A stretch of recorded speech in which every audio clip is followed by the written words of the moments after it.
Located at a prominent bend on the Going to the Sun Road, the Sai Bend shuttle stop marks the transition point between higher elevation subalpine vegetation and the forests of the east side. Mount Sai towers over the area with Going to the Sun Mountain to the right and Cataract and Piegan Mountains to the left. Two popular day hikes depart from this location, Piegan Pass and Sai Pass. A portion of the trail over Piegan Pass to Mini Glacier is visible from the road. This long, 12.8-mile but rewarding hike passes through many ecological communities and has fantastic panoramic views, including spectacular mountain summits, Piegan Glacier, and Morning Eagle Falls. The 10.3-mile Sai Pass Trail climbs through wildflower-carpeted Preston Park to the rugged saddle of Sai Pass, with views across the St. Mary Valley as well as peaks south along the Continental Divide. The descent into the valley of Bering Creek begins with views of Sexton Glacier and winds through grassy slopes and stands of Douglas fir. The trail ends at Sunriff Gorge and another shuttle stop. While hard to appreciate while standing next to the Going to the Sun Road today, this area presented a real challenge to the builders of the road.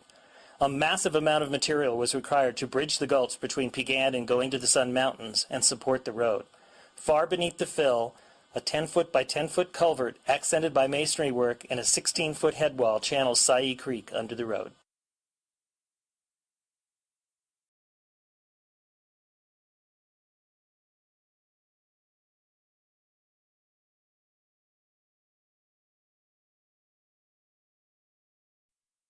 Hi, we're Al and Kay Aguilar and we're hosts in Apgar Campground, Glacier National Park.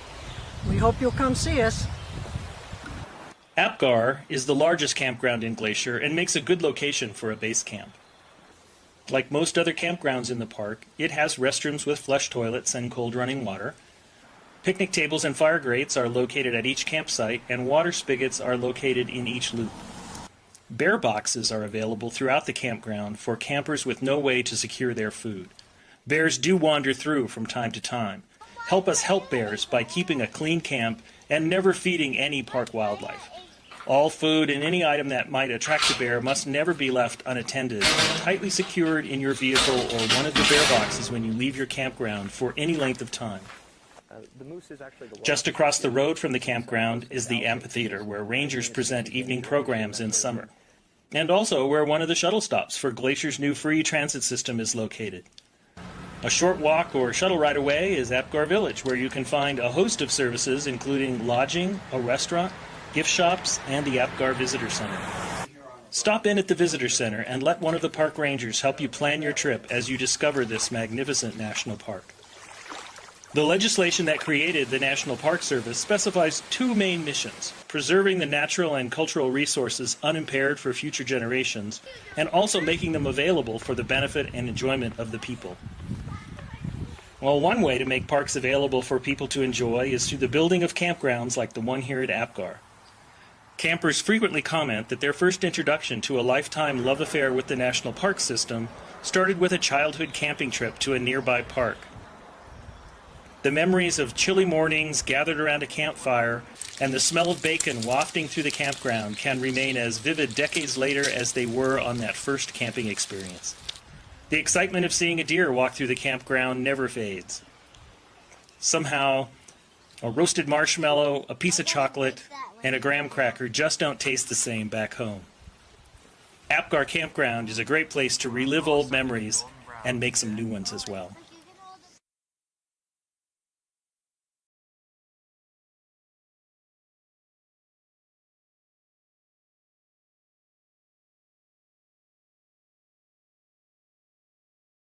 This large pullout along St. Mary Lake offers spectacular views of the lake as well as an opportunity to marvel at the skill of the builders of the Going to the Sun Road. One thing you'll notice as you approach from the east is the impressive wall of cliffs here. These limestone cliffs posed a significant challenge to road builders. In order to construct the road along the cliffs, workers blasted rock out of the mountainsides to allow for a wider road and to provide stone for rock work. The large retaining wall is 550 feet long and almost 30 feet high. It was built in just 5 weeks in 1933 and was one of the first improvements to the road after it opened to traffic in late 1932. Across the lake, the Red Eagle Fire area is visible. Just last summer in August of 2006, this fire, of undetermined cause, burned over 32,000 acres in the park and on the neighboring Blackfeet Indian Reservation, despite immediate efforts to extinguish the fire. Within hours, it went from a small puff of smoke to an impressive inferno with towering smoke plumes that could be seen miles away. Most areas of the park have burned at one point or another, so fire is nothing new to the species that live here. In fact, many plants and animals are dependent on fire for their survival. For instance, lodgepole pine cones spiral open in the heat of a passing fire and release their seeds on the wind to flutter to the ground and germinate in the newly created sunny soils. Several species of woodpeckers thrive in the years following a forest fire as they seek the insects that attack the newly dead trees. Many shrubs start to sprout from undamaged rootstock within days of a fire. The red eagle fire looks black and uninviting to us, but places like this are essential to many species and are vital to maintain the tremendous biological diversity found inside the park. Headwaters is supported by the Glacier National Park Conservancy. My name is Elise Bowman, Sergeant, Troop K, 9th Cavalry. Today the sun come up, and it come up strong, burning through the treetops, and it lit up the world around me. And I saw the trail ahead of me, and I'm riding like we always do. And there was just the wind, just the sound of the wind in the sky, and the sound of my horse, and me breathing as we moved along the trail. And I started thinking that this is what freedom must feel like. Never felt freedom when I was a sharecropper growing up in South Carolina. Never knew about freedom when my mother and my daddy had been enslaved. Freedom was this wind. Freedom was this rain. Freedom was being pushed up into the sky by these mountains beneath my feet and the rain coming down. That was freedom. I couldn't find it in South Carolina. I couldn't find it where I enlisted in Nebraska, but now I got it. And I don't know if I could ever let it go. How do you let go of freedom when you hold it for the first time? Welcome to Headwaters, a show about how Glacier National Park is connected to everything else.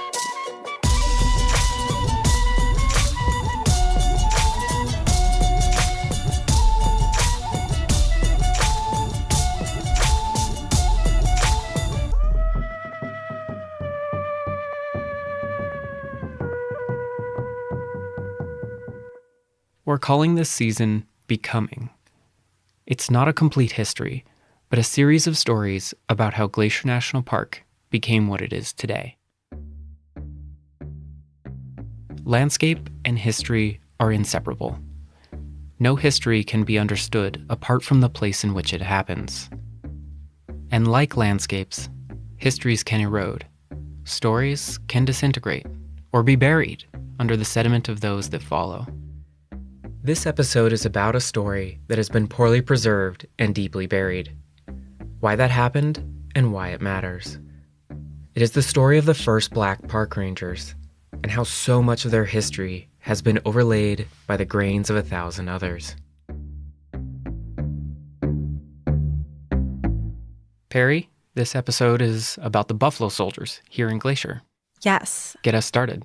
So when I think of the Buffalo Soldiers, I think of our Park Service uniforms. You guys all have one, right? In my closet. Of course, it's pretty iconic and not very breathable, but the gray shirt, green pants and sweater, and then the big flat hat. Well, did you know that those are based on the hats worn by the Buffalo Soldiers? No. And just to spell that out, Buffalo Soldiers were regiments of African American soldiers in the Army. Right, and they were essentially the first park rangers in the years before the Park Service was formed. And we still wear their hats. Huh, I didn't know that. So, give us the background. How did these Black regiments of Army soldiers come about?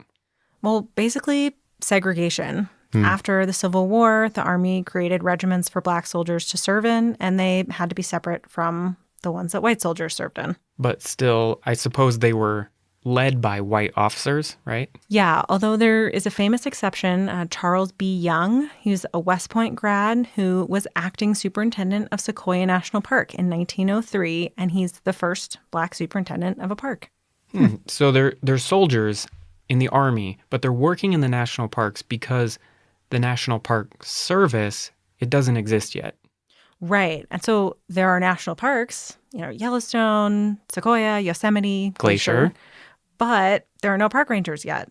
And that doesn't happen until 1916 when the NPS is formed. So, what were they doing in parks at the time? Well, they were doing a lot of similar things to what park rangers do now. They built roads and trails, they did firefighting work, they kept out vandals and poachers, all that kind of stuff. But outside of those park ranger duties, I'm sure they had other missions, right? Right. But back in those early days, this is post-Civil War, the racial climate back east isn't great. So for the most part, they were sent on assignments out west. Okay, so the thought was less people, less prejudice, I guess, right? Yeah, for the most part. But that doesn't mean it wasn't complicated. And so in addition to being proto-park rangers, a lot of their assignments were in the Indian Wars in the late 1800s. So they're fighting against indigenous people who are resisting being confined to reservations. So, there's just a lot more to this story than meets the eye. Right. They also did peacetime and exploratory missions too, including spending some time here in Glacier. Really? Yeah, they were here in 1910 fighting fires during the Big Burn, and they were also part of a couple early expeditions before this was even a park, including the Ahern expedition. One of the best surviving accounts of this expedition is from G.E. Culver, the geologist they brought along, who starts his report by describing the group. The party consisted of 2 mountaineers, 2 prospectors, 2 Indian guides, a squad of soldiers black as ebony, and the rider. All were mounted and well armed. 30 days' rations were carried. So Culver, this guy is your main source for this story. He was the team's scientist, and he kept a record of the trip that you're looking at. Yeah, he recorded kind of the broad strokes of the adventure, but it's 2 pages of adventure and 15 pages of geology. But through his writing and his sketches of the mountains, you can start to reconstruct where they went and why. I had an actor read some excerpts from the report. The object of the expedition was to find, if possible, a pass over the main range, farther north than any then known, to map the course of the streams and the principal Indian trails. So roughly, they went up the east side trying to find a pass over the mountains. They tried many glacier with no luck and then kept trying further north. I'm not surprised they had trouble finding a pass. The mountains here, they're glacially carved, they're famously steep. Yeah. So this expedition of about 15 people travels several hundred miles across the park and in a big loop around northwest Montana over 57 days. Yeah, I don't think I've ever backpacked more than maybe a couple nights at a time. Yeah, me neither. So while it would have been quite an adventure to retrace their whole journey, I decided to just follow their footsteps where they crossed the Continental Divide, probably the most challenging day of their trip. And today, it's called Ahern Pass.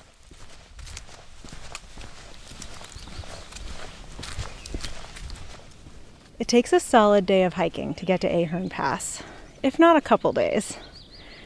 And I'm heading out with Michael and Gabby to see it for myself. If you want to figure out what you don't know, go hiking without any cell service. As soon as you can't look something up, you realize how little you understand. And as I hike, I'm realizing how little I know about the soldiers themselves. Why aren't there any first-hand accounts from them? What do they think of this place? My name is Shelton Johnson, and I currently work as the Community Engagement Specialist for Yosemite National Park. Shelton is one of the most renowned and respected rangers in the Park Service. He appeared in Ken Burns' National Parks documentary, and he's one of the foremost experts on this history. He's studied, portrayed, and written about buffalo soldiers for decades, including the first-person narrative that began this story, which was a clip from his podcast series, A Buffalo Soldier Speaks. And so based on your research, can you speculate, what their experience was like? Like, what did they think of the landscape? What did they... Yeah, no, I think that they felt what most people feel. It's a universal sentiment, if you will, to be impressed by a landscape that is literally overwhelming. That happened in Yosemite, it happened in Yellowstone, it certainly would have happened in Glacier National Park, because the landscape itself sparks that sense of wonder. And I think that's a human trait that is universal. The morning when we looked out of our tents, the fog was slowly drifting away, and glimpses of the lofty peaks could be had through rifts in the fog. The effect was quite striking. This was one of the earliest mapping expeditions of the region, long before the park existed. They climbed peaks, made camp, and spent weeks in this rugged mountain ecosystem. It's the sort of trip that people take today to get away from it all, to escape everyday life. The difference would be that they lived in and operated in a virulently racist time period.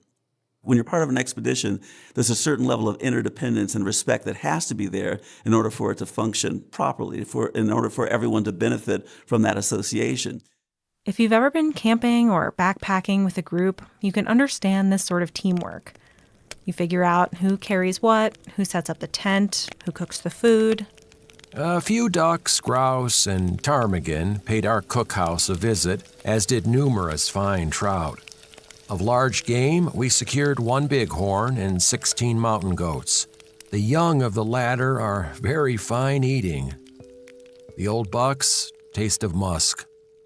So, and as you get to know people, you see beyond, to a great degree, ethnicity, you see beyond gender, but be that as it may, they were still, quote unquote, colored soldiers of that time. America's prejudices followed them everywhere, even into the wilderness. If you did something that was done very well, you did that in spite of your race. If you failed at a task, you failed at that task because of your race. But race was always part of that dynamic. You were viewed fully through the lens of race and through the lens of class. And there wasn't an escape from it at any point. At one point, the group reached a dead end, a high-walled mountain basin, where they met a group of Stoney Indians, also called the Nakota people. Ahern loaned their chief his rifle, and the chief gave them directions. And this wasn't the first time they'd encountered indigenous people on the expedition. By one account, they shared a third of their rations along the way with Blackfeet people. But elsewhere, regiments of buffalo soldiers had been fighting wars against tribal nations, most famously in the Southwest, fighting the Apache. I have often wondered what the buffalo soldiers thought of interacting with the indigenous people. Would they have felt like a solidarity with another oppressed people? When you read a lot of the colored newspapers of that time period, there was certainly a sentiment that why should we aid and abet the theft of a land from another group of people who are not that dissimilar from ourselves. Dissimilar certainly in terms of culture, but in terms of the racial attitudes of the time, they were all cast into the same box. But at the same time, there were African Americans who felt that by enlisting in the United States Army and potentially sacrificing their life, it was almost like, we have done this for you, for this nation. And so it was an investment in the future by potentially sacrificing yourself for a nation that did not recognize the fullness of your humanity. Perhaps the fullness of that humanity would be recognized for your children.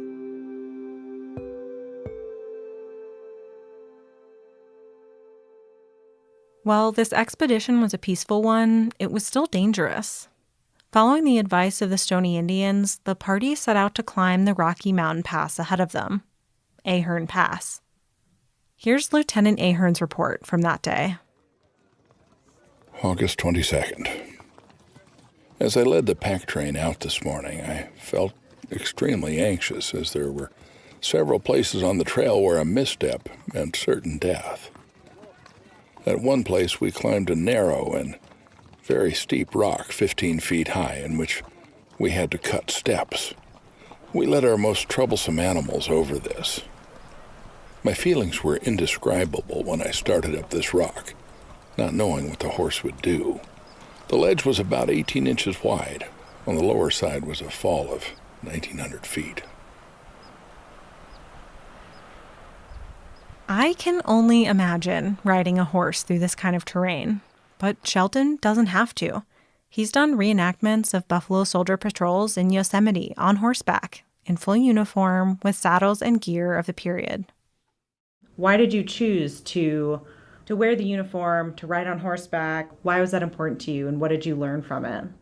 I chose that pathway because I wanted to not just see the history from the outside looking in, the way that you look through a window at a world that there's a partition between you and that world.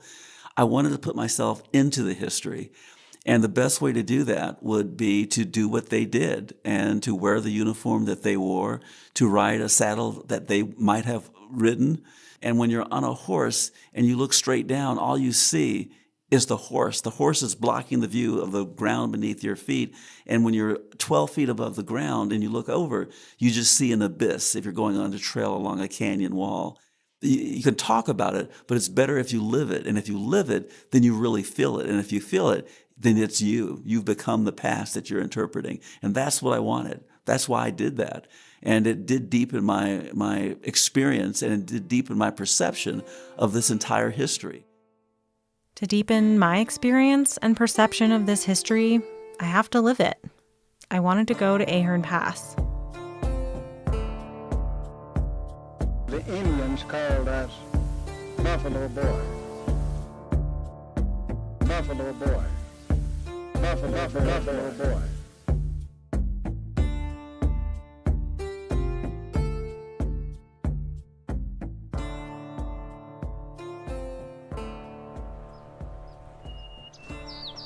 Hello. Hi. Where are we? We're almost at Ahern Pass. Very close. But not quite. How are you feeling right now? Tired, hot, a bit out of breath. Pretty excited about the view. It's been a long hike, but since I'm being recorded, I'm trying to act like I'm not too out of breath. Look around. What do you see?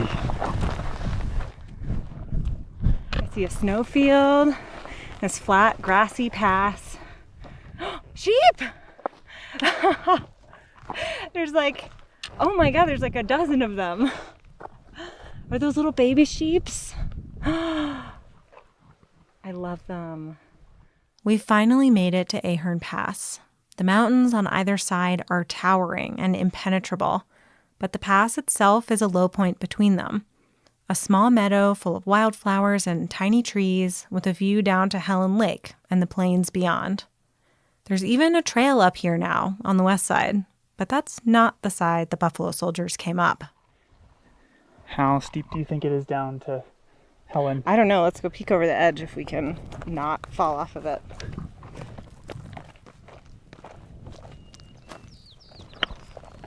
Their route, basically a cliff. Ooh, this is very steep. Ah! Michael! Don't go so close to the edge. Oh my God. Oh! I know. No way. I'm flabbergasted at trying to take horses up here. This is absurd. That's a lot steeper than I expected. Yes. I thought there would be these sort of grassy green slopes with bare grass, and that can be tough to traverse. And there was maybe one rock ledge that they had to climb over or something, and that's what they cut steps into. But this is just a vertical cliff. Glaciers carved this valley, leaving behind a steep rock wall below the pass. It's perfect for cliff-dwelling bighorn sheep, but a terrifying place to take a horse. The slope rises sharply from the lake, turning into a network of ledges covered in crumbling rock that clatters loose at the slightest nudge. Ahern Glacier looms to the north, and the landscape feels alive, the geology an active force. We're looking down at Helen Lake, and I see Elizabeth Lake in the distance. And I mean, Ahern Pass is 2,000 feet above the lake at its foot, and the summit wall on either side of the pass was estimated to be at least 1,500 feet more. The entire force had worked 2 days in making a trail from the foot of the talus slope to the summit of the pass.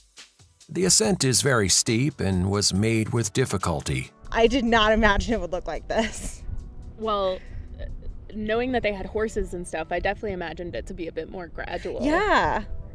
Like if I looked at this, like could I get down this or up this? I'd be like, I don't know if I really want to do that. I would definitely need a helmet.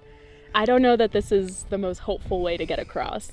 No, I'd be like, maybe let's try Canada instead. How about Logan Pass?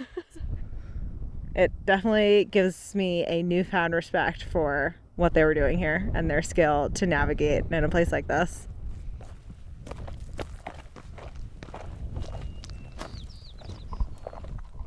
Because they still had hundreds of miles of journeying left in this expedition, but I think this was probably the toughest point.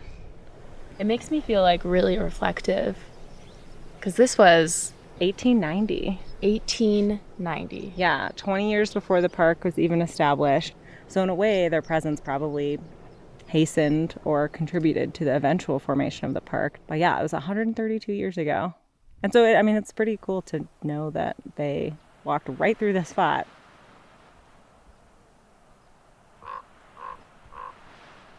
Visiting Ahern Pass was the first time I felt close to this story that so far I'd only read about. Retracing their steps feels like another way of reaching out, in the same way that Shelton has tried to understand the Buffalo Soldiers by writing and performing from their perspective. But around here, I notice these rocks got a tendency to remember everything that's ever happened to them. This place got a tendency to remember everything that has ever happened to it. Nothing. It's easy to think of the backcountry here as a place where, you go to get away from people. But I don't know, it's been really cool to think about all the people that have been here before me and all the stories that this landscape contains. And we call that an echo. We call that something over your shoulder that makes you pull back and look quick to see if you can catch it. But nothing that ever comes through this place is ever forgotten. And you ain't got to lie down in a bedroll for too many nights before you realize that it's all being remembered and it's all being held on. In a way, it feels less lonely to be out here when you think of all the other people who've come here before me. So I'm wondering this. Will this place remember me? Will it remember my shadow cast on the earth? Will it remember the sound of my horse as it moved through that canyon? Will that be remembered?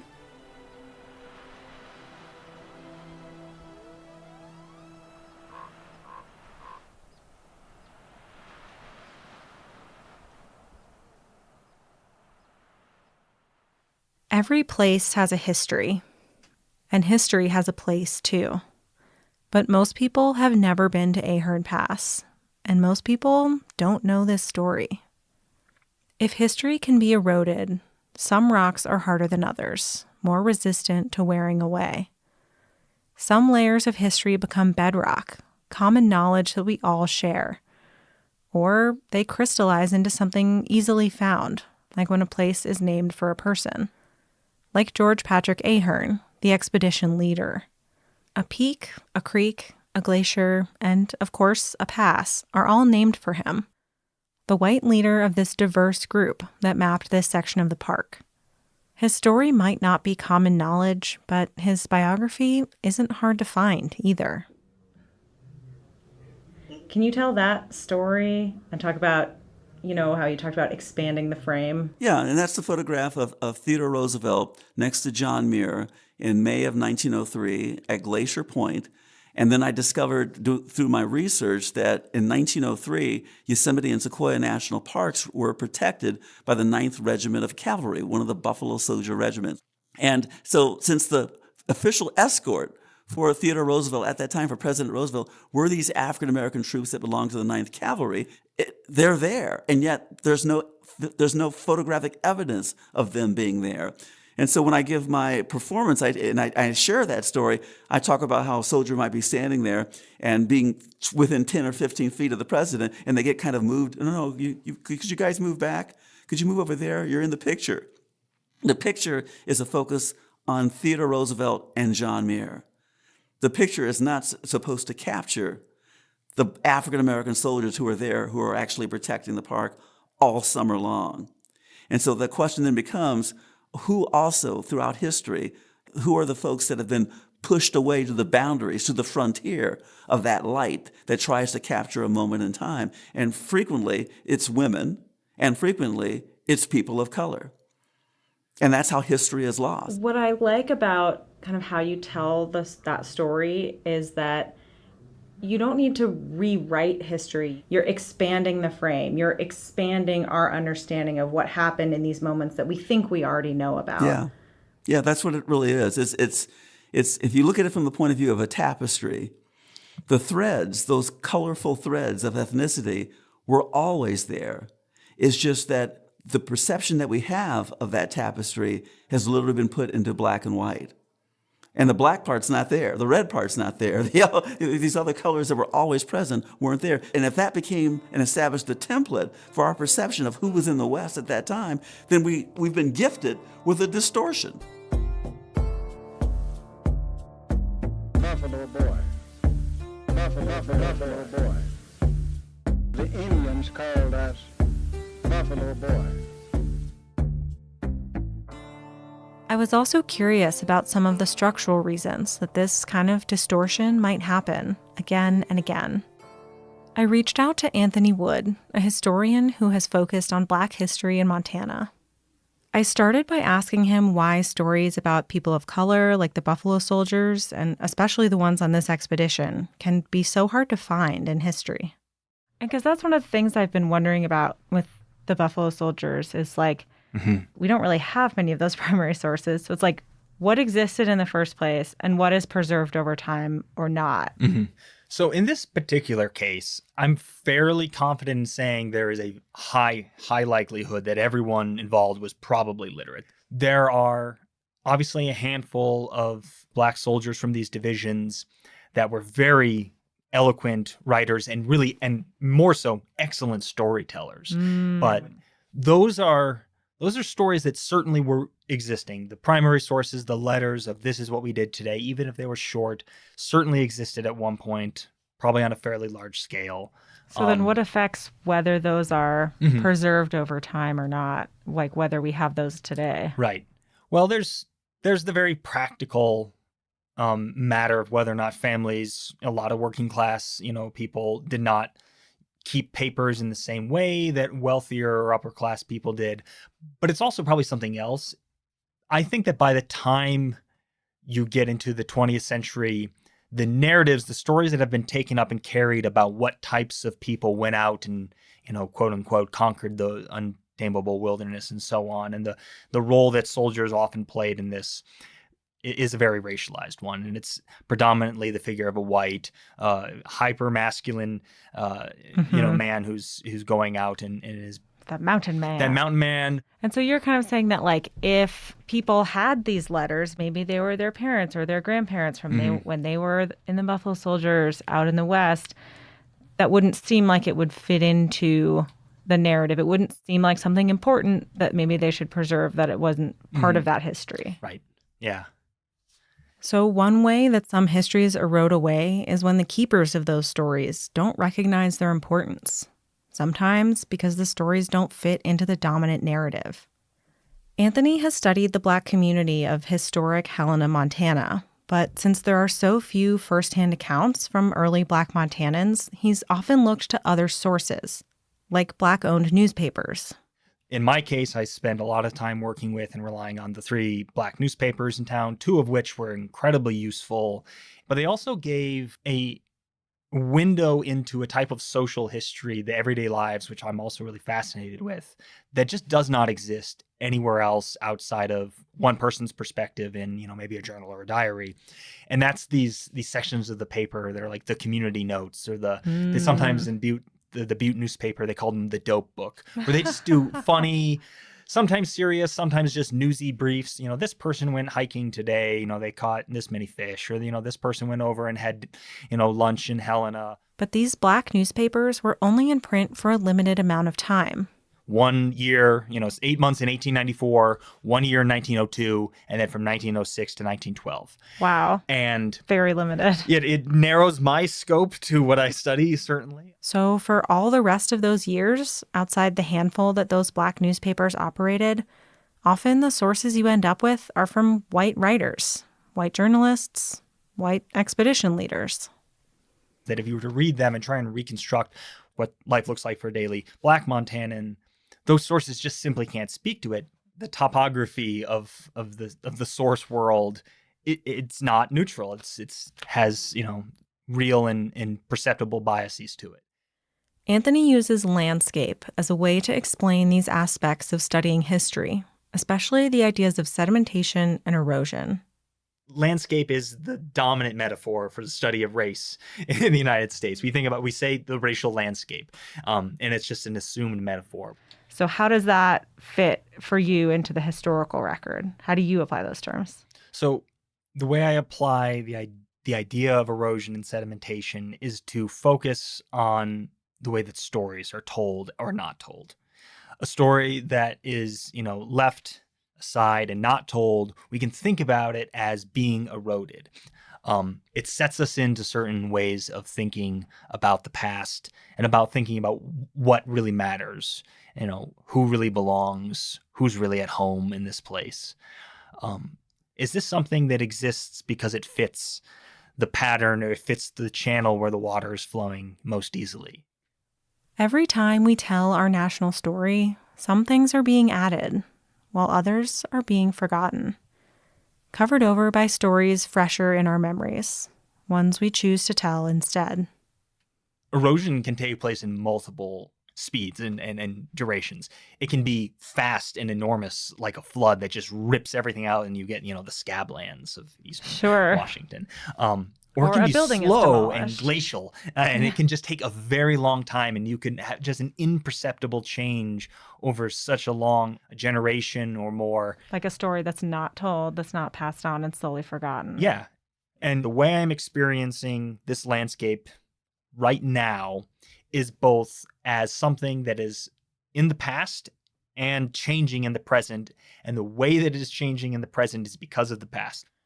When I looked out from Ahern Pass, I saw U-shaped valleys carved by glaciers during the last ice age. But the glaciers followed those paths because rivers and streams already flowed there. Today, the glaciers are gone, but Ahern Creek flows down the valley those glaciers left behind. Everything in geology, and I'd argue in history, is shaped by what came before. It's happening in the moment that you're studying it. It's happening, in the 1890s. Then it happens again. It's like the sands are always shifting. Yeah, and so how do you study that? I'm a geologist, so yes. I love it. I'm glad that, I wondered if that was why. And I love thinking about geology this way, too. It's like people think about geology as something that happened in the past, but it's still happening all the time. Exactly.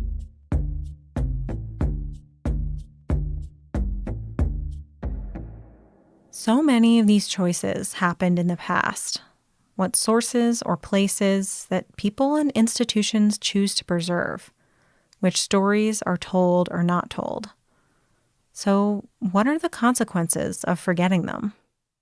The past isn't dead. It isn't even past. That's the William Faulkner quote that I've often used. It lives on into the present. And that is one of the problems that we have today, is that we do not fully see the challenges and the iniquities that exist in the past, which is why so many people do not understand the anger that exists today, that you see and hear in the newspapers among people of color, among African Americans in particular, but also among Native Americans, is rooted in the iniquities of the past. But the past it's still here. It's still happening today. Otherwise, there wouldn't be a modern day Black Lives Matter movement. It's rooted in the perception that what happened in the past is continuing into the present. And these choices about how we represent history not only affect how we view the past and understand the present, but they're still being made every day. You've spent probably the better part of your career telling these stories, specifically the Buffalo Soldier story, these stories that we don't otherwise get to hear. Yes. Why is that? Why have you devoted your career to that? Well, because of the cultural perception that is literally held by African Americans today.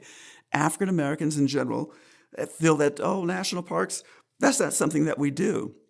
That's something white folks do. We don't do that. And they have that perception because of what we just talked about, because they've not read in a history book about the role of African Americans in the Trans-Mississippi West, going all the way back to Lewis and Clark. I mean, that is our Odyssey. That's our Homer and that's our Virgil. It starts out with Lewis and Clark in 1803. The fact that there was a person of color that was part of that expedition, specifically an enslaved person, Clark's manservant, who became invaluable to the success of that expedition. That's something that should be shared in every classroom and every school in the United States, because then all children would grow up with this vision that is inclusive rather than a vision that is exclusive. It matters who tells the story. This is the question of representation, but it's also a question of history. This is Dr. Carolyn Finney. I call myself a storyteller, in part because I stand at the intersection of the arts, education, and lived experience to talk about issues of race, place, belonging, the environment, justice, all the good stuff, and a few things that are hard. I wanted to talk to one more person to bring this story into the present day. For 8 years, Carolyn served on the National Park System Advisory Board, and she's the author of the book Black Faces, White Spaces. There's a quote in her book that says, "The power of representation lies in its ability to shape today's reality through the reality of the past." Dr. Finney explained that if you exclude the histories of certain people from national parks, then you're less likely to see those people in national parks. And so I can't talk about the past without talking about the present. There could be 100 reasons for reasons why the Buffalo Soldier story took so long to come to light. Yeah. Yeah. Part of it is going to be Jim Crow. Part of it is going to be we're living in a country where, and I'm only talking about Black folks here, that Black folks weren't seen as fully human, until sometime in the last 50 years, but not just Black people.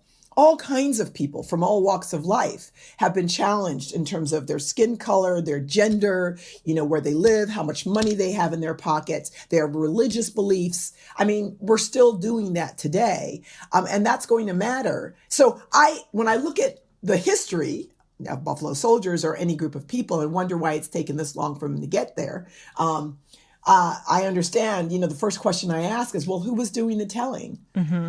Representation is important. If you leave a whole lot of stuff out, then I'm only getting part of the story. Mm-hmm. And somewhere that means I am only partially who I can become. What do you think the role of national parks and public lands is in interpreting history and in exploring this relationship of people to place and landscape and land and environment? Well, public lands for whom? That's why I say it's really, and I always tell people it's not like you crossed over into a public land and suddenly there was no racism. Mm-hmm. And people carry those beliefs with them, whether they work in a park or are visiting a park or not, right? The public lands are for everyone is a really nice sentiment.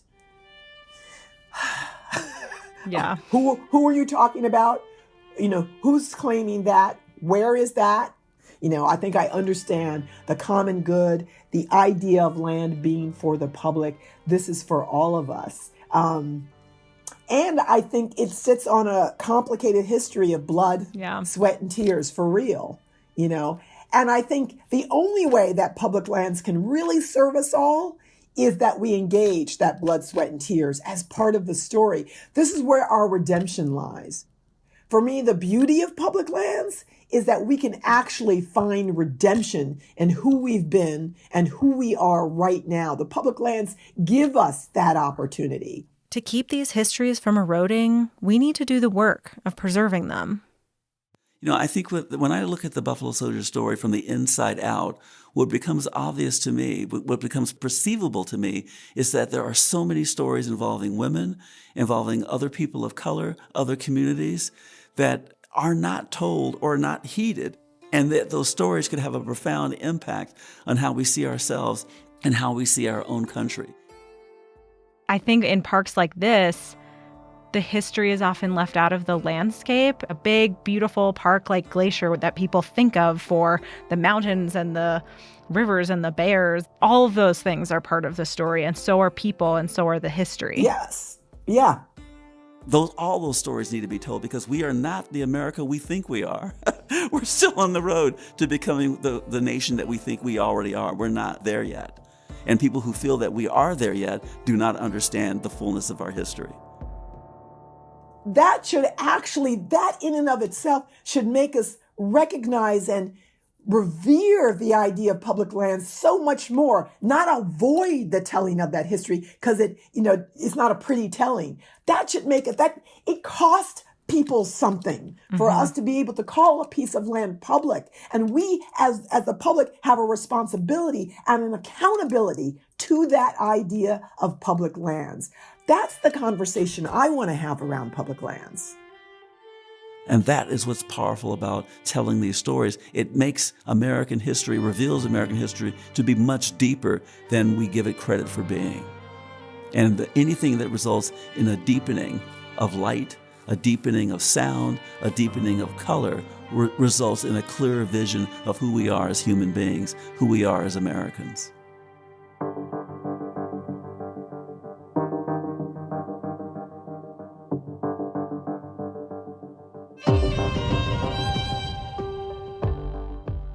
Headwaters is a production of Glacier National Park with support from our partner, the Glacier National Park Conservancy. This season of Headwaters was made by Daniel Lombardi, Perry Sassnett, Michael Feist, and Gabby Esavari. Frank Wallen wrote and performed our music, and Eric Carlson created this season's cover art. Extra special thanks this episode to Shelton Johnson, Carolyn Finney, Anthony Wood, Daniel Brewster, and the Black Park Ranger Experience. Also, thank you to Ed Whittle, Tim Stevenson, and Frank Gerard. We could not have made Season 3 without Lacey Kowalski, Melissa Sloddick, Sierra Mendelko, Brent Rowley, Darren Lewis, the Glacier National Park Archives team, and we relied on so many great resources from the Montana Historical Society, so thanks to them too. Thanks for listening. Next time on Headwaters. The history of homesteading and allotment in northwest Montana. Everybody thinks it's so simple, but it gets so complicated. There were strong personalities, and they disagreed about a lot of stuff. But in the winter, you get along. To William Howard Taft, June 1910. There is 1,353 flathead that don't want to be open. That's next time on Headwaters. So, Andrew. Yes. Headwaters couldn't happen without the support of the Glacier Conservancy. Mm-hmm. But you guys also help with so many other projects in the park. Yeah. One I wanted to talk about today is the project to build an accessible trail around Swift Current Lake. Swift Current Lake is right in front of the Many Glacier Hotel. It's probably one of the most popular trails in the Many Glacier Valley. Hiked it many times. Yeah, it's really beautiful. And we're working on a long-term partnership over the next few years with the MCC, the Montana Conservation Corps, to make a wheelchair accessible trail all the way around so that people with mobility impairments can enjoy that lake and that beautiful area just like the rest of us. That sounds like a great project. Yeah, we think the national park should be available to everyone, so we're really excited to make it happen. And if people want to learn more, how can they do that? They should visit our website, and they can find us at glacier.org.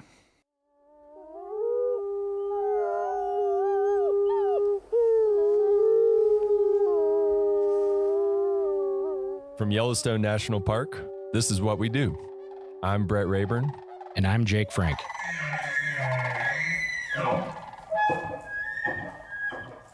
So I have a question for you to kick this off. Okay. What's the biggest fish that you've ever caught?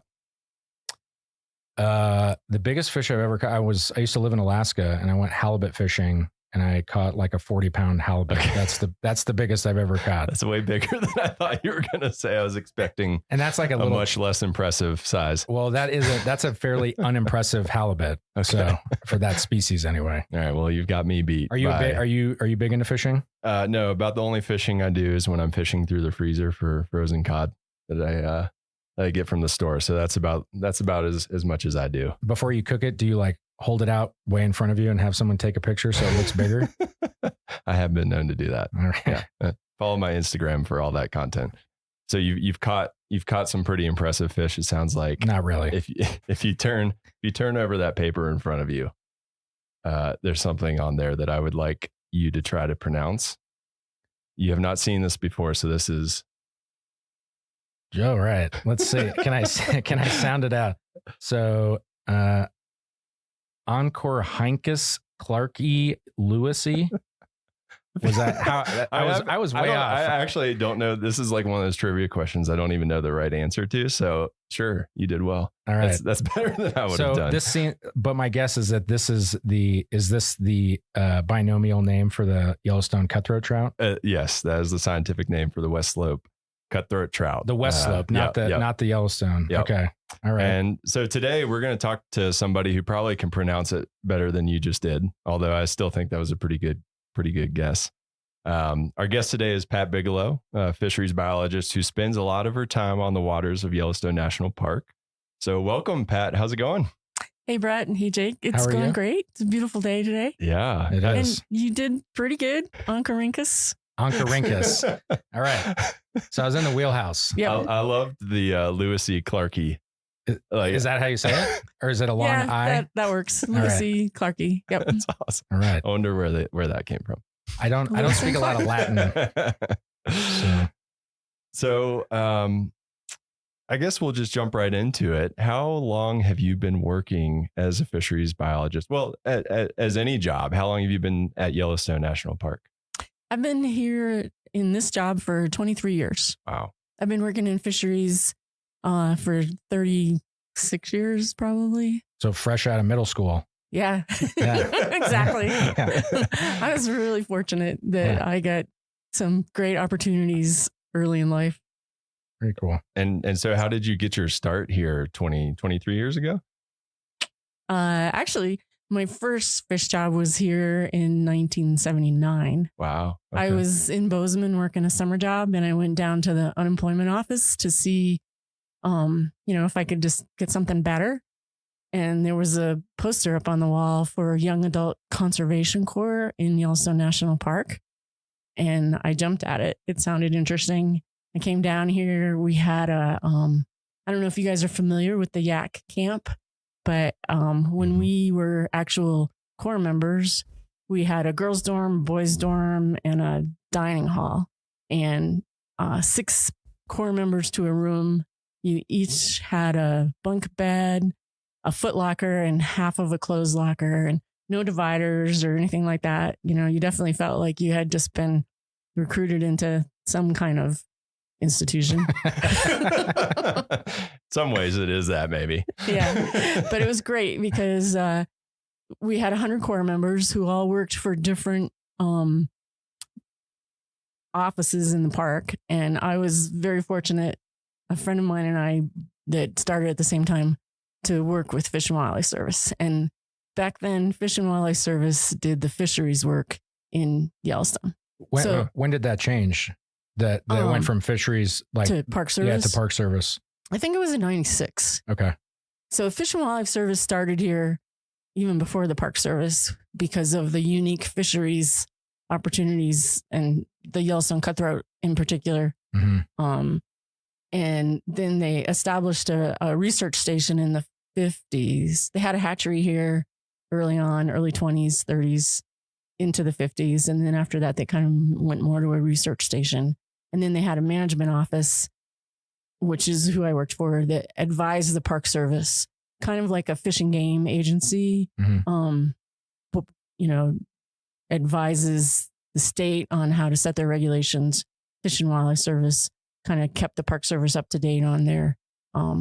And my history is not great, but if I remember reading, it's even before the National Park Service, there was like the predecessor to the Fish and Wildlife Services who stocked the lakes and did a lot of the fishery stuff in Yellowstone. Correct. U.S. Fish Commission back even as early as 1889. Yeah. We're doing some stocking in Yellowstone National Park. Wow. Yeah. A lot of history. Yeah. Yeah. Fisheries history in the park is really kind of a reflection of fisheries management history for the country, really. Wow. Yeah. Yeah. That's awesome. So when you started, did you know, it sounds like you kind of just saw a poster and got a little lucky in that way. Did you know that there were jobs where people worked with fish in national parks? I hate to say, I probably shouldn't even tell you this, but when we can edit it out if we need to. When I first moved to Bozeman, one of my coworkers said, well, have you been to Yellowstone Park yet? Because I was trying to figure out what to do for the weekend. And I said, what do you mean a park? Is it, like Ferris wheel? Yeah, does it have slides? I've had visitors ask me where the zip lines are. So yeah, I think that's well, to be fair, they're in West Yellowstone. So that's true. And I want to say I was very young then. So sure. Lots to learn. Yeah. So you hadn't, you were pleasantly surprised that there were actually jobs where you could do that. It was awesome. Cool. And one of my first full weeks working for the Fish and Wildlife Service, they were doing their annual survey on Yellowstone Lake of the cutthroat trout. And so it meant spending a week on a boat gill netting on the lake. And we spent a night in the Park Service cabin on Peel Island because we were doing work in that area and we wanted to stay close to it. And unlike typical weather on Yellowstone Lake, it was bluebird days and flat, calm water the whole full week. And then the cutthroat that we were catching, if you haven't ever seen a cutthroat trout, they are a beautiful fish. Can you describe them for those of us who haven't seen one? So they're called cutthroat because they have a red slash on either side under their jaw. And they, kind of a typical trout. They have the same, body form, and then black spots more on the tail, and you get less as you move forward toward the head. But they can get really brightly colored. They tend to be olive, yellowy, brown, and they can, especially during spawning season, they can get these brilliant red sides and opercular plates and stuff. They're just beautiful. That's cool. When we came out on the boat this summer, when you guys were doing your research, you were pulling out some hogs. They were huge. Yeah. Yeah. So you've caught a fish bigger than Jake's 40 pound. Not a cutthroat. It's all about competition here. So describe to us like a typical day. So obviously there's going to be a lot of variance, but if someone asked you what your typical day like is as a fisheries biologist, what was it like? What would you tell them? Well, so it does really vary a lot. Obviously in the winter, we're not doing a lot of field work. We are in the office kind of processing everything that happened last year and trying to plan ahead for next year, which includes hiring, which can be a lot of work. Doing a lot of presentations to let people know what we know and where we think we need to go next and all that kind of thing. But the field work in the summer, all my work is on Yellowstone Lake, and it's a beautiful lake. I oversee some contract work on the lake, which is 3 to 4 crews, sometimes 5, of netters to try to depress the lake trout population. Lake trout are an invasive species on Yellowstone Lake, and they'll eat the cutthroat trout. And so we're trying to eliminate them. We're not likely going to eliminate them, but hopefully we're going to suppress them to the point where they're no longer having an impact on the cutthroat trout population. And so we have these gillnet crews that will put out miles of gillnet and lift it every day to remove the lake trout. We also have a telemetry operation where we purposely put acoustic tags in male lake trout and let them go, and then kind of relocate them so we can give that information to the netters to help zero in on their day on, where to put their nets and stuff. And so that term I've heard that I heard it with something else though. It's like invasive species. You can you put a tracker on them, then they go to where they betray their friends. This whole idea of like a Judas species. Can you talk a little bit about that? That's that always made me laugh. The idea of Judas fish is you put a tag in them that you can follow, and they take you to where their friends are and betray their friends. And it's not, we kind of know, we pretty much know where all the lake trout habitat is, but they move around a lot. And depending on the time of year and the water temperatures, they'll be at different depths. So a lot of times the Judas fish helps you really zero in on the depths to be fishing at, which also helps you avoid the cutthroat trout if you know exactly what depths the lake trout are at. And so if I'm on a boat where we're doing the tagging, we'll collect lake trout from the netters that are still in really lively condition and do surgery and implant. First, make sure they're males. We don't want to tag the females because they're the ones with the reproductive potential. So we want to make sure we kill all the females, and then implant the tags, make sure the fish recover so that they'll behave normally when we release them and let them go. Or if it's actually tracking the fish, we have 2 hydrophones in the water on either side of the boat, which helps us give a direction to find the fish so we can zero in on their location. And so then you're basically on the lake driving predetermined transects all day until you pick up a fish, and then you zero on that fish, and then you continue on your way. And for like the listeners who haven't seen Yellowstone Lake or been to it, it's a huge lake. So that's not an easy task. Yeah. It takes us about 4 days to cover the whole lake. Yeah. Wow. And we don't actually even cover the whole lake because we avoid the really deep habitat because we aren't expecting to see any lake trout out there, and we're not going to set nets there anyway. And then I think like good backstory is like we talk about lake trout being invasive versus the Yellowstone cutthroat. I mean, I guess is there a reason why we like as managers prefer one over the other? Like why are we trying to get rid of lake trout? So the cutthroat trout, Yellowstone cutthroat trout, like I've said already a couple of times, they're just beautiful, but they are the native species in Yellowstone Lake. Yellowstone Lake is the most important population of Yellowstone cutthroat trout for that species, and just sheer numbers. And they evolved with only one other native species, which is the long-nosed dace that is, gets to maybe 6 inches and is very much along just the shorelines. That's the fish I would catch. So the cutthroat trout are naive when it comes to larger fish predator, piscivore. And the lake trout are native to the Great Lakes area, and they're also a beautiful fish, but they are a voracious predator.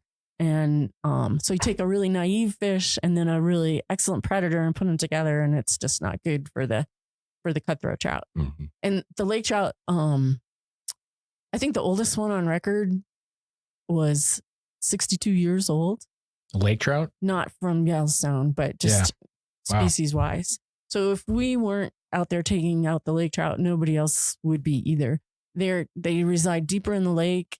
They live longer. They get bigger. They have a lot higher reproductive potential than the cutthroat trout. And if left unchecked, they would decimate the cutthroat trout population.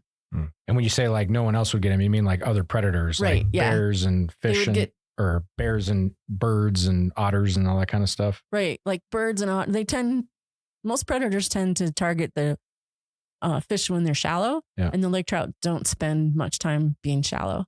And then when the lake trout get big, they're too big.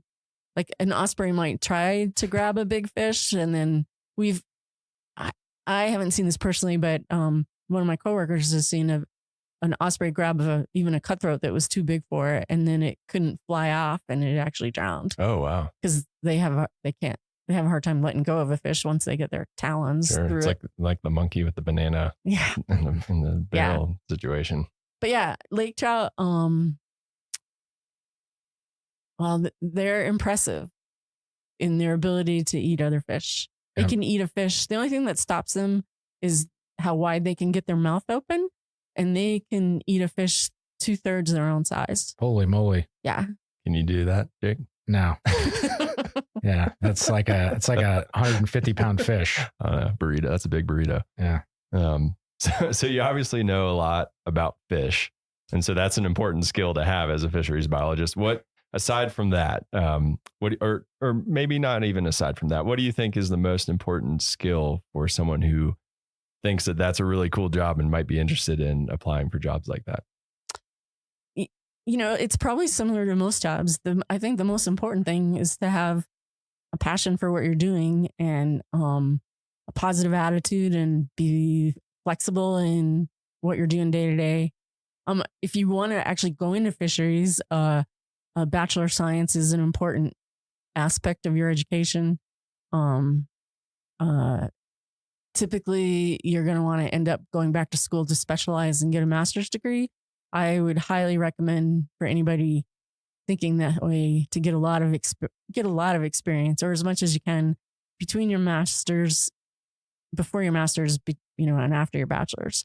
It helps you get a better idea of what's available, what kind of work you can be working in, and gives you really good skills. So then when you do go back to get your master's degree, you are a better candidate because you're not learning everything all at once. Oh, that's great advice. And you probably want to go out on a boat and make sure you don't get seasick, right? Because do people get seasick on the lake? They have, yeah. Yeah, I'd imagine it gets choppy. Yeah, and That'd be tough. We have had a few volunteers come out from different places, even other fisheries biologists that come out, and they're really excited to give you a hand and be helpful. And then they're looking for the horizon. Yeah, then they're a liability. I've been there before. Well, and a quick follow up with the masters. Does it matter if you're specializing? Like, say if somebody's like, my goal is to work in Yellowstone, do they need to get a master's related to the species that are here? Or can you, if you happen to be, say, getting your master's in some other fish species, does that qualify you? Like, can you learn what you need to on the job, or does it really help to focus in on the actual species that you'll be studying in the park that you want to end up in? I think the broader the education you have, the better. And you can focus in when you get to the particular job. Because the other thing is, even though Yellowstone might be your goal, that might not be your next step. Gotcha. So that's to be good prepared. advice. And then also, it's good to think outside of the box sometimes too. And if you have more familiarity with other habitats, other species and stuff, that you can bring in maybe a new perspective that somehow is different than what people have thought of before. Mm-hmm. Cool. Yeah. Well, and it sounds like your typical day is pretty cool, especially in the summer when you're out on a boat. What is your favorite part about your job? You can probably tell I love Yellowstone Lake. So being on the lake is awesome.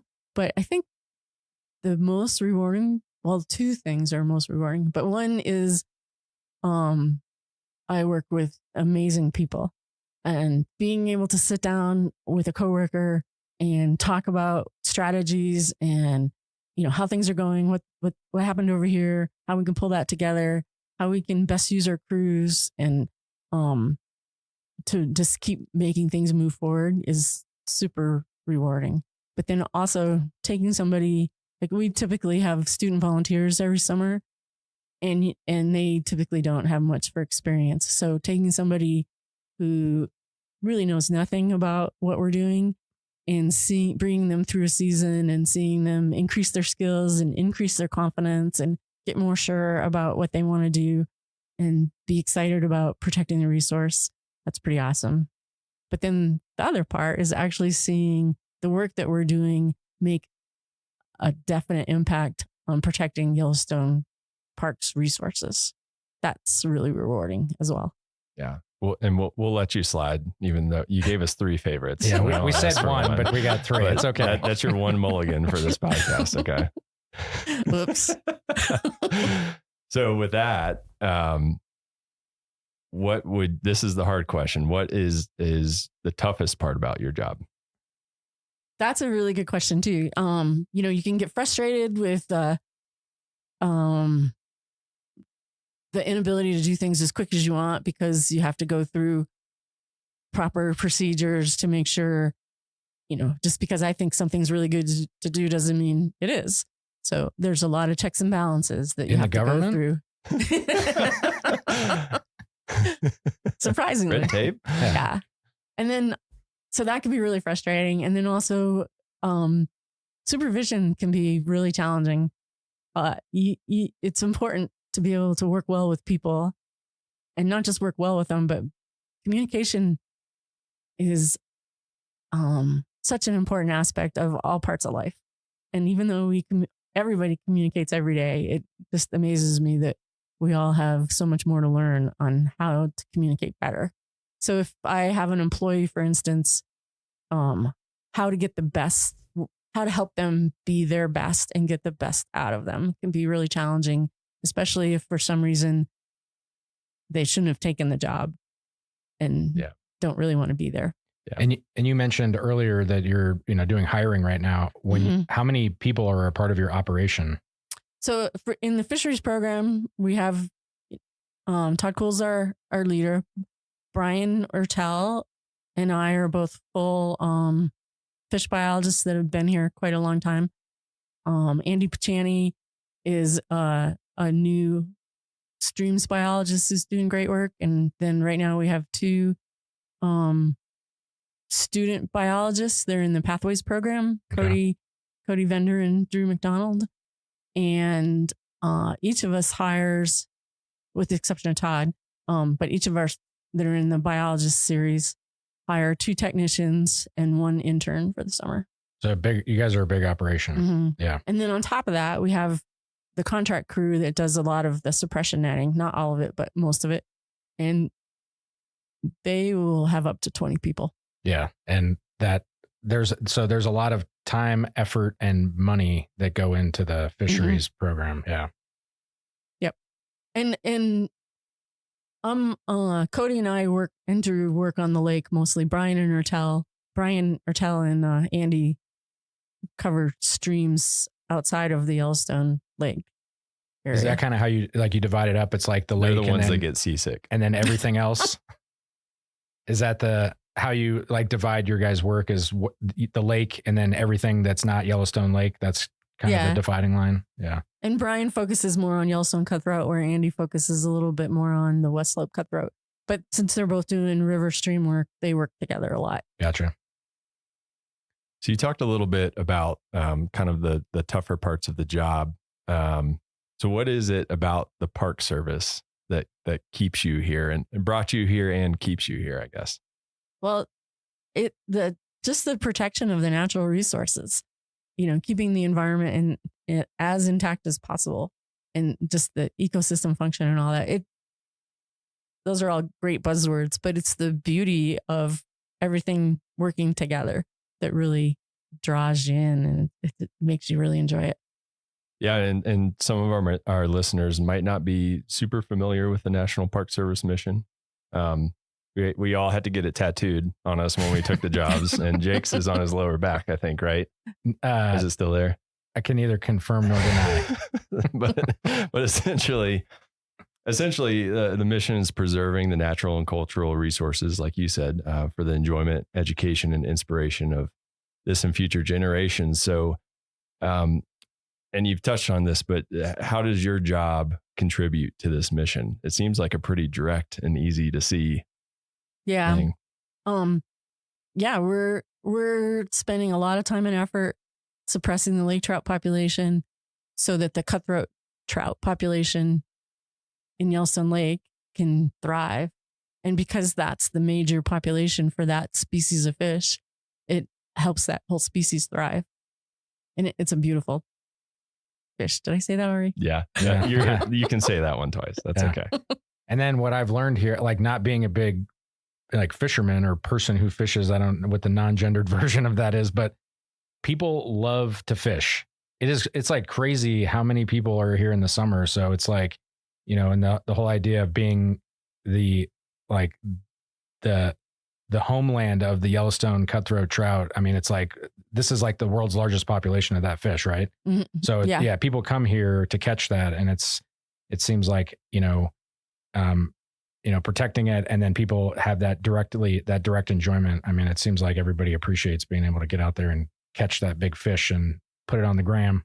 Yeah. And not only, think about going out on Yellowstone Lake. This is a huge lake, And there's, 3 buildings on the entire lake. I mean, maybe a couple more depending on how far away from the water you want to measure, but it's just spectacular. Yeah. Yeah. You're out there. Mm-hmm. You're out there. All right. Well, before we wrap up, we're going to get into what we call the nitty gritty here. So I don't want to scare listeners away. This is a fair warning. There's going to be some government jargon, but fear not, we've got your back. So we have an introductory episode, along with some links that we're going to put in the show notes that will explain all this in detail. So that said, for people interested in this type of career, and you've kind of already talked about the education aspect of it. So if I want to be a fisheries biologist, what's your job series in USA Jobs, series and GS level and all that nitty gritty? So my GS level is GS 11 and my job series is fisheries biologist 0482. And then, like a lot of the seasonals that we're hiring this summer, they are fishery, biological technicians, parentheses, fisheries. And because there are a lot of different biological technicians and they're all in the GS 0404 series. Awesome. Cool. And aside from the education aspect, is there any other formal training that someone needs to have to apply for this position, or? Not formal. A bachelor's is great. But like I said, the more experience you can get with different agencies, different areas, the better off you're going to be. Sure. Yeah, that makes sense. Do you have any other advice for people interested in that career path aside from what you've said already? It's a great career. It's really fun. I've worked, when I left here from my first 4 years that I was here with the Fish and Wildlife Service, I did some work with the state, Wyoming Game and Fish. I worked with Fish and Wildlife Service in California, Northern Idaho, Washington. Every job I've ever had has been really fun. Come work with Pat, is what she's saying. All right. Well, before we let you go, we like to ask everyone that comes on the podcast one final question. This one's my favorite. So what is your favorite story or memory in a national park? It doesn't have to be in Yellowstone, although you've been here a while. So there's a good chance it will be, but it doesn't have to be. It can be, a trip you took during annual leave or something. But do you have any defining story or memory from a national park? There's so many to choose from. This one's really fish related though, so I'll share it. We were doing a snorkel survey on the Olympic Peninsula, and we were snorkeling Chinook salmon, which get quite big. Spring Chinook salmon in particular, they like to hide their head. They're kind of like a little kid in that if their eyes are covered, they think you can't see them. And so when you're snorkeling for them, you got to really look at the root wads and things because they kind of stick their head in the root wad and then you might miss them if you're not really looking closely. So I was coming down this stretch of stream that was actually pretty wide and flat and no cover. And this spring Chinook, I could see him. He was just in the mid-water column in front of me over this gravel bar. And he saw me and he just sunk down and sat on the bottom. And I was getting closer because I was coming downstream. And as I got closer, he got as close to the bottom as he could. And then he actually rolled over and laid on his side. Like until I did. Yeah. Until I went by. And then he just took off.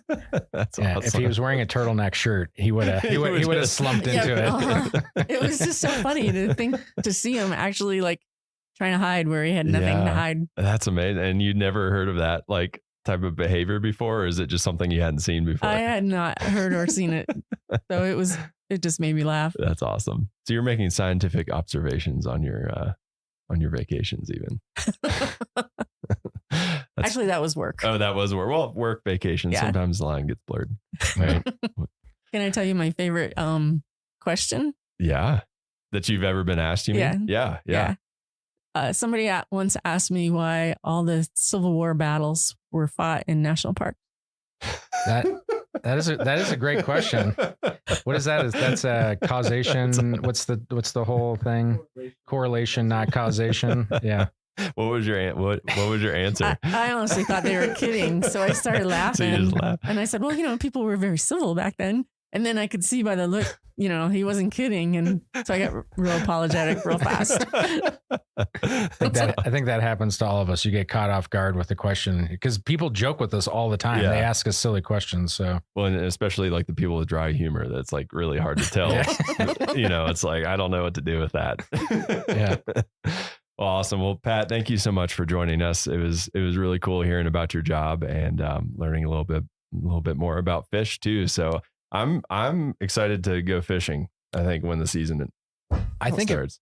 I think I am also excited to fish, but I have this weird, I like the touching of fish. I don't know how hard to grab them or not. I feel like I'm like strangling them. Yeah. And I don't want to like mess their slime up, but then they know when I'm not holding them tight enough and then they flop around and then I drop them. So I just what's the safe hand? Can we get an extra credit question here? What's the safe handling for someone who's fishing? What do you wear gloves? Do you not wear gloves?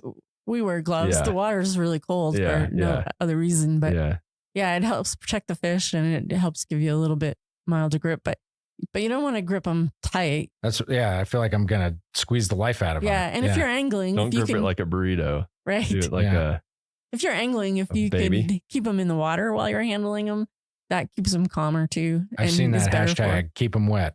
Yeah. Okay. And grip it like a burrito, not a baby. Yeah. Right. Which, anyways, we'll leave it there. Anyways, thanks for joining us. Yeah. Thanks for having me. Yeah. It's great talking with you, Pat. Yeah. Thanks for joining. That's it for this week's episode of What We Do. Thanks again to our guest, Pat Bigelow. And if you like what we do, rate and review the show wherever you listen. Every positive review helps new people find the show, so we really appreciate it. If you have questions or you want to learn more about a particular job, contact us using the form at go.nps.gov/whatwedopodcast. Thanks for listening.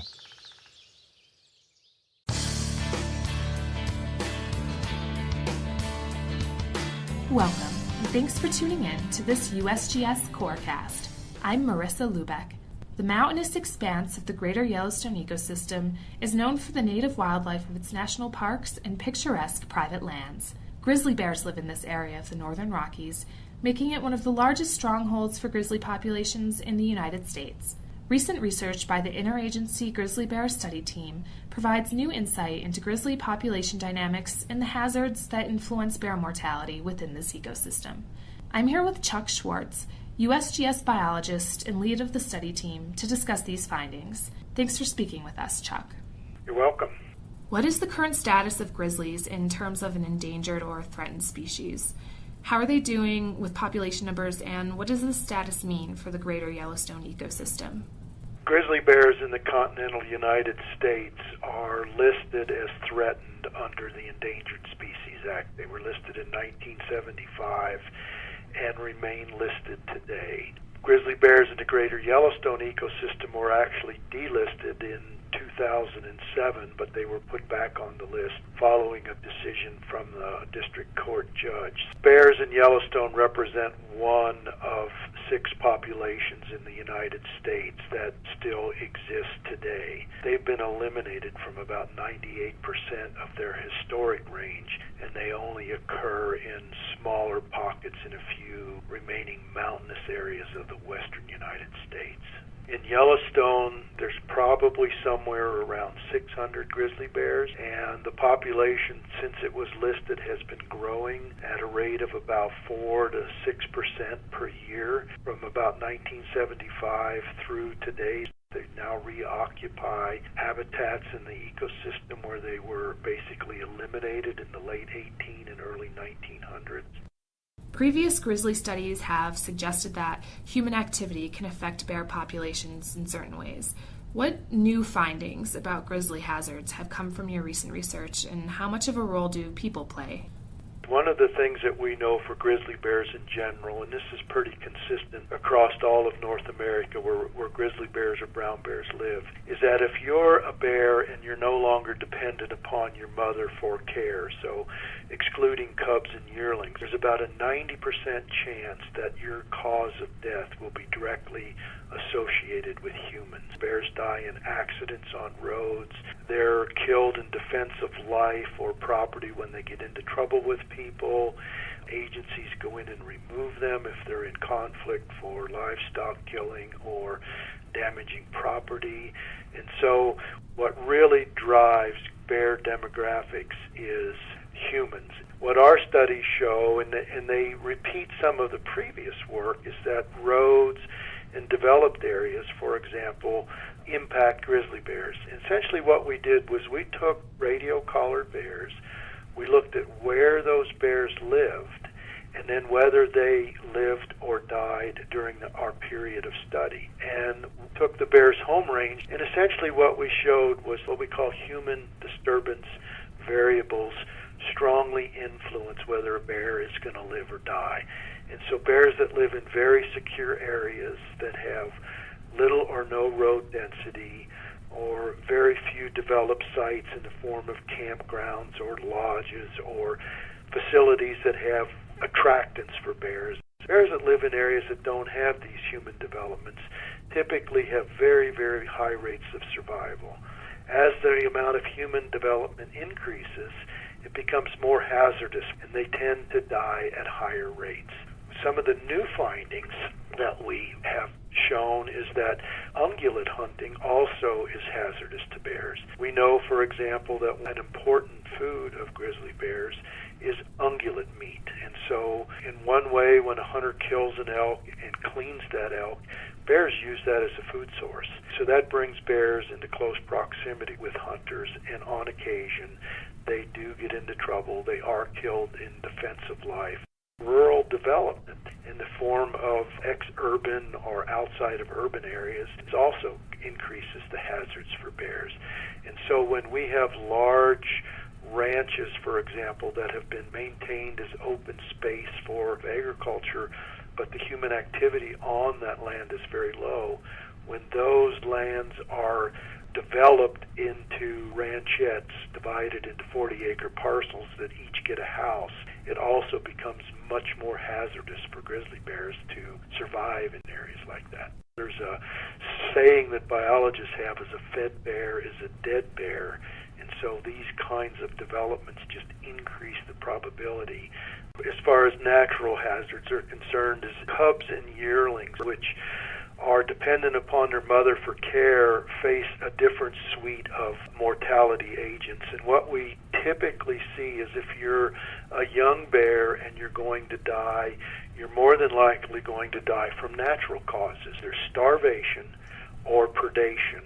And in the instance of starvation, in some years when we have poor food production, these little cubs don't get enough nourishment and they starve to death.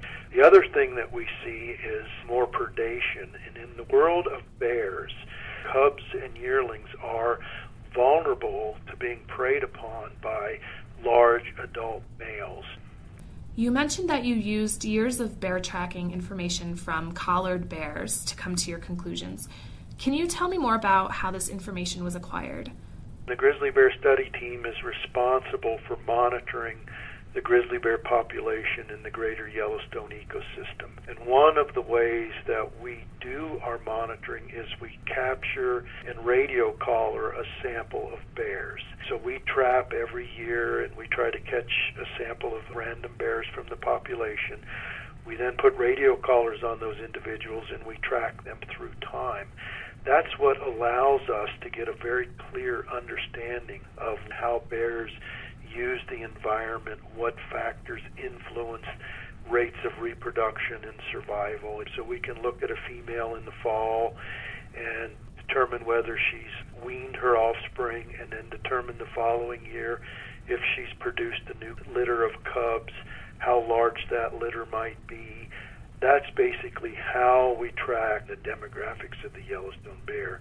Can such bear mortality data from the past contribute to insight on future grizzly populations? Can it be used for predictions?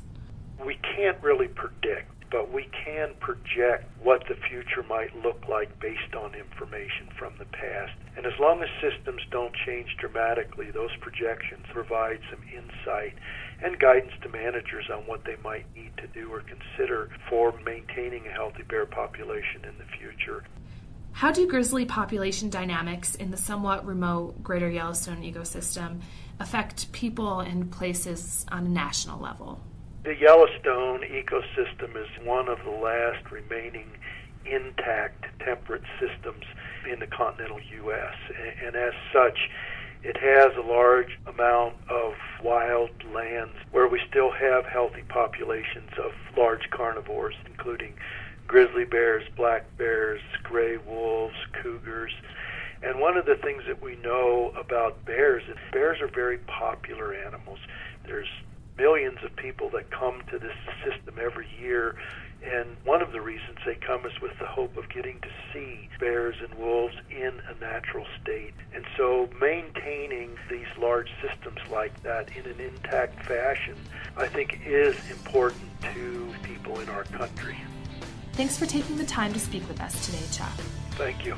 This podcast is a product of the U.S. Geological Survey, Department of the Interior. I'm Marissa Lubeck. Thanks for tuning in.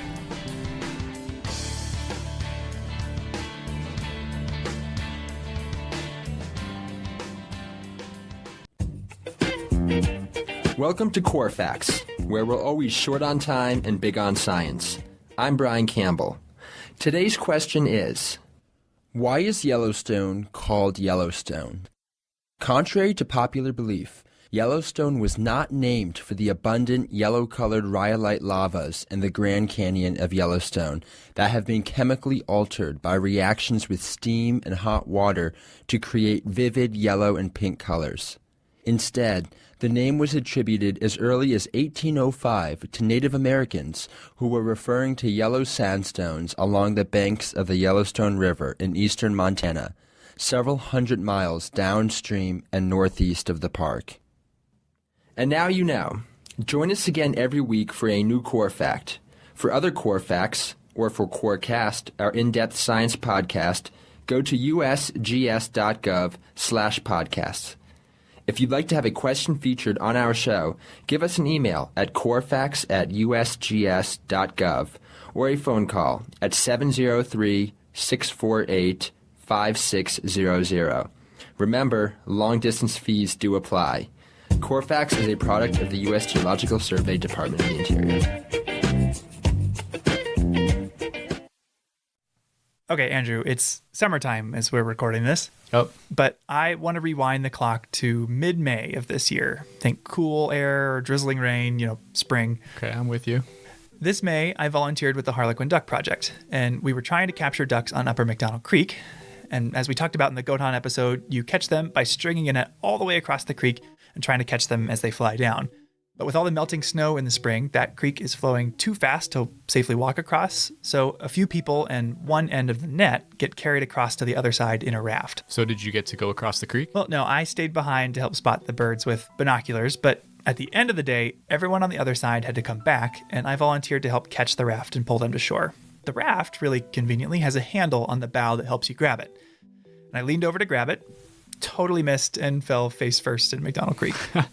Ouch. Yeah, I was totally soaked. Well, it's pretty cold in the spring. Did you have a change of clothes? Well, yes and no. It was very cold, but I didn't have any spare clothes.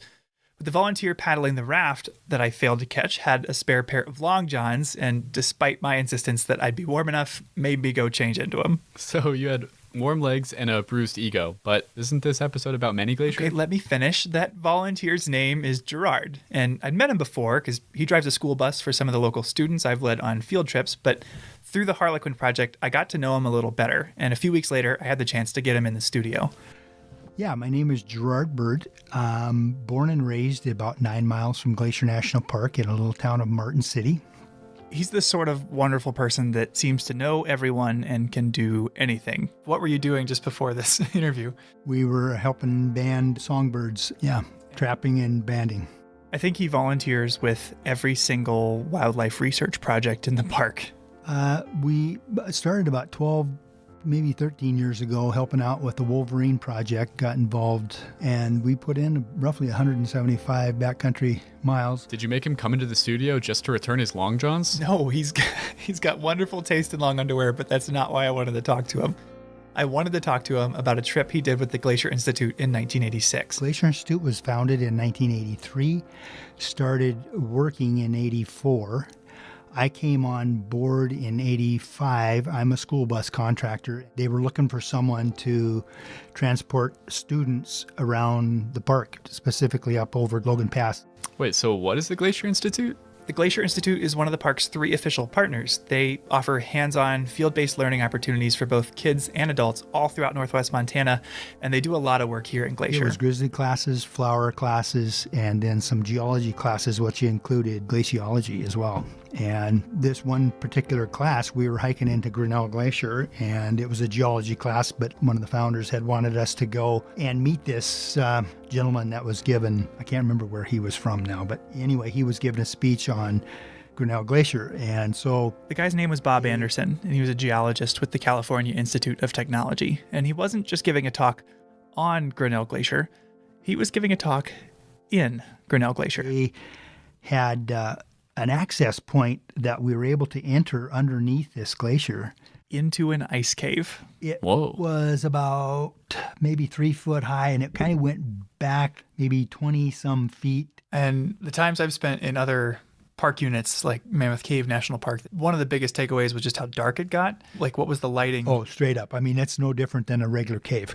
If there were human bodies blocking that entrance, yeah, it would be no different than being in an underground cave. As I looked around, there was probably 20 of us crowded into this small space, and there was a flash photographer taking tons of photos. Leaned over and I said, "Lex, how come this is so obnoxious?" He goes, "Jordan, National Geographic's in here doing a photo op here under this glacier." National Geographic was there? Yeah, they published a 20-page article not long afterwards, which really reads like an introduction to Glacier, where it is, what it's all about, a harrowing search and rescue tale. And here's the one photo they used from the ice cave. Wow, this is crazy. So this is under Grinnell Glacier? Yeah, the photo, it's really dark. This guy's wearing bright yellow pants, sitting on the ice. And yeah, it's in Grinnell Glacier. I've been to Grinnell Glacier a handful of times, and this looks nothing like anything I've seen up there. It's like a totally different world. Yeah, and it's hard to tell in the photo. I asked him what the weather was like outside, and he said it was sunny, but doesn't look at all like that. It just looks dark. Cold. Gerard described these little threads of ice that would dangle from the ceiling of the glacier, and if you looked at it too long, either your breath or your headlamp would even melt them. So it was a really powerful experience for him. Well, the funny thing is I had visited with my wife when I came out, and I said, "Oh my gosh, honey, you got to come in and look at this." I said, "This was incredible." I was so moved. Well, raising 5 kids and whatnot, it just was about 3 years later, and we decided that we could go back in, and we hiked in, come to this rock face, this is where the glacier was. And I kept looking at the rock face thinking, "Oh God, maybe I'm on a whole different," but I did recognize the area where we entered, and the glacier had melted back about 200 plus feet. I was absolutely astounded. 3 years. That's when I really became aware of man's impact on our beautiful planet. Yeah. So if that's how much it changed in just 3 years, what has he noticed in the last 30 years since then? Yeah, that was something I was really interested in, but he surprised me. But when's the last time you went back to Grinnell Glacier? Oh, it was back then, probably 89. Really? 80s, yep. Haven't been back since? Yeah, I haven't been back to there since. I've done a lot of different areas in the park since, but not been back there since 89. Wow, 30 years. I can't imagine what he'd say if he got to see it now. I know. We have got to get Gerard to Grinnell Glacier this summer.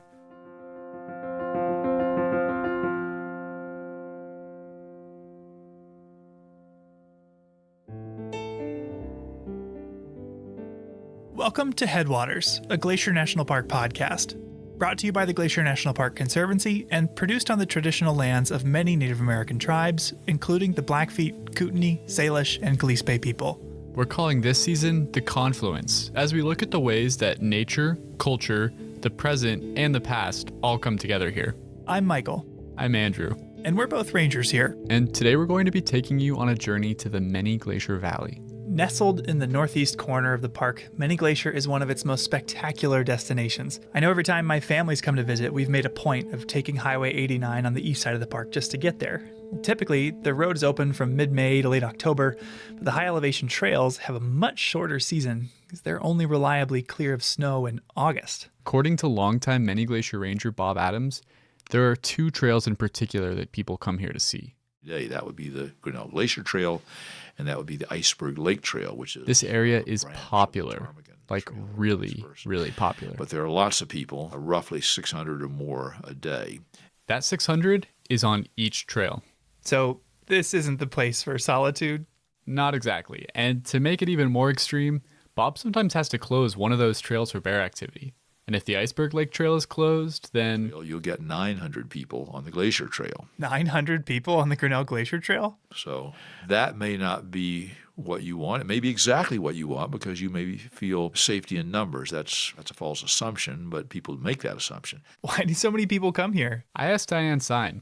She's a ranger, and she spent more than 40 summers in Many Glacier. It not only has the actual glaciers that are still hanging in there, just barely. Then we also have the historic hotel. We have, in my opinion, the best hiking trails in the park. So if you just wanted one location that sums up all that's excellent about Glacier National Park, it's Many Glacier.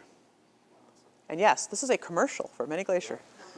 And she's not totally joking about the commercial thing. The marketing of Many Glacier and of the Glacier National Park region as a whole is a really important part of the park's history. What do you mean by that? Well, in the early days of Glacier National Park, a lot of the infrastructure was built by the Great Northern Railway. And the railway executives wanted this place to look like the Swiss Alps. Yeah, there's definitely Swiss architecture noticeable, not just at the Many Glacier Hotel, but the Lake McDonald Lodge too. But why Swiss? That's actually a pretty interesting story. To learn more about it, I decided to join Diane Sine, the ranger you heard a minute ago, on a tour of the Many Glacier Hotel. Well, I'm jealous. Luckily for you and our listeners, these tours are offered during the summer at the Many Glacier Hotel and Lake McDonald Lodge. You can find the schedule in your ranger-led activities guide, which you'll receive at the park entrance station.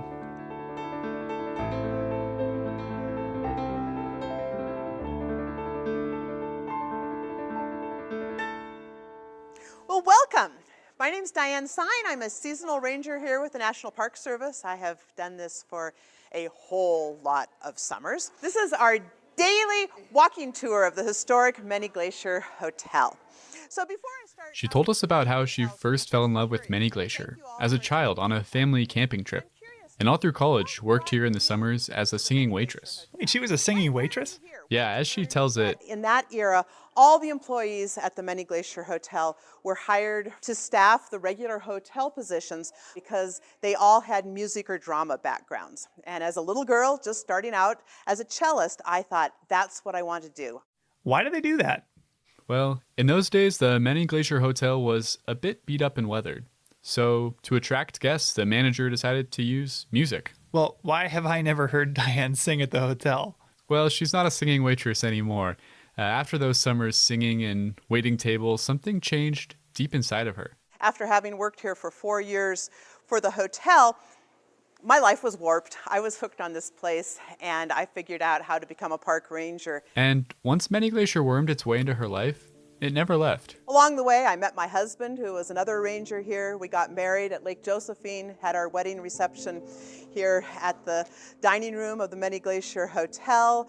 My stepdaughter met her husband here as well, and the tradition has continued. So Many Glacier. But this is all a bit of a digression because although this place is important to Diane, the Many Glacier Hotel is considered to have national significance. It has value to the American story as a place that ties us to the past, not only the past with visitor experiences, but the past with the early development and advertising of national parks. Diane told us about the construction of the building in the winter of 1914, when temperatures hit 40 below. Okay, we've both been here in the winter, and 40 below is cold. It's very cold. As Diane described it, the workers the Great Northern hired were hardy Scandinavian descendants, and they could withstand hardy winters. And the story is... The finished hotel was pretty impressive. Paint a picture for me. Well, as you approach the hotel, a friendly bellhop, clad in Alp-style lederhosen, opens the front door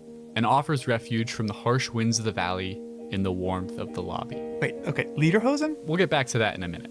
Okay. Once you're inside, the lobby is vast and echoey with a hodgepodge of different styles.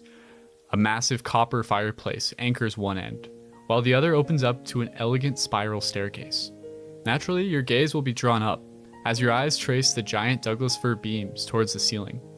And dangling from that ceiling is an impressive array of Japanese-style paper lanterns. Okay, so I'm standing in a Wild West Montanan Swiss chalet with Japanese paper lanterns? Now you're catching on, that's right. But even though there's a lot going on, the thing that really pulled me in was those giant Douglas fir beams.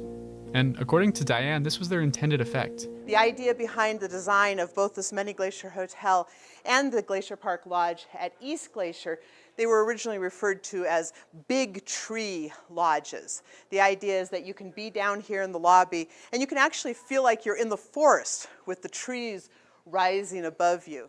That makes a lot of sense having stood in them, but you still have not addressed the lederhosen thing. Okay. Well, part of it is actually an accident of history. In 1914, as construction was just about to begin for the Many Glacier Hotel, World War I cut off Americans from some of their favorite European vacation destinations. The Great Northern saw in this an opportunity to put the American West on vacationers' radar, and they started to market this area as a replacement for the Swiss Alps. Okay, but people go on vacation to Spain or to Germany. Why Switzerland?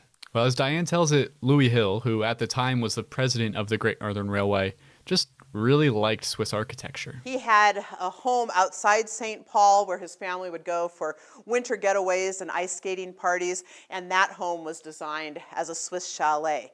But he also had a winter home at Pebble Beach, California. In fact, his home became part of the golf course there. The design for his Pebble Beach home was also Swiss architecture. So the guy just had a thing for Swiss chalets. How'd the Great Northern get word out about the area? Well, they decided to do this big advertising campaign called See America First. See America First, huh? And the idea there was to try to convince Americans that vacationing in the national parks was the patriotic thing to do. They also gave artists free trips out here. And as you can imagine, once those artists saw this place, they took the idea of See America First and just ran with it. One of these artists was the writer Mary Roberts Rinehart. She was a very well-known writer of the time. She went on to write a couple of books about her experiences in Glacier Park. She said, "I have traveled a great deal of Europe. The Alps have never held this lure for me. Perhaps it is because these mountains are my own in my own country." So that was her idea. Be a patriotic American, see America first, come to the Switzerland of North America, come to the Many Glacier Hotel.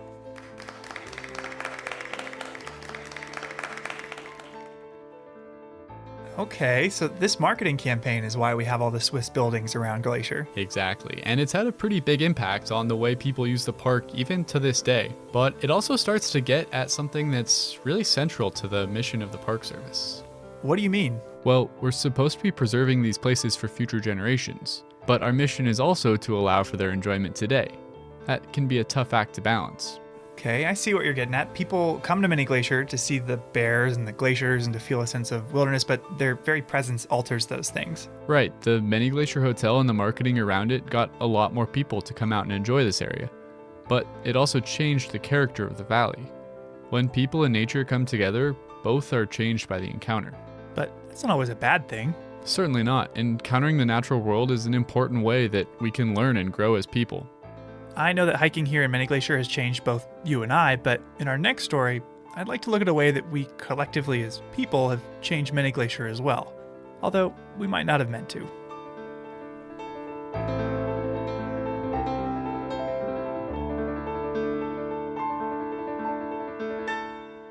So, you know how we've been talking about doing a hike in Many Glacier? Yeah? Well, I just talked to Lisa McKeon. She's a physical scientist with the USGS. She invited us to go up to Grinnell Glacier with her next week. Oh my gosh, we've got to bring Gerard. I thought you might say that, so I asked Lisa about it, and it turns out that they actually already even know each other from some projects he's volunteered on, and he's welcome to join us too. Of course they know each other. Well, I've got to call him. Yeah, let's get him on the phone. Each episode, we seem to cover at least one thing that, like this podcast, wouldn't be possible without the support of the Glacier National Park Conservancy. With the help of some friends over there, we got the number of Executive Director Doug Mitchell and decided to call him up out of the blue to ask about these projects. For this episode, we wanted to ask about the restoration work done on the Many Glacier Hotel.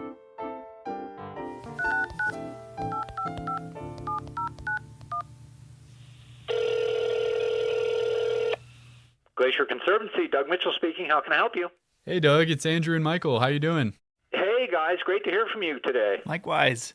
We wanted to call because for this episode, I had the chance to go on a tour of the Many Glacier Hotel with Diane Sine, and she pointed out a staircase to me that she mentioned you might have had something to do with. The famous double helix staircase. To be able to bring that back here in the 21st century is really a treasure, and those people who haven't seen it ought to definitely get out there and take a look. Yeah, it's pretty remarkable, this magnificent, as you said, double helix, like kind of DNA strand staircase.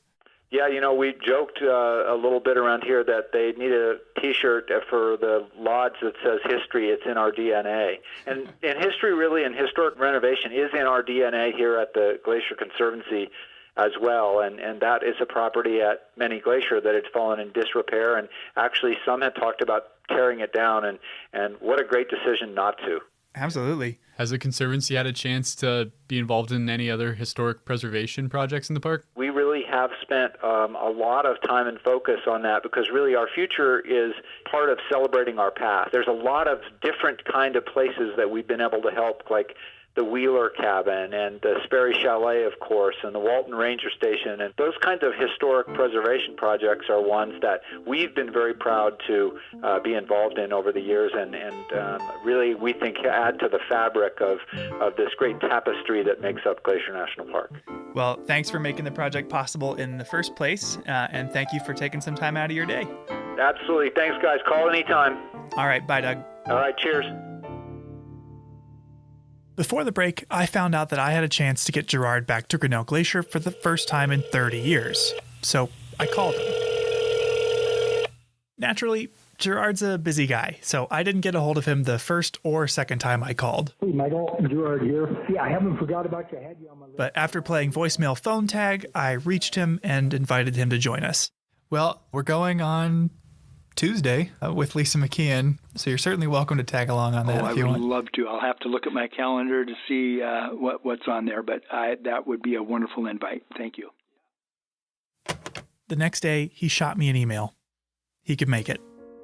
So we had everybody meet at park headquarters and wasted no time getting going. Because if you're headed to Many Glacier, you should plan on an early start. Whether you're looking for a parking space or a campsite, everything fills up early. Like, really early. And on top of that, it's not especially close. It's the farthest main entrance from the airport, and from the west entrance alone, it takes about 2.5 hours whether you go into the Sun Road to St. Mary or Highway 2 onto the south end of the park. But we found a spot and set off on one of the crown jewels of Glacier's trail system. Now, the trail is popular not just because of its destination, but because of the scenery along the way. If you're not looking at wildlife, you're looking at towering snow-capped mountains or crystal clear lakes. Round trip, it's 11 miles and you gain 2,600 feet of elevation, so it's not an easy hike. In fact, one of the fan favorite ways to do this trail is to actually skip the first few miles entirely. The Glacier Park Boat Company offers historic wooden boat tours, and some of their tours include a hike to the glacier. And taking that boat shuttle shaves off nearly 4 miles of the hike, but none of the elevation. If you're interested in boat tours at Many Glacier or anywhere else in the park, it pays to plan ahead. We didn't catch a boat, though. We just hiked. And you don't have to hike too far before you stumble into one of the most famous views in the whole park, a bright blue Grinnell Lake tucked into the mountains. And if you've ever seen a poster of the park, odds are it was a picture of Grinnell Lake. In fact, Lisa McKeon told us she had a poster of the view in her college dorm room. Yeah. I've been up this trail so many times, I never thought about that. Oh, good. But, the classic Grinnell view. Good right story. Here. Yeah. When I worked for a different agency in a different state, that same poster was on the wall in the office next to me. And I had a funny experience with this view as well. When I got hired, I was in college and I was so excited about it. I'd never been here before. And so I Google image search Glacier National Park, downloaded some cool pictures for my phone background. And I didn't ever really look up where it was, but I was hiking up here for the first time and I'm like, oh my God, this is the view from my phone. Yeah. So I took my own photo from that spot and I still have it as my That's background. still your background? Yeah. This whole time. Good story. So, That's great. I was like, oh, this is it. This is why I came here. And it is so easy to get swept away by the beauty of this trail, by the wildflowers, by the wildlife, whether it's mountain goats or bighorn sheep. But the entire time I was distracted, wondering how Gerard was going to react once we finally saw the glacier. And the trail does a really good job at building that anticipation because you can't really see it until the very end. But after a few hours and a few thousand feet, we made it. We crested that final hill and were able to look down at Grinnell Glacier.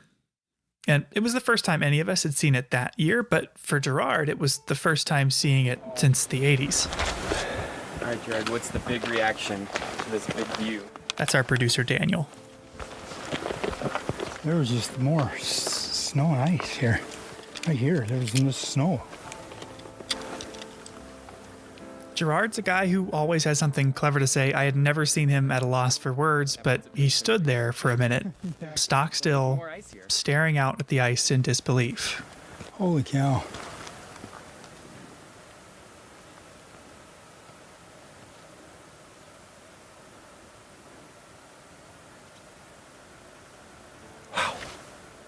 I felt pretty fortunate to be there in that moment with Gerard. It left him totally speechless. And experiences like his are as powerful as they are rare. In the grand scheme of things, most people are lucky to see a place like Grinnell Glacier once in a lifetime, let alone have the chance to revisit it. I mean, growing up in Ohio, I could have driven in any direction for several days and never seen anything quite like it. And that's where Lisa's work comes in. Lisa McKeon is a physical scientist with the USGS, or United States Geological Survey. And over the course of her career, she's taken experiences like Gerard's and made them a lot more accessible. No, I agree. I mean, we've got, area change data, we've got some volume estimates, we've got mass balance, we have a lot of quantitative data looking at change. Most people can't relate to that, and they can look at a pair of images and go, wow, something's happening there. Yeah. The USGS's Repeat Photography Project is an effort to visualize glacial change not with graphs or charts, but with pictures. By retaking historic photos of glaciers throughout the park, you can see the change that's happened in the intervening years with your own eyes. And Lisa's been involved since it got started in 1997. I got swept up into doing repeat photography right at the very beginning. Jerry DeSanto had brought in this repeat pair early in the spring and showed Dan, and we had decided, oh yeah, let's do some of this. Let's document glaciers in the park with photography. And then later that summer, Vice President Al Gore decided to come out and have a little event here at the glacier. And he was talking about climate change. Like right then at 1997, the media came out and we had taken a few repeat photos and they couldn't get enough of them. It was some of the first really visual evidence that people could relate to with this idea of climate change. It struck a chord as soon as you started. Because they're so easy to... Yeah, they answer themselves. Yeah, you don't really need any text, nothing. It's just... And it's not... A picture really is worth 1,000 words. Because I could read through statistics about how Boulder Glacier's area today is 35,298 square meters when it used to be 829,577 square meters. Or I could show you a picture. Well, not really, this is a podcast, but you could find the photo from a 1932 horse packing trip to Boulder Glacier, where 80% of the frame is filled with ice, and 4 people stand there staring into the mouth of a towering ice cave. When Ranger Jerry DeSanto took that same photo just 50 years later, the frame was empty. The ice had receded, revealing only barren rock and the distant mountains. These repeated photos have made it possible for people, no matter where they are or when they are, to make sense of this change. But while these repeated photos are easy to understand, they're quite difficult to capture. Some of them take quite a while. Some are, much harder than others, but it's been amazing. Sometimes when you think, oh, I know where that one is, and you go, oh, no, I guess that's not it. Oh, it's up here. So then you climb up. Oh, wait, no. It was down quite a bit. And it can go up and down, up and down. We've gotten better at it for sure. They don't physically mark any of the sites, so they rely purely on perspective to initially find the right spot. And one thing that's helped a lot is technology. It's been really helpful with Google Earth now because you can kind of go in the landscape and line up the peaks pretty well that way before you get out in the field. The next part of our day was actually taking a repeat photo. And while Lisa had taken this repeat photo before, had seen it on Google Earth, even had the GPS coordinates, she gave us the authentic experience. Using a printed photo, we had to line up what we could see, boulders in the foreground, mountains in the background, with the landscape in the picture, which was easier said than done. Over that ridge. So I think we gotta go further that way. Yeah. We knew from the picture that we'd have to go up, so we started up this moraine or hill of loose rock, feeling pretty good about it until it dropped off and we had to climb down the boulder field and scramble around until we saw this snow patch, and then we had to go over the snow patch. Needless to say, it took a while. And as we were searching, we had to be very mindful of timing, because a lot of factors go into a successful repeat photo. The time of day can cast shadows off the mountains that make it harder to see the ice. And on a larger scale, the time of year is important. Seasonal snow is a huge obstacle to taking a good photo. You have to wait so long. I have people in June asking if they can come to the park and take some photos for me. And I have to say, well, you can't really until the end of August at the earliest, maybe, or in September. You got to wait for the snow to melt so you can see the actual margin. So are we seeing snow there on top of the... Yeah, it's mostly. And even we were cutting it close, right? Yeah, quite honestly, our trip was really more about getting a behind-the-scenes look at the process, and not necessarily because Lisa needed to repeat this particular photo. The thing is, though, we don't have the moraine in front. No? Because that's going to be... Once you finally find the place where the photo is taken, your last step is to get the camera set up and line up the shot. Yeah, so I'm just putting the camera on the tripod, and then I'll just kind of start lining things up and slightly overshoot it so I can crop it down a little bit, but I try to match it as closely. I haven't taken any photos all summer, so half the battle is remembering how to use this camera. No pressure, you just got... Yeah, right, yeah. I'm not even paying attention to that. Once it's all said and done, you've got the photo. If it's good enough, Lisa will line it up next to its historic reference photo back at the office and upload it onto the Repeat Photography Project webpage, where you can access all of them. And at the time of this recording, at least 80 photos have been repeated of 20 different glaciers throughout the park. But after spending the day playing research assistant to Lisa, we wanted to take a repeat photo that had never been done before, one that had her in it. In the summer of 1988, the year before Gerard returned to the glacier with his wife, a teenage Lisa McKeon had hiked with her parents up to Grinnell Glacier. When they got to the top, Lisa posed for a photo. With a white tank top, yellow shorts, and some very 80s sunglasses, Lisa stepped out onto Grinnell Glacier for a picture. With a grimacing smile that screamed, "Mom, please don't make me take another photo," Lisa unwittingly created the perfect opportunity for a future repeat picture.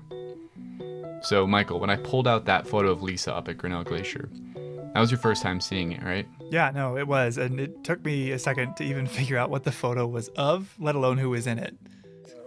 Do you recognize Lisa in them? You would have known that was her? I don't think so, no. You'd been like, who are these people? Look at this lovely picture.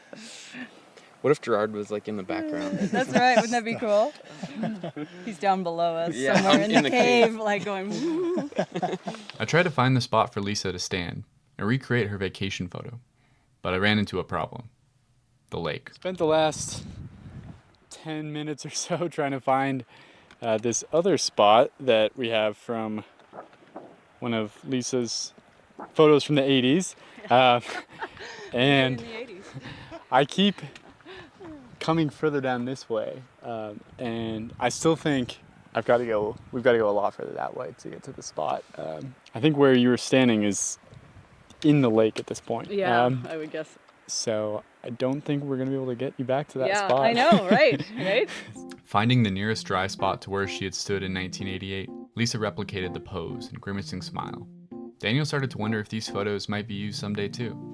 What about the next 20 years and like the photos that you're in? Do you think that people working for USGS in the 2050s will be using photos of you as a teenager and repeating those?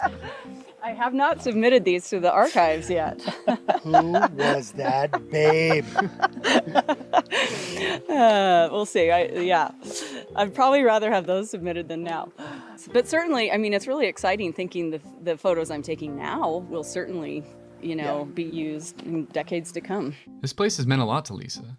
Some of her best memories are here in this glacier basin. I've been lucky enough to come up as a youth, and I've brought both of my daughters here because I think it's a really special place and I want them to see the beauty and to see the change. I want them to have their own memories of what it was and then be able to see how it's changing. Mm-hmm. And my husband proposed to me here too, so I have a lot of great memories associated with this place. Where was that?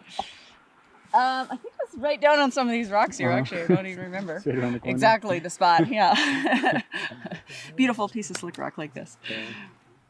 Over a lifetime of visits, she has seen so much change. Not just to the glacier, but to people's understanding of it, and to our understanding of the changing climate. Well, our glaciers are going. They're on a track to disappear now, but I think what we've done is helping the world understand the connection between climate change and what's happening on the landscape. Yeah, a little piece of that. This happens to be a really visible piece, but there's so many other ways that climate change is impacting this park that are not as visible as a glacier melting away. They get people thinking about climate change, and I love that maybe it begs the question of, wow, what else is happening in this park? And there's scientists out there figuring that out, and there's people maybe looking a little more closely for it in their own experiences here. It made me wonder, when did Gerard learn that the changes he'd seen up here were part of a wider, global phenomenon? Yeah, that's something I was wondering too. And I asked him, were you aware of climate change when you made that trip up to Grinnell? I was aware that something was taking place because of humanity or how we were living. Because when I come back that 3 years, I was like astounded. I was just so impressed that we could get underneath a glacier at that time. And I told my wife, I said, oh, honey, we got to go back in. I got to show you this. This was the coolest experience. And so I wasn't really aware of it at that time. It was 3 years later. So it sounds like you noticed that something was going on just from your experience here. But later, did you read in the paper or hear on the news about climate change science and realize, oh, that's what I saw at Grinnell Glacier? Yeah, then the pieces started fitting the puzzle, and I was like, wow, yeah, I witnessed something there that was pretty profound and didn't know it at the time. With all the good memories from this place, but also all the evidence of melting, I wanted to ask Lisa how she felt about Grinnell Glacier on the whole. Does she have a good or bad feeling from this place? Yeah, I think what you described, bittersweet, is exactly what it is, because it's always a stunningly beautiful place, but the glacier's shrinking. I mean, that's one of the main comments I get back from the repeat photos is people feel loss. But when I asked Lisa if she still had hope, she perked up a bit. I do have hope. Yeah.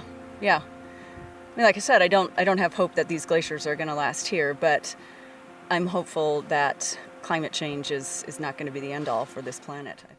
Before we left, Lisa wanted to walk up to the glacier itself, to let us see what was happening to it with our own eyes, hear it with our own ears. As we approached, the sound of melting water rushing off the glacier turned into a roar. I had to shout just for Lisa to hear my question. Lisa, where's all this water coming from?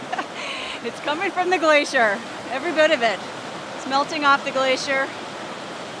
It's quite a torrent today. It's a hot day in the glacier basin and things are cranking. As we stepped onto the glacier, we reflected on what made this change so meaningful. The Earth has always been changing, and glaciers have advanced and retreated many times. But something about this felt different. Yeah, I guess the fact that these changes that maybe historically happened on like geologic timescales are now happening on human timescales makes it really dramatic. Yeah. Very poignant. Yeah. Yeah. And I think that's where the repeat photography comes into play. That's very visual. You can see that. You don't need to be one political party or the other, old or young. You can see that in the blink of an eye right there. I think for me, I feel part of this change. There's something major going on. That's climate change. And, ice melts when it gets warm. And we're part of that equation. I'm part of this. But I also feel like part of the solution to not necessarily changing the trajectory for these glaciers, but in a larger sense, this brings awareness. It's pretty stark. It's raw. Well, it's such a quick change in geological time. And there was change in the past, but it was thousands of years. I mean, what I've witnessed in just my little lifetime here is incredible. Your grandkids, your great-grandkids won't see this. It's brought an awareness to me for just being present. This is all we have. Tomorrow's not here, yesterday's gone. This is all we have. We're just fortunate to be able to witness the last part of Grinnell Glacier.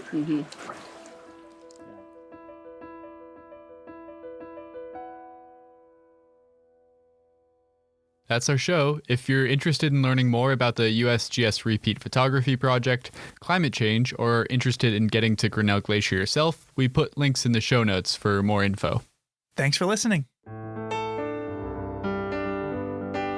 Headwaters is a production of Glacier National Park, with support from the Glacier National Park Conservancy. The show was written and recorded on traditional native lands. Andrew Smith and Michael Feist produced, edited, and hosted the show. Ben Cosgrove wrote and performed our music. Alex Stilson provided tech support. Quinn Feller designed our art. Renata Harrison researched the show. And narrated the credits. Lacey Kowalski was always there for us. And Daniel Lombardi and Bill Hayden were the executive directors. Support for this show comes from the Glacier National Park Conservancy. The Conservancy works to preserve and protect the park for future generations. We couldn't do it without them, and they couldn't do it without support from thousands of generous donors. If you want to learn more about how to support this podcast or other awesome Conservancy projects, please go to their website at glacier.org.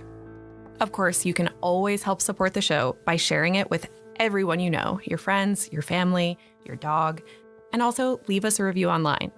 Special thanks this episode to Gerard Bird, Diane Sine, Bob Adams, and Lisa McKeon.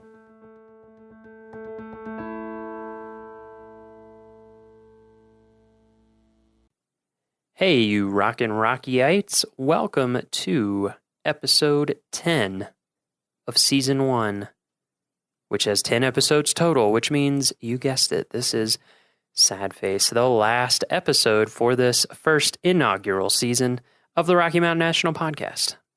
So, first of all, we want to say thank you so much for tuning in, whether that was one episode or multiple episodes. Hopefully you became a subscriber if you are into it in whatever podcast app you like to use. If not, consider doing that. Some stuff you can do while we're on a hiatus for the winter. We may have some bonus episodes in the winter, but we're going to be on a hiatus overall. Here's some things you can do. If you like the podcast, first of all, if you go to iTunes and give us reviews, that helps us show up higher in search rankings. It helps us spread the news about Rocky and reach more people. So think about that. Another great way is to just tell people that are your friends that you think you might be into our podcast. Just let them know, hey, this is kind of cool. Check it out. Or maybe you'll listen to an episode together. I'm also going to go out on a big limb here and give you my email address so that you can send us any comments, positive, critical, negative, whatever. And more importantly, you can give us ideas for things that you are interested in hearing about for next season. We are going to start on pre-production after a little bit of a break here. So we're going to start thinking about it, planning it out for next season. And, we're open to any great ideas that you have. So send them my way. My email address is miles_C_Barger. That is B as in boy, A-R, G as in girl, E-R, miles_C_Barger at nps.gov. send us your comments, send us your ideas, just send us a hey, thank you from wherever you're from. We enjoy listening. Whatever kind of notes you want to drop, go ahead and send them there, and we will read as many of them as we can. So, let's finish this season up with an episode about Long's Peak. Today, we're joining Everett Phillips, who is a Long's Peak climbing ranger. We're going to talk about what being a climbing ranger involves, why we have climbing rangers at Rocky. We're going to talk about how Everett became a climbing ranger, and then we're going to spend quite a bit of time talking about Long's Peak, specifically the Keyhole route. Everett's job this summer and last summer has focused, as you'll hear in the episode, on doing what we call preventative search and rescue, or PSAR, on Long's Peak, specifically the Keyhole route, to help have people have a better time, help keep them safe, and help prevent search and rescues from happening before they ever happen. So, super interesting episode, obviously a huge topic here at the park. And we hope that you find it enjoyable, fascinating, and if you are thinking about climbing Long's Peak, very useful. Here we go.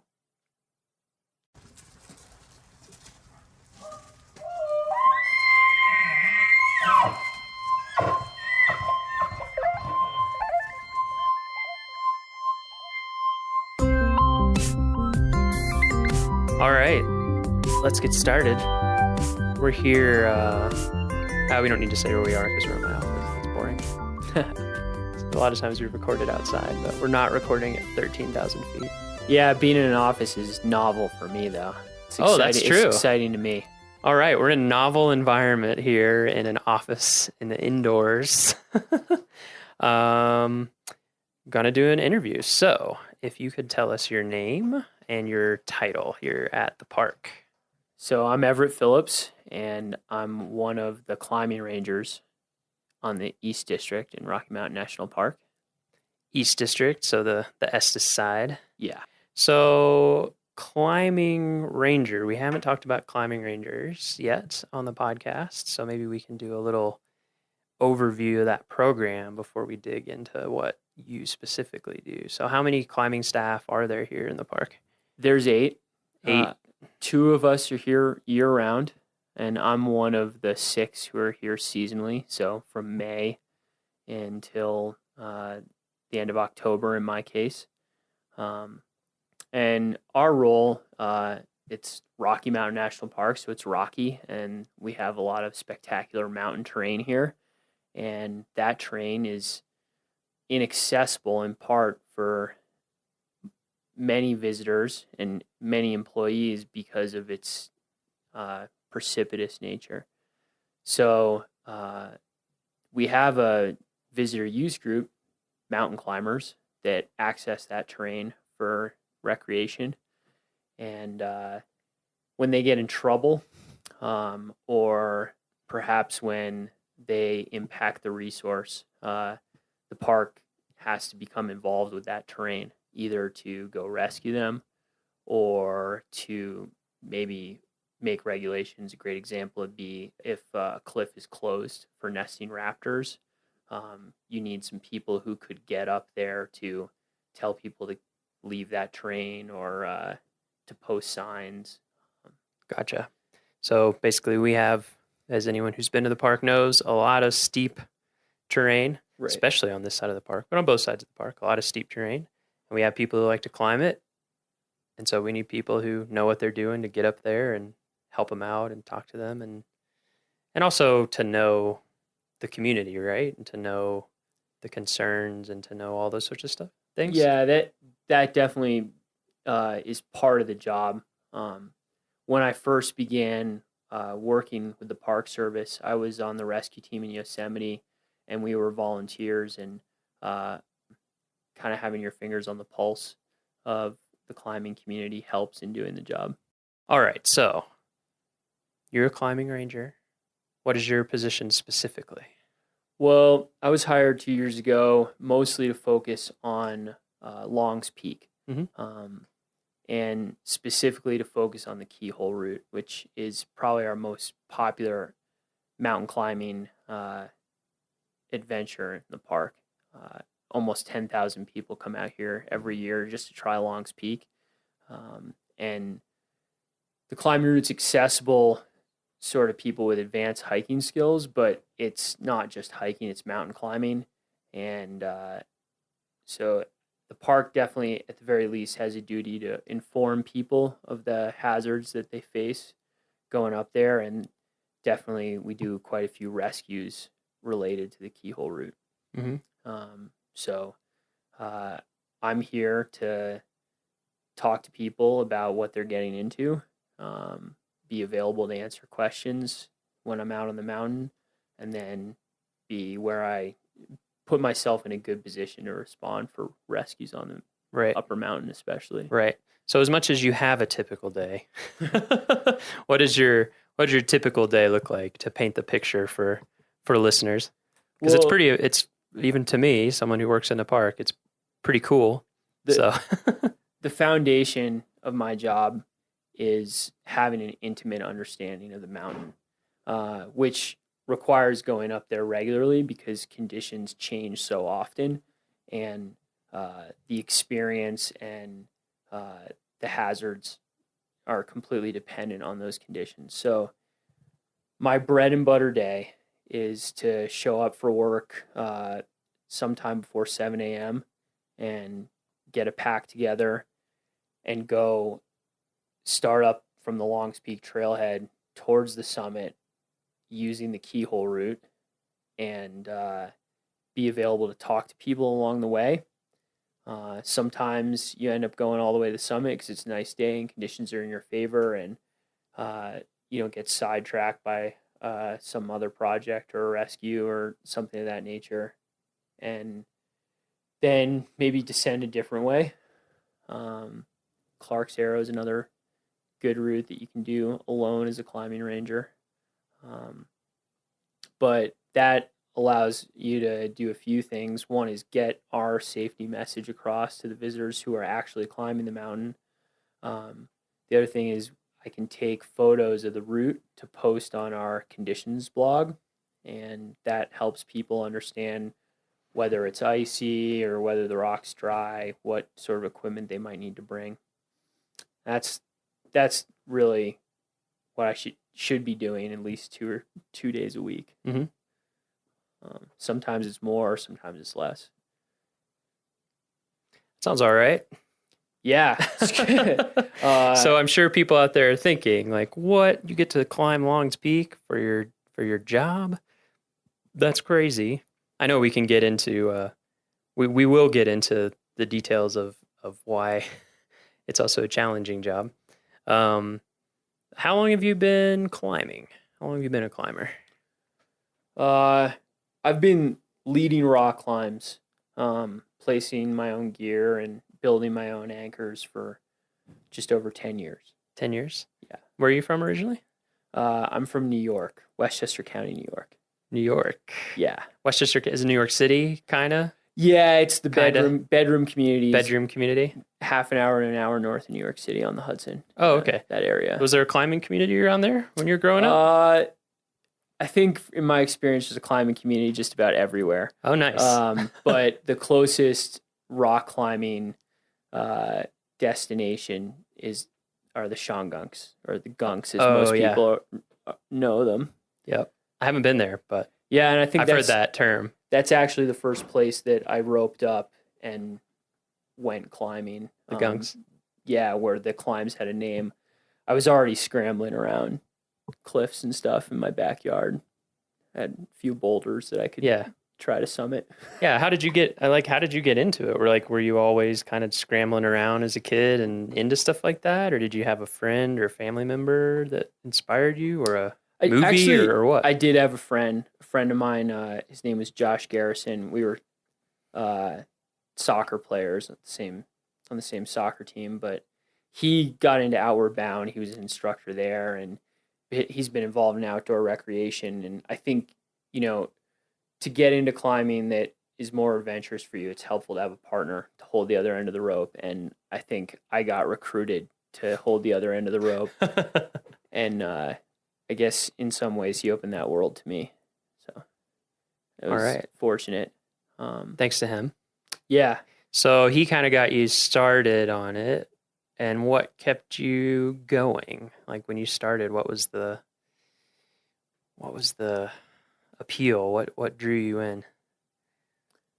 I think I really like the responsibility that comes with climbing. You know, as a young man, I didn't have a lot of responsibility, and I think I was trying to grow up. And the great thing for me about climbing is that once you're involved in the activity of it, once you've launched, you're out there leading up a cliff, you are ultimately responsible for everything that happens to you. And there's no time for anyone else to save you. There's no time for, if you leave the lights on in your car when you park it, someone will come and help you jump it. But if you make a mistake when you're leading a rock climb, then you're going to face the consequences of your mistakes. And I think as a young man, that was an appealing challenge. So well, I guess responsibility, yeah, the way you put it, just that immediate, visceral challenge. Yeah, I drew think you in a sense, climbing's quixotic. You get to the top of the cliff and you just come back down, and there's no real material change in your life. But in another sense, it's as serious as business gets. You have to do things the right way. Otherwise, over time, there are going to be really bad consequences.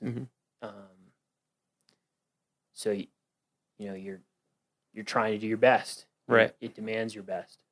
So were you climbing through college? Did you go to college? Yeah, I did go to college. And were you climbing it during that time? Actually, I spent a lot of time climbing on boulders, but it was mostly for fun. Okay. I did rope up a few times, but it wasn't a focus for me. It wasn't until I graduated college and I worked on a trail crew in New Hampshire, and got out in the mountains a lot and saw a lot of cliffs that captured my imagination, and go back and with a partner and go climbing on the weekends. Oh, nice. What was the trail crew with? It was the Appalachian Mountain Club's trail crew. Yeah. They do amazing stuff. That's one thing when I was because I've spent a lot of time out west, but I went back to the East Coast. I was just amazed at the level of organization and dedication to trail maintenance. It was a really unique place to work on. The Appalachian Mountain Club's trail crew is mostly young people, and it turns over. People usually do about 4 or 5 years with that trail crew. But the trails there go straight up the mountain, which if you do a lot of trail work, you know that's really bad planning, because the erosion just turns the trails into big drainage ditches. So you build a lot of rock staircases out there, and yeah, it was a great place to learn. Tough work. Yeah. The trails there are crazy. Yeah. I hadn't been up there, and then when I lived near DC, we would take trips sometimes up to the Northeast for a little more, as close as we could get to Alpine, and we would just, just straight up on boulders. It was also a great place to break into climbing, because there's really great rock climbing. It's the Granite State, but there's also good ice climbing in the winters, and it's got an alpine zone just because of how harsh the winters are, and so there's this alpine tundra, and you can do a little bit of Arctic mountaineering. So you can train for the Alaska range there. You can train for Patagonia there. You can train for Colorado there. Right. It's gnarly. Yeah, it is. It's a lot gnarlier than I realized it was before I'd first gone there, and I was like, oh, okay. Especially the winters. Yeah, they're hardcore. So you were up there doing the trail work, seeing stuff you wanted to climb, climbing it, doing some ice climbing at that time? Yeah, I was. I was passionate about ice climbing at that time. Nice. So where did you go after that? Where did life lead you? It led me to Yosemite Valley. Yosemite. Is there climbing there, or I'm just kidding? Yeah, it's not an original story for a climber, but that's all right. I was really fortunate. I left New Hampshire because I was hired as part of the Yosemite Valley SAR site program. SAR is search and rescue. And the SAR site is basically a campground within the climbers campground in Yosemite, where they give free housing in wall tents to 8 volunteers. And the deal is that 4 of you, at the time anyway, I don't know if the contracts changed, but at the time, 4 out of the 8 of us were available 24 hours a day, 7 days a week to help the park with rescues. But we had no other time commitments except for maybe 5 or 6 days of training at the beginning of the season and 1 day a month after that. So the idea was you went climbing all the time, and then they had fit and well-trained rescuers that would respond to their pager when a rescue was needed. That sounds like a pretty sweet deal. Yeah. Yeah. What was that like? How long did you do that? I did that for 4 summers. Yeah. So it was a 6-month season. It was May 1st to October 31st. And it's still, this program still goes on, and they do incredible rescues. Man, you must have learned a ton there. Yeah. And, they do a good job these days of bringing in people who are just getting passionate and are developing skills. And I was fortunate to be in that position. I was at kind of one level with my mountaineering and my rescue experience when I started in Yosemite, and I was in a completely different level of experience when I left. I bet. Yeah, that's like the place, right? It's a place. It's one of. Sometimes people come out of Yosemite, really beating their chests about what they can do, and I definitely fell prey to that, I think. But it is a really great place to learn how to move, especially in on alpine walls, big walls, because the weather's really stable and the rock's really clean in most cases, and so you can, what would have taken you all day before you start climbing in Yosemite becomes something you can get done in 15 or 20 minutes. Wow. When you leave. That's pretty amazing. Yeah, I think when I got to Yosemite, 3 pitches was a full day for me, and by the time I left Yosemite, 30 pitches was a full day. Wow. Yeah. Factor of 10. Right. Nice. That's pretty cool that you were able to get all that experience, but also be helping people out, and that's with the Park Service. Yeah, it was with the Park Service. How long has that been going on? Do you know? Well, is it established or? Yeah, so Yosemite Search and Rescue has a really interesting history. Royal Robbins and Warren Harding were putting up routes and doing in the heyday of their climbing. The Park Service didn't have anyone who would go anywhere near the places that they were going.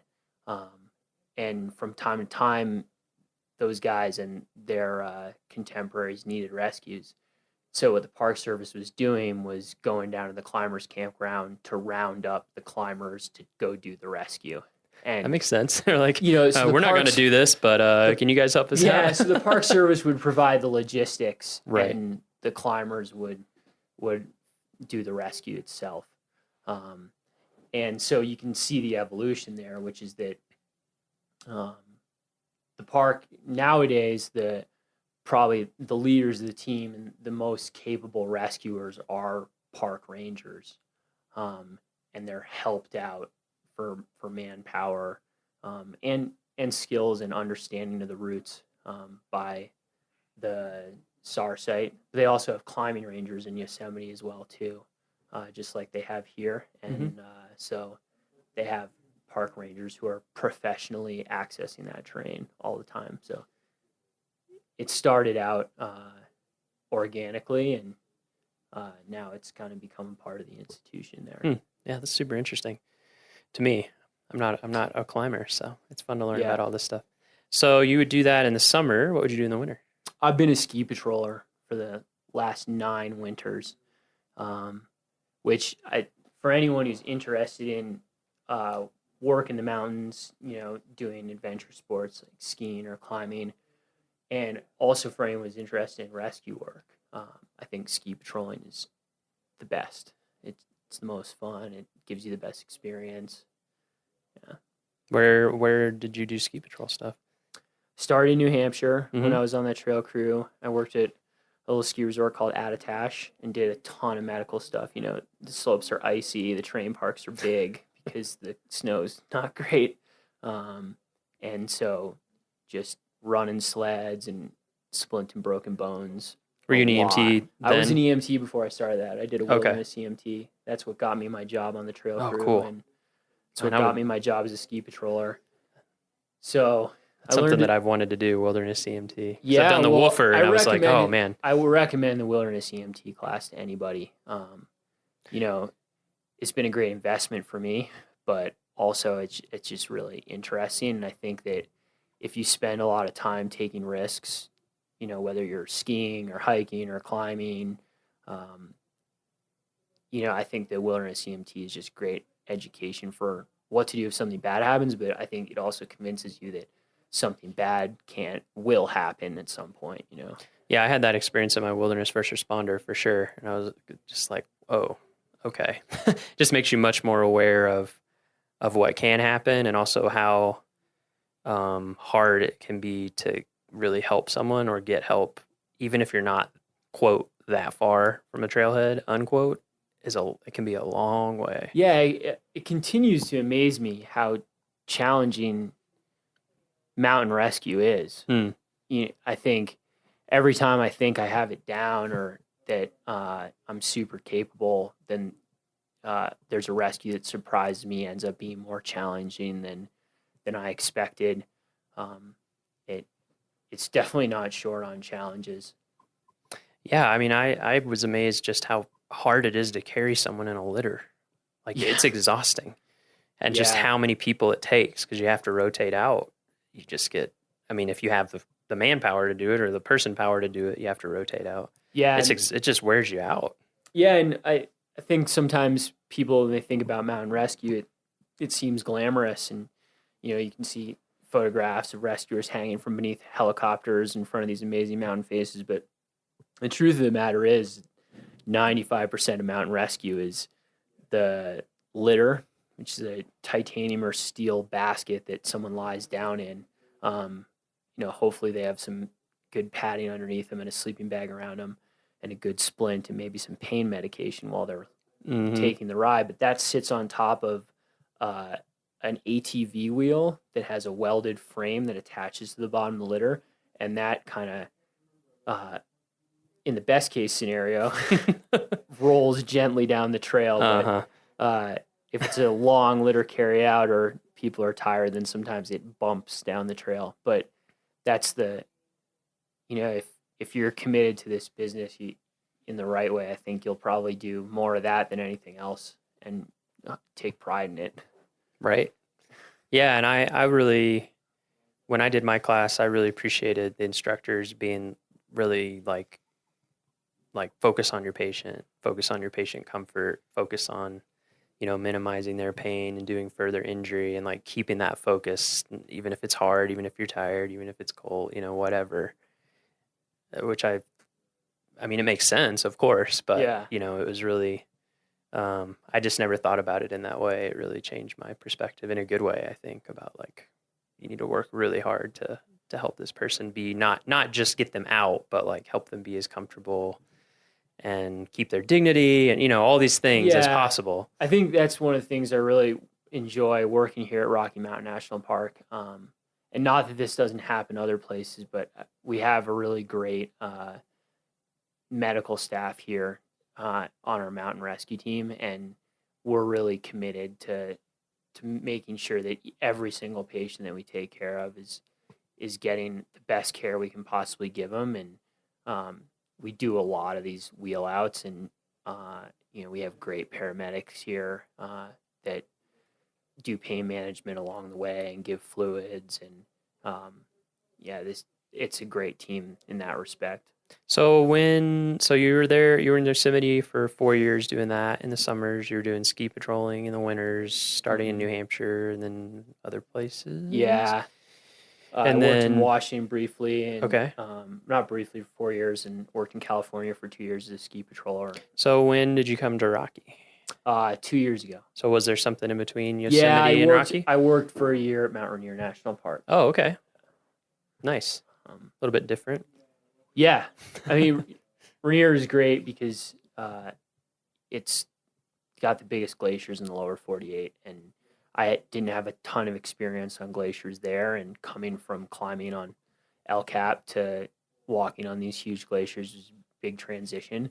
Yeah. And it was probably not a long enough tenure to, become an expert in that terrain, but definitely was good to round me out as a climbing Oh, I ranger. bet. Yeah. Being on glaciers is like amazing and incredibly frightening. Yeah. All at the same time. Absolutely. Yeah, I worked in Alaska for a while, and people get a certain amount of comfort with glaciers, or at least the lower end of glaciers, because they're Mhm. around, and just when that happens, someone will have an accident, or you'll just see something happen where you're like, I know one of the first times I went out on a glacier with someone, and there's just a huge crevasse opening, and they're just like, throw a rock down there. Yeah. Threw a rock down there, and they're like, here when it hits the bottom. Never heard it hit the bottom. And I was just like, oh, okay. Because you have this illusion. There's a lot of dirty glaciers Yeah. where you have kind of a lot of moraine on top of ice, and so you almost don't realize you're on a glacier sometimes. And then you'll come to a spot like that, and Yeah. so it was basically just someone trying to wake me up to like, hey, this is a moving, living thing. Yeah. Don't get comfortable. No, I think that was one of the things that surprised me. I was excited to work at Mount Rainier because I think needed a little bit of break from El Cap, and but I definitely would have trouble sleeping the night before climbing the upper part of Mount Rainier. I have a bunch of friends who are guides at Mount Rainier and friends who are climbing rangers there, and there are a lot of them that do that, have done it 400 times even. But I think it's really serious, and I think they're aware of that. They may just be braver than me. Yeah, and then glacier. I mean, of course, and we'll talk more about this as we get into this. So I'll fill in podcast listeners. Everett and I this summer have been working on a video project, and so we've gone up on Long Peak a couple times together and talked about some of this stuff. So I definitely want to bring it out. Is that idea of risk, and risk that you can mitigate, and risk that you have to accept, and all those kinds of things like that. So we'll get into that more, but yeah, I think there's definitely some pretty big objective hazards with glaciers. Yeah, with certainly. any climbing type of endeavor. So you were there for a year. All right. Well, it was another seasonal job, so I was there from April until the end of September, I guess. And then after that, you came here to Rocky? Yeah. And when was that? That was last? That was 2 years ago. 2 years ago. Actually, my supervisor at Mount Rainier is a guy named Van Roberts. I guess you move around this business a little bit by the partnerships that you form. And I think meeting Van was really, really good, and we both decided he'd worked at Rocky Mountain previously, and we both decided we'd go back to Rocky together. Oh, nice. Yeah. So you had a friend when you came? Yeah, I did. He great. brought me back with him. Nice.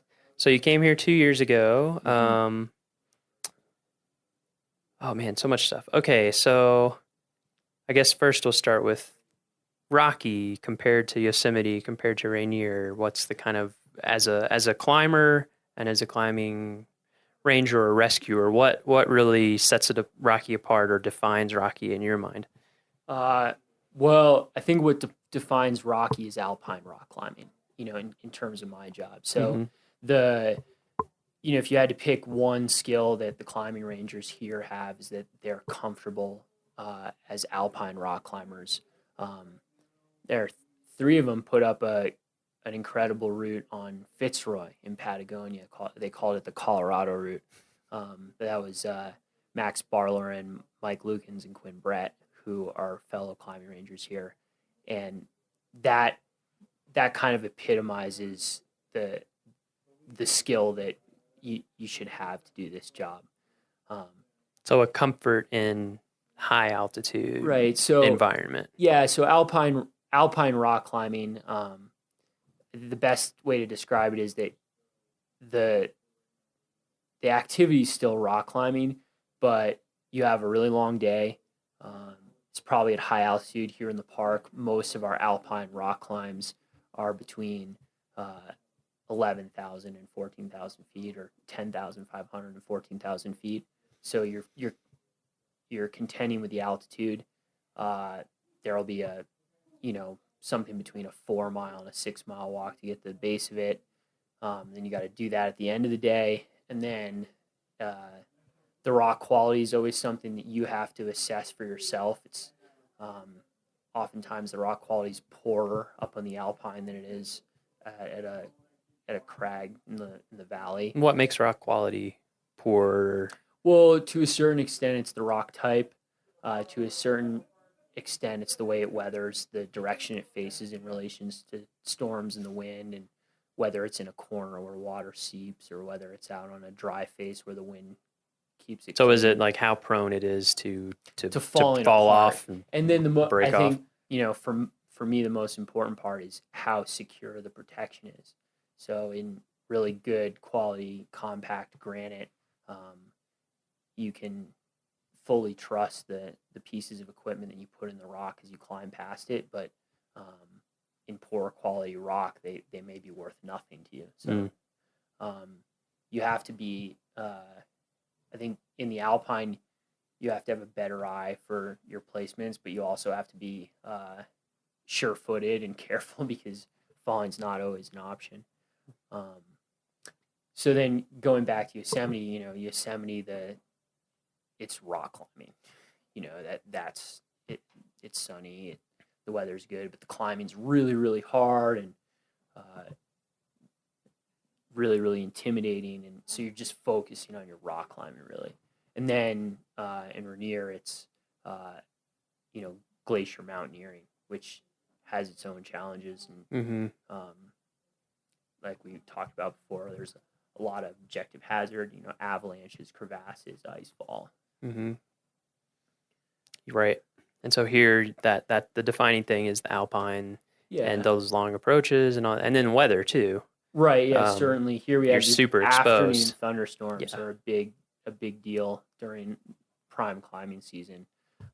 This summer, it seemed like they were almost rolling in every single day, and they were, really, really intense lightning storms. Yeah, we had quite a few weeks in a row of really intense weather. I felt like, So you came here, started last year. What was your first? So were you Longs Peak specific last year too? Yeah, right? it was.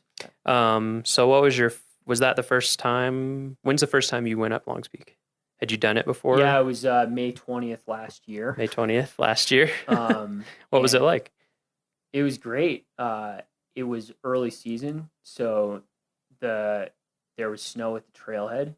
So what we did was we did the approach. We climbed up to the keyhole on our skis. You have climbing skins on your skis, and we skied up to the base of the route. It's about 6 miles in, and then we climbed the keyhole in crampons with ice axes, and it was a mountaineering experience. We were mostly walking on steep snow slopes, kind of assessing the snow stability and plunging the ice axe every step. And it was a great way to get introduced to the mountain because, those conditions can exist almost any time of year, and you need to be really aware of that.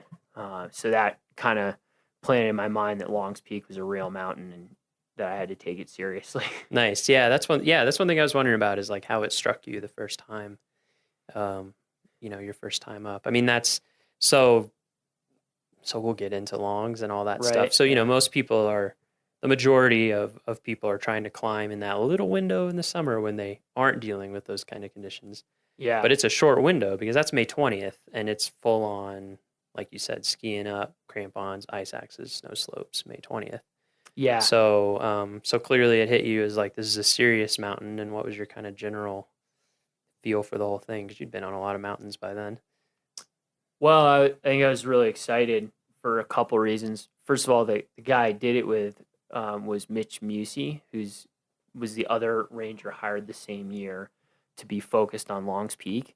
And so we've done a lot of work on the mountain together and a lot of rescue work together now. And that was his first time climbing Long's Peak as a climbing ranger.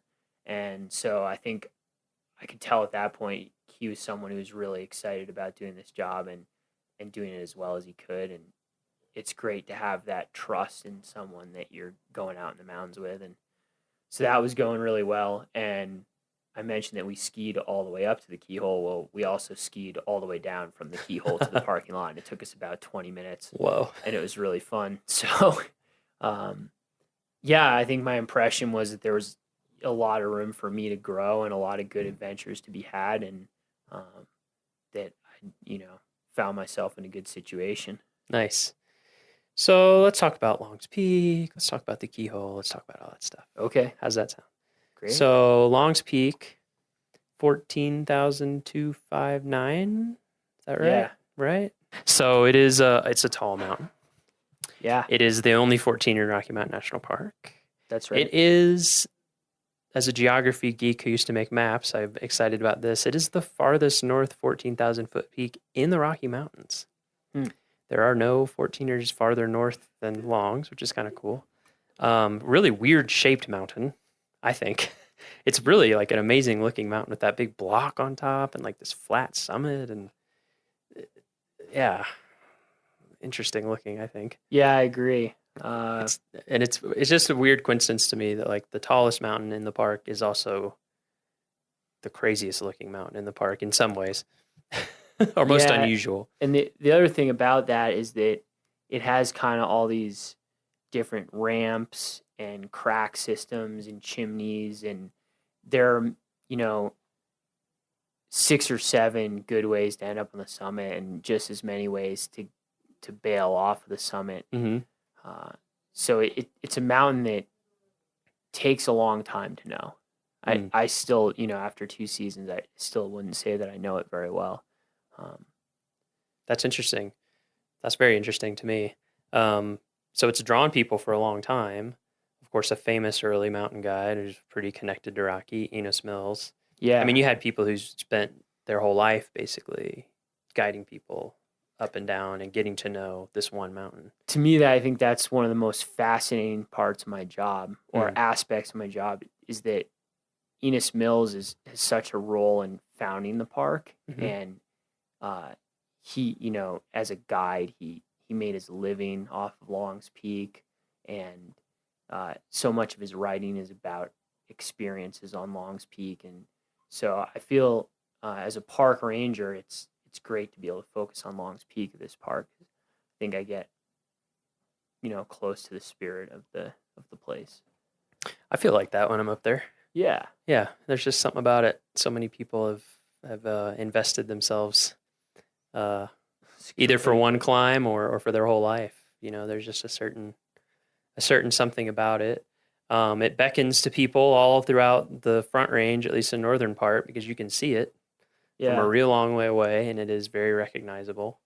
And so, like you were saying, 10,000 a year now we're up to about. Yeah, it's the ballpark. I mean, it's a rough number we throw out there. Yeah, so it's calling out to 10,000-ish people a year to try and give it a go. So that's kind of the general outlier or general outlay of the thing.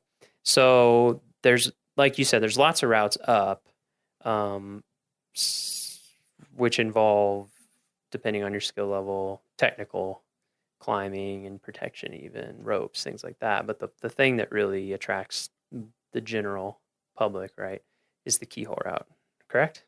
Yes. Yes. So it's inescapable. It's inescapable. So let's talk about the keyhole route. Let's just walk through it and stuff will come up about it. So keyhole route, you start at the Long's Peak trailhead, right, where there's a parking lot and a small ranger station where you can get information and purchase backcountry permits and bivouac permits. Mhm. And then it's another 3.5 miles from the parking lot to reach tree line. You wind in and out of the forest and Mhm. eventually come out in a place called Jim's Grove. Beautiful. Yeah. I went up there for the first time this summer. Yeah. And when Yeah. you come out there, it's just like, whoa. Right, and you get this incredible view of the east face of Longs Peak, and Yeah, it's Mount Lady gorgeous. Washington's right there. But you can also, if it's early in the morning, which for a lot of people when they're trying to climb Longs Peak, they start really early in the morning. Right. Yeah. Which is What a good time? idea. What time do people generally start? I mean, of course it varies, but Yeah, I think for your average person, a 2 a.m. to a 4 a.m. start's pretty common. Yeah. If you think you're on the slow side, I meet people who have done a really good job of getting back early. You know, they're coming down the same time I am, around noon, and they tell me they started at 12:30 or 1, and I think, whoa, that was hard work for them to do that, but it paid off for them. yeah, I know when we were up there filming at what time was that? Like 5 or something, Yeah, we were and we hiking saw up the- so many headlights coming up the trail. Yeah. And we were away. You know, we were quite a ways up the trail. So Yeah, we they, had a they big started jump on earlier. them. Yeah. Okay, so people are starting early. They're headed up through the trees, standard hiking trail. Yeah, so you break out a tree line, and if you're on time, you look out and you can see the lights of the Front Range cities, Boulder and Denver. Yeah, which is super cool. Yeah, it is. It is cool. And so then now you're above tree line, and the trail winds around Mount Lady Washington, and that's another 2.5 or 3 miles of hiking, and that puts you out in the boulder field. Okay, so you're at the boulder field. So from the trailhead to the boulder field is 6 miles? 6 miles. And 6. Yeah. how many feet of gain is it? Like The boulder field is about 12,000, between 12,500 and 12,800. That's so you've the gained boulder like field. 3,500 feet, or What do you is think it? about this? So I'm just going to round it up to 13,000 and round the trailhead up to 10,500. Okay. Sorry, Nine- 9,500, and so that's 3,500 feet. Okay. So this is just to get to the boulder field. Yeah. And that's pretty much, it's a trail. Well, Right. It's safe to call it that. Yeah, no, I would call it it's that from when I hiking. did it. It's hiking. So then you get to the boulder field. You get, well, the keyhole route is so named because of this break in the northwest ridge of Longs Peak, and it looks like a keyhole. You know, it's pretty obvious, at least from the boulder field. It's pretty obvious. Right. And the keyhole is at about 13,000. So you have to go up from the boulder field a little ways to reach the entrance to the route, which is right through that keyhole. And what I found interesting there is that it's a pretty, I feel like it's a pretty nice, smooth transition of difficulty. I felt like, Yeah. to let you know what you're getting into. Because like, well, I'm on a trail in the woods. It's getting a little rockier. Now I'm on boulders. Now I'm boulder hopping. Now I'm starting to use my hands and get a little scrambly, right? Yeah, so you get a great feel for what the route is like after the keyhole by the type of terrain you move through from the boulder field getting up to the keyhole. Yeah. And right as you're just making it into the keyhole, I like to tell people that kind of scrambling to get to the keyhole itself, the last 100 feet up to the keyhole, is what the rest of the hike to the summit is like. Yeah, I which remember is you mentioning another that to mile me. and a half. So it gives, I think for people who say to themselves, and I think this is a good plan to have, I'll make it to the keyhole and see how I feel, remembering it that last 80 or 100 feet getting up to the keyhole is what you're in for the next mile and a half one way, right? Right. 3 miles round trip. Yeah. Ish. You could look at it as it's a good setup because you progressively increase your difficulty, but it's also one of the traps of the keyhole route in Longs Peak that you don't really get your difficult climbing until you're really tired and you're at higher altitude. So things start to compound in terms of difficulty the closer you get to the summit. Right. And You've already been people- climbing, your legs are getting tired. You're already, if you aren't acclimatized, especially the altitude is getting you. And you maybe some people fall into the mental trap that I've come all this way. I only have this much further to go. But in reality, that last mile and a half is going to take as long as the whole first bit. Right. Yeah. And so you get up to the keyhole, you get there, and I mean, when we got up there, that definitely took my breath away. You pop out through this, and now you're just looking down into Glacier Gorge, like all of Glacier Gorge right Yeah. below you. It's an incredible view. Just the keyhole. I've told people that who are like, I could never do longs. I'm like, well, you should try to at least go to the keyhole, just because if there were nothing else past that, it would be a worthwhile, stellar top 5 hike in the park for sure. And then on the opposite side of the boulder field, you have chasm view, where if you kind of walk up to the low point in the ridge between the north face of Long's Peak and Mount Lady Washington, you have this incredible view down at Chasm Lake. Yeah, it's amazing. And you see the whole east face of Long's Peak, and so that's another reason to hike up to the boulder Thought that was field. pretty breathtaking. Oh yeah. So you've made it to the keyhole. Let's say you're feeling okay. Right. You've got snacks. You got water. You're feeling okay about the last 100 feet that you just climbed up. How do we go from there? Or first, I should say, before we get to that, what should people be going through in their mind when they're getting to this point about whether or not they should keep going that day, or whether or not they should feel proud of what they've done so far, call it good, and decide that they're going to come back and try it another time? Like, what are the checkpoints in your head for people who are thinking about doing it? Yeah, I think the most important thing there is time and weather. And so you need to make sure that the weather isn't deteriorating when you get to the keyhole, because it's not only a mile and a half further to the summit, but that mile and a half is going to take you almost as long as the 6 miles it took you to get there. So you don't want to be starting that adventure when a storm is building. And that can be kind of, if you don't get a lot of opportunities to go up and try to climb Long's Peak, it's hard to say to yourself, well, there's a 50% chance of thunderstorms after noon, and I already see some little white fluffy clouds that look innocent enough, but the wind's blowing them closer, and turn around right there for those reasons. Sure. But if you want to be conservative about getting struck by lightning or climbing across a rock slab that you can't fall off of in a rainstorm, that's your last chance to make that decision.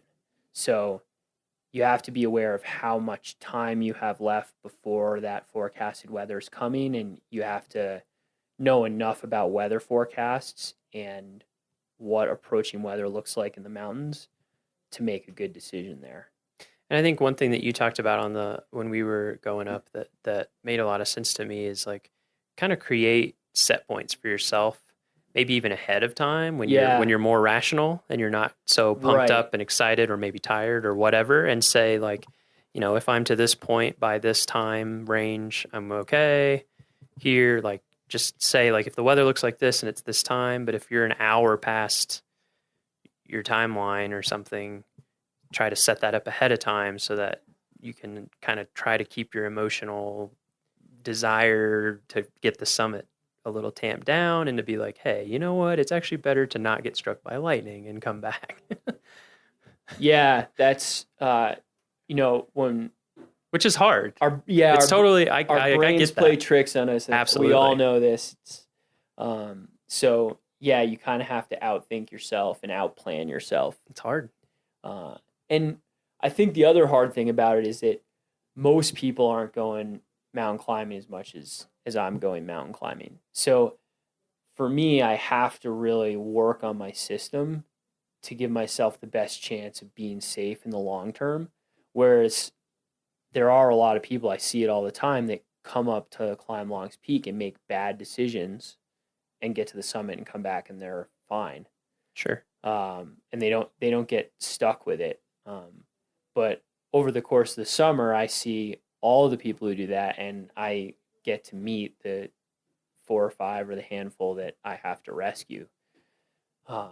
So that's something, just getting the summit, climbing the route doesn't always indicate success or mastery. You know, that's something that's harder to find. Interesting. So you've made it to the keyhole. Let's say all those check marks that you've thought about beforehand. You've done your research. You're good. You've got the weather's looking good. All that. Now we're getting into the real meat of this climb. Yeah. Where do we go from there? Right. So the technical or more technical sections of the route, the sections where now it's a mountain climb. It's not just hiking anymore. It's mountain climbing. Right. That's a big message. Yeah. It's not a hike. That's my the one talking point I've really developed. Yeah. It's a good one. It's a good one. Actually, we used to grade the keyhole route as technical or non-technical, depending on the season. And they'd hang a little plaque up there at the keyhole saying, no, the keyhole route is technical. It's closed all except for real serious mountaineers. And we don't do that anymore. I think it's because it can become technical again at almost any time of year. Certainly it's good to forewarn people that in the winter it's very likely to require advanced skills. But at any time during the summer, it can get to be the kind of conditions that require a lot of experience and specialized equipment. Right.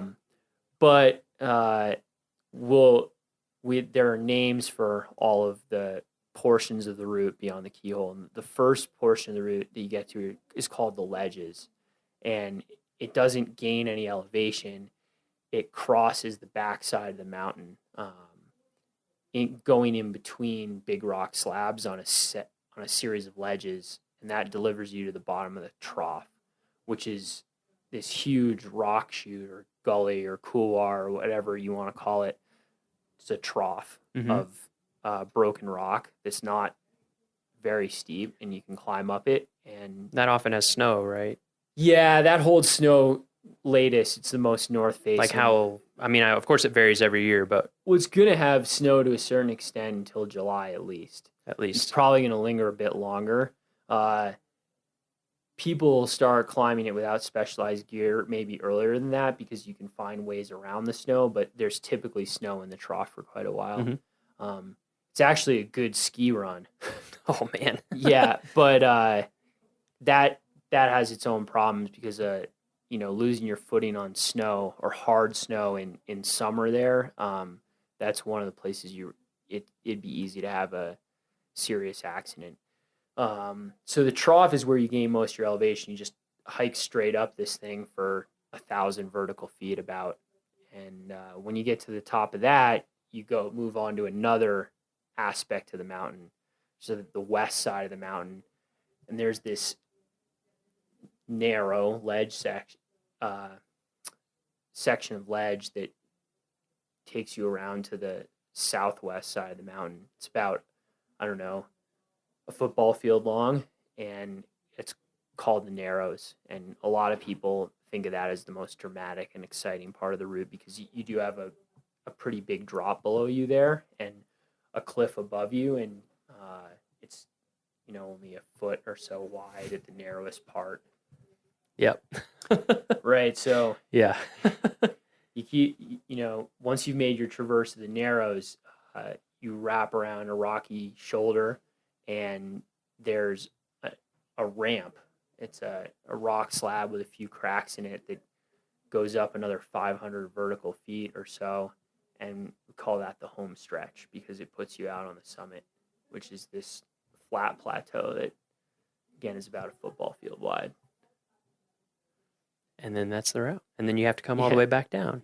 Right. And as a non big on scrambling climbing person, it definitely took my breath away when I started getting on even the beginning part of that. And I could tell that it was having that effect on a lot of people. So what are some things people can do before they are even thinking or making the plan to come up to just get a sense for, whether they're going to be comfortable enough with the route? I mean, of course you can't really know till you do it, but what are some resources? Well, I think when I started mountain climbing, I thought of it as a test of my physical strength and endurance. And when it comes to that sort of scrambly terrain you were mentioning, I don't think that's a good way to think about it.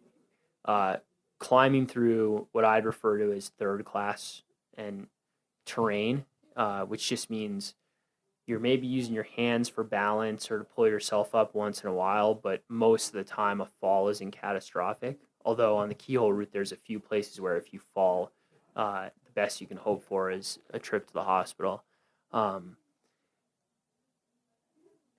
It's a skill. It's something you practice, just like playing an instrument or a sport or anything like that. So you need to, if you want to be able to move confidently and quickly, and I guess quickly is not the right word, efficiently in that sort of terrain, you just need to seek out terrain that's like that and practice. And that's one of the things that is a problem with the keyhole route, is that terrain is so remote on the route that people aren't getting to it and realizing that they're not well practiced until they're already really far away from the trailhead, and the consequences are really high for even a twisted ankle. So the key is really just to move around in boulder fields and steep mountain slopes, and it's something that just comes with time. So kind of purposefully pushing if you're like, for me, I'm a hiker, but I'm like a trail hiker for the most part. Yeah. And so purposefully finding maybe places where you can push yourself off of a nice maintained trail and start getting into more and more scrambly terrain, boulder hopping, loose rock, or just different types of footing, different. Exactly. Yeah. Okay. Yeah. And just think about it like that. Like you said, just think about it. It's not a matter of how strong you are necessarily, or your fortitude as a amazing person. It's just like anything else. Like, would you expect someone to be able to just sit down and play the piano amazingly if they've never done it before? Right. No, you would think that they would want to build up to it. And I see a lot of really strong, fit people fake it till they make it up there. Sure. And I don't think that's a great approach, because there's always this trade-off between efficiency and security in the mountains, right? Getting on your hands and knees and crawling along a narrow ledge with a death grip around every rock around you, you're not going to fall if you do that. But if it takes you an hour to go 100 feet, the storm's going to catch up with you, and then the rock's going to get slick and wet, and you're never going to be able to make it down, no matter how hard you grip the handhold. So there's a trade-off, and if you find yourself really terrified and wearing a hole in the seat of your pants, scooting down the whole thing, a rock slab, then I think that can be avoided with 4 or 5 days of practice moving around in that sort of terrain, so that you get your sea legs. Right. Okay. So practice on some non-maintained trail terrain to kind of get a feel for that and find your comfort level and build your skills. And then what's another thing people can do to up their safety if they're thinking about doing the route?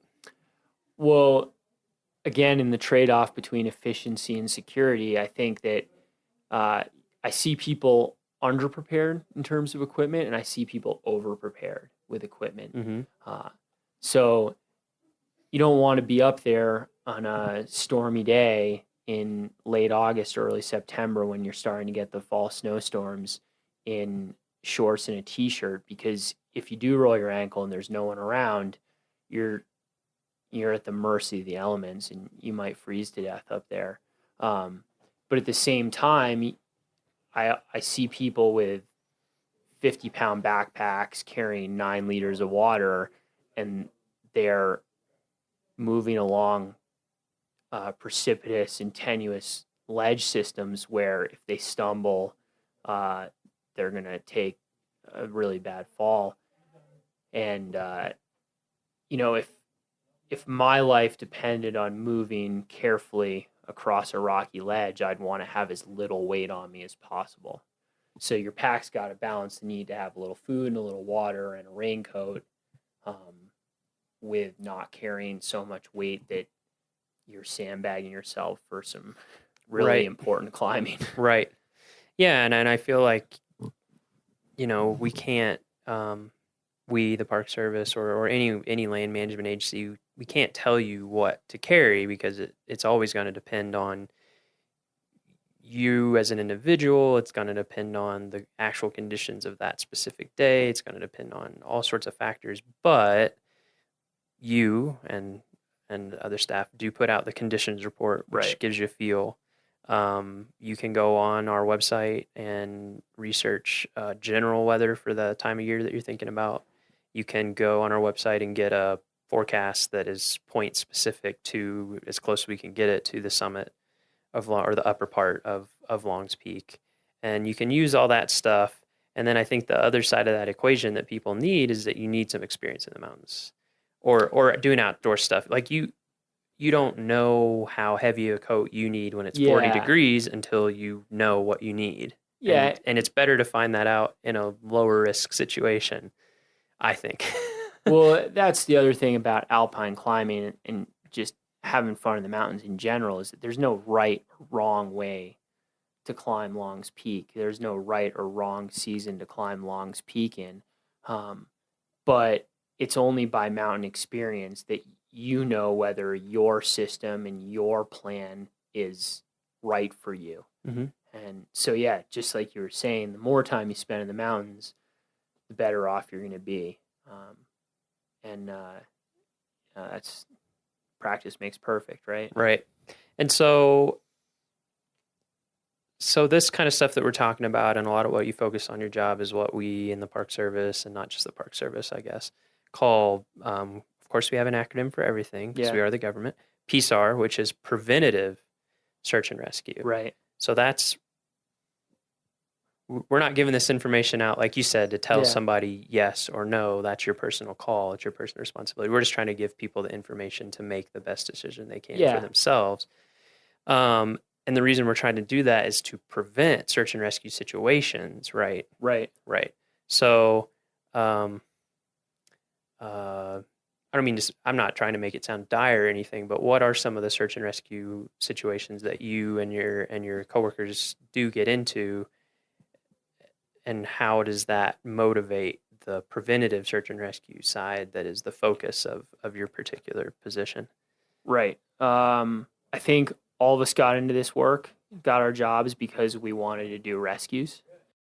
Now, personally, I'd prefer to do PSAR. And so the way PSAR relates to search and rescue work is that you do everything you can to prepare and inform visitors about the risks they're taking and the hazards that they face. And that way you have less accidents to deal with. And at a park that gets as much visitation as Rocky does, that's critical because it's very easy to overwork a rescue team. Some of the rescues can take, more than 24 hours. You have multiple shifts on the rescue.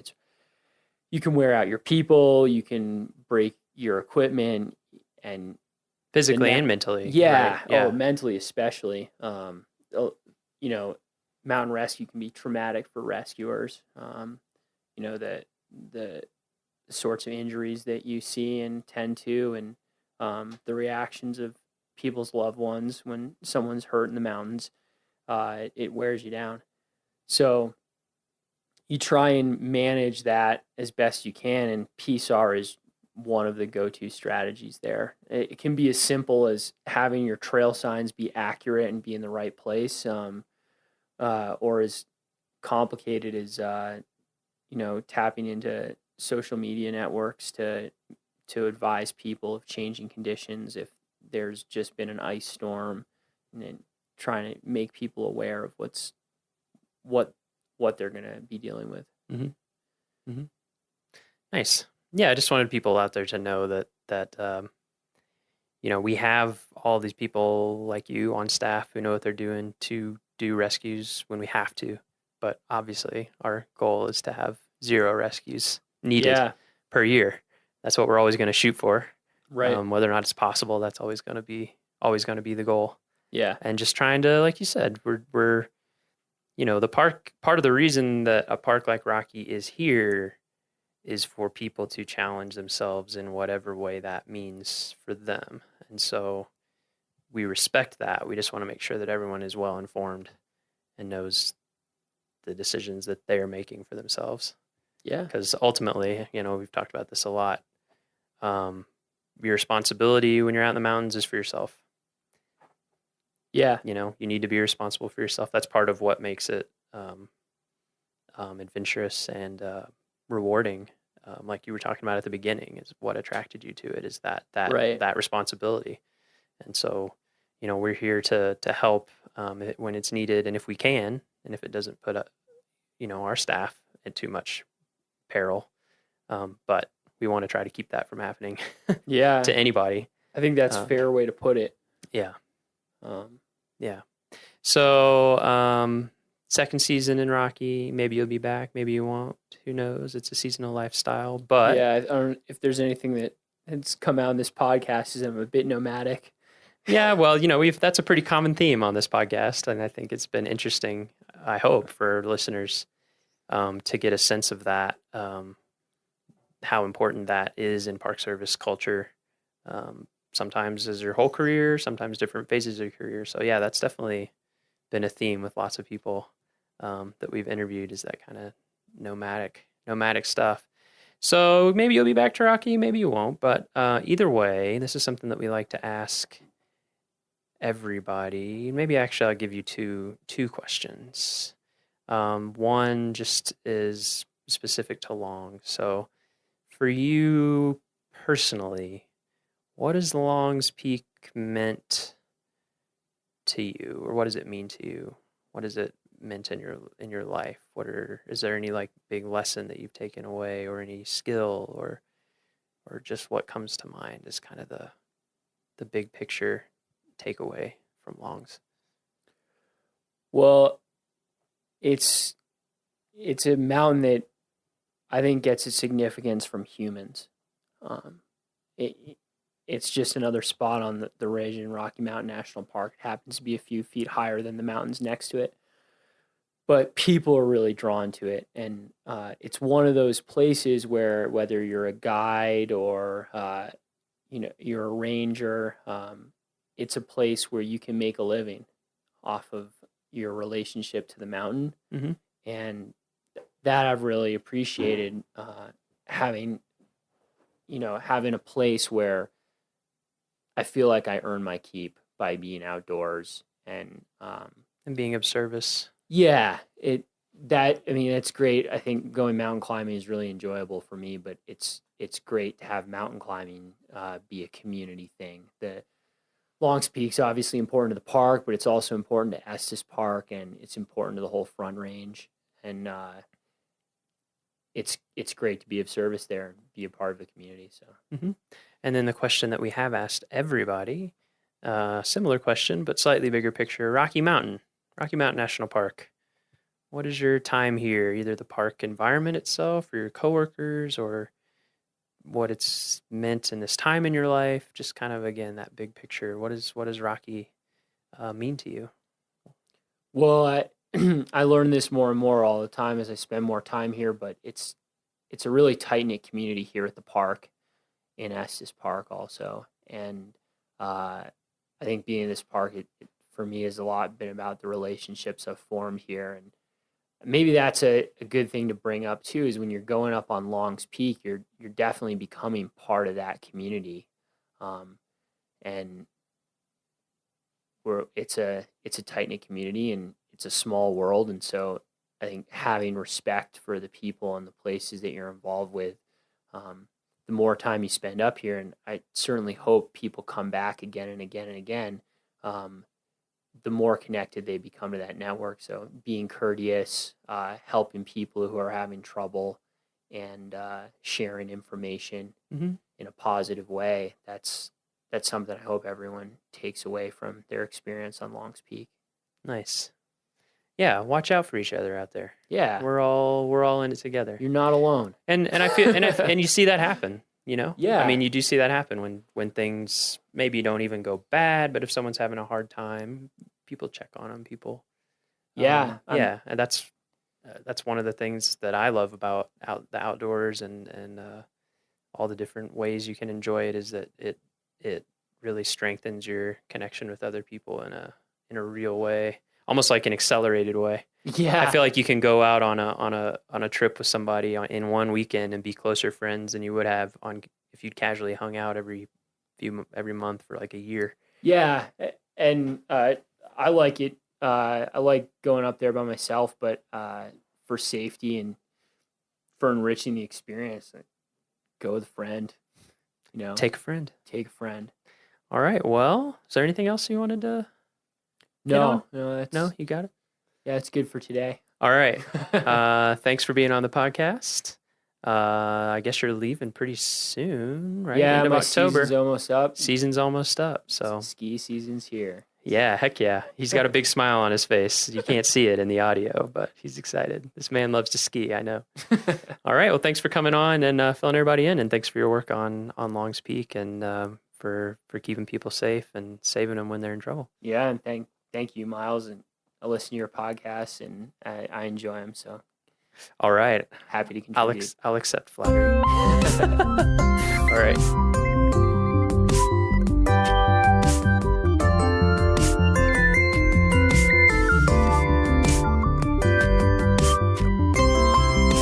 Our next episode will be ... Who knows? We're not sure when our next episode will be. We may have some bonus episodes throughout the winter when something comes up or the fancy strikes us, but we're not going to be returning to a regular seasonal programming until sometime in 2018. That's scary to say, but sometime in 2018. We are starting on pre-production soon, though, like I said in the intro, so we'll have more great stuff coming to you sometime. For show notes, transcriptions, and to learn more about our show, visit our homepage at go.nps.gov/RMNpod. That's go.nps.gov/RMNpod. The Rocky Mountain National Podcast is a product of Rocky Mountain National Park, one of 417 units of the National Park Service that preserve America's heritage for all, forever. Stay classy, Rocky Rangers. Have a great winter. We'll see you soon.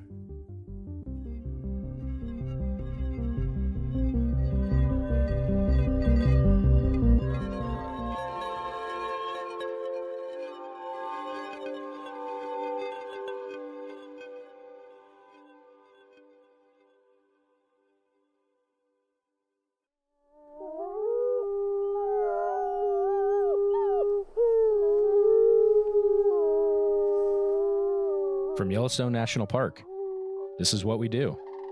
I'm Jake Frank. And I'm Ashton Hooker.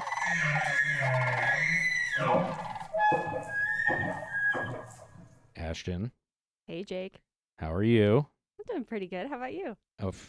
We're in Yellowstone. Life is good. It's another day, another great day in Yellowstone. Did you by chance happen to see the email that we got about the edits to our spring newspaper? I did, actually. Did you get your edits in yet? No. All right. Well, it's on my list, though. Make sure to do that. Yeah. Speaking of publications, do you know how many publications that Yellowstone National Park manages? Ooh, it's got to be way more than I even think. It's a big number. It's not like a ridiculously big number, but it's probably more than you would think. Yeah, I'm going to say 40. Double that. Oh, wow. 80? 80 publications, yeah. So some of the big ones we have are like the park newspaper, but then there's a lot of site bulletins. There's basically all the information that you could want behind the visitor center desk. There's a ton of information to hand out to people if you come to Yellowstone. And speaking of publications, today we're joined by Miles Barger. He is the Publications Program Manager in the Resource Education and Youth Programs Division. Miles, how you doing? Oh, doing pretty well. Beautiful day out there. It is a beautiful day.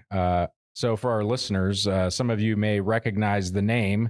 Miles is actually one of our hosts, but you're on the other side of the microphone today. So how does that feel? Feels great. Multi-talented. Yes. Yeah. He's ambidextrous. There you go. You play offense and defense. That's right. Yeah. Special teams. Yes. So, how did you start working in national parks? I was in college and I was looking for a summer job. I had been working near my parents' house in Kentucky. And then somehow through the magic of the internet, I realized that you could work in a national park in the summer to make minimum wage, which I think was like $5.25 back then. You're dating yourself. I know. Yeah, you could work in a national park and make minimum wage instead of being at home doing it. So I thought that's interesting. So I applied to, I don't think I applied to Glacier because you couldn't have a beard. At that time, whatever the concessioner was. What a terrible idea. I know.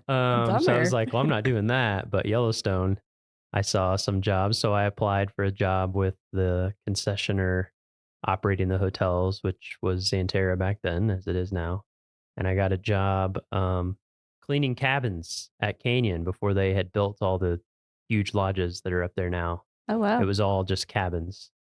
Yeah, and I towed a cart around from cabin to cabin and paused when a bison was sitting on the porch and I couldn't get in. It's like a forced break. And that was my first summer, and I haven't done anything but work in or around national parks since then. Gotcha. Wow. So this podcast, we're focusing mainly on people who work in national parks. Yeah. But you mentioned that you worked for our concessionaire. So I did. Yeah, just something to tell people that are listening is that in Yellowstone, we have about 750 roughly permanent and seasonal employees combined every year. But what's that number in Xanterra? It's like over 3,000, right? I actually was just looking at this number for one of our publications. It's about 3,200 seasonal concessionaire employees in the summer. So many more. Yeah, it's like 5 times more employees. Yeah. So for people who want to, if your main goal is to, like what you were, is to live in a cool place. Yeah. In addition to Park Service jobs, there's the Xanterra, there's Delaware North. If STGI runs our clinics, and then Yellowstone Forever. So it seems like all of those different entities. A lot of my jobs were with nonprofit partners. Like I worked for Alaska Geographic. Yeah. I worked for Denali Education Center, places like that where they're not a National Park Service job, but you're affiliated with the park, working with the park. Yeah. So how did you make the switch? How did you go from one to the other? I was working in Denali in Alaska, and I noticed that a lot of the people who worked there year round had master's degrees. So I thought maybe I should do that. Yeah. And I didn't have anything to do in the off season anyway. So I started applying for master's degrees programs in environmental studies / environmental science. Got in at University of Oregon, started doing my master's, I took some GIS classes because that seemed helpful.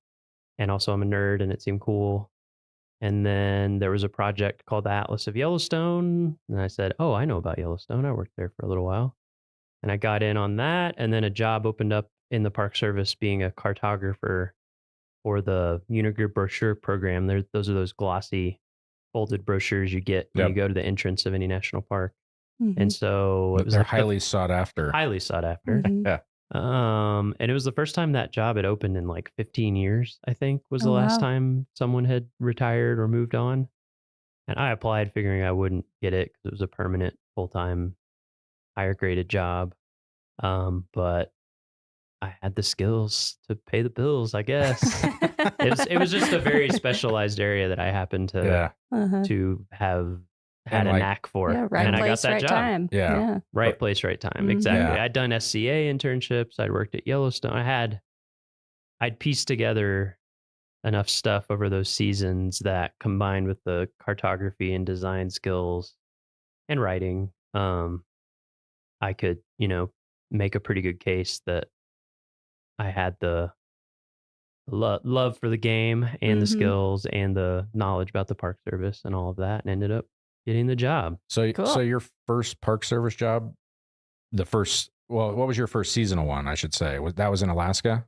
Or did you go from... I never had a Park Service job. You never had a season. So your first Park Service job was permanent. My first Park Service job was a GS-12 visual information or cartographer. Way to just come out swinging. Yeah. Yeah, I definitely didn't think I would get the job. So. Yeah. And that's like really awesome. That is, everybody that we interview, they'd have like a different backstory on how they started. And I would say, that is atypical. But Ashton, you kind of had a similar thing too, right? Like you didn't, Yeah. how did you get your start? I started in it was Geoscientists in Parks internship program. Now it's called Scientists in Parks internship program. And I got an internship here in Yellowstone for a summer. And then this position opened up shortly after. Yep. And applied thinking the same thing as Miles. I was like, I'm not going to get this job, but got lucky. Yeah. And now I'm here. Yeah. So I would like to say that, you guys are 2 in a million. Yeah. That's not the typical thing. Yeah. But it can't happen. And I think that's, just right place, right time, being willing to just get, the background that you need so that when the jobs present themselves. So you were a cartographer. Where was that? Harpers Ferry Harpers Center. Ferry. Okay. So it's the kind of graphic design center for the National Park Service. I would say that's becoming more distributed over time, but things were super spread out in DC, is my understanding, in like the 50s and 60s. And then there was a push to consolidate everything somewhere. And Senator Robert Byrd was very good at getting things built in West Virginia. And so, Harpers Ferry, West Virginia is literally as far east and close to DC as you could possibly be in West Virginia. So it's right on the corner. It's like the lowest elevation point in West Virginia. It's a beautiful spot. It's where the Shenandoah flows into the Potomac. Yeah, I've sat on the confluence there and had lunch. It's very pretty. And so it's a building full of people who do. That's where the brochure program is, waysides, exhibit design, AV, all sorts of stuff. So between that job, your first Park Service job, and now the publications program manager, did you have some things in between, or did you go from I did.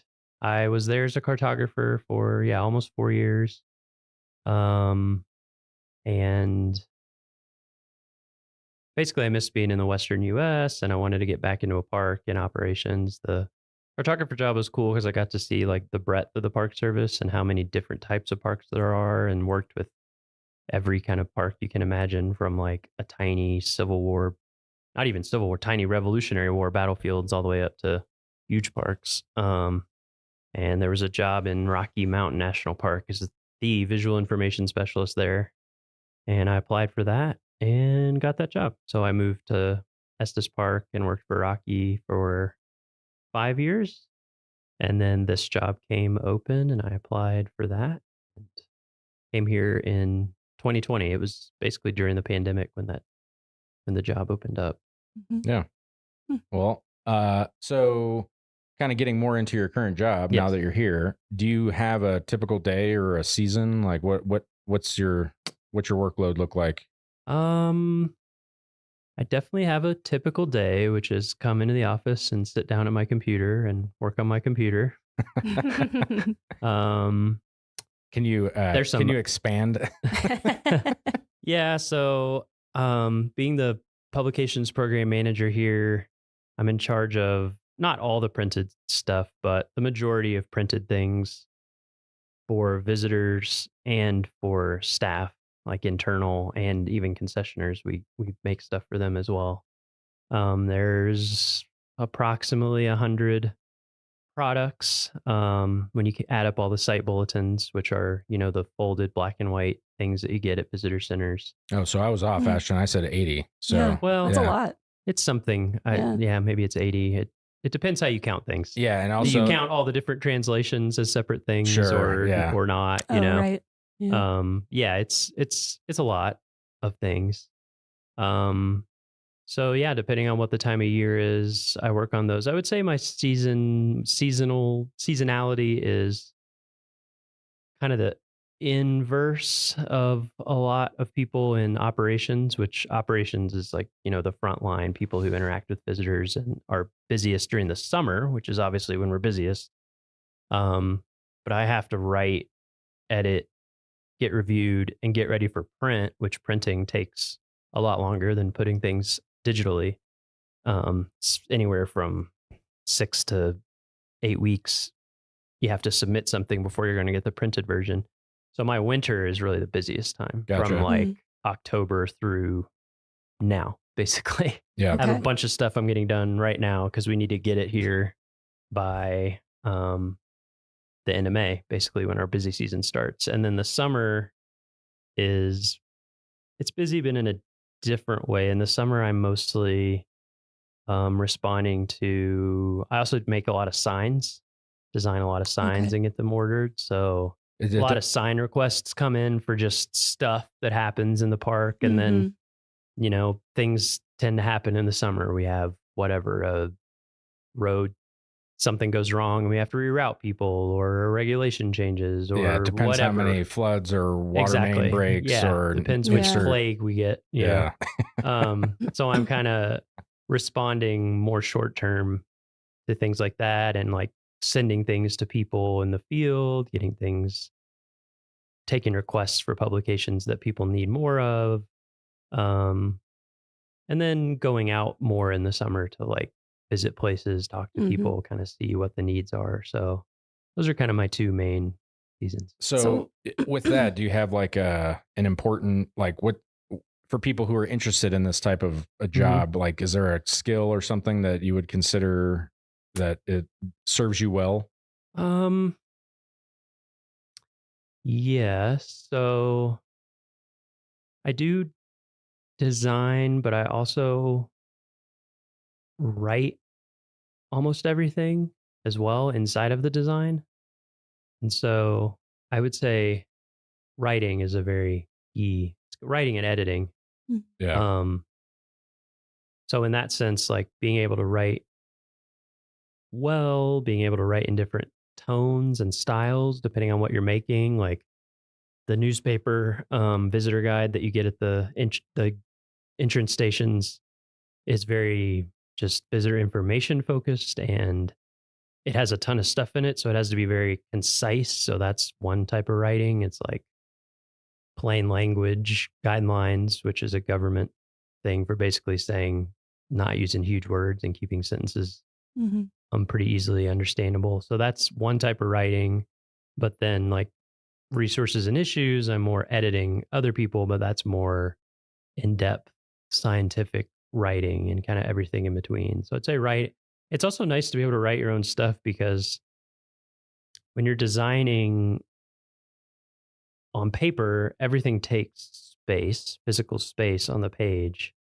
And so a lot of the time you need to be able to edit for space as well. So it's Yeah. nice to be Mhm. able to go back and forth to make things fit, or like I'm OCD about columns being all the same lengths and things. So it's Yeah. like, oh, I want to edit this to be like 7 words longer, Yeah. things like that. And then Detail oriented. Exactly, Yeah. detail oriented. And then there's the design side of things. I think that's a tough one for me. There are skills you can learn, but I also think there's a certain je ne sais quoi that some people have and some people don't when it comes to design. But that's an important skill. And then there's all the technical stuff of like, no, we use Adobe products in design, Illustrator, things like that. But the something like Figma or GIMP or whatever, all the different open source things are very similar, but knowing how to run those programs well and Mhm. do what you need to do, being like proficient and facile in those Yeah. things. And then I make a lot of maps as well. I guess I wouldn't have to do that. Most people probably would call in on the GIS shop at their park if they have one to do that. But I Since make, you have that skill in your back pocket. yeah, which is also, again, like the writing is a nice skill to have, because you can design for your own space and stuff. Mhm. When I worked, so my job before I came to Yellowstone was in Glacier as a visual information specialist, similar to what you were doing, more likely in Rocky. I was very hesitant to write anything, and because it's like that's why I take pictures, because I'm not a solid writer, and I let my pictures do the speaking. 1,000 words each. Yeah, exactly. I was like, I'm a prolific writer through photography. But when I came here, I was able to kind of do the same thing, because there were people around me that were writing. But then as I got more into this job and started, changing things, like the products that we were making, that Cam was asking us like, hey, do this or do that. there was no one to write. And so you just kind of had to write for yourself. And that is a skill that I picked up. And I would agree, like writing is I had to do writing in college, but you're like writing for that is very different than writing for the web or writing for social media. It's just like, it has a different tone and really kind of like getting comfortable in that. So I would echo that writing is a really a solid thing to do. And it seems like kind of like a lost, it doesn't seem like it's emphasized as much on like with everything is 180, or 280 characters. So it's like, that's a skill too, to try to be succinct, but also like if you need to write more than that, that's, good thing to practice. Yeah. Yeah. I was an English major and music composition major in undergrad. I think both of those things help. The music one's harder to explain, but it's similar in a lot of ways, I think. Yeah. And also when I did seasonal work, I was a guide. Okay. So I was taking people on hikes and teaching classes and stuff all day long. And I think that has been helpful too, because it's kind of that skill of learning how to take a bunch of information and synthesize it. Mm-hmm. Yeah. And I'm curious. So in your current position here, what's like the biggest publication or the one that takes the most time and effort or project? Like what's the thing that takes the longest for you to work on? Resources and issues. Yeah. It's a 300-page book. Okay. So I always get the feeling every season that I would like to just start it over from scratch. But then I remember it would probably take 5 years, honestly, of full-time work to do that at least. But yeah, that's the biggest. Yeah, that's a beast. That's job security, Miles. True. Yeah. That's the biggest by far. Everything else pales in comparison to that. So like out of the, the writing, designing, like all the kind of things that you mentioned, do you have any of those like kind of stand out as your favorite that you like to do? Making maps is my favorite. And I love when I get the chance, which is not very often because of time, but I love just like starting something over from scratch, just like forget that it exists and make it brand new. So I guess I would say like, what would that be? It's almost like book design, kind of, where of course we don't choose the fonts because we have the fonts, but you're kind of choosing the architecture of things, like what kind of columns am I using and baseline grid and designing all the styles and all that kind of stuff, I think is probably my favorite. What's your least favorite? Is like, that's why they pay us. It's like you can't love everything. Yeah. I think my least favorite is just when there's so many things that need doing that sometimes they just need to get done and updated. Yeah. Or I should say, what's the most challenging part of your job? Because it's like, you can like everything, but what is the thing that makes it difficult? I would say one of the big challenges is this is a big park. There's a lot of information. Yeah. And there's a lot of people who specialize in things. But like something like the newspaper visitor guide, I don't even know how many people review it, like dozens. Yeah. And so sometimes it's coordinating all the different needs of different groups of people. Herding turtles. Yeah, exactly. But I mean, herding turtles. I wouldn't say it's difficult, but I also enjoy it because you get to learn a ton about the park. Like you get to learn about all not the different only all these perspectives. different subjects and information, but also the different perspectives. Like the language on a sign for visitor resource protection or law enforcement purposes is very different from, like, if you have a sign about fishing or a wayside, the fisheries biologists have very different goals for that than the people who like want to enforce regulations versus the interpretation side of it. So I enjoy it, but that is definitely a skill that I've had to learn. I think that's kind of a perk being in like the communications field, is you kind of have to be exposed to all these different perspectives. Yeah. Because you're writing, you're editing, you're designing, you kind of have to know a little bit about everything. And so I think it helps to be curious. It definitely helps to be curious. I also think that there's a lot of things about my job that I've had people say, like, how do you stand that? Or I'm making a thing and there's going to be 200,000 copies printed of it. Pressure of that. And to me, I'm like, whatever. So I think But there's other people. But there's other people's jobs that seem super stressful to me, and they're like, "Oh, I love Right. it." Yeah. It's just whatever you're used to, it seems like. Yeah, and like what you enjoy. So I would say that's one tip is like find the things that you enjoy that other people don't. That's a good niche for Find you. your niche, yeah. Yeah, like play instead of trying to improve the things you're not good at, like play to the things that you're naturally into. Murph, he said he likes pumping sludge. Yeah, exactly. Yes. That is pretty niche. Yeah, when we said, "What's your favorite part of your job?" and Murph said, "Pumping sludge." Yeah, you're like, all wow. right, yeah, Okay. job You're in the right job. So, how do you feel that your job contributes to this larger mission that we have here? You know, you don't get to interact with people on a one-on-one basis, but do you kind of scratch that itch? Yeah, sometimes I have to remind myself because I am sitting in front of a computer mostly, and it's a little abstract. As opposed to, when I used to guide 15 people on a hike and you get that immediate person-to-person feedback. But then I remind myself, like, 4 point whatever million people are going to come here every year, and probably they're all going to interact with something that I made. So I think it's safe to say like almost every person is going to see something that you made. Yeah. So it's almost like my ROI is a lot higher. Yeah. So you like your job, things are good. Do you have a defining moment, would you say, like in your career, or something that kind of stands out as to like, ooh, man, this is like I made it, or that was a cool thing that you got to make or do or be a part of? Good question. Thank you. Jake coming with the hard hitting questions. Yeah.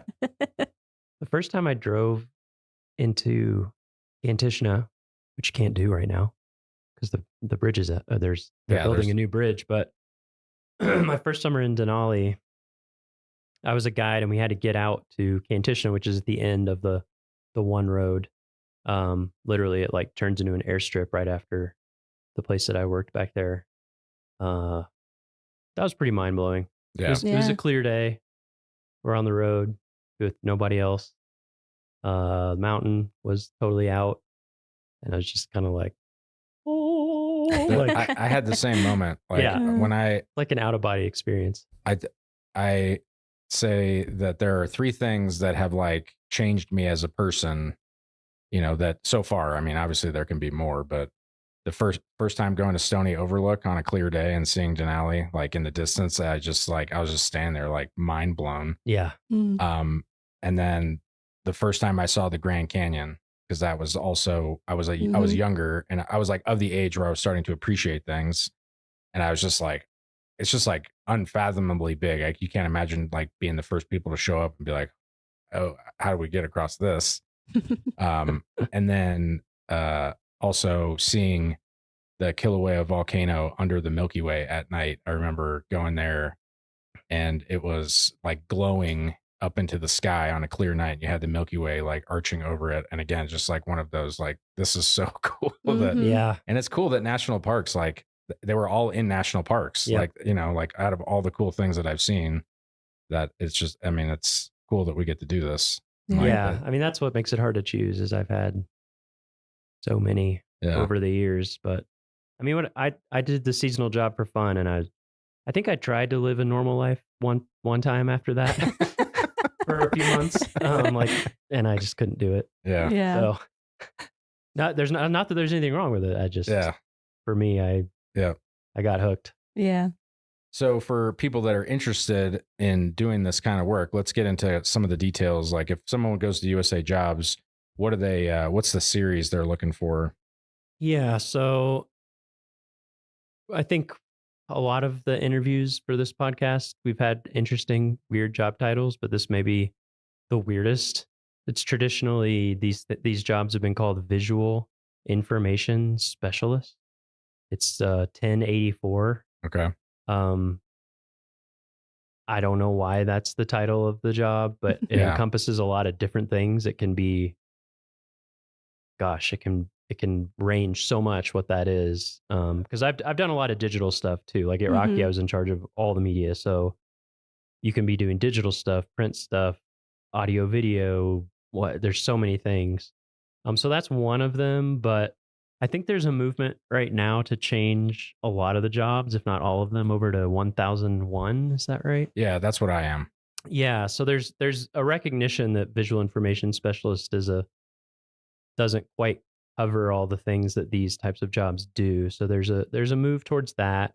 And then I would also say there's, as you guys know, there's public information, and a lot of times almost exact same type of job as my job is advertised under different public information things. There's also, like I said, there's subspecialties, like cartography, which in my mind is a subfield of design, or like writer editor, audio video production Specialist. That was a job I had too. Yeah. So I think look for 1084, 1001, but also when you're on USA Jobs, just search for terms that apply to what you're interested in terms of like audio video or editing or writing, and it's kind of all over the place. Yeah. And I don't think we've said this yet, but like on OPM, there's a list of all the jobs. So like if you go to the OPM website, it's like the 1000 series is all of the like arts.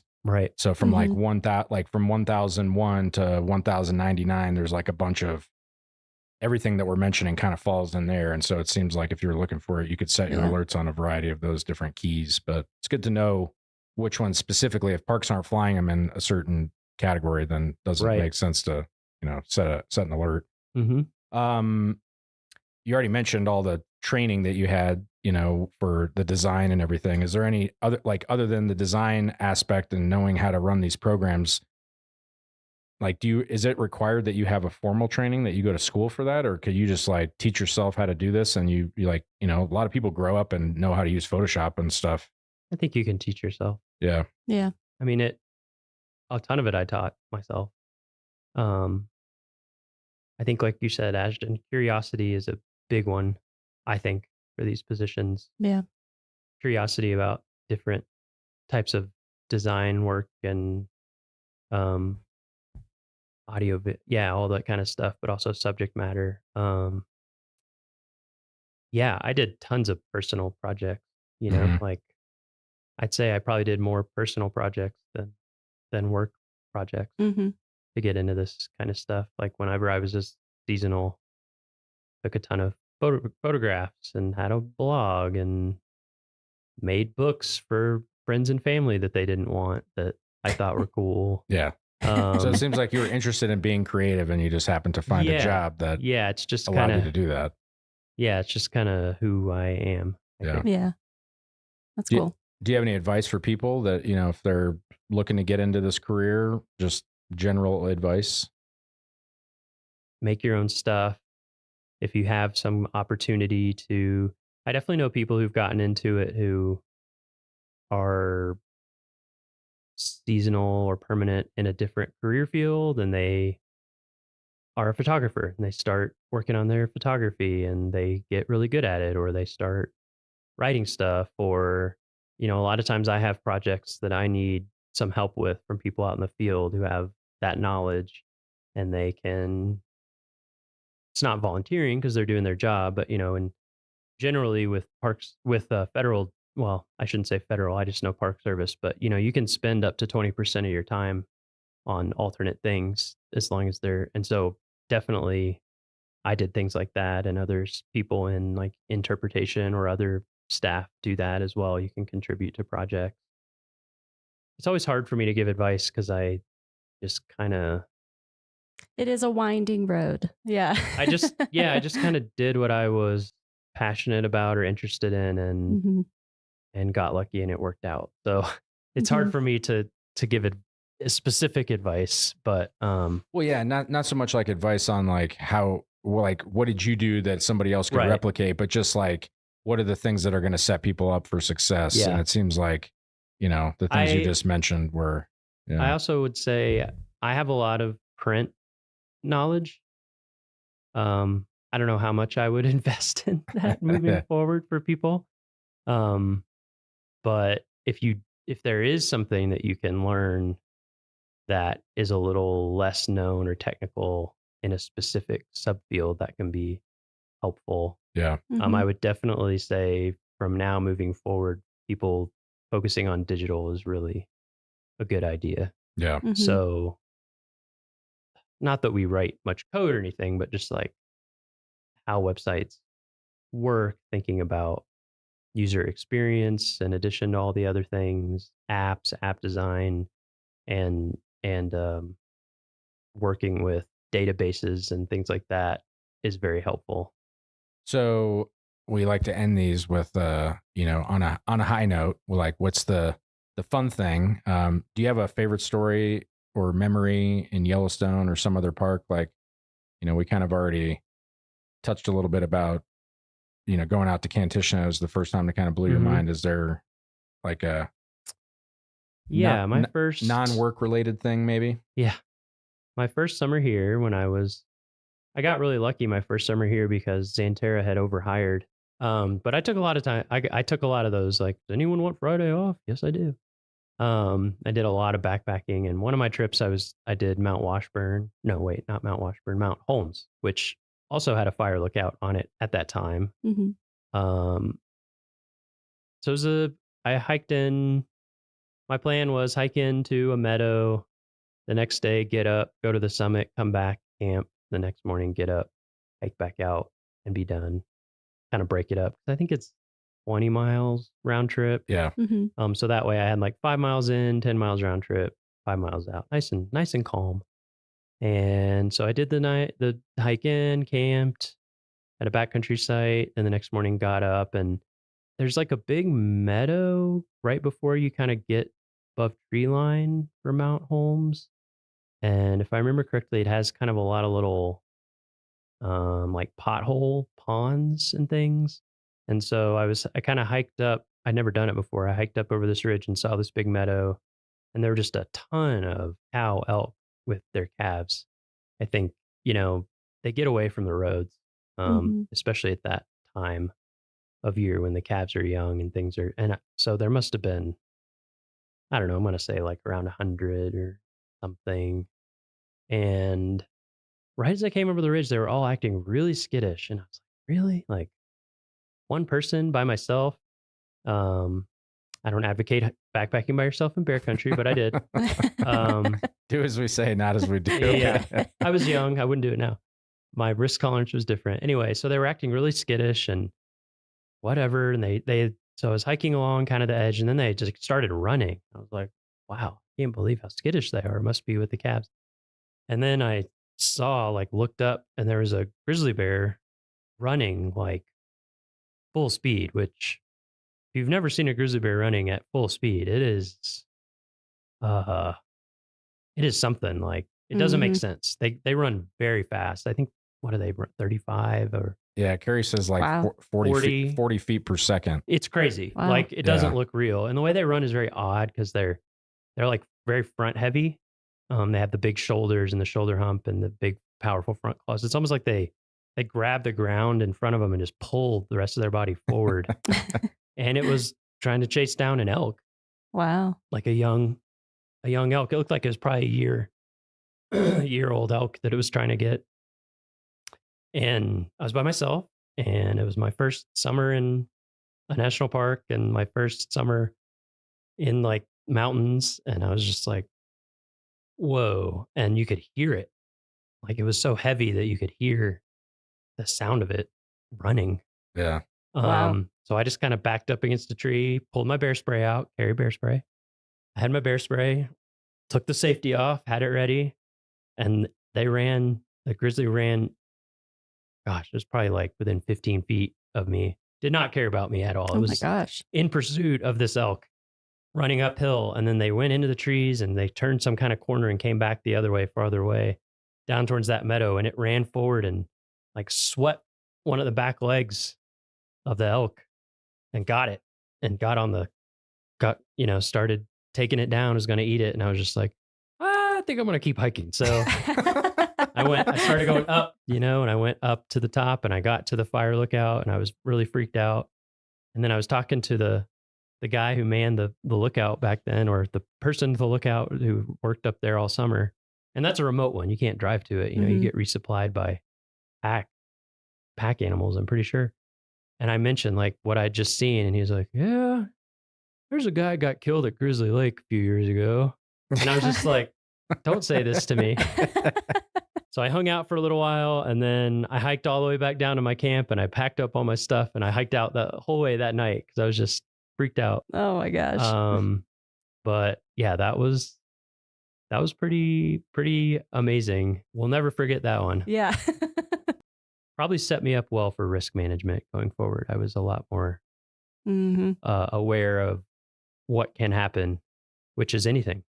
Anything can happen, which is why it's exciting. And for people listening, just a friendly reminder that we encourage people to hike in groups. Yes. Make a lot of noise. Yes. Carry bear spray and know how to use it. That's how to proactively stay safe. Yes. Well, Miles, thank you for joining us today. It's been interesting catching up and hearing about your job and what you do and all that. My pleasure.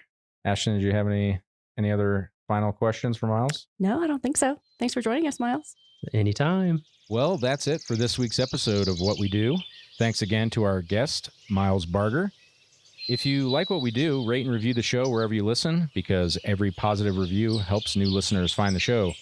If you have questions or you want to learn more about a particular job, contact us using the form at go.nps.gov/whatwedopodcast. Thanks for listening. Hey, you rockin' Rockyites. Finally, our theme song matches reality. We have started hearing the first elk bugles around Rocky, which means the bulls are back in town and the rut is on. A few things to keep in mind if you're visiting us this fall. Fall weekends are super busy, like our busiest weekends of the year. Surprising, I know, but true.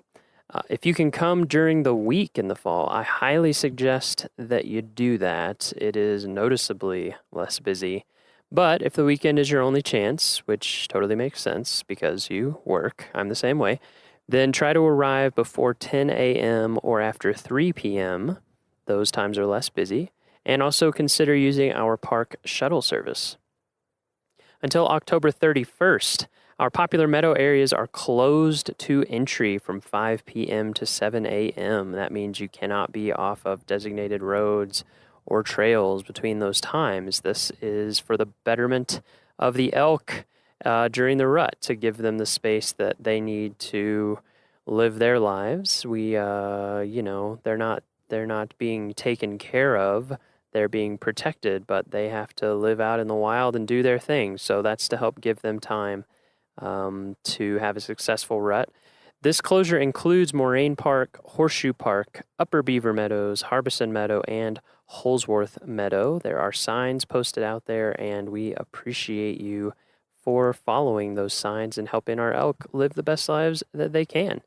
And finally, do not approach elk or any other wildlife. This goes all the time. We like to emphasize it in the fall. They are big animals. They are especially hyped during the fall rut. They're looking for a fight, and they're feeling amped up, and they can hurt you. They're very big.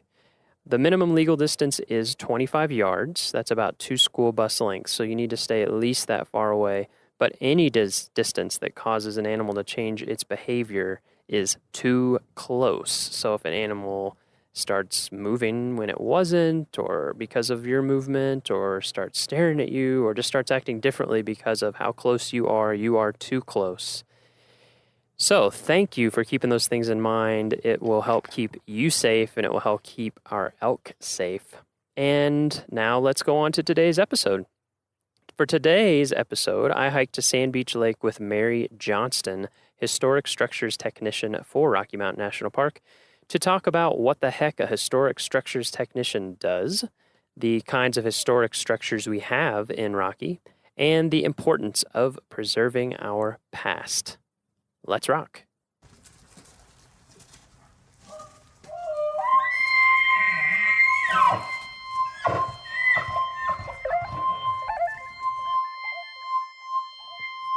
And we're recording.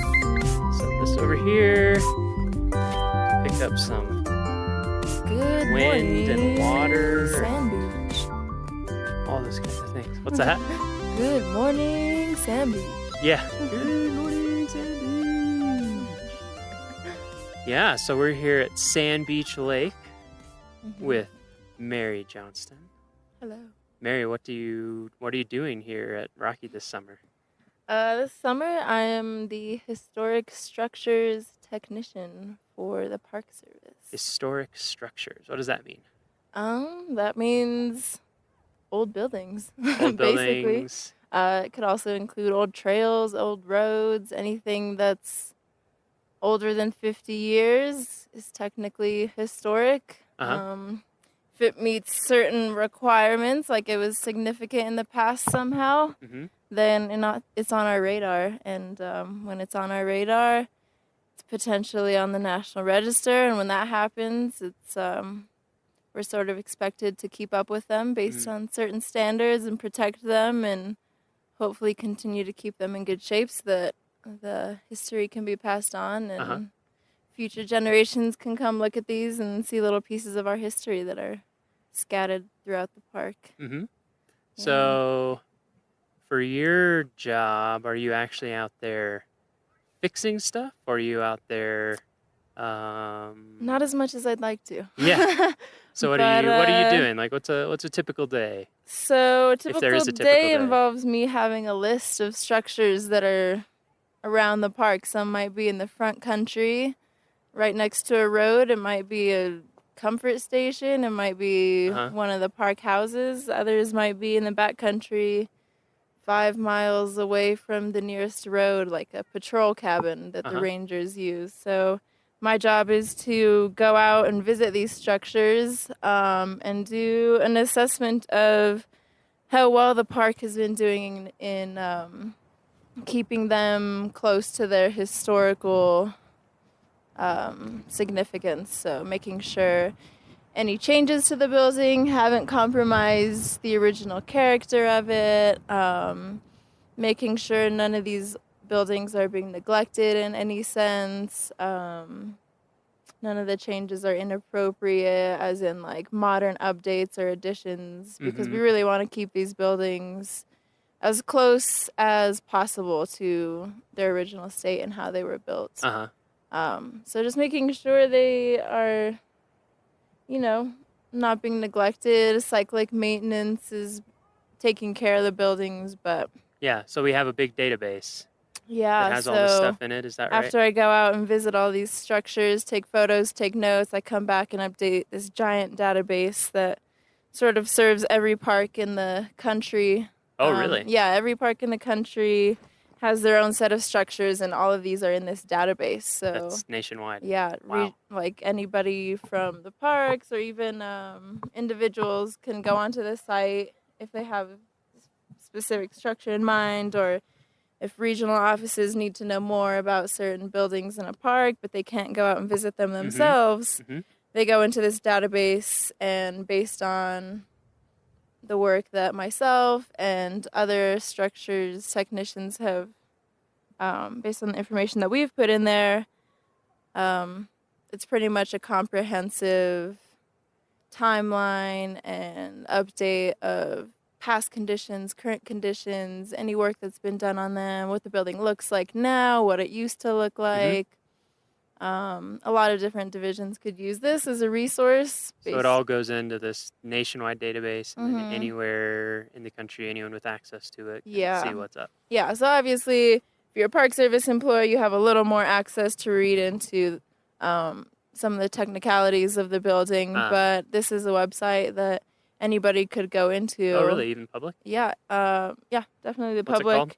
It's called the LCS database. What does that stand for? List of classified structures. List and of classified Classified sounds fancy, but it really just means historic. And so They've been classified as historic. Is everything on there on the register, on the National Register? Yeah, so most of them are on the National Register, which And is could we why they kind of have. explain what the National Register is Yeah, for folks? yeah. So the National Register, once a building has been sort of deemed as special in history, as in it had some sort of association with an important event, whether that's a local event or a national event, period in time, or it's related to some significant person, and that could be on a local level as well. or even a certain style of architecture that's been deemed unique or significant. You go through a little process to have that building listed on the register, and if it retains enough of its original integrity, if it hasn't been changed too much over time, then said building or structure or road or trail is listed on the National Register. And under that, there are certain acts that protect those buildings to keep them in its sort of historical context. And there are certain... So you can't just like go into an old building with beautiful wide board floors and rip them out and put in linoleum or something like that.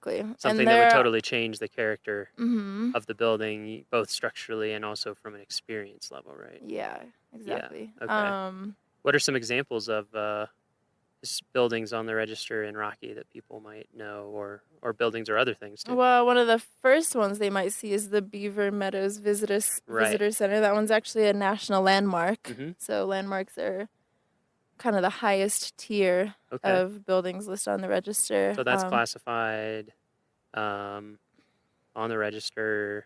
And like, for example, in that case, it has historic importance, both in terms of the park, but also because it was... so that one was built under the Mission 66 initiative. Which Mission 66, I'll fill everyone really quickly. Please do. Mission 66, for folks who don't know, after World War II, you had a lot of families, a lot of men coming back, some women out of different types of service, or it just shook everything up, you know. But people were coming back. There's the GI Bill. People were starting their families, and there was, you know, the baby boomer. People were doing better.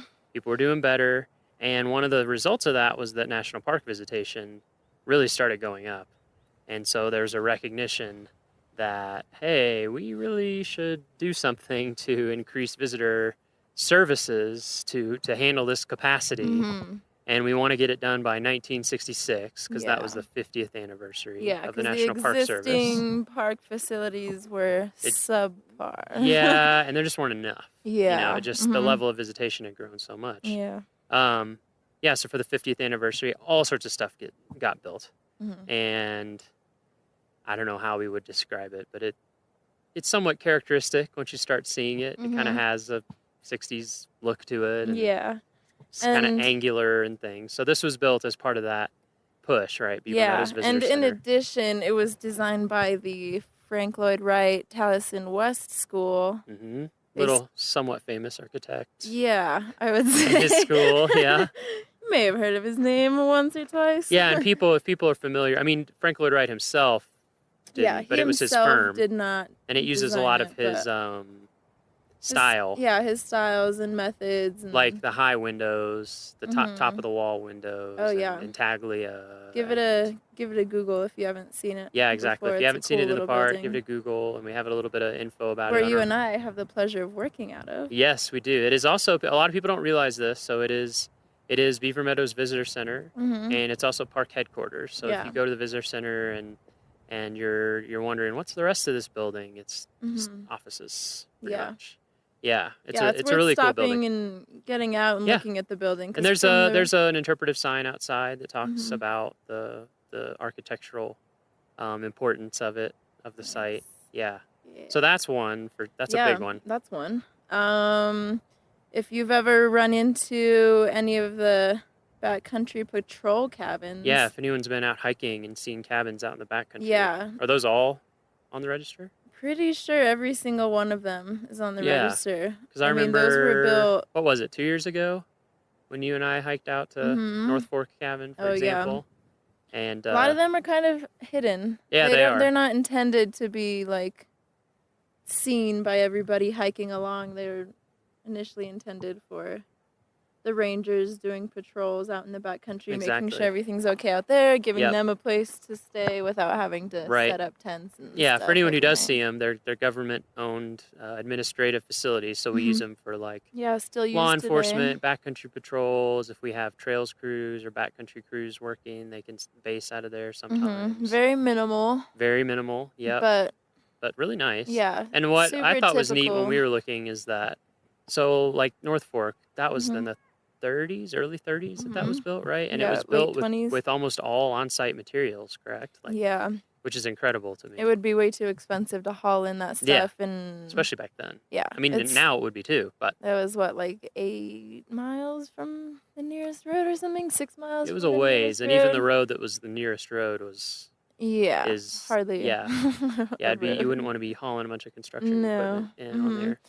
Yeah, so those are all on there. What about is like Old Fall River Road? Is that?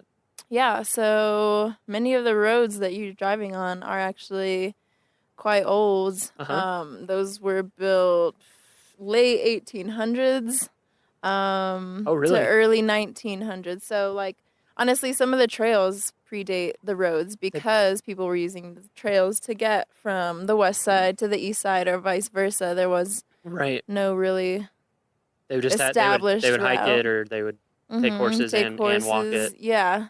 Huh. And a lot of the trails were actually established because people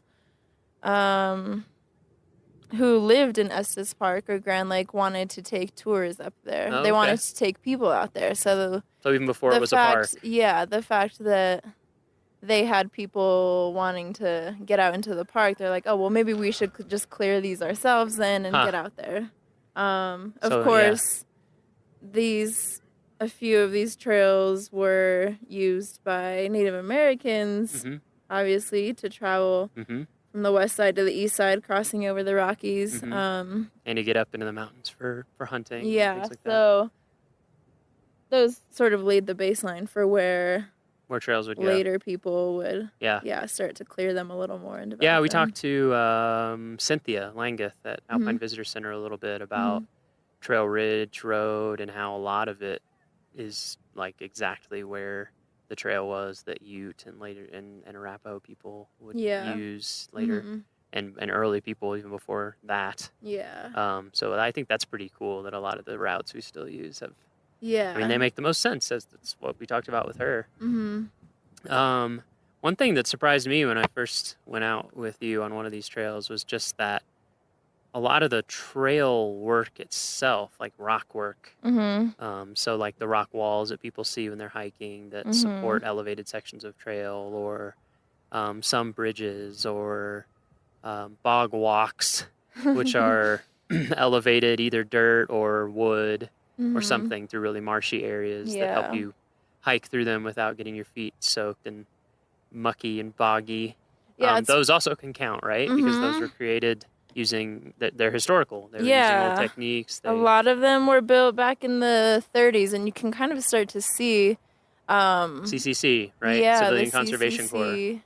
They had a really beautiful way of building some of those little rock walls that hold up the trail. Yeah, I If remember you're- when you showed me some of the details. I was Yeah, like, wow, if- you're right. This is pretty If you're immaculate. on a ledge where there's a bunch of stacked rocks below you and lichen and moss growing on them, it's pretty likely that those are some of the Yeah. original. It's amazing how well they fit together. Yeah. You know, that they're just doing like dry. They're sort of characterized by, no cement or anything, Mhm. nothing like that, just dry laid, stacked rocks, but you can tell each course, so it's in layers, Mhm. and they kind of squared them off like chisels at the rocks to make sure they would fit Wow. together really well, and just so it's amazing. like really nice and tight, and some of those. Yeah.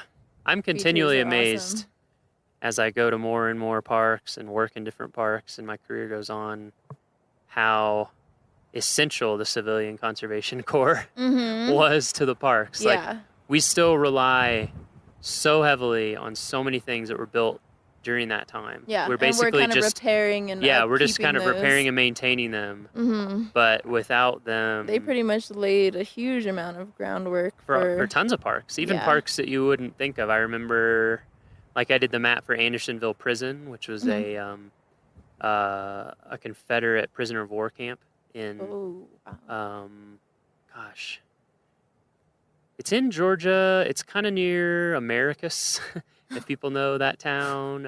It's kind of near Plains, which is where Jimmy Carter is from and where he still lives, and he has a historic site.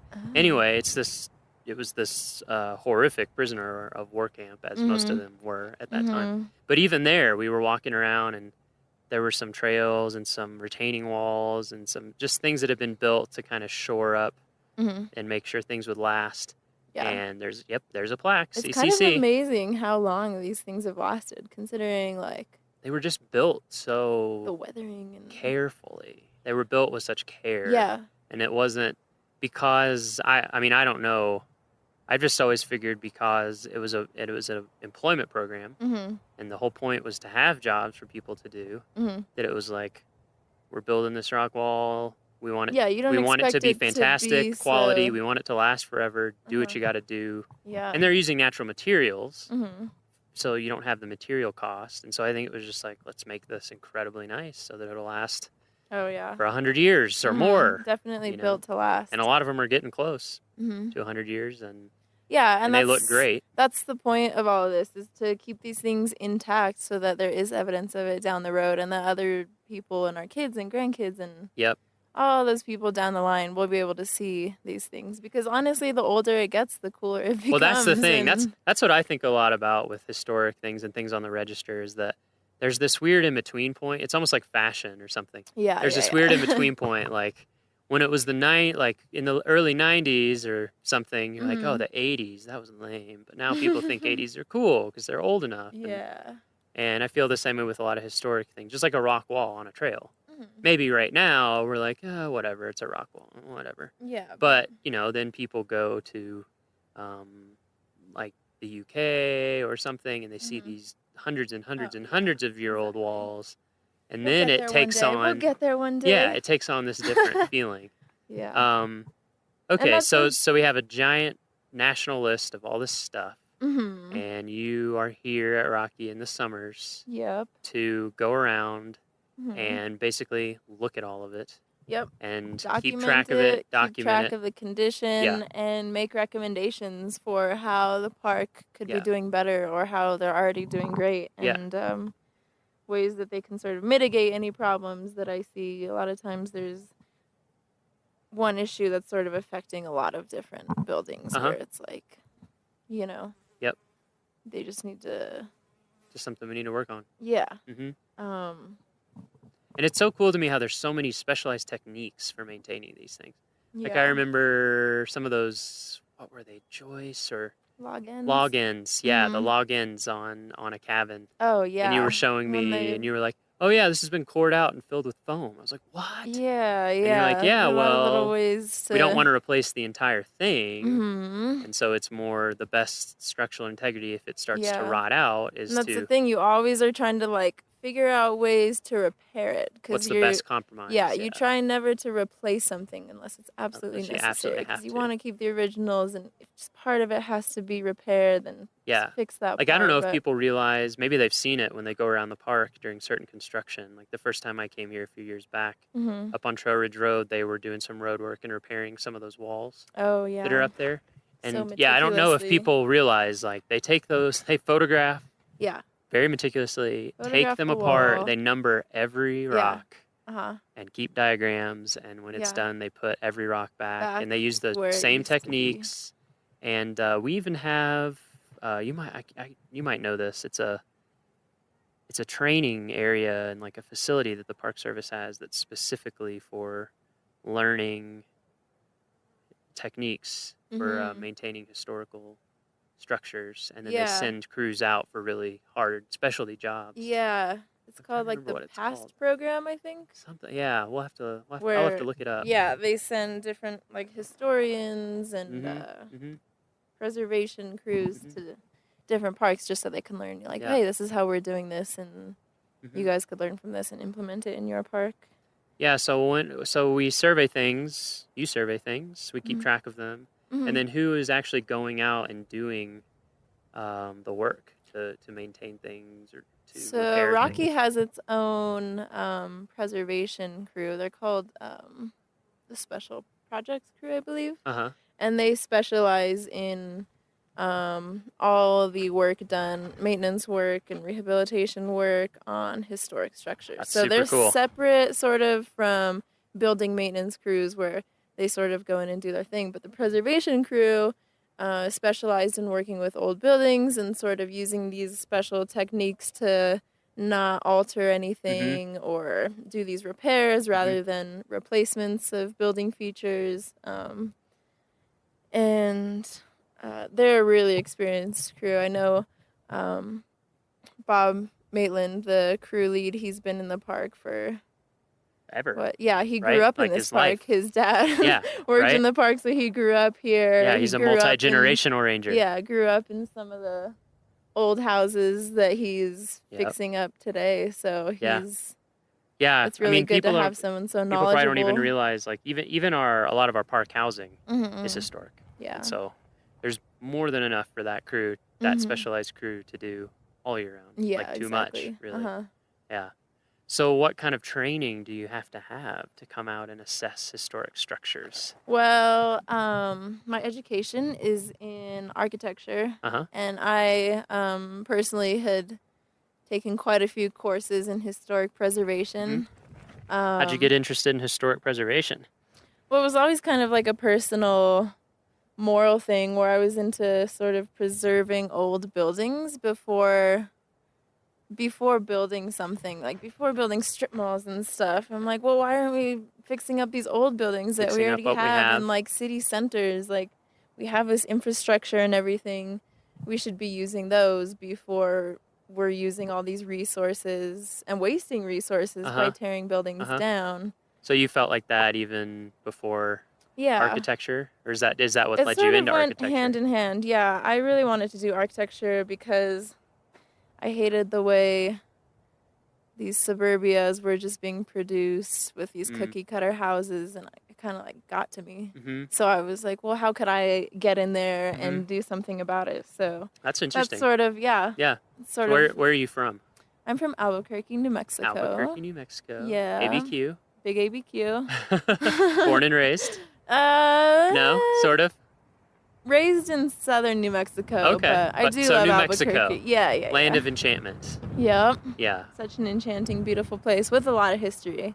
Yeah. So we do have a lot of old structures down there. Yeah, really old. Mm-hmm. Like some of the oldest in the U.S. Yeah. Outside of like Florida. Dating back to the Spanish. Yeah, Right.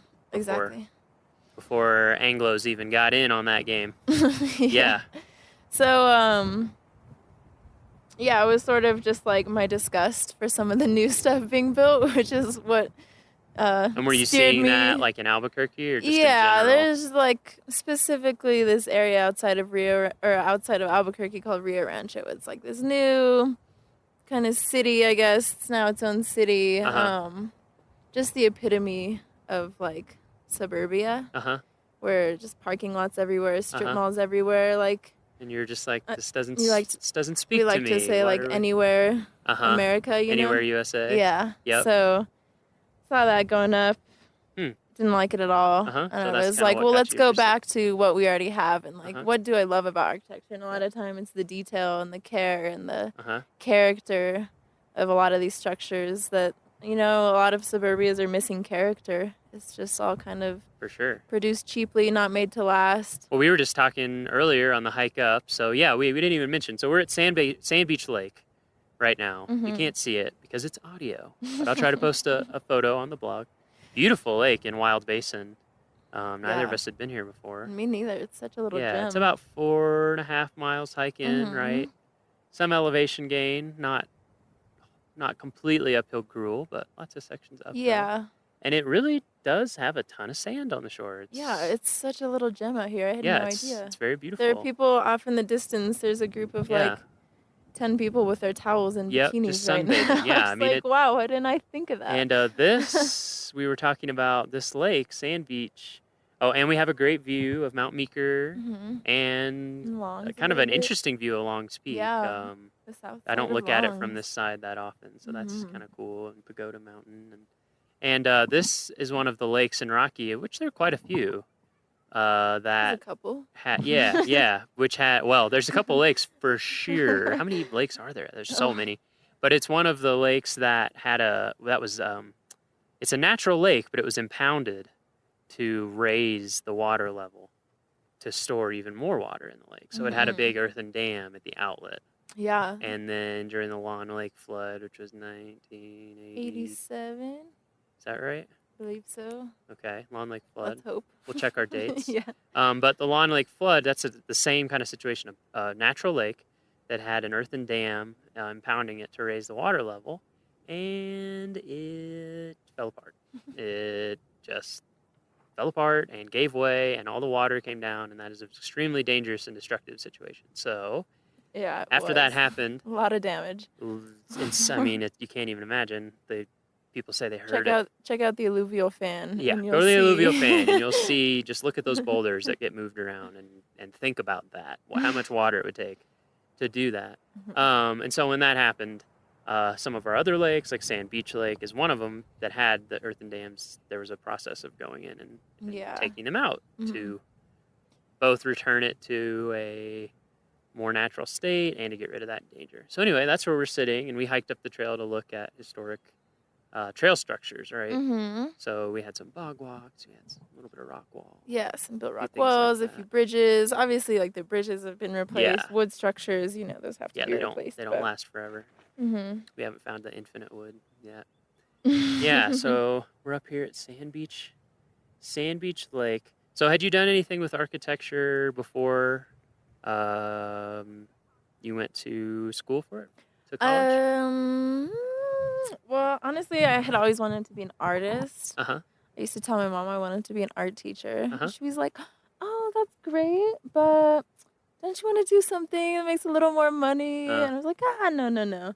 But then I got into a single drafting class in high school, and I discovered that my perfectionism really lent pulled itself well to through. drafting. Yeah. I can relate to that as somebody who likes to make maps. Very Yes, similar. it's like so fun. it's artistic It is and artistic. You creative, get to but also very draw. technical Yeah, and very but there is a precise. right way. Yeah. Like you gotta be. It's like yeah. it's creativity and art inside of very particular rules. Yeah. Yeah. But there's still room for creativity. Yeah. So after that first drafting class, I honestly knew that that's what I That's what wanted you to wanted do. to do. Yeah, I could just sit there for hours and draw. Yep. Floor plans and building plans and Do the weird sections and- architectural hand lettering. What's that Yeah. script called? I don't know. I don't know. It's funny. It looks the same. Like Yeah, everyone's- you just have to write in caps all Yeah, the you time. just No learn. lowercase. Yeah, Just- exactly. And then they're like, okay, now make up your own. So you were interested in art. You Yeah, tried so drafting. love drafting. And the Figured drafting was out great. That, architecture was the Mhm. perfect balance between like art Uh-huh. and something like Yep. functional. Uh-huh. Like something Yep. that could be used and Totally. inhabited. So Yep. I like to call it like functional art, even Uh-huh. though that kind of I don't know undermines art as non-functional. I don't like to say that, but Well, I don't know. Kant might agree with me. I took this class in college called The Art of Walking, which everyone thinks is like a fluff class, but it really wasn't. It was a 3-week class, and we would walk every day, but in the mornings we would do pretty hardcore philosophy. And one of the main things that we focused on was Kant's critique of judgment.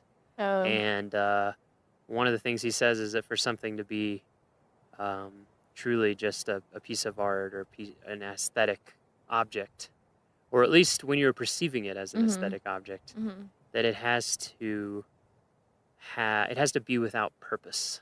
The there you go. translation, I don't know what the German for it is, but the translation was purposelessness. So in his opinion, only one very extremely famous and important philosopher's opinion, Yeah. that if you're thinking of something in its functional way, it isn't like It isn't- art in the same way. Yeah. I mean, it is, but it's not the same. So Yeah. anyway, I And don't that's always think you should be That's feel always bad. the challenge, though, is like trying to like mesh a beautiful form with its like basic function or something. Like Well, and especially in architecture. Yeah. Because I mean, you're dealing with appearance and form and how you want it to look and Mhm. operate on an aesthetic level, but Yeah. also it has to stand up. Yeah. and be And affordable. people can't be running into each other all the and be time. repairable Yeah. and be efficient. and allow for good air circulation Mhm. and heating and cool. So it is Relationship to creative. the It's kind of sun similar. and, all creativity these inside exterior of tons of constraints. Yeah. That's why when you do, and for me, when I do see a building that is like, wow, this is a beautiful building. Mhm. It's just like a work of art, but it Yeah. works and it's And fun only, to be in. Only then has the architect succeeded. Yeah, it happens. It happens. Sometimes I've had the opposite too, where you're like, see what you were going for. but Yeah, no, there's some This really isn't the most terrible pleasant stuff building. out there. Yeah. So you did the drafting. Yeah, You got kind into of realized that was architecture it, and then you got an school, architecture school applied, at where? got in, went to school at University of New Mexico Still in keeping it New Albuquerque. Mexico strong. Yep. Yep. Was on a budget, so Hey. in-state Yeah, was the man. way to go. No, it was a really great school though. Yeah. Awesome professors, Yeah. really good facilities. And when was your first? Is this a job that you're in or an internship now? This is a graduate assistantship. Oh, that's right. Or it's like a program. Yeah, Right. so when was the first time that you did this here at Rocky? My first year in Rocky was 3 years ago, 3 years so ago? in 2014. Had you done a summer thing before that? Yeah, the summer before that, in 2013, I was doing the same position in Yellowstone National Park. Nice. So it's really interesting to see the difference in areas, difference in parks, like Mhm. both the magnitude Just of the the size, yeah. structures, the quantity. Yeah, I mean they're 8 times bigger in area Yeah, than us. exactly. So it's just Yeah, crazy. and how even much- just like here, actually maybe a little like more than Rocky doesn't have any hotels or lodges or anything in the Yep. park, whereas Yellowstone has a ton of Yes, those and they're in big. the park, and a ton of restaurants and Mhm. a lot of concession run Yep, facilities. whole other scale. Yeah, so definitely different, like entire little towns in the park. Yes. Where here, Yeah. we've managed to keep those out. Yeah, the of the towns are park. the towns are at the entrance. Yeah, you're right. In Yellowstone it is. It's like a a few small, really small towns. Yeah. Although Grand Canyon not Grand Canyon. Old Faithful, not that small, but Yeah, um pretty big and and they're all inside one national park. It's kind of Mhm. amazing. So you did that for a year. That's pretty awesome. Yeah. I worked in Yellowstone for 2 years. Oh, nice. Yellowstone has a special place Oh, yeah. in my heart. I would Yeah. go back anytime. Could really only explore like Oh yeah, it's a 50th of the park It's in crazy. one summer. It's huge. yeah. I mean, my first summer there, I was a room attendant for Oh. Zane Terra. Oh, at I'm Canyon. sorry. I'm just Yeah, it was kidding. okay. It was chill. It was laid back, no stress. Yeah. So I would just make up rooms, and sometimes you'd have to wait for bison to move off of porches. And things Yeah. Like that. Yeah. But the nice thing was because it was no stress in terms Mhm. of like it was not a lot of thought went into it. Yeah.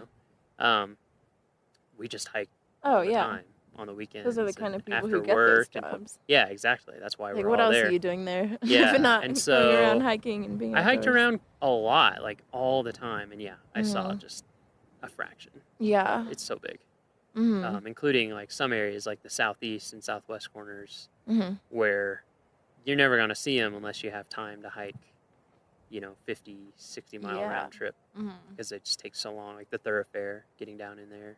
Yeah. Or, Isn't it like one of the most remote places? I think that somewhere way down in south Just east. in terms of being farthest from roads. Yeah, and I think stuff, somewhere like, way down in southeast Yellowstone is Yeah.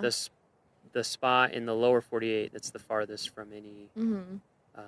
road. I don't know if it's paved road or town or something, but I think it's Mhm. by some measure the Yeah. most remote spot in Yeah. the lower 48. Right. And then the one up in One Alaska, point. there's one up in the one in Alaska is on a whole other scale. Oh, yeah. It's like 300 miles from the nearest thing instead of 30, but Yeah.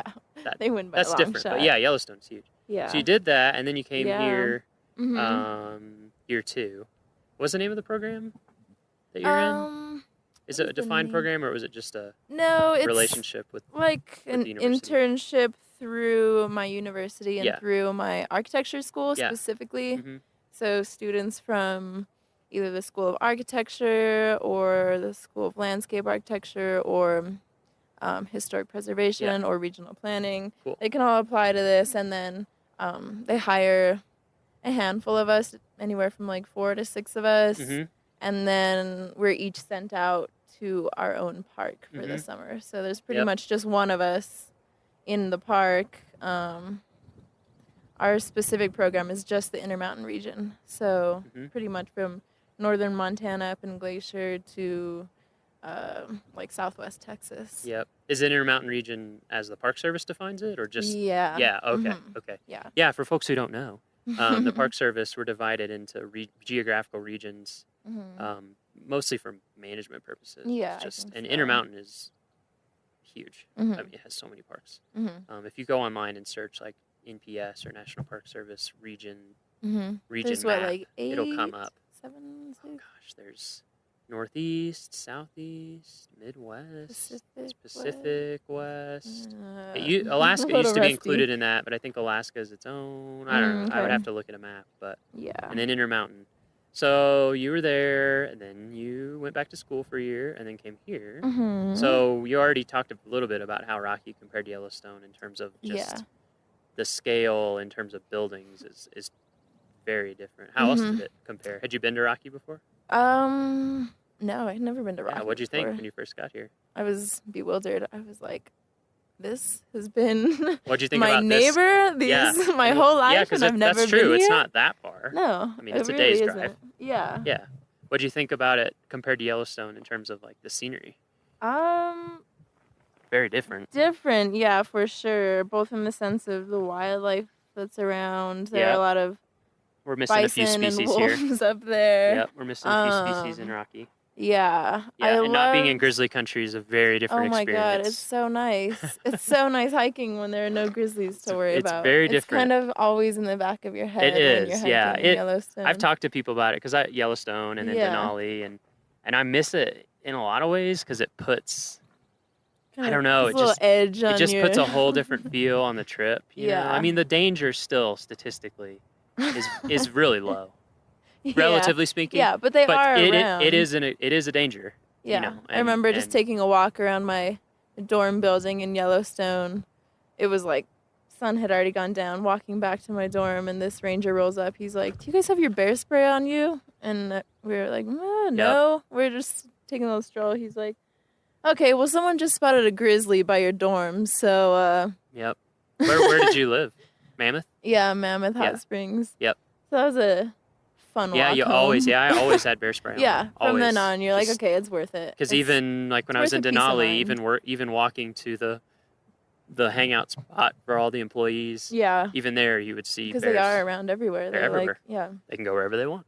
They And they can do whatever they want. Exactly. And no that's one what can That's say what puts a boo. different feel on it. Is when you're Yeah. out there at some level, you're just like, Mhm. okay, yeah. So that's definitely a big difference. Also, there's, I would say, over 1,000 historic structures in Yellowstone. Wow. Whereas here, there are probably around 300 total. So still a lot for the size, but Yeah. way less. Yeah. And a lot of them way smaller. Mm-hmm, Because exactly. like Yellowstone Lodge, that counts as one, right? Yeah, that took me like a whole day and a half That's to huge.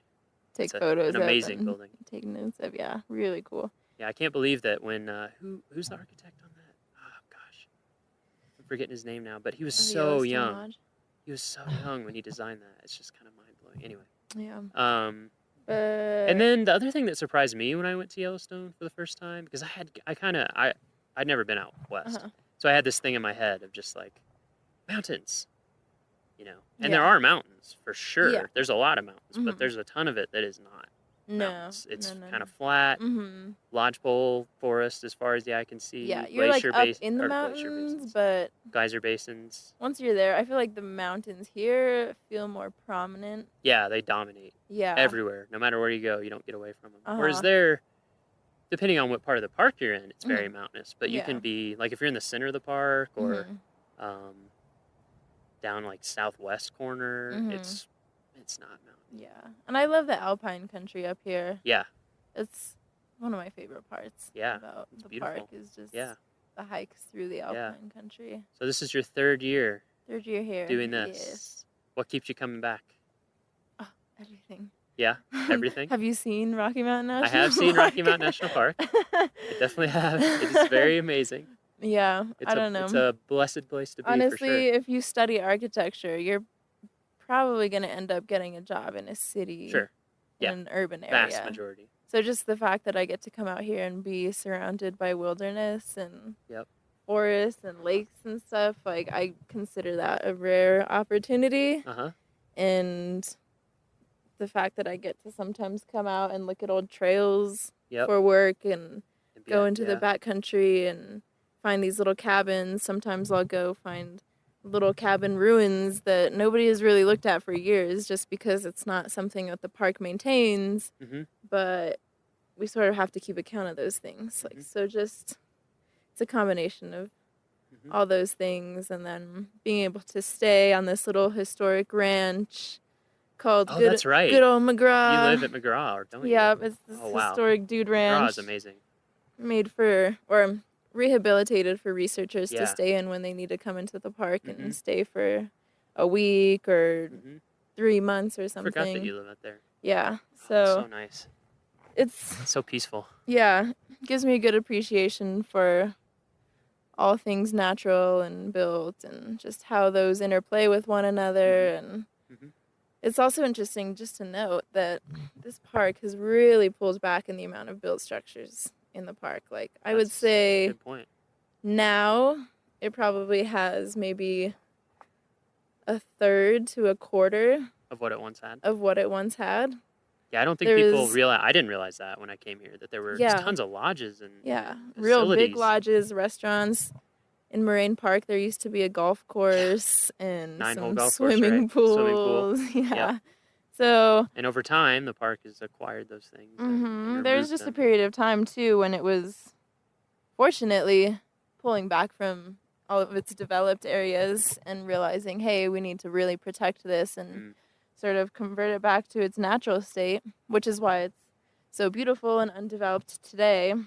And in hindsight, like, some of those buildings were really cool and great, but there has to be this balance. You obviously, nowadays, I think it's really great that we don't have any lodges in the park and too many campgrounds or swimming pools and golf courses, you know, like that just takes away from what a national Well, especially park a park is. like this, where, like we were talking about, you're never that far from town. No. You're never that far from Yeah. a gateway community. So Exactly. it's And not you like have big cities around. If you Right. want to, if you want those amenities, exactly. they're close. It's not like Yellowstone, where it's like, well, if there weren't any lodges in Yellowstone, Yeah. then everyone would be driving like Yeah. 3 hours plus a day Yeah. to get anywhere. 3 hours just to get through the Just to park. get in, Another like 2 hours and to the then nearest just city. to get out. Exactly. Yeah. Yeah. So, yeah, that is It's an interesting dynamic, but yeah, that surprised me when I first learned about that when I Mhm. came here, that so many things had been removed Yeah. over time, and that it's just one a day, decision you have. one day soon, maybe I want to make a map of all of the structures that used to exist. That'd in be the really park. cool, yeah. So people can gauge like what it Yeah, used, what it to, used to be, be. and then what it That'd be is really cool. now. That's Yeah. a great idea. Mhm. There was a student group from CSU, I think, or something like that, that did one of those just for Moraine Park. They mapped where everything had been to kind Mhm. of explore the history of it, and it was Yeah. really cool. It'd be neat to see that for the entire park. It's a big undertaking, but Yes, there are a lot of definitely. like resources and places to pull from, but Yeah. not one big comprehensive. Yeah. So as Map an of it. architect and as someone interested in historic structures and keeping things repaired and using what we already have and all those things, what would you say to visitors when they're coming to visit? Like, what tip would you give from that perspective about the park?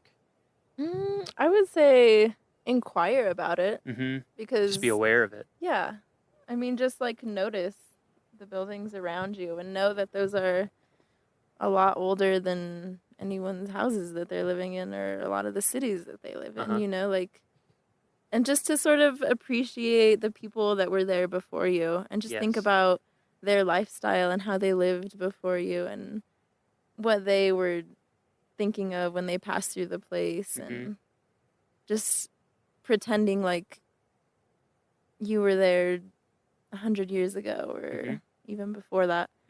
And then just having a respect for it, you know, not sort of like the leave no trace thing, like don't be tampering with any of the stuff that you're seeing. Don't be messing with any of the buildings or carving your initials into them, you know, Right. like Yep.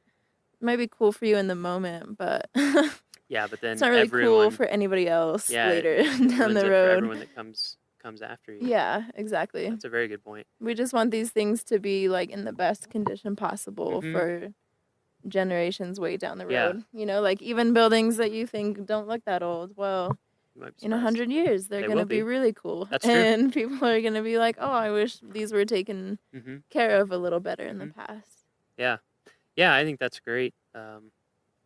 I would definitely recommend that to everybody, is just remember that it's not just a park. Like, it's not just hiking and backpacking and wildlife. It is all those things for sure, but Mhm. it's also a place where people come and live and work and stay. And for that to happen, there have to be facilities and structures. Mhm. And, you know, even when you're out hiking, just taking a moment to think about how hard some Right. people, a group of people worked to make that trail. Yeah. I mean, I don't think people, I don't, or I didn't for a long time, have an appreciation of just how hard it is to build Mhm.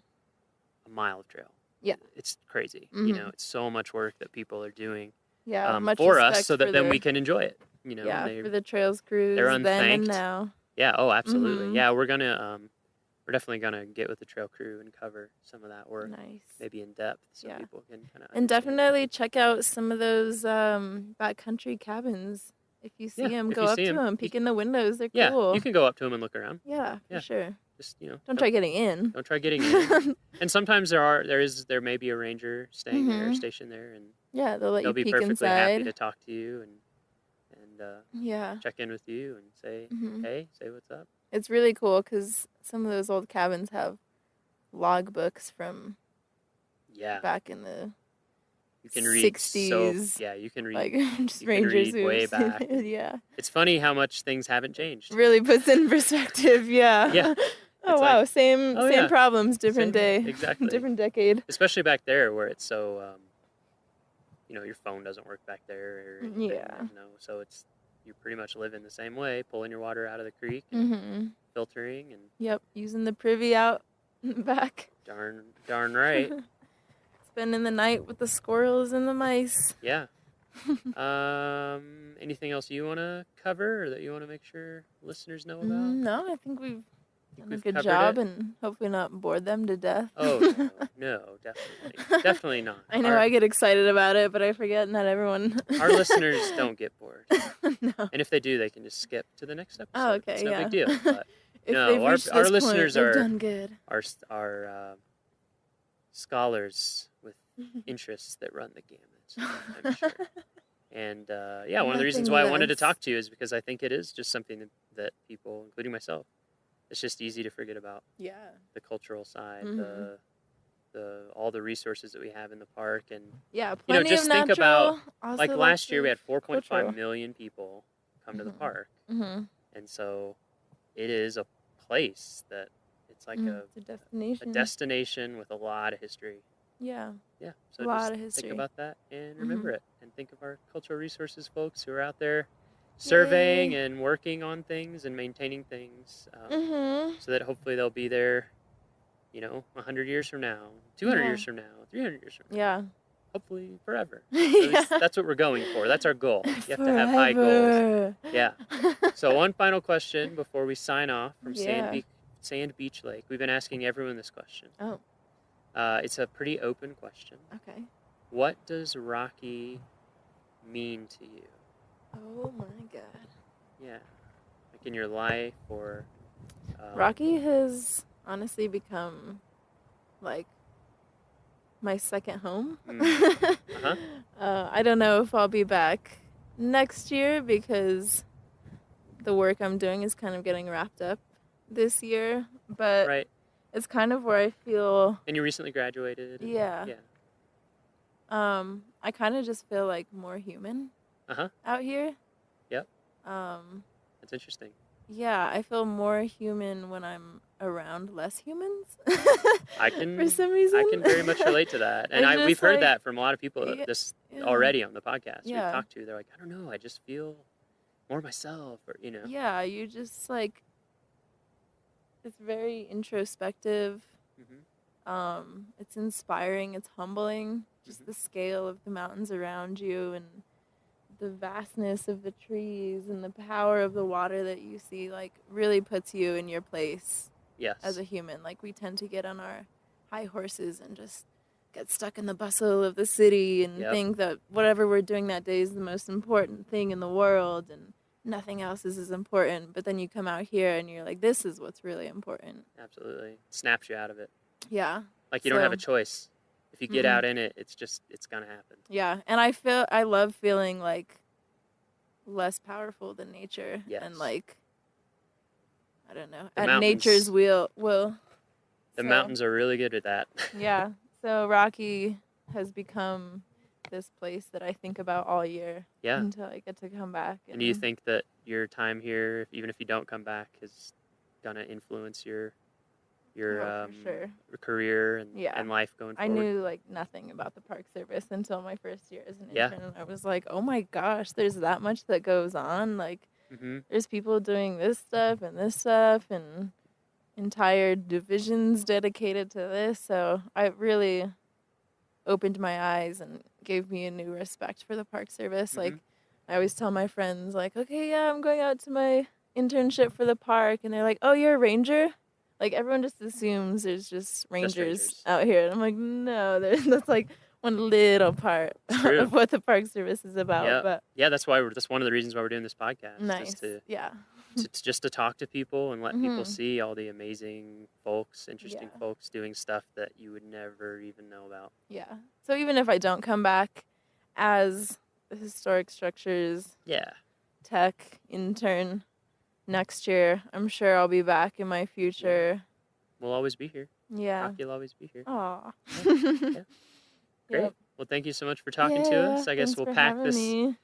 this stuff up and doesn't look like thunderstorms, so No. that's good to go. We'll Not pack yet. up and head back down the trail. Yep. Great. Thanks. Yeah, thanks, Miles. Bye, Mary. Bye. I love that. Isn't it fun?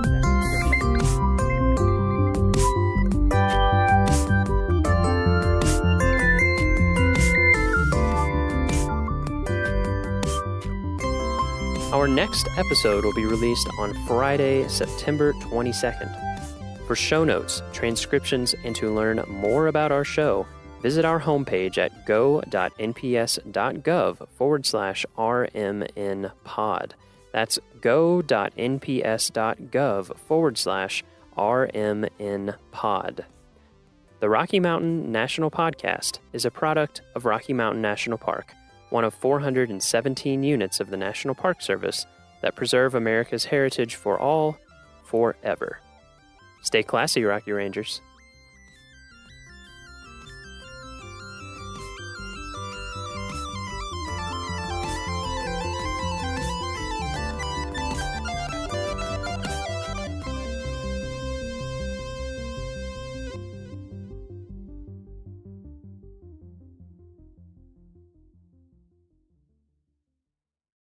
Headwaters is supported by the Glacier National Park Conservancy. My parents met working at a camera store, so we always had a lot of camera gear around the house. But when I was 13, my parents gave me my very first DSLR with a big chunky frame and a zoom lens. I had a tiny point-and-shoot camera before that, but I was convinced something that could fit in my pocket would not be enough camera for our family vacation to Rocky Mountain National Park in Colorado. The Rockies were unlike anything I'd ever seen growing up in the Midwest. And armed with my new camera, I took pictures of everything. The view from every scenic pullout, every wildflower, photogenic cloud, or notably large pine cone. But one picture from that trip that stands out in my memory is a photo I took of a moose. The first moose I'd ever seen, neck deep in a lake, holding its massive antlers above the water as it swam from one side to the other. It was gone within a few minutes, and my photo, looking back on it, wasn't all that impressive. But I think about that moose often as one of the first experiences I had with a wild animal, at least one bigger than a squirrel. It kickstarted a fascination I still have with the natural world and an appreciation of the power that photography has to capture moments like this. Wild animals in the wild.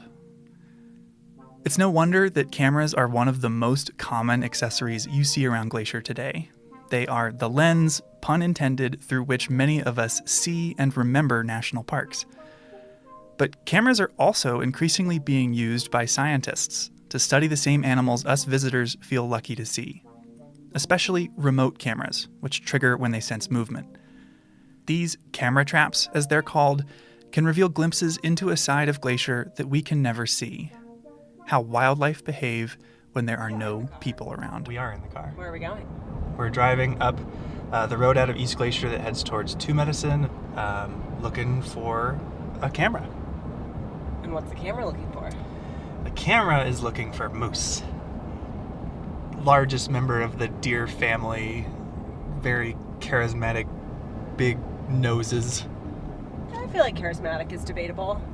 I love moose. I think a lot of people love moose, and a lot of people think moose are one of the uglier creatures. What?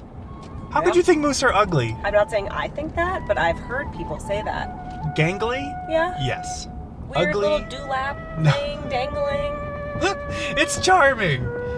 Some say charming. You're listening to Headwaters, a show about how Glacier National Park is connected to everything else. I'm Michael.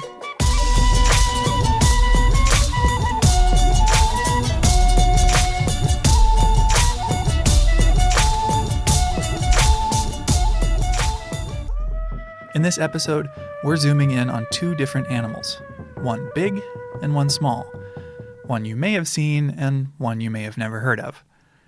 They'll help us understand the increasing use of cameras in the field of wildlife biology and reveal that even if you leave no trace, you have a bigger impact on the natural world than you might think. We're turning just before the Two Med entrance, going off the pavement. Perry and I went out for a day to check on a wildlife camera with Landon McGee. So my name's Landon McGee. I'm a master's student at the University of Montana in their wildlife biology program. I'm an enrolled member of the Blackfeet tribe. We were joined by one of Landon's technicians, Ethan Rowe. The two of them are working for Blackfeet Nation Fish and Wildlife, leading a moose study on the Blackfeet Reservation and the eastern portion of Glacier National Park. You know, they love kind of wet areas. People call them swamp donkeys just because they kind of similar body structure and they like to hang out in the swamps and wade through the ponds and eat kind of some aquatic vegetation. You can find them along stream bottoms, creek bottoms, river bottoms. And Landon, who has been placing cameras all over the place this year, was nice enough to take me and Perry to the easiest to reach camera in his whole study. Start walking. Yeah, so we're just going to head about 50 yards into this big aspen stand here. So. Great. Sweet. We'll follow your lead. I mean, this looks like moose habitat. Yeah. Now, I find moose to be really interesting and not even slightly ugly.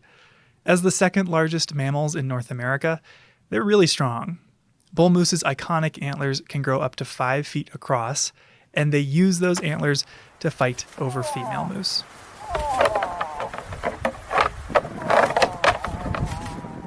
Which is a great excuse to remind folks to stay 25 yards away from moose and other non-predator wildlife in the park. Like any other animal, give them their distance, just let them do what they need to. It's, the added stress of people trying to get up close just puts more stress on them and that they don't really need. And so. But at the same time, moose are seen as gentle giants. We see them as being so friendly that they usually have Canadian accents in movies. Like the Disney movie, Brother Bear. Look, I am sorry. If I was driving, this never would have happened, just stop You never it. let me drive, you never let me do nothing. I'll trample off, eh? I said I was sorry. Let it go. I can't believe you totaled a mammoth, And maybe this blend of strength and friendliness can help explain why moose are so popular. We ran a People's Choice Awards contest on Glacier's Instagram a few years ago, and moose were voted the most popular animal in the park, beating mountain goats and grizzly bears. But despite all their charisma and their massive size, we don't actually know much of anything about how they're doing as a species around Glacier. We really didn't know what their status of the moose population was on the reservation, and then the park hasn't done any kind of moose study, I think somewhere close to 60 years. So they really didn't know anything about their moose population currently either, and so Blackfeet had listed it kind of as a species of interest. And yeah, I guess, snowballed into this project. I checked. There haven't been any moose studies in the park in 60 years. But Landon's changing that. His study is measuring the moose population on the Blackfeet Reservation and much of the east side of Glacier. And to do that, he placed cameras like the one we're at today throughout his study area.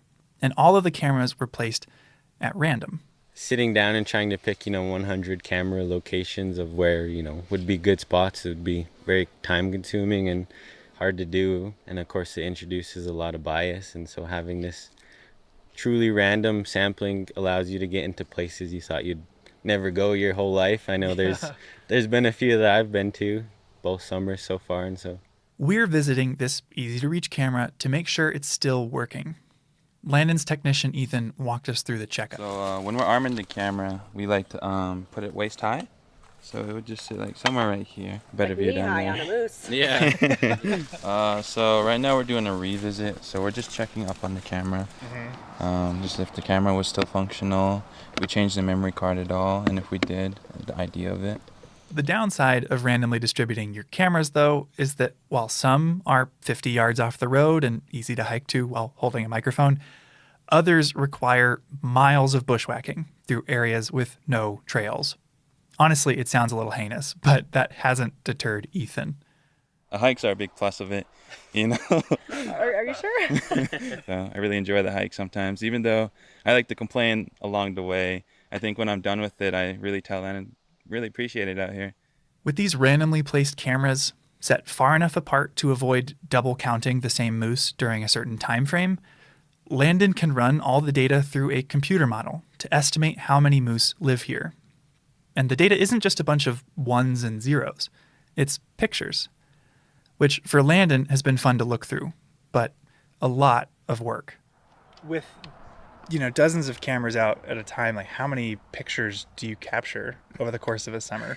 Last year we did 100 cameras, and I think with all those we had just a little over 2 million photos. 2 million? Yeah. Thinking about that, these cameras are set to both motion detection, so anything that walks by, grass blowing, anything will set it off. But it also takes a picture every 15 minutes, part of a time-lapse function on the camera. So it has both those modes going the entire summer. So 2 million. How do you go through that? A lot of time bent over at a computer. Blowing grass, waving branch, blowing grass. Moose? He had some research assistants to help sort through these images, and some companies are even marketing AI tools that promise to speed up the process. But despite manually sifting through 2 million photos, Landon was excited about the results. I guess looking through the cameras last year, there was a lot more sightings than I had anticipated. We were a little worried that we weren't going to get a whole lot of moose detections just because of how, just having these cameras in the middle of nowhere, and what are the chances of a moose, walking by my camera in such a large area. Landon emphasized that one of the things he loves about these photos is you get to see how moose behave when there's no one around to watch.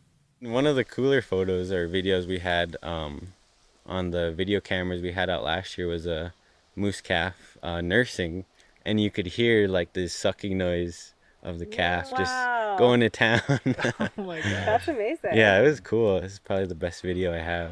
This is the audio from that clip.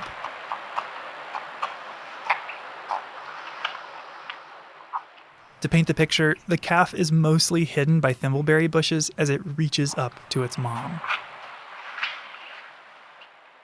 An adult female moose can easily be 6 feet tall and weigh 1,000 pounds, while a newborn calf weighs as much as a small dog, like a corgi. And just getting, that first-hand view into, what their life looks like when nobody's out here. There's probably been some areas where they've never seen a human or big gray box strapped to a tree, and so seeing what they do and how they interact with that's been pretty cool. I guess just as a baseline, why use cameras as a tool in the first place instead of going out in the field and sitting around all day? Well, I think, a lot of the stuff that I'm trying to do can be accomplished with more invasive techniques like collaring, capturing, chemical mobilization, helicopter. All that's just really invasive, kind of stresses the animal out a lot and also costs a lot of money. As with so many things, the biggest factor is cost. There are a lot of species deserving of study and relatively little money to go around. So you have to have a good reason to get a wildlife study funded.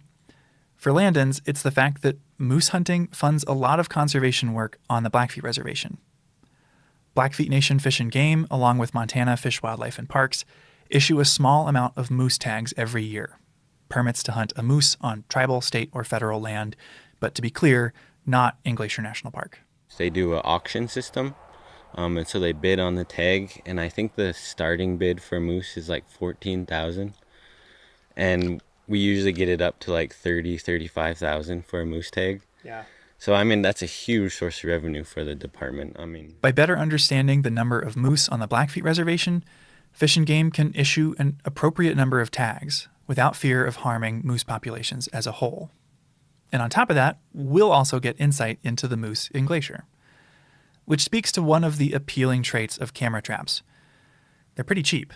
High-quality cameras are getting less expensive every year, and the only expense beyond that is the time it takes to install and remove them. Landon, Ethan, and their small team can realistically study a huge area.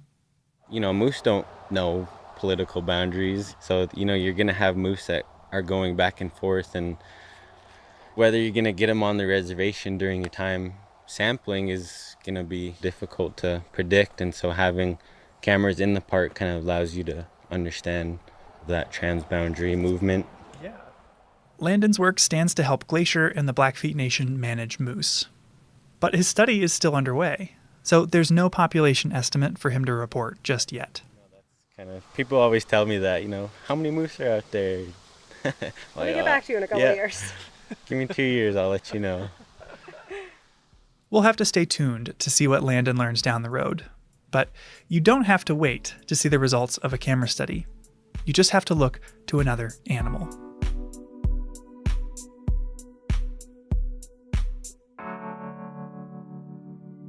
So they have these very specialized adaptations for living in the deep powdery snow environment. I don't know. I mean, they're cats. You know, cats are kind of weird. This is Alyssa Anderson. Starting in 2019 as a grad student at the University of Montana, Alyssa led a camera trap study of a mammal in Glacier that is far more elusive than moose, the Canada lynx. Have you ever seen a lynx in person? I have only seen a lynx associated with a live trap for research, so I consider that to be cheating.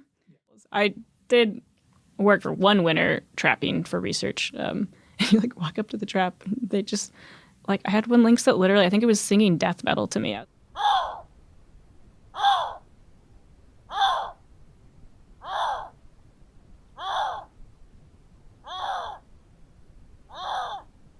It's rare to see any wildcat in Glacier.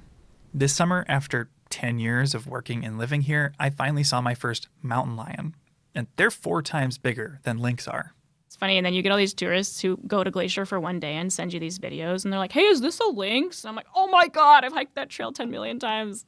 You have no idea how lucky you are. But while I'd guess few park visitors have even heard of Canada lynx, they're a really fascinating animal, and they're perfectly suited to live in Glacier.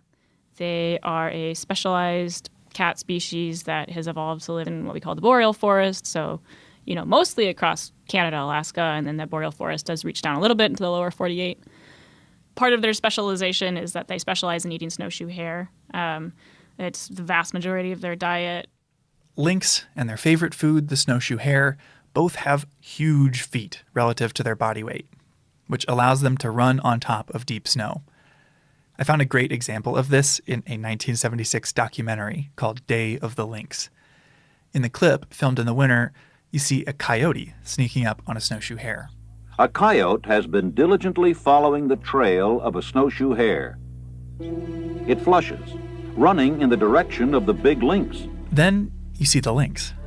Tall tufts of black hair on their pointed ears, comically large feet, poised and waiting. It can run atop the snow, unlike the coyote, who breaks through the crust and travels slower. The coyote stays doggedly on the trail, but he's too late. The lynx has made the kill.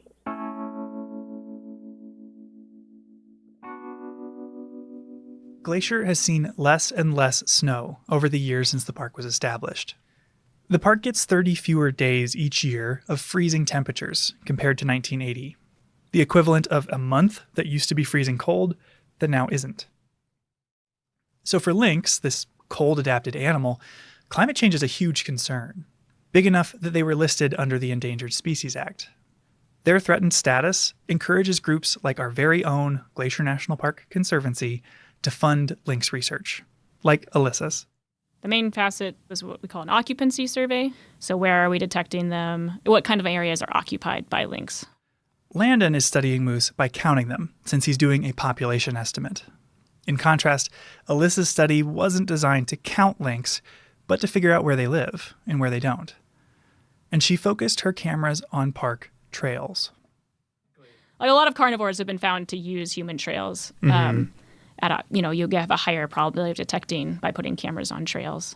They can get anywhere much faster on trail. Yeah, and so having cameras on trail means that you can put cameras out without using any kind of bait or lure, and still have, decent probability of detecting carnivore species or these like more rare elusive species. Landon's randomly placed cameras make sense for his population estimate and works well in part because moose are 6 feet tall. Lynx, on the other hand, are just 2 feet tall and would disappear in a lot of Glacier's brush. Focusing on trails is a great way to spot lynx. It works great for Alyssa's occupancy study and helps her avoid most of the bushwhacking that Landon has to do. But she still used a lot of cameras. So we used 305 cameras for the lynx occupancy study, 4 cameras per cell across the whole park, basically. And searching through these images, it wasn't just lynx she got pictures of. I think my favorite was porcupine. I think we got, 13 porcupine. Wow. Which is the same number that we got bobcat. We got hardly any bobcat, more porcupine than I expected.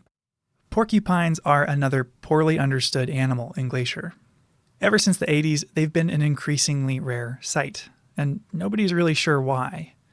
Data from Alyssa's lynx-focused work could contribute to separate research on porcupines or other species in the park. So we also have this big trove of data on every other species of wildlife that happens to use trails in Glacier, which is a really cool and powerful part of cameras, I think. But of course, she also saw a lot of lynx. In total, they captured 404 images of lynx, and the cats showed up on 25% of the cameras she put out throughout the park. Many images were simply lynx walking by, but others were more unique. We did get one set of photos of a lynx walking by with 3 little kittens running around in front of her with their little tails sticking up and just looking cute. So that was cool. We got one photo of what looks like to be a juvenile snowshoe hare of the year running in front of the camera being chased by a lynx, which was super crazy.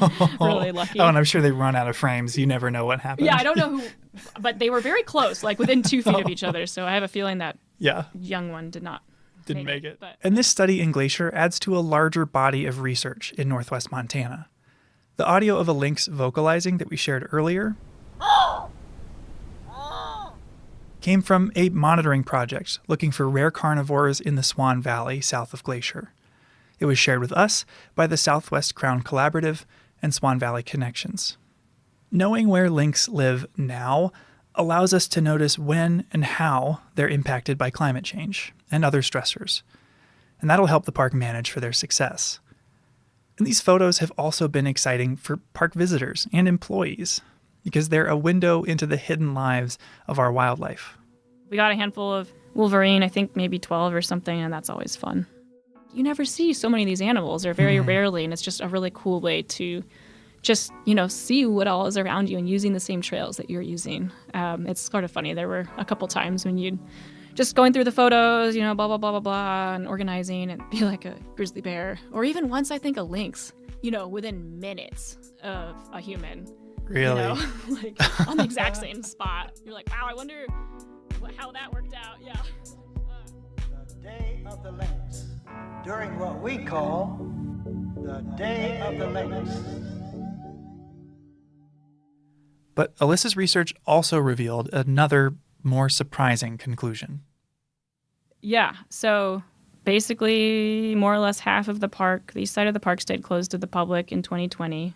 Because of the timing of Alyssa's study, 2019 through 2021, her work overlapped with the arrival of COVID-19. And because of the pandemic, in the summer of 2020, half of Alyssa's study area was closed to the public. As a precaution to limit the spread of COVID, the Blackfeet Reservation shut down, and the park, who shares a boundary with the reservation, closed its eastern entrances to support that precaution. Areas west of the Continental Divide remained open, but eastern entrances like St. Mary, Many Glacier, and Two Medicine were closed. This posed a roadblock for Alyssa's research, but there was an agreement that allowed for limited administrative use, so long as nobody stopped on the reservation, even for gas. And Alyssa's research made the cut. So we were very fortunate and grateful to be able to continue our work on the east side during the summer of 2020, and it did provide a really unique opportunity, sort of more of an experimental design. It was a perfect setup for an experiment she never could have arranged otherwise. 1 year of data with wildlife and people, and 1 year with wildlife and no people. We had cameras out in the same exact location during the same time period, different years, but June 15th till August 15th or whatever in 2020, and also in a year when the park was open to the public and there were thousands of people and hundreds of people every single day walking in front of those locations. Mm-hmm.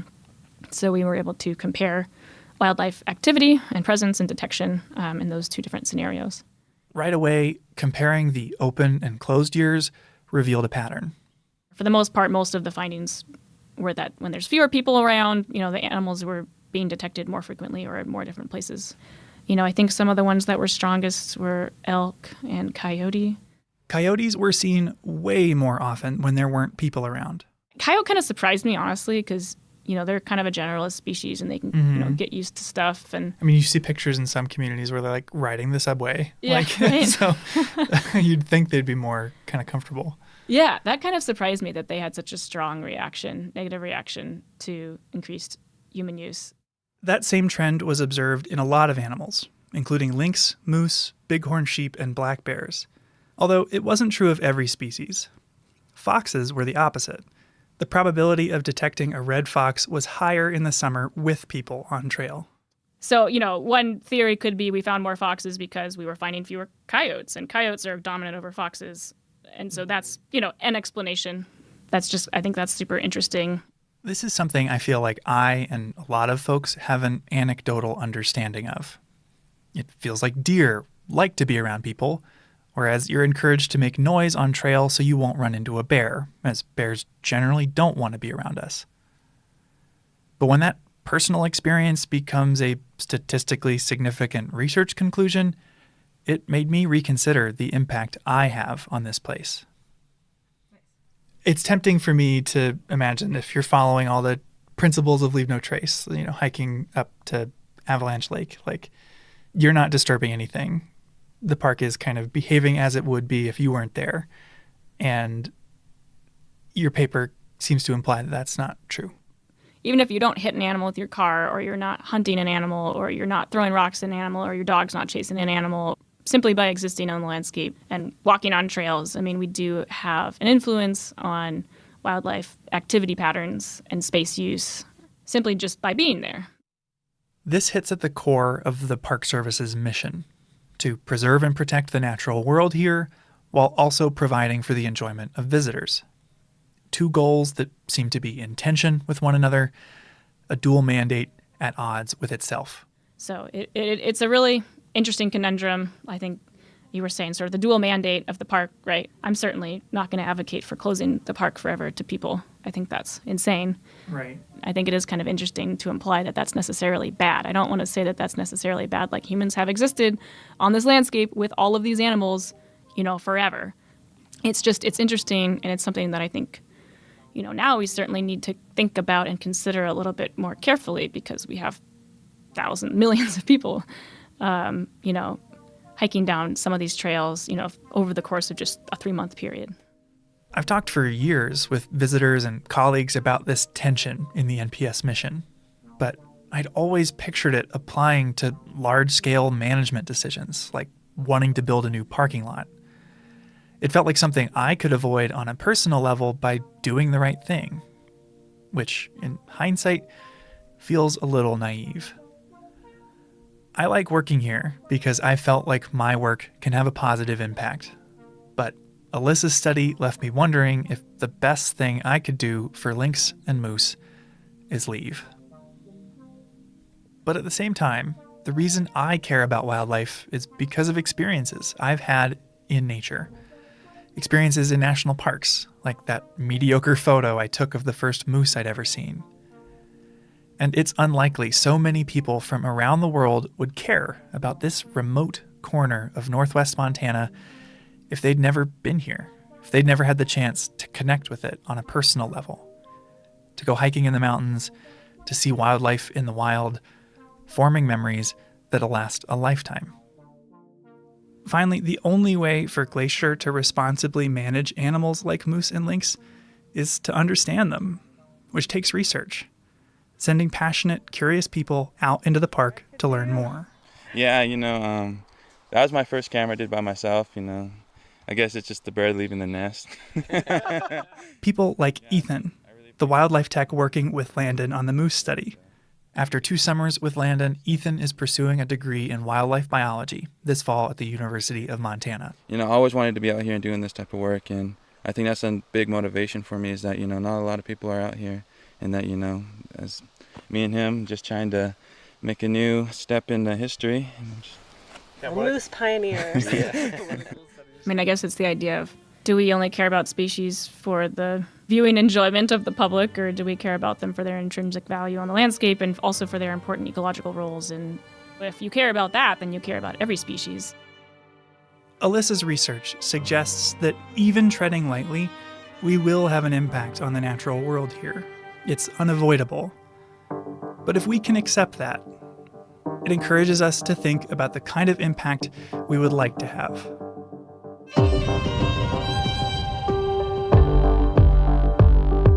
Headwaters is a production of Glacier National Park and is supported by the Glacier National Park Conservancy. We could not make this show without them. You can learn more about what they do at glacier.org. Headwaters is made possible with help from Lacey Kowalski, Melissa Slottick, and so many people throughout the Glacier community, especially the natural and cultural resource teams. We're grateful for all of you. Our music this season is by the brilliant Frank Waln. The show's cover art is by our sweet friend Stella Nall.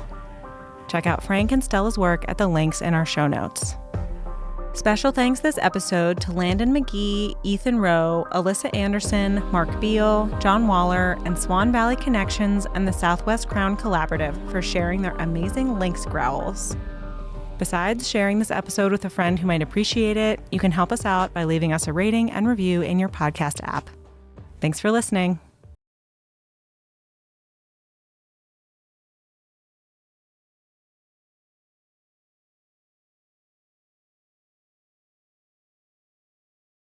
Welcome to Apgar Village. Apgar sits at the foot of Lake McDonald and is the hub of activity on the west side of the park. You can find all services, with the exception of gas, in Apgar Village. There are several gift and souvenir shops located in the village, and Eddie's Restaurant offers casual dining. Looking to spend a night? The Village Inn has cozy rooms overlooking picturesque Lake McDonald, and the Apgar Village Lodge offers cozy rooms and cabins. The Apgar Visitor Center and Backcountry Permit Office are also located here. Whether you are just here for a drive-through visit or are planning a multi-day backcountry adventure, friendly rangers provide visitors with hiking and trip planning information. Families will find the Discovery Cabin an enjoyable and educational place where kids can have hands-on experience learning about Glacier. Other family activities are available as well. Horseback rides along McDonald Creek and through pine-scented forests offer a chance to see areas not often seen by most visitors. Boats long have been a part of the Apgar scene. Early visitors boarded steam-powered boats for an 8-mile journey up the lake to Lake McDonald Lodge. Boating is still a popular activity on the lake, and boat rentals are available from Glacier Park Boat Company here at Apgar and in other locations around the park. If you have your own boat, a public boat launch is your access to this largest lake in the park. There is something for everyone at Apgar Village, whether you are staying in the area or just passing through.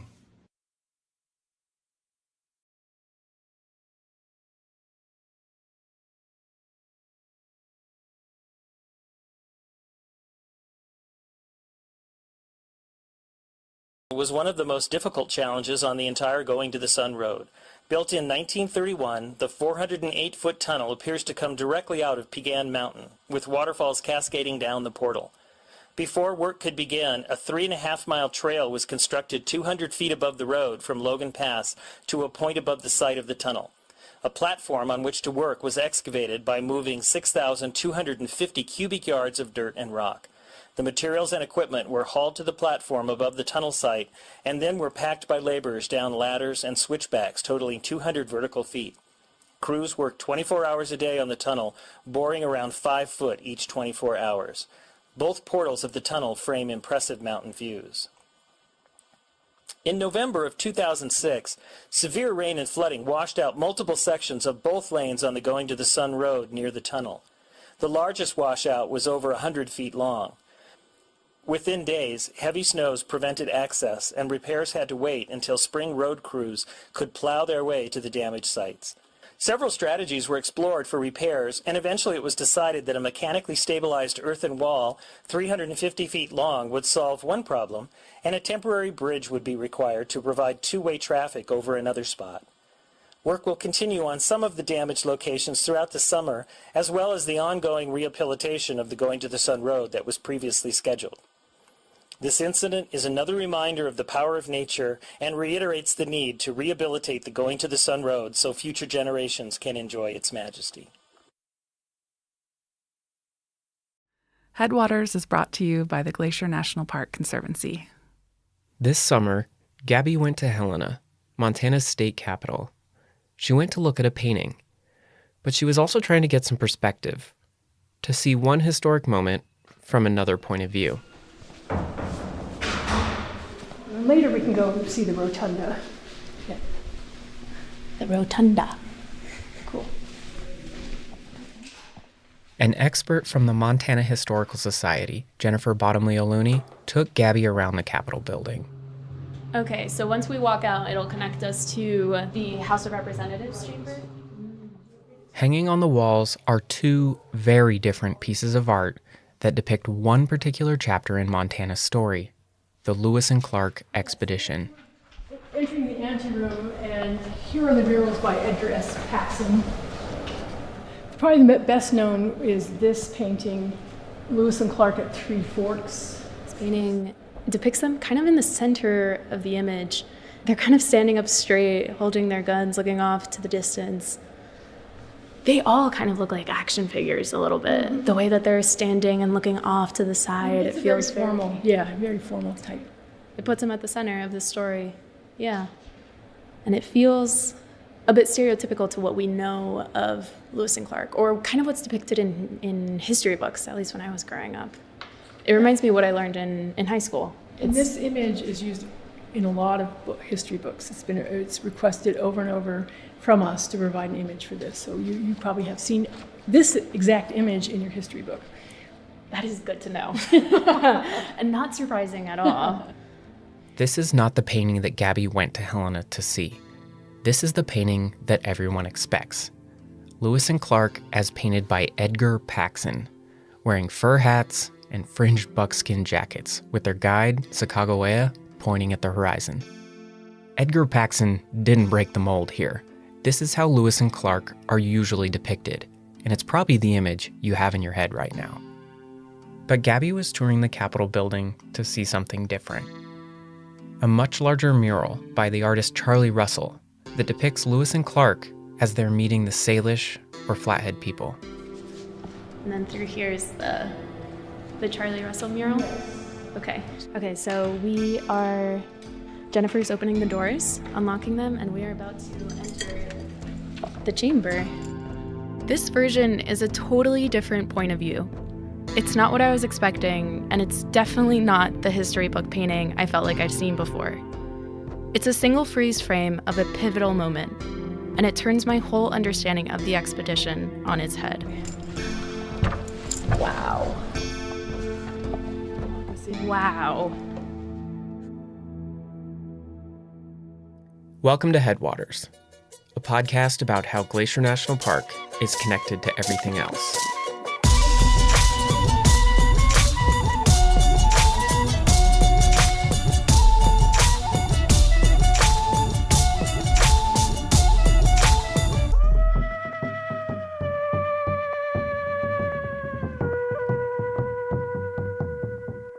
We are calling this season Becoming. It is by no means a complete history, but rather a collection of stories exploring how this place became what it is. This episode is about understanding history by finding different perspectives. Specifically, it's about one of the single most important moments in American history, the Lewis and Clark expedition. These were the first representatives of the new American government to set eyes on what is now Glacier National Park. Lewis and Clark are celebrated yet controversial, memorable and misremembered. Either way, their names still echo through the park today. The main mountain range through the park, that's called the Lewis Range. Montana state flower, the bitterroot, it has the Latin name Lewisia. So does Montana state fish, the cutthroat trout. And of course, you can't forget the Clark's nutcrackers.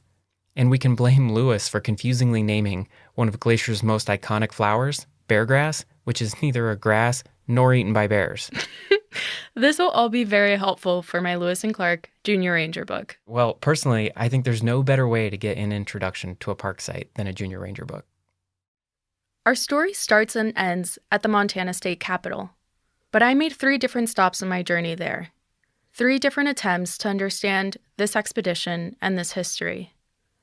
And my first stop was becoming a Junior Ranger. Junior Ranger Activity Journal. 2 explorers look into the distance. These are clips from videos that describe the booklet and make it accessible. It covers the basics, like how far the expedition went, 4,900 miles. How long it took, 3 years between 1803 and 1806. And whose homelands they crossed. Territories of 65 plus tribes. The Lewis and Clark expedition, which is also called the Corps of Discovery, was a special military unit of the American Army. It was created by Thomas Jefferson to explore the brand new Louisiana Purchase, but he also wanted to see how the country could make money out in the American West. The booklet uses hand-drawn maps to remind me of the route they took. The route winds along the Ohio River, southwest from Pittsburgh to St. Louis. A long and winding path to the west coast. The route continues west along the Columbia River to Astoria and the ocean. On both the way out to the Pacific and on the way back, the Corps of Discovery traveled extensively through Montana. On their journey back, part of the Corps took a detour up the Marias River to just outside what is now Glacier National Park. That ends up being one of the most fateful moments on the expedition. They have a violent encounter with a group of young Blackfeet men that results in 2 of the native boys being killed. That was in the summer of 1806, and it was the first military conflict between the U.S. and a Plains Indian tribe. The Junior Ranger book does a good job getting you to think about these kinds of encounters and their interactions with native groups more broadly.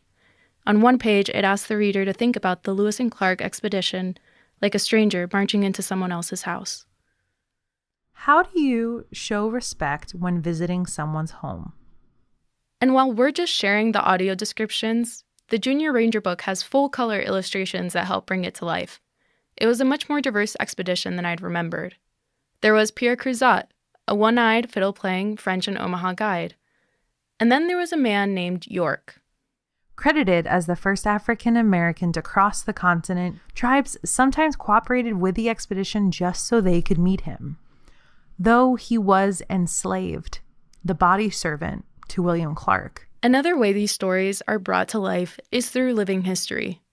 Hassan Davis, a performer who contributed to the Junior Ranger book, gives programs as York.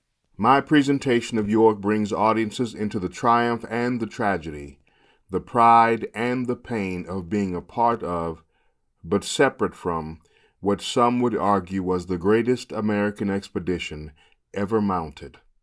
This booklet does a remarkable job presenting different sides of a story I'd only really heard from one point of view. Such a good job, in fact, that the woman behind it won the Freeman Tilden Award, one of the highest honors the National Park Service gives out. How do you do justice to this very complicated story that is rooted in colonialism, exploitation, slavery, destruction? So those things are part of this story. This is Katie. Well, hi, I'm Katie Campbell, and I am an interpretive specialist for the Lewis and Clark National Historic Trail. So, what does the core of discovery mean to American history, and why do you think it matters?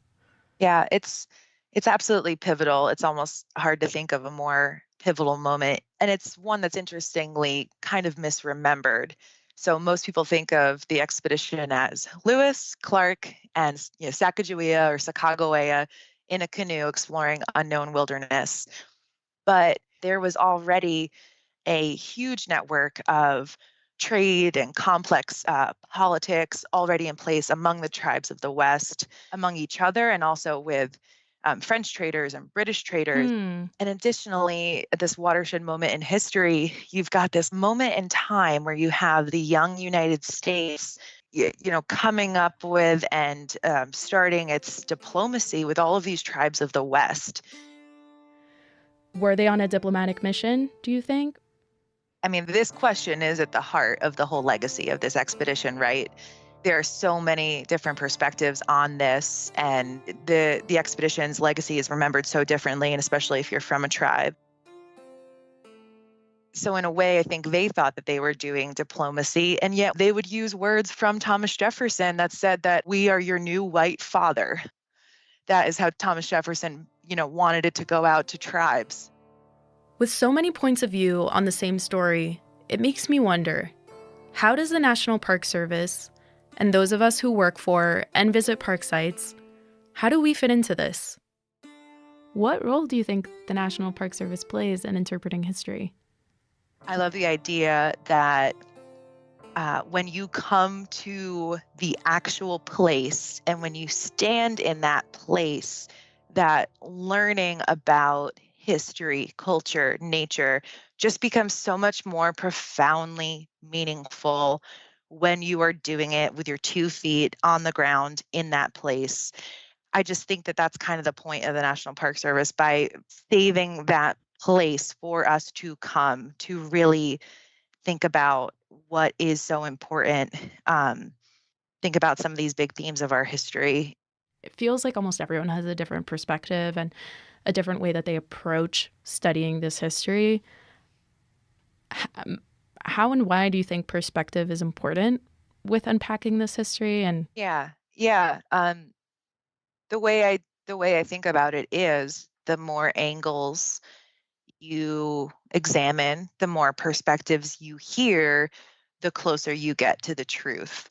And sometimes we won't ever get a crystal clear picture of an event, of something that may have happened. But anytime that we can include additional perspectives, it's like a puzzle, and it just completes the picture. And I believe that's true even when the perspectives, or especially when the perspectives are opposing. And that's a really long answer to your question, but that question, like I said, is at the heart of what this Lewis and Clark expedition's legacy means. It's complicated.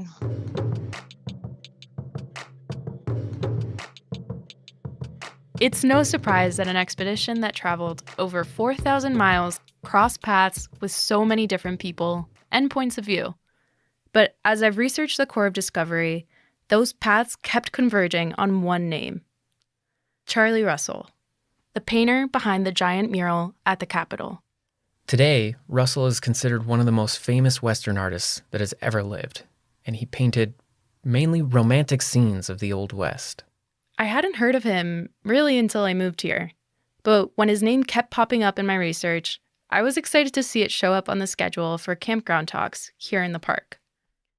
When he was a 16-year-old boy in 1880 and he wanted to come west, he wanted to see the West that was passing, because in 1880 it was. The buffalo herds were almost gone. The railroads, the development, the mining, everything was changing. So he got here just in time to see the last little bit of what he grew up listening to stories about and what he'd read. And of course, he read the Lewis and Clark journals until they were in tatters, because he just loved that era of the mountain men. That's Mary Jane. My name is Mary Jane Bradbury, and I am a storyteller. She gives a program on the life and legacy of Charlie Russell. But she does it through the eyes of his wife, Nancy. And I like to tell it from her perspective. But in order for me to do that, we all have to use our imaginations. You use your imagination, and we'll both just pretend Nancy's going to walk out of the forest and step right up here and tell us her story. Living history is the art of portraying historical figures by dressing in their clothes, talking the way they might have talked, and giving a performance in character. To be honest, I wasn't that familiar with living history, and at first glance, I thought it sounded a little corny. But then I met Mary Jane. When I put the clothes on, I get the strut going, I get the voice going. I admit, you don't get in my way now because I'm Nancy Russell. And you will pay for this painting because this is what it's worth. And there will be no more Charlie Russell art. So you want it, you pay for it. I love that. Okay, Mary Jane Bradbury. She's kind of a character herself. I think I usually associate living history with more Revolutionary War, Civil War reenactments. The Park Service does a lot of those. But Mary Jane uses her outfit, her accent, and her strut to tell a more personal story. I asked Charlie one time if he ever thought he'd run out of ideas for paintings. And he said a man couldn't live enough lifetimes to run out of all the ideas that he had for stories in his art. And if he ever lost the use of his hands, he'd learn to paint with his toes because he had to paint. Not only what was in his mind, but what was in his heart. And Mary Jane shared that while Charlie was a talented artist, he wasn't much of a businessman. Charlie was blessed with a great amount of talent, but not a lot of ambition. So lucky for Charlie, at a very critical moment in his life, he met Nancy Cooper, who became his wife. Together, they could create the legacy of art and stories that we have now. That is a remarkable chronicle of the West. Charlie would make paintings, and Nancy, his fiery, no-nonsense wife, would get people to buy them. She'd travel all over the country to sell his art. New York, Los Angeles. And here in Glacier, too. Charlie and Nancy started coming here before Glacier was even a park, and they loved it so much they ended up building a cabin on Lake McDonald. They named it the Bullhead Lodge, and it was a really big part of their lives. Glacier was a special place for them. After the park was established, Lake McDonald Lodge was eager to capitalize on having the Russells as neighbors. So they set up a special gallery where Nancy could wheel and deal and sell Charlie's art to wealthy tourists. The two of them were amazing storytellers and would give captivating impromptu performances to tourists in the lobby. Charlie would even join in on visitor pack trips as the official storyteller. It sounds like they really loved this place, and people here really love them back. Mary Jane always pulls a huge audience to this talk. I love telling the stories from the first-person perspective, the historic portrayal. That brings alive the history that we've been through and gives us a little bit of an insight as to where we are now and hopefully where we're going next. What I love about this approach is that you get to see the people behind the paintings. The man with a vision, the woman with a plan, and the couple that spent summers in Glacier for decades. And it's easy to imagine why the people building the Montana State Capitol hired Russell to paint its largest mural. When the Capitol was built, they wanted a mural. They had asked a number of Montana artists to contribute. Of course, Eastern artists were all the rage in those days. If you really wanted something of high notoriety, you would hire a big Eastern artist. And Charlie said, fine, if you want angels and cherubs flitting through the skies, go ahead and hire an Eastern artist. But if you want history, hire me. And so they did.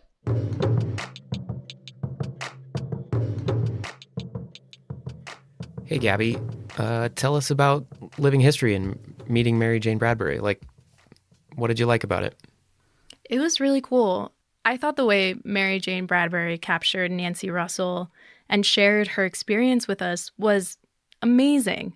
I'm somehow relating to this person hundreds of years ago. I think it's neat that you're learning about one person, Charlie Russell, but you're doing it through someone else who knew him and from their point of view, like Nancy, his wife.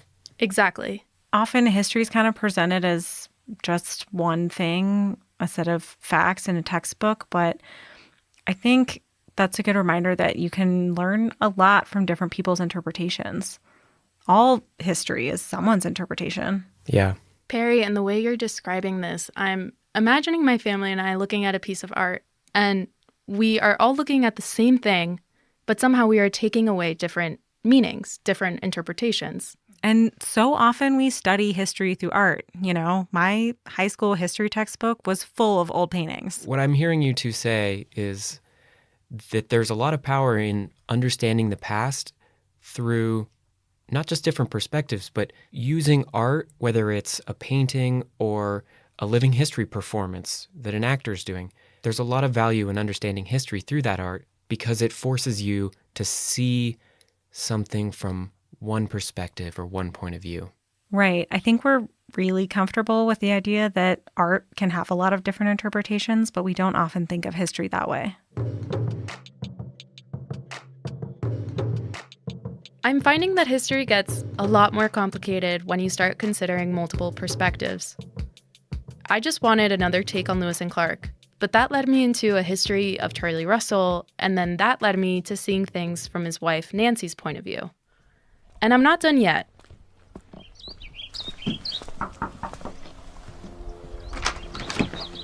Hello! Before I see Charlie Russell's painting in the Helena Capitol building, I wanted to get one more person's thoughts. So we stopped at Jermaine White's beautiful home on the Flathead Reservation. Do you guys want a drink of water or anything? I have both LaCroix and Waterloo. So I wanted to talk to you a little bit about the Charlie Russell painting, because we're going to go see it tomorrow. I love it. Why? How so? I think that when you look at it, what you'll see is Salish people. They're on horses, they're dressed in their finery, front and center. That's like hero of the story, you know, that central perspective of a painting. And then off on the side is this little straggler group of folks that kind of look like they're lost. You know, it's a direct collision of cultures that is about to occur. And it's really quite powerful. When Daniel called and I thought, oh my gosh, really? I don't know if you want a tribal voice talking about Lewis and Clark, who I sometimes irreverently call Clueless and Lark. They're revered by so many. Mm-hmm. And there really has not been, until recently, I believe, Indigenous people included in history. Indigenous people are eloquent but dead, or dead. Did I mention? Mm-hmm. Did I mention that? Jermaine is now retired, but she started the Cultural Resource Protection Program on the Flathead Reservation and is currently serving as a board member for the Glacier National Park Conservancy, the organization that funds this show. But I'm talking to her because she helped create a book telling the Lewis and Clark story from the Salish perspective. So I'm curious, how did you get involved? Where you kind of contributed / wrote this book? We wanted to tell a story that was really framed by the voices of our elders. The title of the story is not Lewis and Clark and the Salish people. It's the Salish people and the Lewis and Clark expedition. They entered a homeland that was known and loved and that was fully occupied. As the people watched Lewis and Clark, it appeared that they were aimlessly moving across the landscape, that they really had no sense of the world they were moving through. And for us, our lives in so many ways are deeply connected to the natural world. It appeared that these people were kind of bumbling across the landscape, and those that observed them thought they might be ill. They looked unhealthy. They didn't appear to be moving with purpose and clear direction. You know, they're upside down face people. They have hair on the bottom of their face and no hair on the top of their face. And who are these strange, unhealthy looking people? And as the people observed them, there was great discussion among the leaders and the people in the camp. And There were those among the tribe that said we should eliminate them. You know, we were a large population. Mm-hmm. We were strong and healthy, and they were not.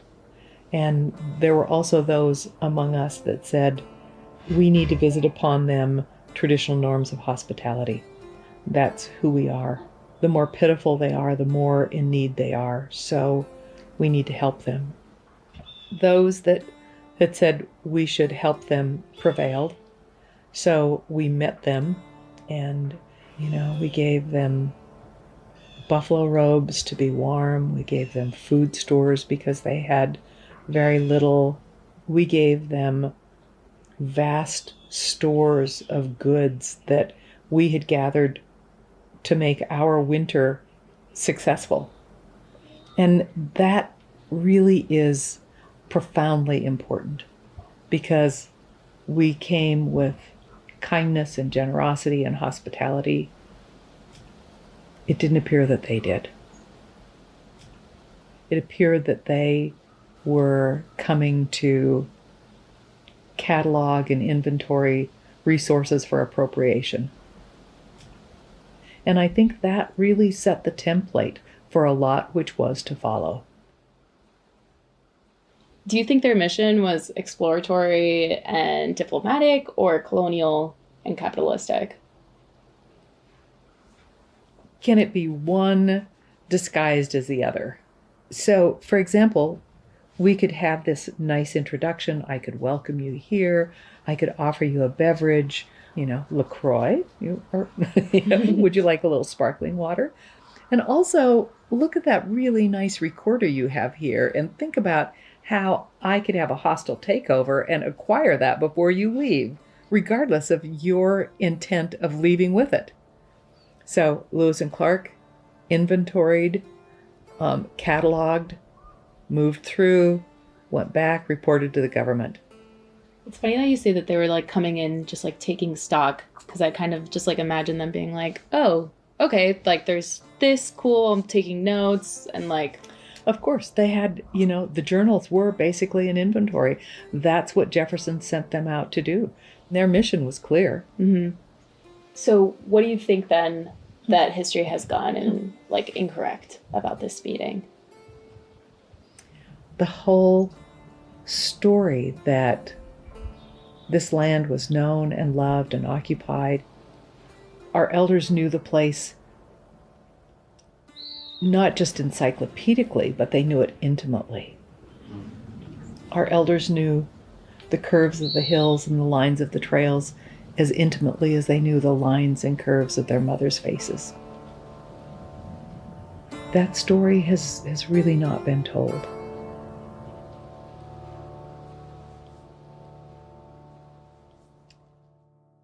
The Corps of Discovery met dozens of tribes on their years-long journey, not just the Salish. And versions of this encounter happened over and over again.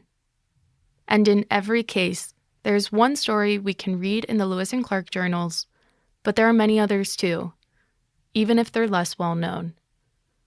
Carrying what I've learned from Katie, Mary Jane, and Jermaine, I finally feel ready to see the painting at the Capitol. Okay, so Jennifer's opening the doors, unlocking them, and we are about to enter the chamber. Wow. Wow. Oh my God, it's huge. This is, no joke, the biggest painting I've ever seen. It's the entire wall of the chamber, above where the Speaker of the House sits, up on a platform. I'm surrounded by legislative desks, all of which face the painting.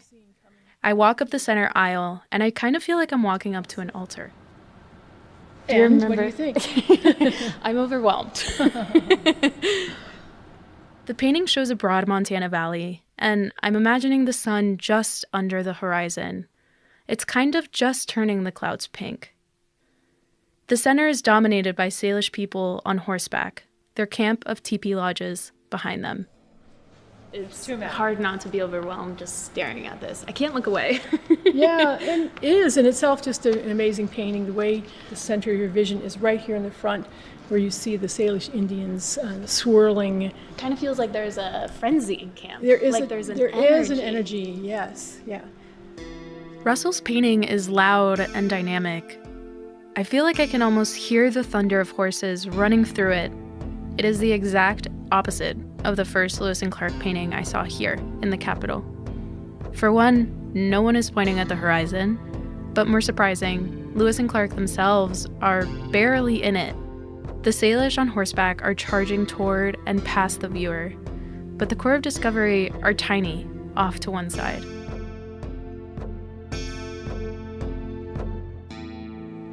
Somehow the emotional and intense energy does not reach them. No, it does not. They're kind of just standing there, and there's not much emotion on that side. You can see, the focus in Paxton's painting, of course, is Lewis and Clark and the Corps of Discovery. And here the focus are the Salish Indians. Yeah. Near the bottom of the frame, there's a dog that I assume belongs to the Salish. And from my perspective, it looks like it's stalking. Directly behind the Speaker of the House, watching the politicians of Montana. Without saying a word, the painting comments on the sweep of history about to unfold. Charlie never talked about it. There's no recorded documentation that I know of what he thought about this painting. So what happens next? And that's up to the viewer to decide.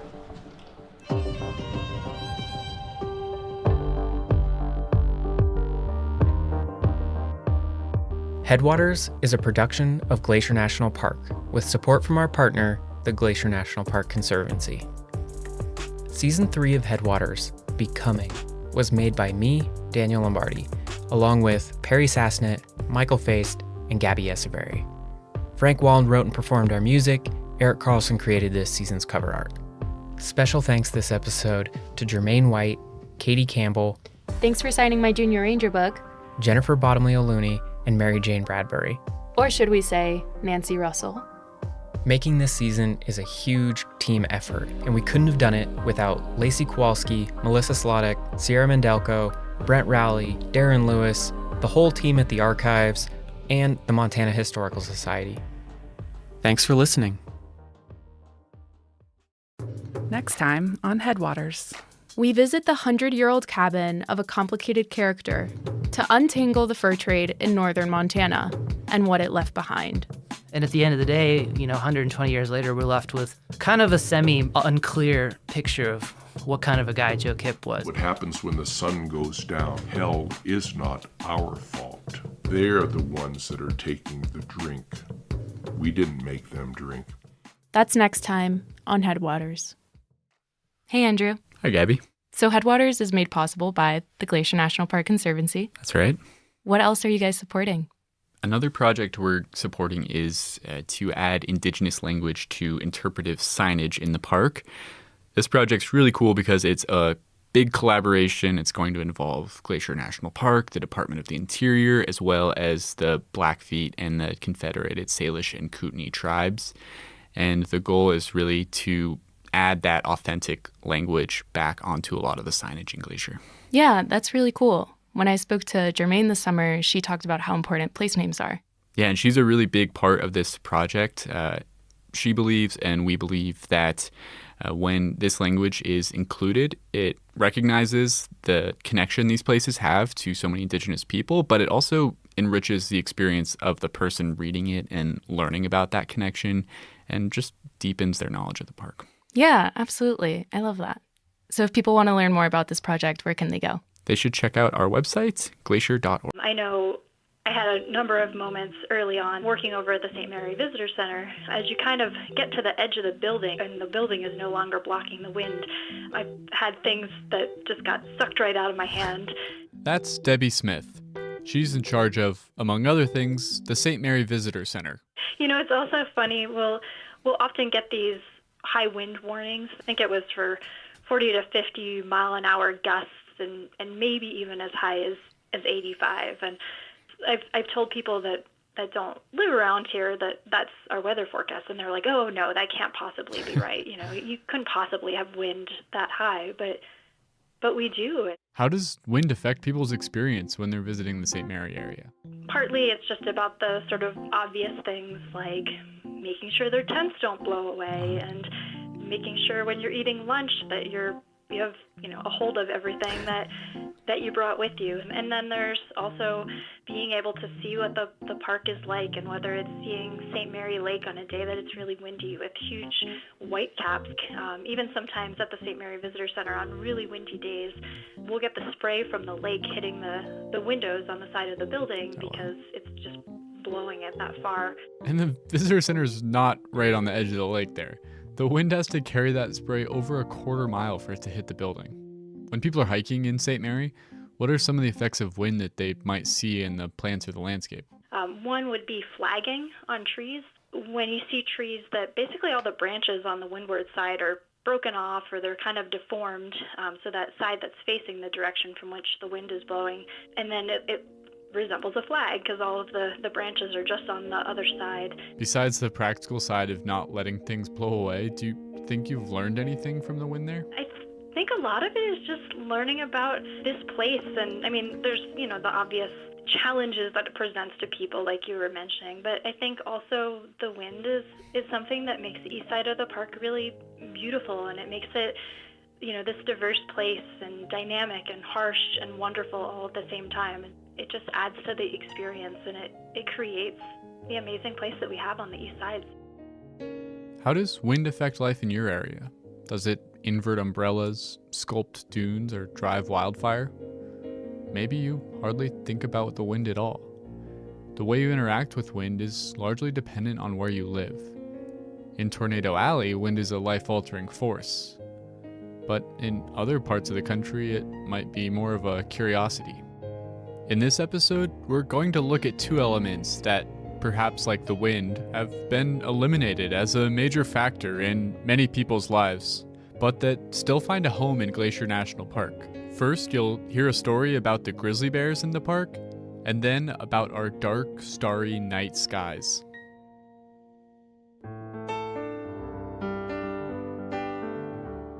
Welcome to Headwaters, a Glacier National Park podcast, brought to you by the Glacier National Park Conservancy and produced on the traditional lands of many Native American tribes, including the Blackfeet, Kootenai, Salish, and Kalispel people. We're calling this season The Confluence, as we look at the ways that nature, culture, the present, and the past all come together here. I'm Andrew. I'm Michael. And we're both rangers here. In this episode, we'll be in the St. Mary Valley. St. Mary Lake is the second largest lake here, and home to some of the most breathtaking scenery anywhere in the park. I mean, the view from Wild Goose Island overlook is even on Montana State driver's licenses. It's so beautiful. Really, it is? Yeah, I mean, look at your own. It's like the shimmering thing in the background that they... Oh yeah, there it is, Wild Goose Island. So we're headed to St. Mary because it is a great place to look for experiences that, over time, have grown harder and harder to find anywhere else. Yeah, Glacier is in many ways the last best place for experiences that the rest of the world may once have taken for granted, but have since faded away. Today, we're going to focus on two of those experiences. One that it helps to get up early for, and one that it helps to stay up late. Yes, something for the early birds and the night owls. Now, one thing that makes Glacier special is that we are home to an abundant and diverse range of wildlife. We have 71 species of mammal, 276 different birds, 6 amphibians, and even 3 reptiles live here. And I'm curious what your experience has been, Andrew, but as an interpretive ranger, it seemed like half of the questions I got from visitors were logistical, like where should I hike, is this campground open, etc. And the other half was about wildlife. Do you have moose here? Yes. Where can I see a mountain goat? That sort of thing. Definitely. You could make someone's whole trip by just pointing a spotting scope at a herd of bighorn sheep. But that excitement for wildlife encounters can go both ways, because some people are thrilled at the prospect, but others are actually scared. Glacier's home to predators like mountain lions and wolves, but the critters most people think about when they're here are bears. We have a lot of bears here. Both black and grizzly bears. As of 2018, the population of grizzly bears for the whole Northern Continental Divide ecosystem, of which Glacier is a small part, was estimated to be about 1,050 individuals. Of these, about 250 to 300 would live in Glacier. Wow. Some bears are going to spend part of their lives in the park, part of their lives outside of the park. And the black bear population in Glacier was thought to be about 600.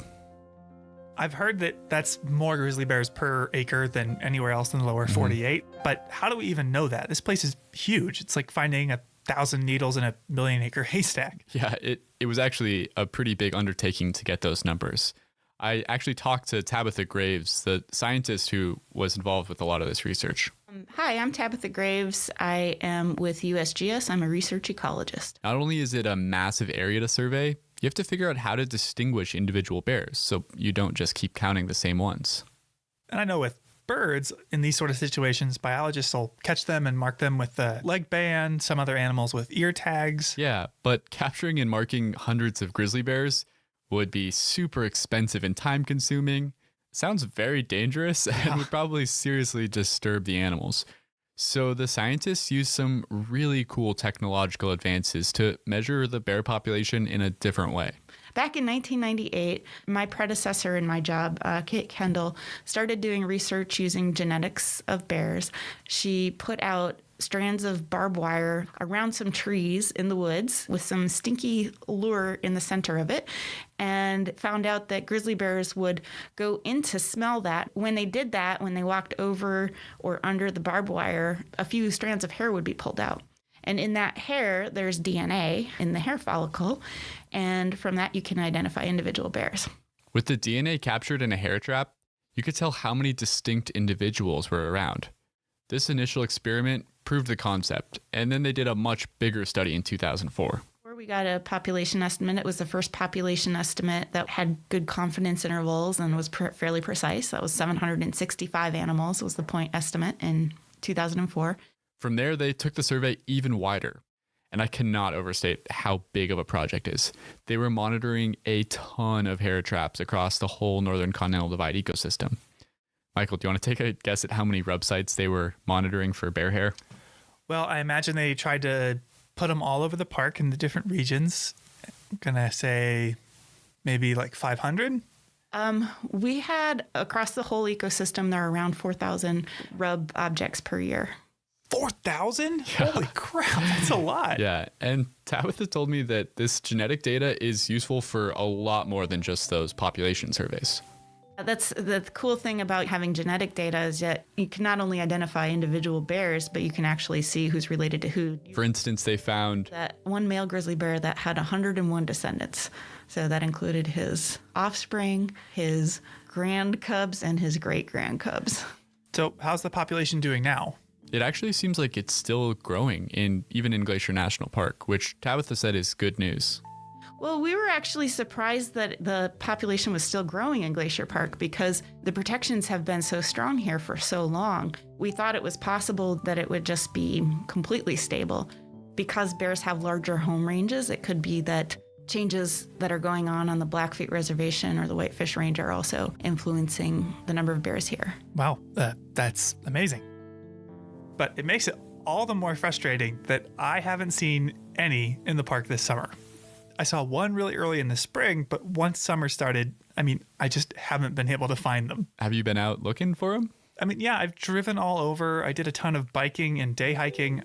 I've gone backpacking collectively for nearly 20 days so far, and no bears. Wow, that's pretty bad luck. So as a last-ditch effort, I thought I'd go to St. Mary. Along St. Mary Lake is a stretch of open meadows called Two Dog Flats, a place where in the past I've seen bears before. Yeah, me too. It's great habitat. And a common piece of wisdom is that if you want to see wildlife, it helps to get up early. So this morning I left the house around 5. Really early. Let's get this over with. That's especially true in the summer when it gets hot in the middle of the day. Wildlife like bears are going to be more active around dusk and dawn. Exactly. So with that in mind, I drove over to St. Mary from the west entrance, a nearly 2-hour drive to make it there before sunrise. Before sunrise? Yep. You don't have the reputation of being No, I'm not very much of a morning person. There it is. But this was serious business. I can't have gone the whole summer without seeing a bear. Seriously. And that's a promising sign. I just drove through some bear poop. So I parked on a roadside pull-off, got out my binoculars, and scanned the horizon. And binoculars will definitely help. At a distance, it's pretty hard to tell the difference between black and grizzly bears. So there's 8 species of bears in the world, and brown bears, grizzly bears, Kodiak bears are all the same species. Grizzly bears and black bears are different species, and some of the differences between them are grizzly bears are more oriented towards digging. Black bears climb trees more. One of the most common misconceptions is that black bears are all black and that grizzly bears are all brown. The truth is we have brown black bears, black grizzly bears, and they're examples of both species that are cinnamon or blonde here in the park. So don't rely on the fur. Look for physical characteristics. Tabitha mentioned that grizzly bears like to dig. That means they have huge shoulder muscles that give them a really pronounced hump on their back. Black bears, on the other hand, spend a lot of time climbing trees, which gives them really strong hindquarter muscles and gives them a nice big rump. And there are other little things to look for too. Grizzly bears have longer claws, black bears have a straighter snout. But to use any of this information, you have to find a bear in the first place, which was something after an hour I had not managed to do. Well, the first thing I've seen that isn't a bush is a deer bounding through the field. You didn't find any bears there? No. How long did you wait? 3 hours. Oh, wow. I'm parked like on top of a pile of bear poop. So I know that they come through here, but there's been nothing. But I didn't want to throw in the towel that easy. Just a few miles away, the trail to Otokomi Lake started, a trail I've also seen a bear on. So I decided to try my hand at seeing a bear while hiking. And with very high hopes of seeing bears earlier in the summer, I interviewed one of Glacier's resident bear experts. Could you introduce yourself? Sure. Well, Michael, I'm Bob Adams, and I have been here in Glacier as a seasonal ranger for specifically 44 seasons before this. Bob is a legend in Glacier. After serving in the military, he came to Glacier on a whim in 1966, went on a day hike to the Sperry Chalet, and wound up meeting his now wife, Carolyn. And I did a lot of hiking up to Sperry. In fact, I packed a half-gallon ice cream solid with dry ice and packed it up to Sperry. I think that's the only reason that Carolyn and I ended up together. I don't know. That ice cream? The ice cream, you betcha. More or less, he's been here ever since, wearing a variety of hats. He's staffed entrance stations, campgrounds, done law enforcement, but has spent most of his time as the lead bear management ranger in Many Glacier. I haven't counted up exactly the number of years, but it's been about 25 to 30, I would say, as bear management ranger at Many. A job that often entails direct contact with bears, even deciding if a trail needs to be closed for bear danger. But to hear him say it, the job is mostly about people. My emphasis is in meeting the public and trying to educate the public every day on the trail about bear safety, certainly, and safety around large animals, and safety in regard to other environmental hazards of the park.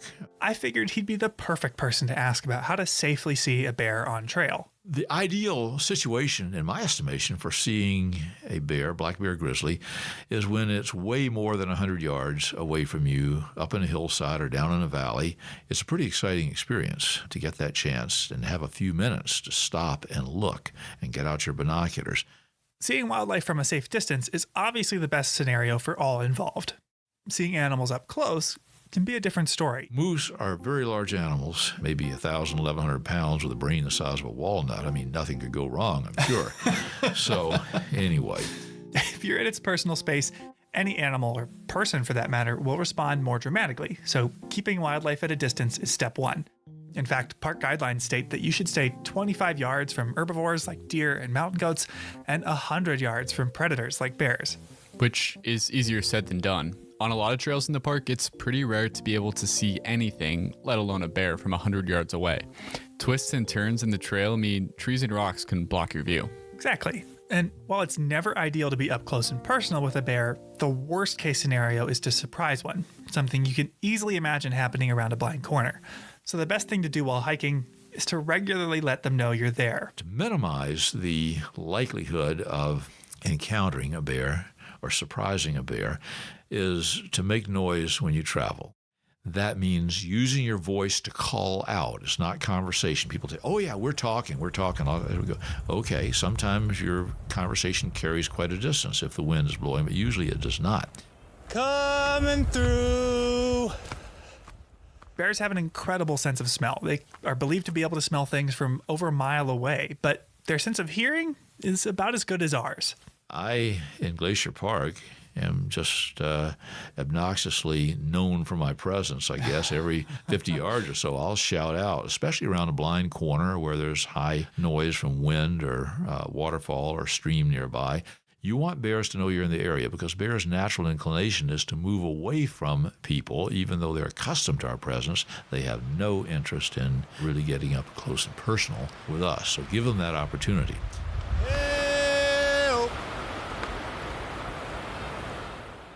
So making noise is a must, even if it feels a little silly sometimes. Making noise has helped me avoid surprising bears, but it won't always prevent you from running into them. You're right. Sometimes even if they know you're there, you might still see them. We get reports all the time, every summer, every week, in the visitor center. Oh, bear was coming toward me. It was charging me. It was lots of different things in their perception, but the bear usually is just walking toward them, and they are petrified, and you and I can understand how that might be if you've never been around a bear, maybe even in a zoo. Yeah. This is daunting. And if the bear, for example, is walking on the trail toward you or it's coming up behind you on the trail, and that's when they really get excited because they are sure the bear is after them. It's very personalized. Yeah. That's not the case. The bear is moving where it wants to go. The trail is the easiest way for the bear to travel. One time, a few years ago, I was leading a ranger hike up to Avalanche Lake, and we were all stopped talking about the trees, and someone very calmly tapped me on the shoulder and said that there was a black bear coming down the trail. It made total sense. Why would the bear want to bushwhack through the brush when there's a trail that's clear right there? Precisely. And Bob has advice if you ever find yourself in that situation. What we as visitors and hikers should do is move slowly away from the bear, back up slowly. And if you find a spot on the trail that's safe for you to get off on the downhill side of the trail, not over a cliff, but where you can walk down 5 or 10 yards and just stand still, the bear is going to walk past you. That's what the bear is going to do. It may turn and look at you. You may feel more comfortable, and it's perfectly okay to get out your bear spray and have it in your hand, but do not plan to discharge it at the bear. That's just going to stir things up. There's no need to do that. That's how it's happened in my experience. Just moved my group off as far as we could, and the bear just strolled right past us and kept minding its own business. But he also mentioned bear spray. He did. Bear spray is the #1 recommended deterrent for diffusing or preventing bear encounters. Easier to use and shown to be even more effective than firearms. But what is it? Well, it would be a dangerous mistake to think of it as a repellent, like mosquito repellent. You do not want to spray it on yourself. What it is a high volume, high concentration, high pressure can of what's essentially pepper spray. And having been on the wrong end of an accidental discharge, it is not fun to deal with personally. This stuff is very effective if used properly. Emphasis on if you use it properly. Because most people do not take the time to learn a couple of things about bear spray. One is when one should use it and how. So if you're visiting the park, you should get bear spray, but you should also head to a visitor center to learn how to discharge it. Yeah, during the summer, we would lead twice daily bear spray demonstrations at the Apgar Visitor Center, using a can of inert spray that doesn't have the pepper in it to show people the ropes. There are some basics like knowing you've got 5 to 7 seconds worth of spray in there and knowing where to aim. You just have to aim it correctly. You want to aim it down so that it hits the ground in front of the bear that's moving toward you, so it rolls up into the bear's face. You don't want to aim it straight at the bear's face because it comes out in a cone-shaped pattern. Half of that bear spray will go over the top of the bear's head. You don't want that. And you don't want to do this when the bear is 30 yards away or 20 yards away. It is not effective. Armed with that knowledge, you can prepare for an instance when it would be needed. If you surprise a bear, which is the most likely scenario for getting hurt by a bear, especially a sow with cubs, coming around a blind corner, and you have not been making noise or whatever, it didn't work, you're at 20 yards from the bear or less, and suddenly that bear comes at you. That bear is moving 44, 45 feet a second. I mean, you don't have time to think about this.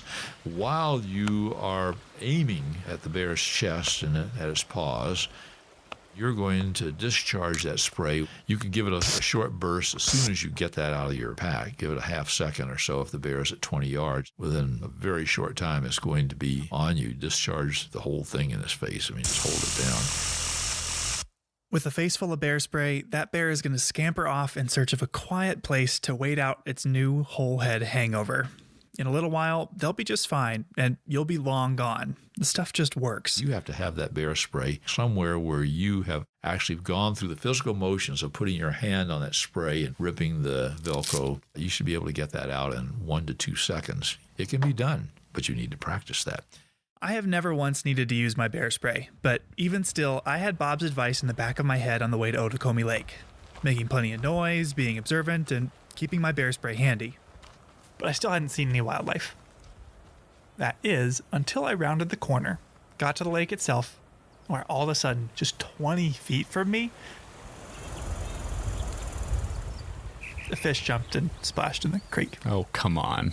Kind of scared me, what? You knew what you were implying had happened. Okay, believe me, I was disappointed too. I ate lunch there for 30 minutes, eventually started down to the car with my proverbial tail between my legs. I didn't see any wildlife on the hike out either. Only a few other hikers going the other way. Well, don't beat yourself up too much. Yeah, well, something else Bob had said was reverberating in my head the whole hike out. No matter how badly I wanted to see a bear, most people are going to walk up any given trail at Mini Glacier or elsewhere in the park, and they're not going to see a bear, either a black bear or a grizzly bear. They just aren't. Just because they're more common here than elsewhere doesn't mean you're going to see one. And even if more times than not you don't see one, you always have to be prepared in case you do. Because normally, you see them when you least expect to. I see people stopped. Sure enough, I had given up all hope as I began my long drive back home.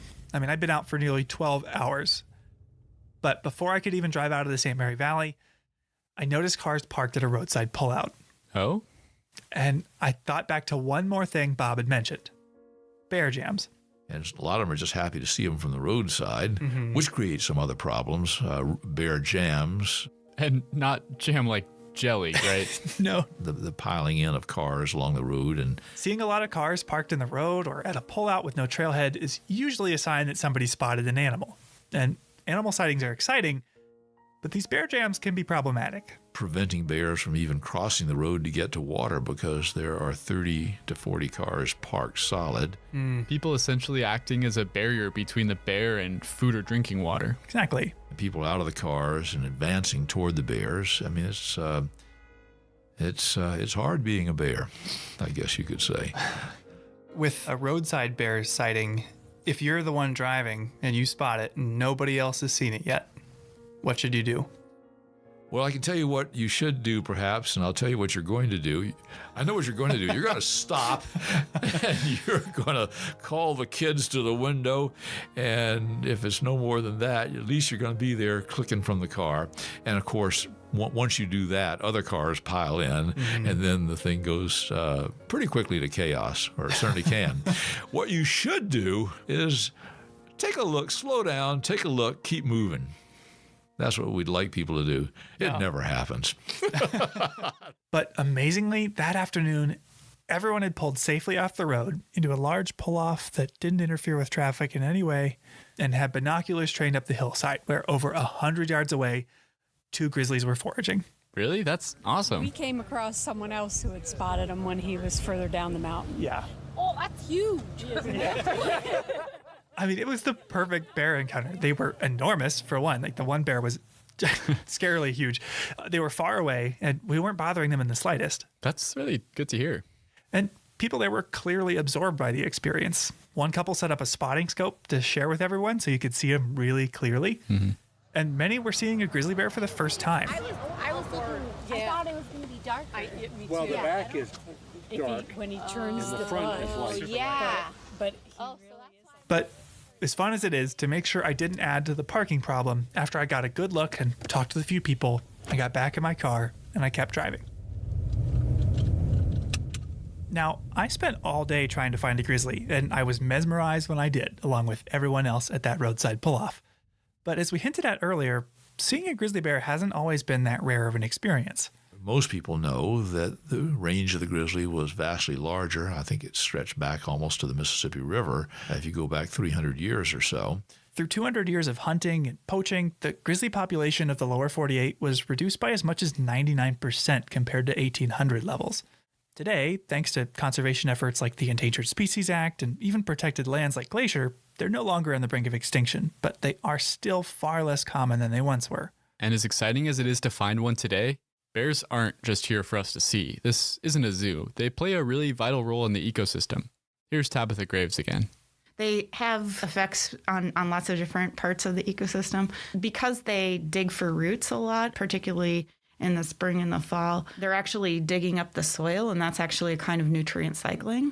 They might eat huckleberries, for instance, in one place, and then because they can move such large distances, being large animals, they are really important for seed dispersal. They regulate prey populations, break down logs. Really, the list goes on and on. Their role in this ecosystem is enormous. The fact that we not only have them here today, but that thousands, millions of us each year can share this place with them speaks to the strides we've made in bear management, which, as Bob put it, used to be, well, different. Oh, bear management has changed quite a bit.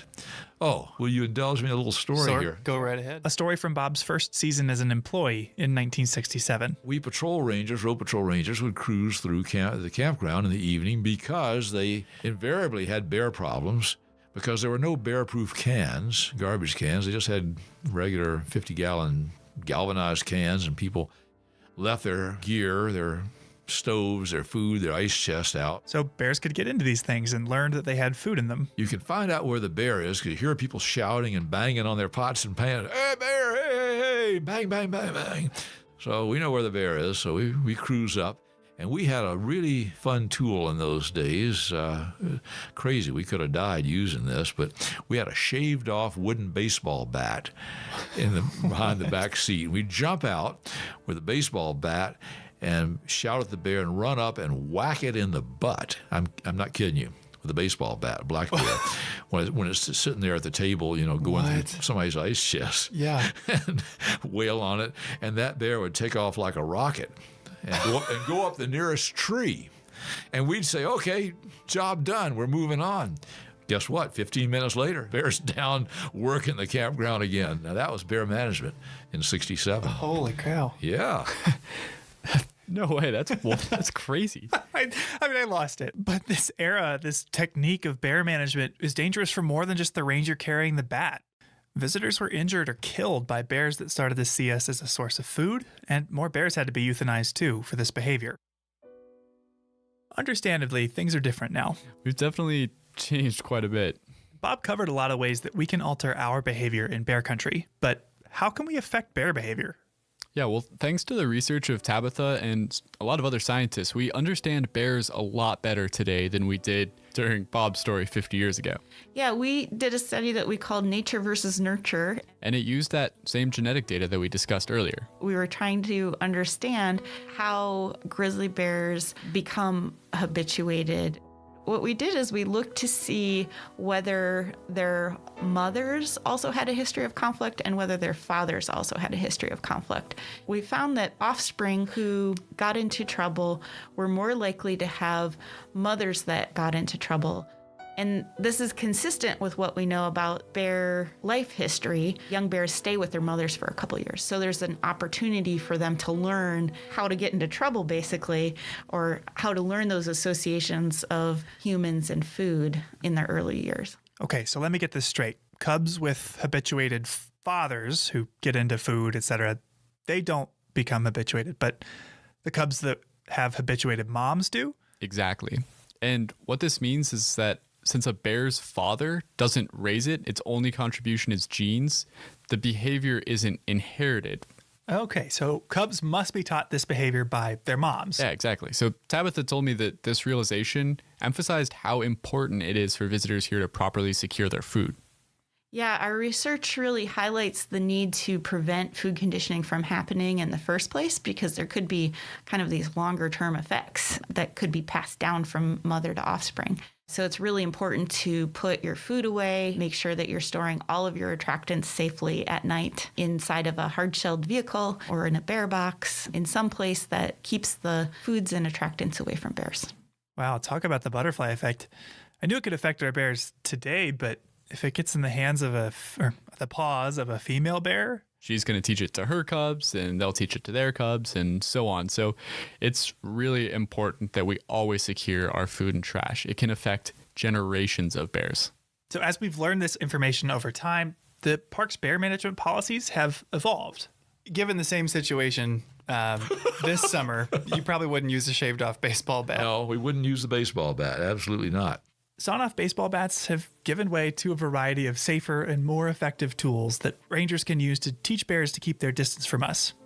There's cracker rounds, beanbags, rubber bullets, and also infrastructure set up to know how and when to close trails or campgrounds to prevent encounters in the first place. But like Tabitha mentioned, the most important tool that has kept our wildlife as wild as can be in a place with 3 million visitors a year is food storage. All foods, all things that are associated with foods kept away at all times except mealtime. That's the mantra.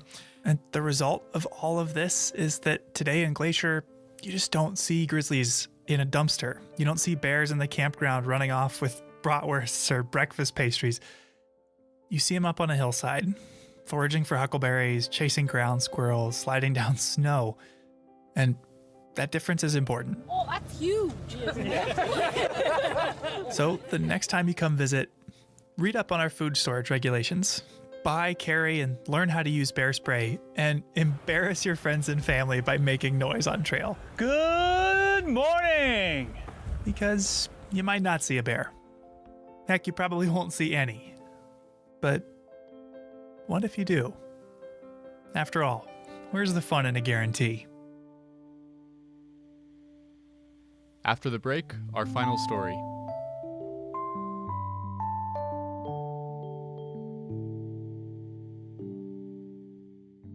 Each episode, we seem to cover at least one thing that, like this podcast, wouldn't be possible without the support of the Glacier National Park Conservancy.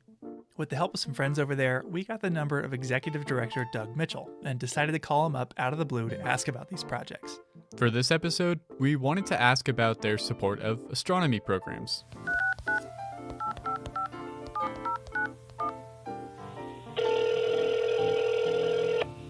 Glacier Conservancy, this is Doug. Hey Doug, it's Andrew and Michael here. Ah, the Mad Podcasters. How are we doing over there today?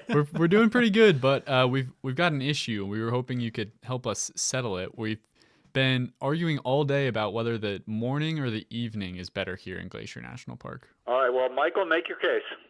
Okay, so I think that the evening is better because there's nothing worse than having to get out of bed early in the morning, and it's a lot easier to stay up late. And the sun doesn't even set, it seems like, till 10 p.m. at some points in the summer, so that's why I think it's better to stay up late.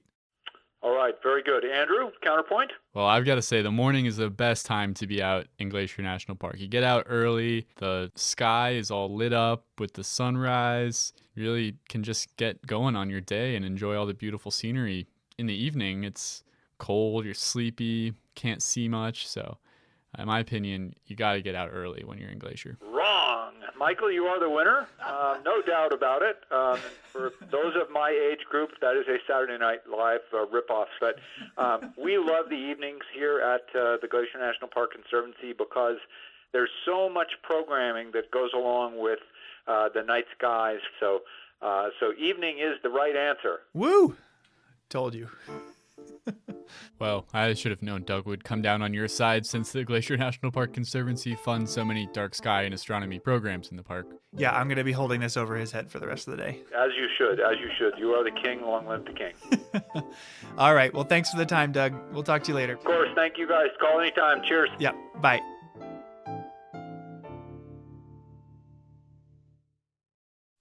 And we're back. One of the things I think is so unique about this place is that people have a chance to interact with wild animals that are in their natural habitats. It's an experience that would have been really common for our ancestors, but to most modern people, it's just really not part of life anymore. That's interesting to think about. For thousands of years now, knowing how to interact with large carnivores that could kill you would have been an essential skill. But at some point, it just stopped being part of most people's lives. Yeah, it's so interesting to think about these situations that were part of what it was to be a human for hundreds and hundreds of generations. So long that knowing how to respond to them is literally inscribed in our DNA. One of the amazing things about national parks, in my opinion, is that they connect us to universal ideas of what it means to be human. Visiting a place like Glacier National Park allows you to see and feel the same things that millions of other people have seen and felt here over thousands of years.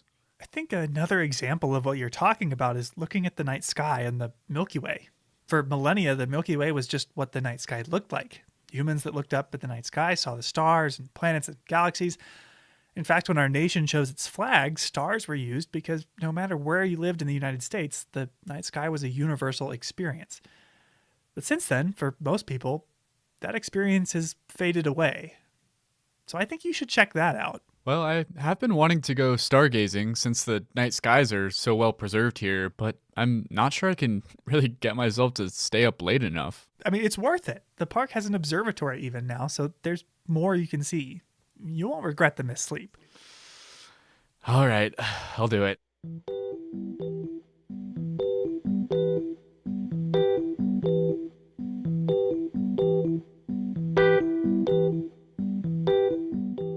Armed with 2 cans of iced coffee, some high-energy music, and my microphone, I drove across the divide from my APGAR office to Glacier's observatory at the St. Mary Visitor Center.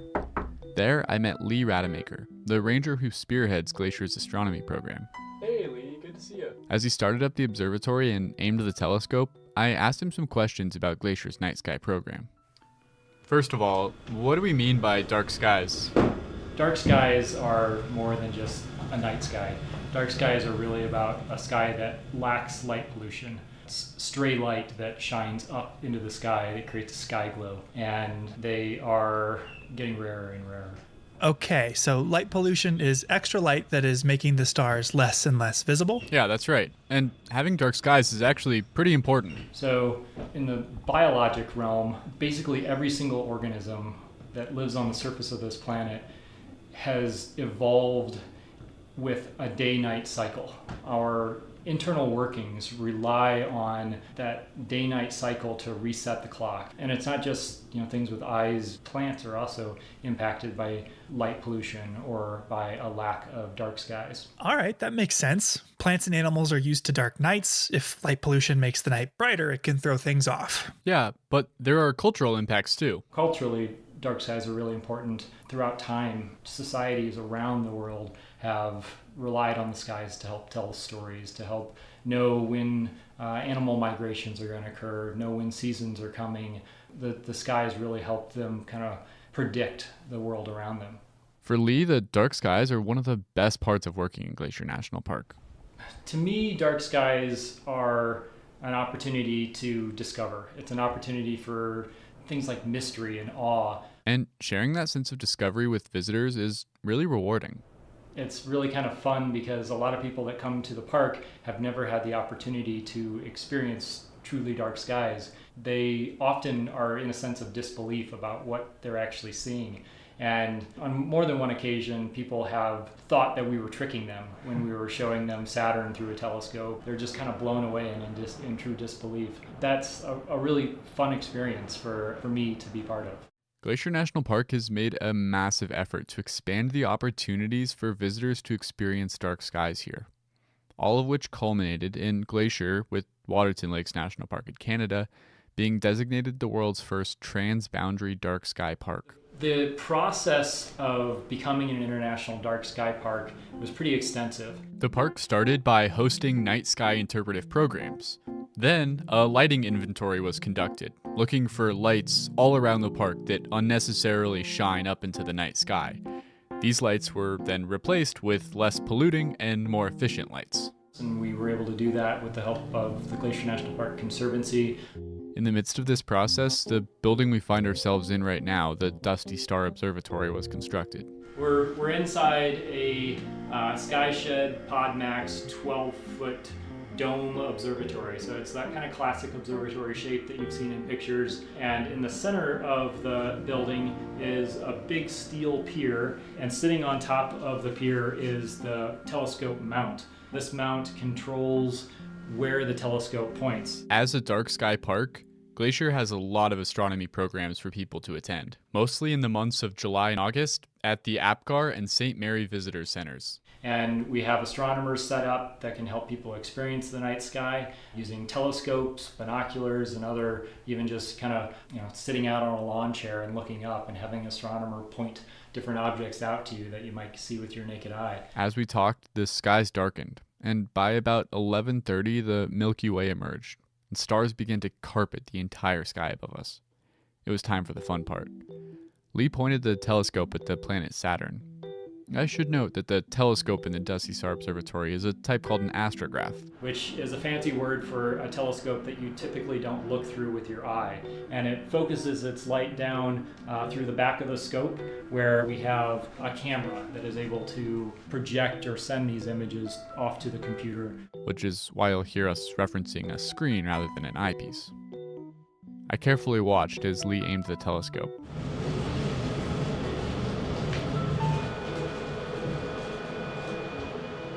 So right now, Saturn has popped up on the screen, and right now it just looks like a really bright white oblong shape. I'll see if I can fine-tune it a little bit to make those rings come out. In no time, the planet came into focus. So cool though, like you can very distinctly see the rings. While Saturn was super cool, I was really hoping I could convince Lee to show me the comet Neowise, which was at its most visible the night I was out there. That particular comet only comes by about every 6,800 years. So it's really no exaggeration to say that seeing it in this telescope would be a once-in-a-lifetime opportunity. After a few minutes of adjustments, Lee got the comet squarely in the telescope sights, and it didn't disappoint. So now we've got the nucleus of the comet on the left side of the screen and the tail stretching out to the right. Oh my god, yeah, that's really impressive. He talked me through what I was seeing here. So the Neowise is a fairly green hue and actually has a greenish ion trail. Every comet has two tails as it approaches the sun. One is the tail kind of made up of the dust and gas that's kind of blasted off of the core of the comet. And then a second one is an ion tail that's formed from the interaction between the comet and the solar wind. And so the ion tail is kind of this greenish blue, and then the comet itself is more of a kind of a greenish emerald almost color. Wow, I'm so jealous. I told you it was worth staying up late. Did you get a picture? We did. Here, check it out. Oh, wow. You could really see the tail and everything. We should put that on the park's website for listeners to see. That's a great idea. We can get it up there. By now, as we looked at the comet, it was getting really late. The excitement of seeing the comet had given me a rush of energy, but I knew it wouldn't last forever, and Lee had to work early the next morning. I think it may be time to call it a night on this fairly successful image. I have a 7 o'clock shift tomorrow. Yeah, I gotta drive back to my school. You can enjoy the stars on any clear night in Glacier, even if you're not able to make it to an astronomy program. All you really need is a clear view of the sky. Lee recommends bringing some warm clothes, maybe a lawn chair, and a pair of binoculars can help too. And he said that if you can't make it to an event, with a smartphone you can download an app and point it at the sky and learn a little bit more about what there is up there. If you decide to check out the stars while you're here, and you definitely should, it was well worth staying up for, it's important to think about leaving no trace. With stargazing, Lee reminded me that leave no trace principle 7, be considerate of other visitors, means taking an effort not to shine bright lights where people are stargazing. If we take these simple steps to leave no trace, we can make sure that there's continued opportunities here to be part of this ancient human tradition of viewing the night sky. Today, when you look up at the night sky, you're not just seeing the stars. I think you're really connecting to that shared humanity and that shared culture. Sounds like you had a great night. I'm really thinking now about all the ways that people and our lighting clashes with the natural dark skies and how it hasn't always been that way. So I called Darnell Rides at the door, and Amskapi Pekuni, our Blackfeet tribal member that I met in another episode, to learn more, and she pointed out the observatory's name. Dusty Star is actually a Blackfeet term for a comet. Those are comets. We call them dusty stars. It's just kakatoos. The concept of a dusty star might have been especially relevant this year with the comet Neowise. My coworker Andrew got the chance to go look at that in the St. Mary Observatory. Oh, how awesome. Oh yeah, that makes total sense after seeing it. Comets are like just dusty stars. Yeah, and Darnell told me that the Blackfeet language is a very visual one. You know, it's interesting to think about. The last time the comet Neowise passed by Earth, some 6,000 years ago, Blackfeet people were probably looking at it up in the sky and calling it by that same word. The things we talked about today, seeing grizzly bears and the Milky Way, are just a few of the countless unique experiences you could have here. Yeah, you can also find here some of the last alpine glaciers in the contiguous U.S., endemic plants that occur nowhere else in the world, and opportunities for solitude and quiet that are becoming increasingly rare. I mean, heck, if you could prove there's a better place on Earth to pick huckleberries, I'll eat my shoe. These are opportunities for people to connect with the natural world that may disappear forever if we're not careful. So it's our collective job now to make sure the types of experiences we talked about today, like seeing a bear or viewing the stars in the night sky, are possible for people for another 6,000 years. I think that if we can learn to come together as a community, we can do it, but it's going to be a big job. Yeah, but I think we're up to it.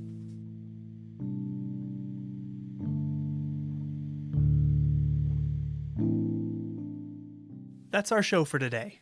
If you're interested in learning more about bear safety or astronomy programs in the park, you can find links in the show notes for more info. Thanks for listening. Headwaters is a production of Glacier National Park, with support from the Glacier National Park Conservancy. The show was written and recorded on traditional native lands. Andrew Smith and Michael Feist produced, edited, and hosted the show. Ben Cosgrove wrote and performed our music. Alex Stilson provided tech support. Quinn Feller designed our art.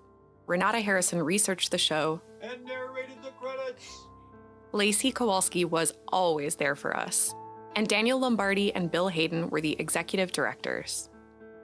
Support for this show comes from the Glacier National Park Conservancy. The Conservancy works to preserve and protect the park for future generations. We couldn't do it without them, and they couldn't do it without support from thousands of generous donors. If you want to learn more about how to support this podcast or other awesome Conservancy projects, please go to their website at glacier.org. Of course, you can always help support the show by sharing it with everyone you know, your friends, your family, your dog, and also leave us a review online.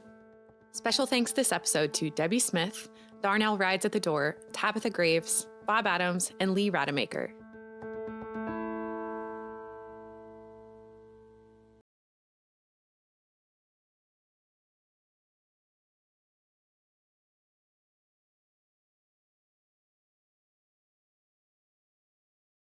Falls delights early season visitors to the park as they drive right by, and for westbound travelers, sometimes right through its spray. More than one savvy driver has driven just a tad closer to the cliff edge by this spot, surprising passengers in the back seat with a hefty dose of clear, cold mountain water as it splashes through the open windows. By August, the gushing torrent dries up to a mere trickle and looks more like a weeping wall than the impressive cascades seen when the road first opens in early summer. Most people don't realize that this entire series of waterfalls is a remnant of the construction of the Going to the Sun Road. As engineers carved through the rock here, they created a cliff which water from springs and melting snows above pour over and onto the road surface below. Special drains were designed into the road to allow the bulk of water to pass below the pavement, but on days of especially heavy flow, a small stream of water covers both lanes of traffic for a short distance.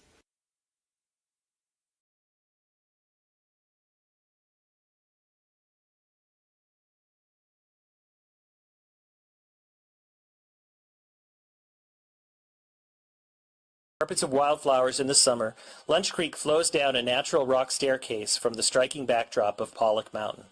It was named for its popularity as a lunch stop for early visitors to the park and remains a popular stop on the road today. No formal trails exist here, so please enjoy the area from the paved parking. Over time, park visitors have continued to venture off the road and up the creek, exploring the area, and in the process have created a network of social trails into this sensitive and fragile habitat.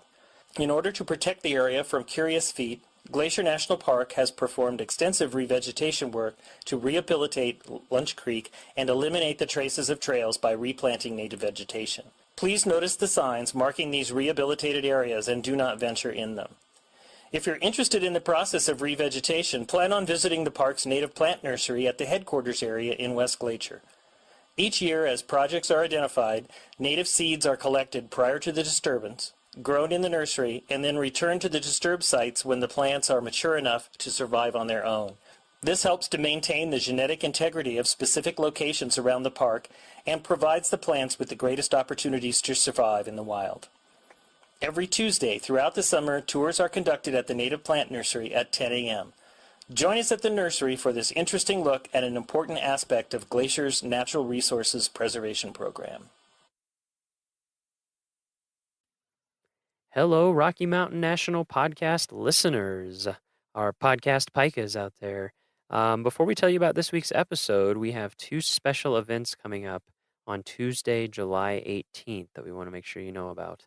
So Tuesday, July 18th, first we are celebrating the 100th anniversary of the Holsworth Historic Site. And you're going to hear a lot about the Holsworth Historic Site in this week's podcast episode. So stick around, give it a listen. Maybe it'll entice you to come celebrate. The Holsworth Historic Site is located about 8 miles north of Grand Lake on Highway 34 on the west side of Rocky Mountain National Park.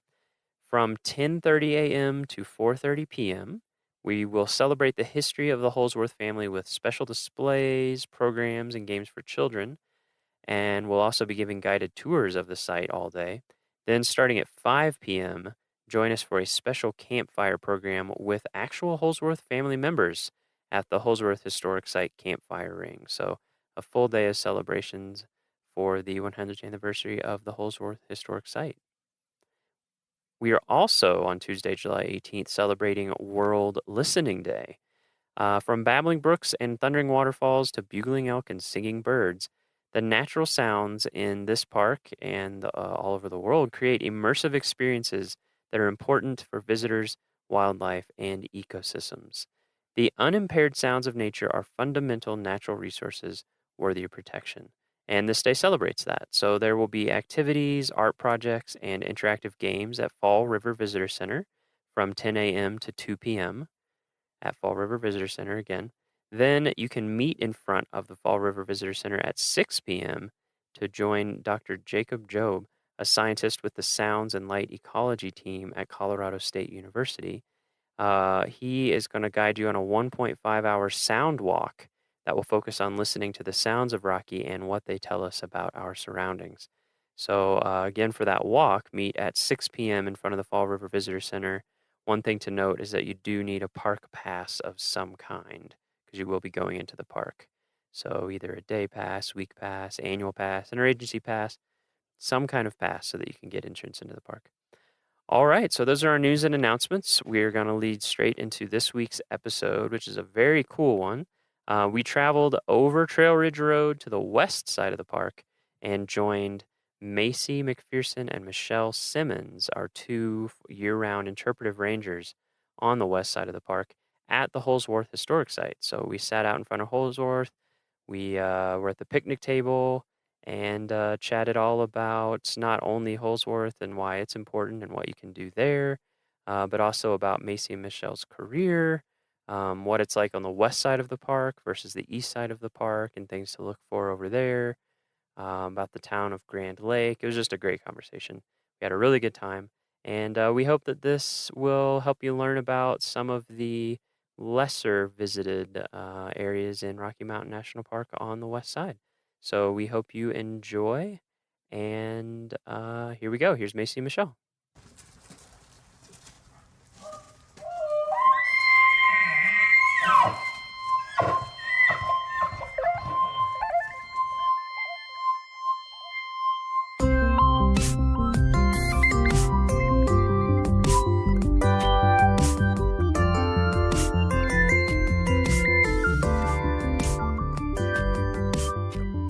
Okay, we are here at Holsworth Historic Site. Is that the full name?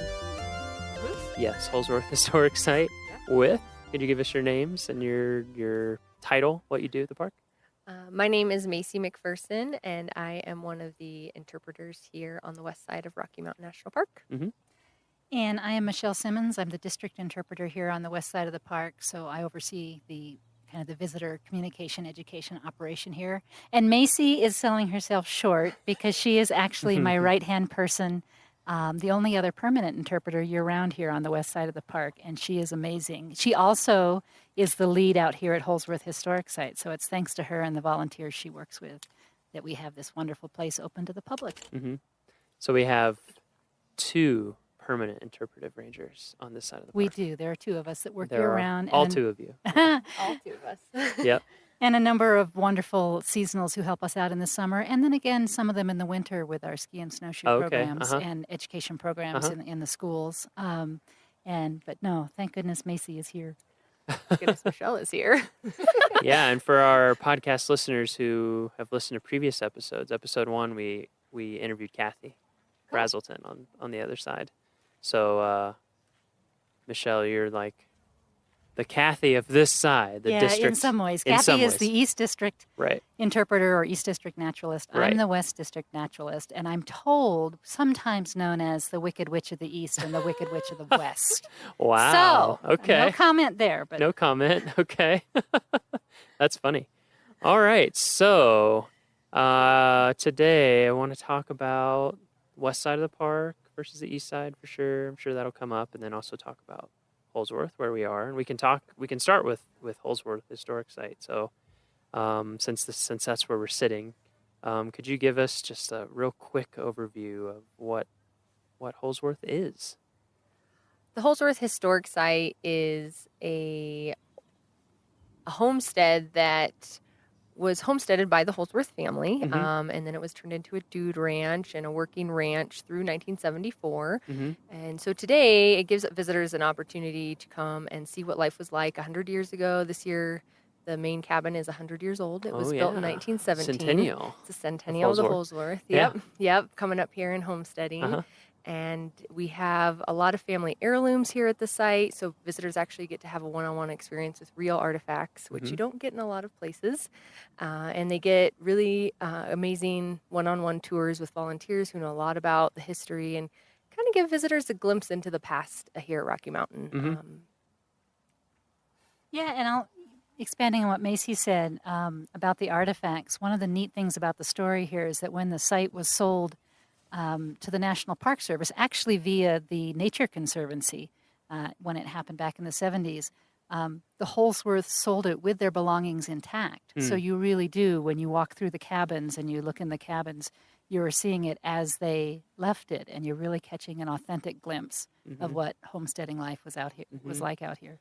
Yeah, that struck me the first time I visited here, which was 3 years ago now, I think. Yeah, you just felt like you were walking into somebody's house. It was really neat. Didn't feel like you're walking into a museum or anything like that. You're just like, oh, wow, okay. That's cool. I'm glad that they convinced them to leave all their stuff. We have a lot of visitors who say that same thing, or they say, wow, this looks just like my grandma's or my great-grandma's house. Like some of the same artifacts are in here that are in my relatives' home. So it really helps them connect, like, oh, wow, people actually did live here at Rocky Mountain. Yeah, and it was... One thing that I enjoyed was all the taxidermy, all the various projects, just because it was like, it just kind of gave you a feel for... Tell them about how that came to be. Yeah. So there are a lot of taxidermy items out here. Yeah, for people who haven't visited. Number one, you should come visit. And yeah, it's just like... There's an coat incredible... racks, lamps. Coat racks made with feet of animals, lamps, exactly. There's all kinds of different types of items, and there's actually a whole taxidermy shop where all of Papa or John Sr. Holsworth, he has all of his tools and everything are still here. And one of the reasons why he started taxidermy was because he got in a really bad wagon accident just right at the bottom of the hill here when they first homesteaded up here, and he couldn't really work anymore. And so he went back to school or to school long distance. Like to correspondence courses to Wow. Nebraska, Ah. and which I'm still puzzled of how you do that in the early like, how do you 1920s. get stuff here? Right.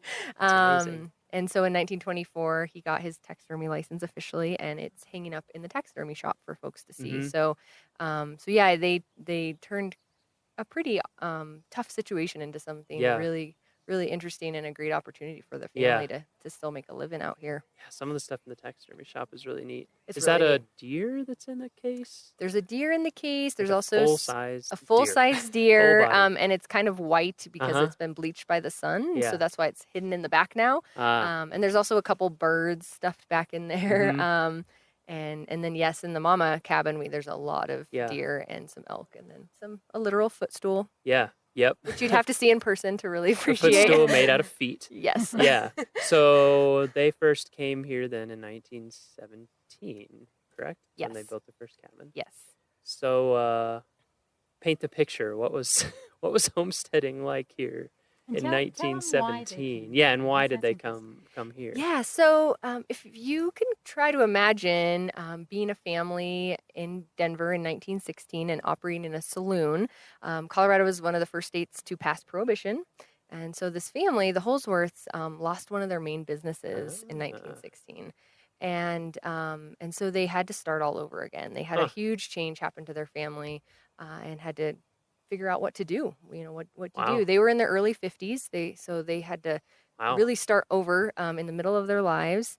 And they still had one son at home who was 14, Johnny Jr., and they decided to come up and homestead. John Holsworth Sr., or Papa, had homesteaded before in his younger years, but it didn't really work out for him up here in the county. So they decided to try again.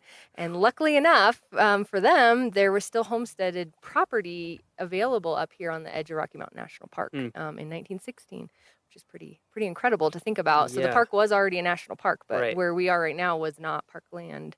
And so 1917, they came up here and built a cabin and started working the land, which is what you had to do to homestead. Mhm. And then really quickly after that, Papa injured himself. So that 14-year-old son, who had been probably 15 or 16 at the time, had to take on everything, farming, building the cabins, keeping up all the work. They cut ice off of Grand Lake for a living in the winter, but also to keep their food cold. So there's a lot of work year round. Yeah. And so this place was very different, I imagine, back then compared to today. There wasn't a paved road. Fall River Road wasn't open yet, or Trail Ridge Road. Grand Lake was a little community, but there wasn't a lot there. So it's just under 8 miles south of us. So they had to somehow get back and forth to town. even Yeah. in the winter. Seems very remote. back Very then. remote. Very remote. So they were tough, And just hard winters. very hard So winters. long up here. When you come out here in the winter nowadays, you're snowshoeing on a good 4 or 5 feet of snow. Yeah. So I can imagine it was pretty incredible It back lasts a then long as time, well. too. I just can't imagine Yeah. trying to homestead out I here. know. Just like trying to grow food or anything. Well, and indeed, the homesteading part, particularly the ranching and trying to raise cattle or horses, proved to be a real challenge. And like many of the homesteaders in the valley here that made it work, they discovered as the park became more popular that it was far easier to make a living in the recreation industry than it was actually being, relying on ranching and Mhm. cattle. And so they did. As the park grew in popularity, as Fall River Road did open, and then eventually Trail Ridge Road, they made their living by building more cabins and catering to tourists who would come through here, offering lodging, offering home-cooked meals. Johnny Holsworth, Johnny Jr., catching fish down in the Colorado River, which is here on the property, and serving visitors. Now we don't do all of that today, but we're Sure. still in the business of serving visitors, Yeah. and that's what's really kept up here in the Comanche Valley. Yeah, when did they start making that switch from homesteading to starting to do the It really tourism, happened recreation? in the early 1920s. Okay, so they weren't homesteading too long Too before long. they were like, okay, we need to do something else here. Yeah, and they actually had a lot of Papa's friends coming up from Denver just to stay here. Uh-huh. And so Mama maybe or they Sophia thought, Holsworth was kind of getting tired of taking care of them all without, getting anything. And That makes Johnny was sense. doing all the work. And so she said, I'm going to start charging people to stay here and cook for them and that sort of thing. And so they built one of the first guest cabins in 1921, and that one you can go in today. It's called Twin One, and see kind of what it would have been like to stay here. Little log cabin, and Mama Holsworth would cook and really great German food. She was a German immigrant as well as really? John Holsworth Sr. They both immigrated into America separately, but met in Denver, and very strong German roots. So she had some apparently great German food coming out of that kitchen. Wow. That sounds great. Come stay back here for how long would people stay? Just totally varied, or was it more longer term? I don't know exactly how long they would stay. I know in the 20s they charged $2 a night or $11 a week to stay here, and that included food and whatnot, and probably horses to go on trips, pack trips with. I could handle that. Yeah, I would imagine for how long it probably took to get up here. It probably took in those days, even in a Model T pickup truck or something like that, it would have taken a while to get up here from Denver over Berthoud Pass or over Fall River Road. It would have taken forever. So I'd assume once you got up here, you'd probably stay for a while. Yeah. Which people still do today. A lot of visitors come up to the Grand Lake area, and they don't just come for one day. Usually they're here either camping here in the national park or outside, staying in a little cabin or whatnot for a good few days or a week at a time. Yeah. Or even for the whole summer. Actually, one of the fun things about how much time people spend, a lot of folks are driving through the valley here and see the sign for Holsworth Historic Site, don't really know anything about it, but stop in. The bulk of the buildings are about a half a mile across the valley and across the Colorado River from the parking area. But we have one historic cabin that's right by the parking area. And so during the times that we're open, which is about 10:30 to 4:30 daily here in the summer, you'll meet you'll meet a volunteer at that cabin who will tell people a little of the history and encourage them to take that half a mile level stroll across the valley to come see the main part of the historic site. And what often happens is people think, oh, well, we'll trot back there quickly and spend a few minutes and come back. And it is not uncommon to watch people spend 2 hours, 3 hours. They get out here and there's so much to see. And the volunteers who run the site are so knowledgeable and friendly. And there's a few activities for kids to do. We've just actually, thanks to one of our interns this summer, another amazing volunteer, Emily, have started up a little bingo game that you can play out here looking for some of the artifacts. Like, is the footstool on it? The footstool's on it. The toilet seat in Twin One is on there. Oh, really? You have to come find. Don't tell them where it is. I won't. Okay. It's in there somewhere. So at any rate, if you're planning on coming, give yourself plenty of time because folks really do get hooked out here. Yeah, that happens. It's a great place to stay. The first time that I came out here with a small group of people, we were like, oh, we'll just stop in and check it. And we stayed quite a while. The buffalo coat lured us in. Yeah, so we have an incredible buffalo coat that is a remake of the original buffalo coat, but it's still really incredible. And so heavy. It's so heavy, and it's just amazing. We just had it restitched a little because we have so many people try it on. It was actually falling apart, and that's how much people love this buffalo coat. They actually come here looking for it. Oh, yeah. And it's made out of 2 buffalo hides, and it weighs 22 pounds. So you definitely need to come check out the buffalo coat and put it on. I'd love to have it on when it's cold, just to see. Because every time I've put it on, it's been warm. Yeah, it's been like, hot. Okay, I'm hot immediately. Take it off. I'm done. Yeah, but it'd be interesting to see how it is when it's 10. I try to 10 below, imagine wearing that heavy coat and walking around in the snow because it's down to the workout. ground. Yeah. So, and with how much snow there is, even if you're in skis or snowshoes, you just be coated in snow and ice. Absolutely. Well, it's down to the ground for you, Macy. I'm not sure it would have been true for Johnny Holsworth. True. Maybe he was much taller than me. So while we're setting it up, when people pull up, you're driving on Trail Ridge Road, 34, whichever you want to call it. You'll see a sign, Holsworth Historic Site, one of those nice brown signs that you see in parks. And there's a parking area, and like you said, the cabin. There's someone there to talk to. Then you walk about half a mile, and it's a nice walk. It's a great walk. There's some signs that teach you about the area. You can kind of get out in the middle of the valley to get a little bit more of a feel. You walk over the Colorado River. There's often elk or moose that you see along the way. Elk or moose. And then you get over here, and how many cabins are there total? A lot. It's quite a sight. We're counting. We're counting right now. Talk amongst yourselves. Yeah. There's a lot. There's 12 cabins out here, plus a few outhouses that are kind of scattered throughout. And then, so when you come to visit, how many of these can you look inside? You can look in the main cabin. You can look in the main cabin, the mama cabin, which we give tours of because that's where all that's where all the artifacts are. So we ask you to go in with one of the volunteers or one of the rangers out here. And that is really cool. Really we're audio great. only, so we can't show you. Yeah. But you need to come see it. It's really, really neat in there. And then there's one of the guest cabins, Twin One, that you can go in that's self-guided, as well as the taxidermy shop. There's also an ice house where they kept blocks of ice that they cut off a Grand Lake in, and it has the original sod roof from the Holsworth family still growing on it. Oh, that is, okay. That's actually the real grass, yes. That's amazing.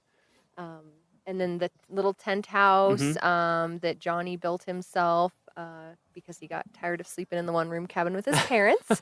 Wonder why. And those are the main public buildings, and then the one down by the parking lot as well, the Fleshy cabin, which is a little older than the cabins up here. So people can look at those. They can get they have to get a guided tour through Mama House. Yep, Mama House. And then there's bingo. There's bingo. There's a coat you can try on. There's a coat. There's also a washing machine where you can wash like socks. A hand wash machine? There is a hand wash machine with a crank. Yeah. And wring out the socks. You can also dress up like a pioneer or a cowboy. So we have clothes for you all to try on. And you can also rope a horse and sit on a saddle. Wow. So much to do. Well, explain the horse. It's not a live horse. Oh, okay. Yeah, Miles was getting really excited. No, we do. Oh, We do have a little saddle you can sit on, and you can. Is that a sawhorse? What would you even call that horse? It's certainly an original artifact. Log horse or something. Horse. Sawhorse. Yeah. Yeah, there is a log horse. Yes, there's a lot to do. Definitely, you can try your roping. And actually, if you come during the heart of the summer. During July, and I'm trying to remember, we might even go into the first week of August this year. On Friday mornings, there is a program that we offer, a ranger-led program called A Walk Backwards, which is geared towards kids, typically kids age about 6 to 12. And it's by reservation, so you can call the park ahead of time to sign up your kids, 970-627-3471 to make reservations for that. But they actually will dress the kids up in period costumes. That's led by one of our longtime rangers, Barb King, who's amazing with children. So they get to dress up in costume and pretend that they're part of a ranch family. They come back, they get a tour of the mama cabin, and then they get to engage in a bunch of different period-type chores, whether it's mixing some biscuit dough together, or cleaning fish, or milking a cow. Wow. Again, the cow may also be made of wood, but it's a whole lot of fun. And what else? Oh, sewing on buttons or making period dolls. Period dolls. They weave a little rug. They nail horseshoes. They saw wood. They do a lot of chores. Wow, how long is this? They do get to do a few games like sack races, but how long is it?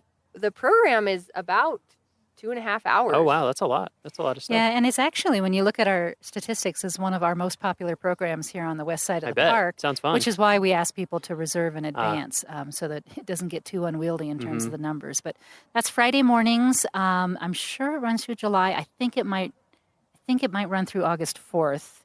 But if you access the website you that can Miles check our takes online care of, calendar. you can check the online calendar. Yeah, when you go to our website, if you look in the upper right-hand corner, there's a little icon, and it says calendar.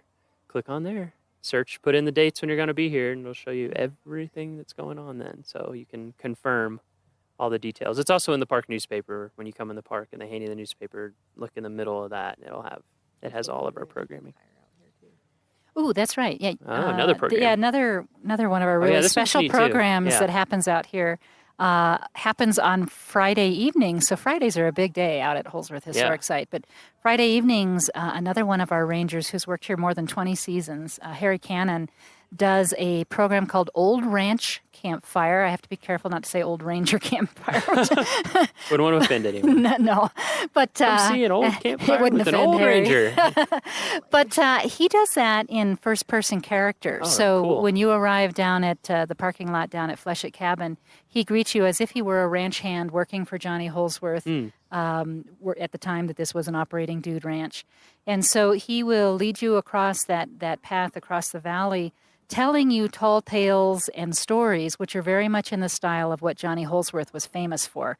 When they had folks staying out here at the ranch, they would have evening campfires, and he was known for his tall tales.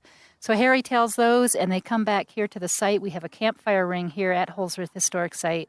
They gather around, and it's just an old-timey, old-fashioned good time. They sing a lot of songs, campfire songs.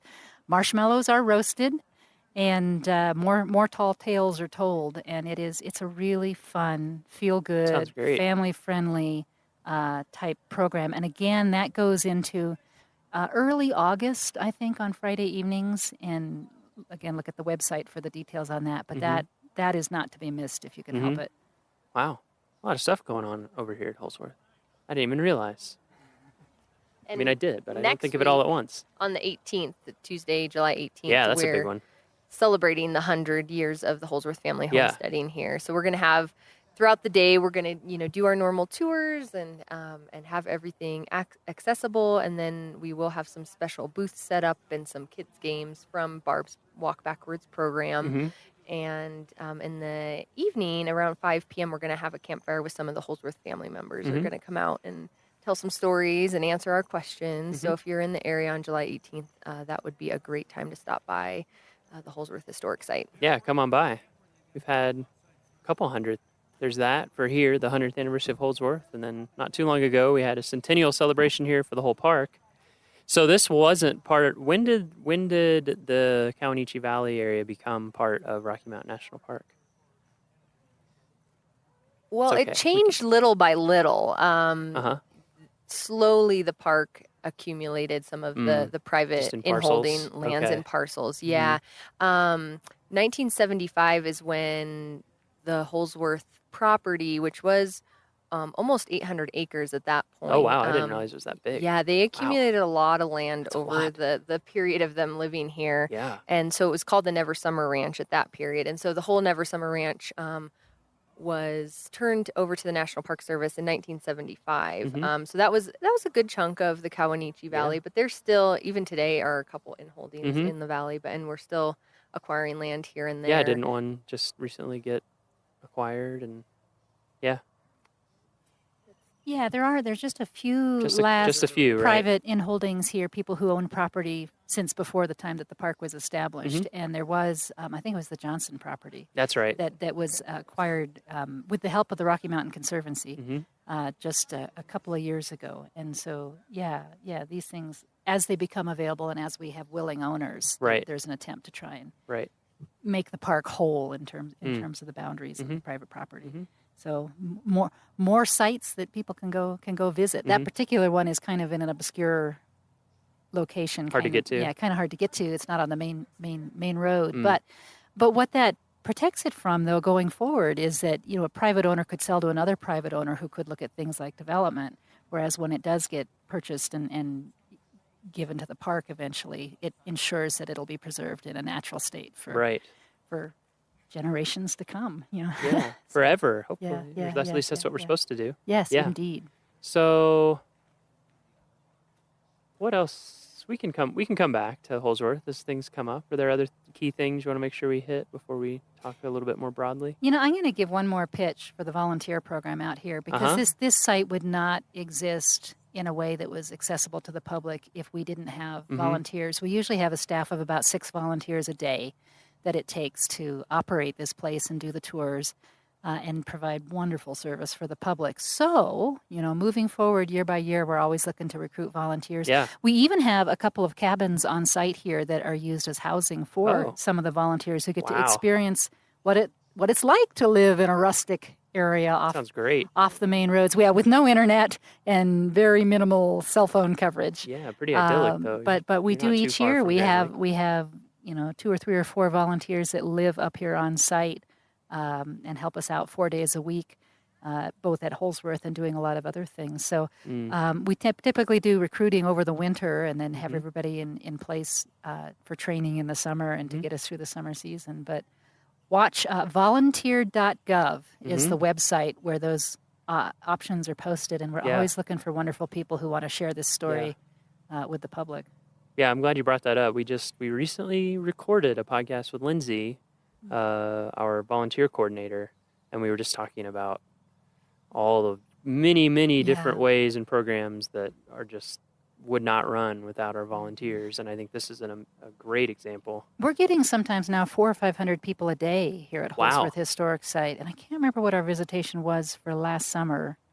Got to be in the 30,000, and those are visitors that wouldn't have the chance to experience this if it weren't for the really amazing volunteers who dedicate so much time. Yeah. So give much back time. to the national park. Yeah, I remember the first time I came here. Maybe she's here today. I met someone, and she'd just been volunteering like full time for I don't even remember how many summers. Yeah, it was incredible. yeah. It was like a full-time job. Yeah. She just loved it so much. And not just being out here and volunteering too, but how much I could tell people were really into it, like really into the story, and how much research they'd done and binders they'd made, and just so much love and care and support that they put into it, and to talking to everyone. It's really nice. Okay, that's a good thing to cover. So I just want to talk a little bit more about the Kawanichi Valley and the west side of the park, and what do we mean by the west side of the park, and all that sort of stuff. So what do we mean by the west side of the park for our visitors who may not know? Well, of course, the park is divided not exactly halfway, but pretty close by the Continental Divide, by the main range that runs through here with all the high peaks, and so both geographically and logistically, it makes sense for the park to sort of have an east district or east districts and a west district. During the summer, to get from our visitor center and offices here on the west side of the park to where Miles is over at headquarters is an hour and a half or longer, depending on moose jams. Right. Yep. Exactly. Yep. Up over the top, and the reality is that in this high mountain elevation habitat, that road is closed most of the year, usually from about mid-October to Memorial Day, weather dependent. Right. And so that time of the year to get from here to there is about 3.5 hours. So there is this geographic kind of separation that makes it logical to have sort of a west side of the park and an east side of the park. It's just practical for that. And so there. It's all one park. We a lot of things you'll find similar, in terms of staff and programming and things side to side. But there's also some differences. Certainly, the Estes Park, the east side of the park, being closer to all the Front Range cities like Denver and Boulder and Fort Collins, bears the brunt of the visitation. 80%. Yeah, right? well, something like that. I think in terms of how people enter, I'm not sure. I think right. That's just entrance station. So, yeah. but a lot of those people, not all of them, but a lot of those people who enter on the east side do come all the way across Trail Ridge Road and come down here. But it is a percentage of them. It's not all of them. And so one of the differences you'll find is that the east side of the park is busier than the west side. Now, in the past few years, the west side is getting busier and busier, and so we're finding some of the same challenges with full parking lots and busy visitor centers as the east side. But still, if you want a chance at having fewer people during your visit, the west side would be a good target to come over here and see some of that. We have this wonderful historic site, which is kind of unique in the park. Yeah, for sure. Not that there aren't historic areas over there, but there's not a place like this where you can go on tours through an intact. Yeah, it's usually like something was here, or here's a sign of what it looked like, or something like that. It's not, oh, there's cabins that you can see people's stuff, see their... Another one of the attractions is the headwaters of the Colorado River. Yeah, that's a big one. Which is huge, obviously one of the major rivers in the United States. And it starts from, little rivulets flowing together to form stream up here at the head of the Kawanichi Valley. So it flows through the Kawanichi Valley as it heads. Yeah, that's really cool. Yeah, starts its journey. People, if they come to the park, should learn about it. It's in our brochure and everything. But the Continental Divide, like Michelle was saying, runs right through the middle of the park. And so water that falls on one side of the divide ends up eventually in the Atlantic Ocean, and on the other side ends up in the Pacific. And it's interesting how it takes that big jag here, kind of a big U-turn. Oh, yeah. One of the fun things to do is to have people, when they visit Holsworth Historic Site, be standing out in the valley with these amazing views of the mountains around and say, okay, point to the Continental Divide. And the correct answer is to point in 3 different directions because, the Continental Divide does, following the topography, kind of head up the north side of the Kawanichi Valley, cross over at Laputer Pass, and then come south along the crest of the Never Summer Mountains. And so it's kind of funky to be up here at the head of this valley and be almost surrounded by the continental divide. Yeah, it makes a pretty weird turn. Yeah. It's amazing. That's one of my favorite things about here, actually, is just because if you've been in the West and been to lots of other parts of the Colorado where it's this huge, muddy, raging thing, and you're like, oh, it almost looks like a little creek. Yeah. It's really neat. Yeah. It's really neat to see where it starts. I haven't hiked all the way up. I should. Yeah. All the way up to the headwaters. One of my favorite little hikes over here that sometimes people overlook because it's a simple little hike is the Coyote Valley River Walk, which is kind of halfway down the valley. It's also an accessible trail, so the trail is designed so that wheelchairs can go on it. But it's maybe a half a mile one way. Yeah, that sounds right. But it's right on the river. You got the river on one side, the valley on another side, some scattered trees, and it's often a really good place for wildlife. Plus, there's a real pretty picnic area right there. So, if you're looking for something short, especially in the evening, right at sunset, it's just beautiful out there. Yeah. What are some other kind of not all day hikes, but just short things people can do if they're coming through? The East Inlet Trail is definitely the most popular trailhead on the west side of the park, mostly because it has awesome views of the mountains and you're along a creek the whole way, but it also is really close to the town of Grand Lake. It's just on the outskirts of Grand Lake. So it's if you're coming up to Grand Lake, that's a great little intro, but it definitely can be busy in the middle of the day, so that's also a good morning or afternoon stroll. Definitely talking about the Colorado River, one of the great trails is the Colorado River Trail, and you can just stroll on that one as well. It's not a very hard hike. You kind of meander in and out of the woods and the meadows, and then sometimes you're along the river. And if you want to go for a longer hike, about 3.5 miles from the trailhead is the site of Lulu City, which was an old mining town. There's not a lot left, but there are some logs and some foundations, but it's a really pretty site, and you can really kind of picture people living up there. But also it's really remote, so it kind of is puzzling of how they lived up there and how they got back and forth to different places. People did some real wild things to try to mine. They did. And it didn't work out too well here in the valley because there really wasn't any gold or silver, but they did try. They tried. And that is definitely one of the beautiful trails here in the valley. It has some nice older trees on it, and not a super steep rocky hike. It's beautiful along the river. And then there's the visitor center, of course. Yep, the Kawanichi Visitor Center, which is right before the Grand Lake entrance, just about a mile from the town of Grand Lake. And we're open during the summer from 8 a.m. to 6 p.m.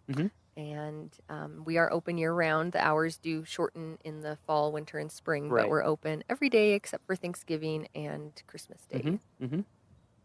Actually, that's a really good point. The west side of the park is a great place to visit in the winter. Even though the road over the top is not open, the road here in the Kawanichi Valley is plowed to about 12 miles from the entrance. So the valley itself, you can access the valley. Beautiful place for snowshoeing or cross-country skiing. I've heard the cross-country skiing is really good. Yeah, well, part of it is because it's a nice valley, so you have the option of having fairly level, options for skiing. And we do, in the winter, again, in the heart of the winter, usually from about the very end of December through February to the very beginning of March, we've offered ski and snowshoe programs. Ski programs mostly in January, and the snowshoe programs throughout that whole time on the weekends. Again, by reservation, same phone number. But the ranger that leads those makes a point of tracking routes that don't follow summer trails. So you specifically have the opportunity to get out and see parts of the valley, see parts of the park that are different from what you can easily access in the summer. Because once it's blanketed with snow, you can go just about anywhere. Yeah.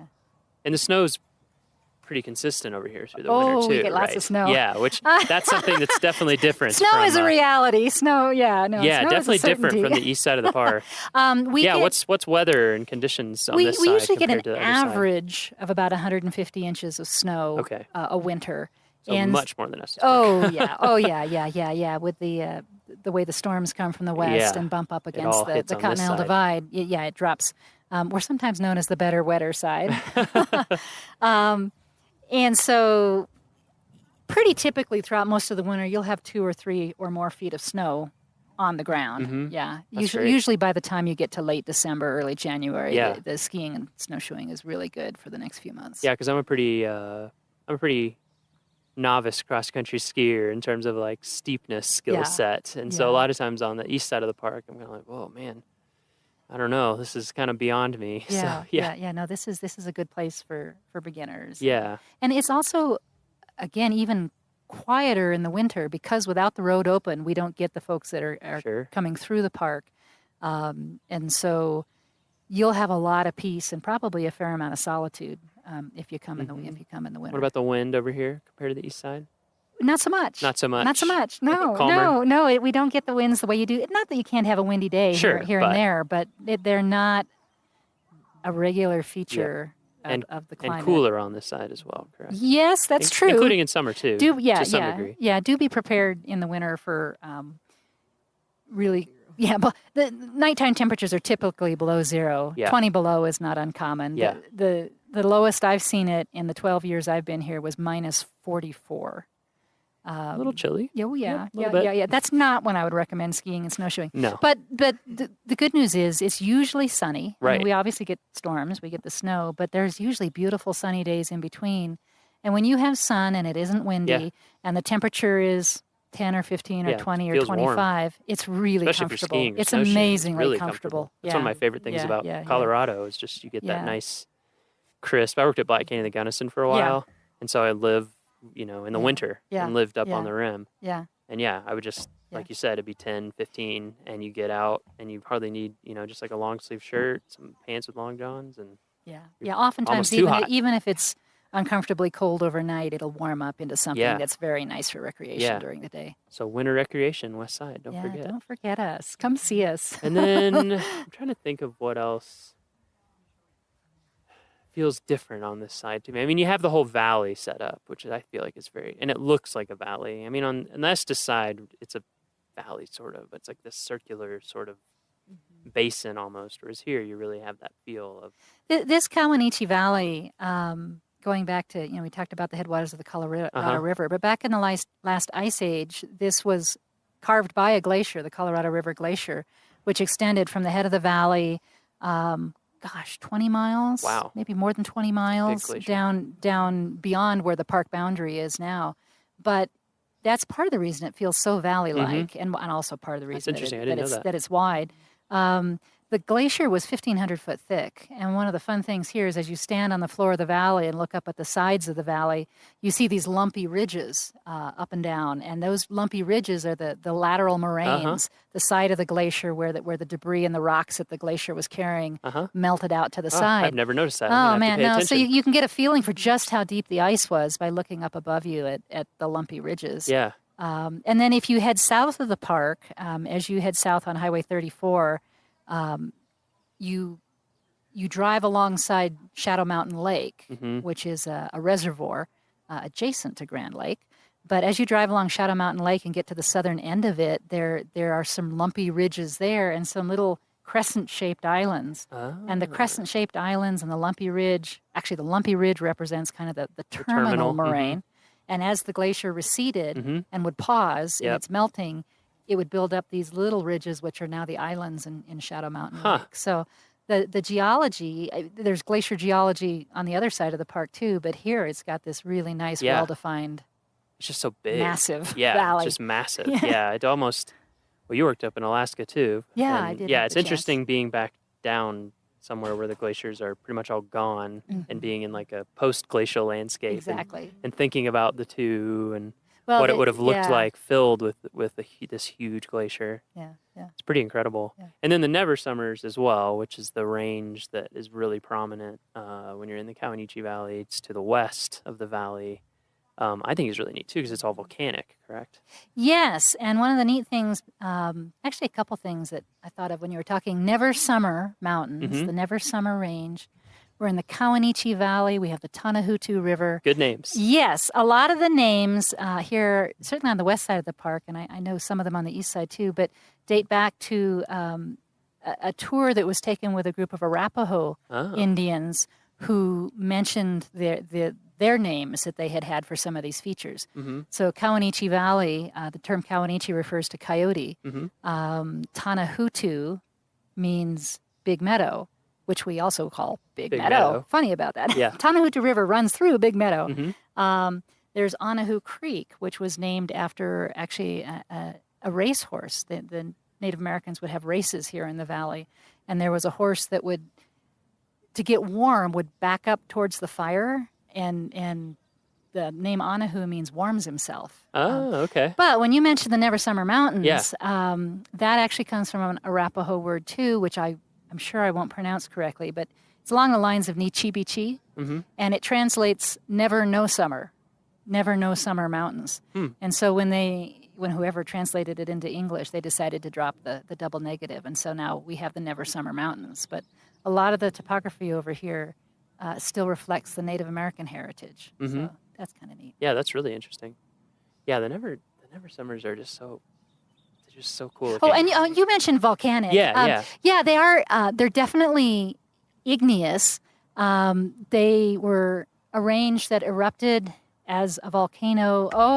What is it? 24 million years ago, I think is what geologists say. So they're recent. I mean, that sounds like a long time, but yeah, in mountain for a terms, geologist, that's really quite recent. And the other really unique thing geologically about them is it was really one eruptive cycle. With a lot of volcanoes, they'll erupt, they'll Right. erode, they'll erupt, they'll Mhm, erode. You know, you mhm. get layers and layers. Mhm. This was sort of a one-time event, which gets geologists Must have been a excited. big event.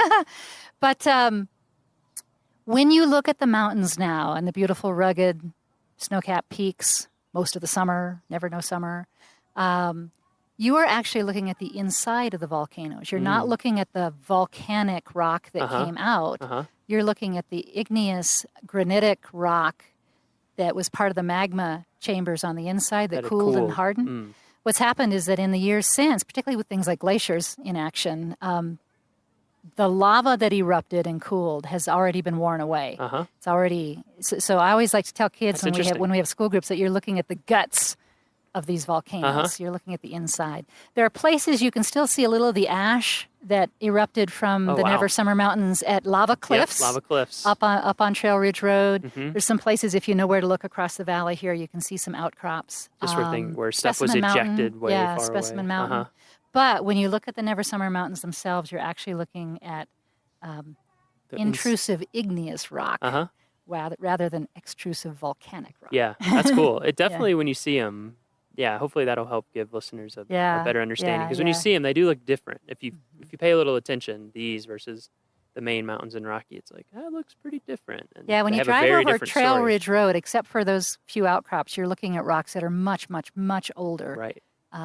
Metamorphic rocks and other granites, but that are just way older Mhm. than the Never Summer Mountains. Mm-hmm. And in terms of wildlife over here, pretty similar.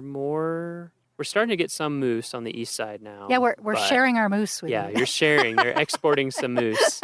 No, the moose no, are no, finding. the moose are doing this on their own. They're exporting themselves. Yeah. Yeah, they're finding their way through and over the mountains onto the east side of the park. But still, we definitely have a larger population over here Yeah. than on the east side of the park. So the odds of seeing a moose are Yeah. higher on the west side of the park. I find that they're much easier, more commonly seen early in the summer. Right now, as we're recording this in early July, this is a pretty good time. June, they seem to be everywhere. Huh? Do you think they Um, move up into the mountains later in the summer, or we're not really sure? You know, what the time of the year I find it hardest to find them is September, October, right? And I don't know if that's because it's the rut Mm. and they're more shy, Busy with that, or if it has to do with hunting season Oh. in the forest around us. Right. But certainly, I think you've got a higher probability of seeing Okay. moose June, July than late August, That's good to September, know. October. Yeah, one of the first, other than coming over here for a brief tour and going to Holsworth and stuff, one of the first things I did on this side is I hiked up North Inlet all the way Mhm. and actually went up to Lake Nanita and what's the other one? Nakoni. Nakoni, yeah. And then up and over that saddle and then up into the upper end where there's no trail and came down through there trailless. A lot of moose sign. Yeah. Oh, yeah. A lot of moose Yeah, sign yeah, up in there yeah. where there aren't any trails. Yeah. And if you come in the winter, I can just about guarantee you'll see lots of moose tracks. Uh-huh. Whether you see moose, Right. maybe not, but you'll definitely see moose tracks. Moose are inside. amazing. Yeah. I love moose. And of course we have elk over Lots here. of elk over here. I'm trying to think what else. Is there other things that would be unique? We see a lot of river otter signs in the Oh. winter. We don't rarely ever see the That's otters, interesting. but in the winter along the Colorado River, because the river is mostly frozen over, but when you're kind of standing on top of it, you can hear it bubbling underneath you. And there are a lot of river otter tracks and slides where they're sliding down hills, and you can even see holes in the ice where they've broken through into the river. That is very especially walking out from the parking lot here at Holsworth out here to the cabins in the winter. Cool. Wandering along the river, there are a lot of otter tracks. Wow. But we really actually see the otters any time of the year. Need to come check that out. I would love to see that. That'd be really fun. So, Michelle, you said you've been here 12 years on this side of the park. And Macy, you're a newcomer, right? Yes, I'm a newcomer. I got here in May of 2016, so I've been just over a year. Okay. And where were you here? Where were you before here? I was at a little park in New Mexico called El Malpais National Monument. A little different than here. A little different. Yeah. What other parks have you worked at? I've also worked at Grand Teton and Glacier as a seasonal. Okay. And then I was permanent at Great Basin and Grand Canyon. Oh, Great Basin. Yeah. Wow. That's cool. Yeah. That's a very cool park. It's a very cool park. Yeah, I have not gotten to go. I've only gotten to work on the map. And it made me want to go. It's really neat. There's such low visitation there. They only get like 80,000 visitors a year. So it's a real wilderness type of park, but it has some amazing features. Yeah. Bristlecone pines and really cool caves. Yeah. And it's definitely one not to be missed if you're out in the middle of nowhere, Nevada. Yeah, exactly. Yeah, that's everyone that I know who's worked there or been there. It's like, oh yeah, you definitely. It's a great park. You got to go. It's amazing. So how has the west side of Rocky compared so far to other places that you've worked? Well, I've wanted to work on the west side of Rocky for many years. Really? This has been a dream spot for me. What was the dream? Why did you want to be over here? Well, first time I came to Rocky, I was 16 with my family. We were doing a cross-country road trip, and I just remember being up in the Alpine. I think we were up at the Alpine Visitor Center, maybe Farview, and I remember looking down in the valley and just thinking it was just, wow, that's a really beautiful place. And for some reason, as my career went on, I just always wanted to come back to Rocky. Of your head, Yep. And this is definitely one of the most beautiful places I've gotten to work, but also one of the most fun jobs I've ever had. I absolutely love it here. It's definitely one of the best places. Yeah. What do you like? What do you like about the work? What makes it so fun? It's very... the supervisor. Other than your supervisor. Of course. Of course. That's the number one reason. Yeah. Seriously though, like Michelle makes this such a fun place to work, and I think the diversity of the work is what makes it so fun. The seasons are awesome, so you have a really busy summer season, and then the fall and spring are really busy with school programs, like not as many daily visitors, but yet we get to do a lot of school programs in the classrooms, but also they do field trips out here. And then the winter is quiet, but also I feel like I was really active this winter with all of our ski and snowshoe programs and just getting ready for summer and, playing in all the snow. It's just such a diverse park in that way. And the job is so diverse. So every day it's something different. And then seasonally I do different work. And, like right now in the summer, I'm out here at Holsworth a lot of the time. So it's just such a neat position because of the diversity of different jobs I get to do. And how do you like living in Grand Lake? Oh, I love it. Yeah? It seems like a great place. I love it, yeah. What's the year-round population of Grand Lake? Do we? Not many, I would say. I think at Grand Lake year-round maybe 500, but of course that's a lot more in the summer. Sure. There are a lot of second homes, a lot of vacation homes, summer homes up in this area. But year-round, 500, wow.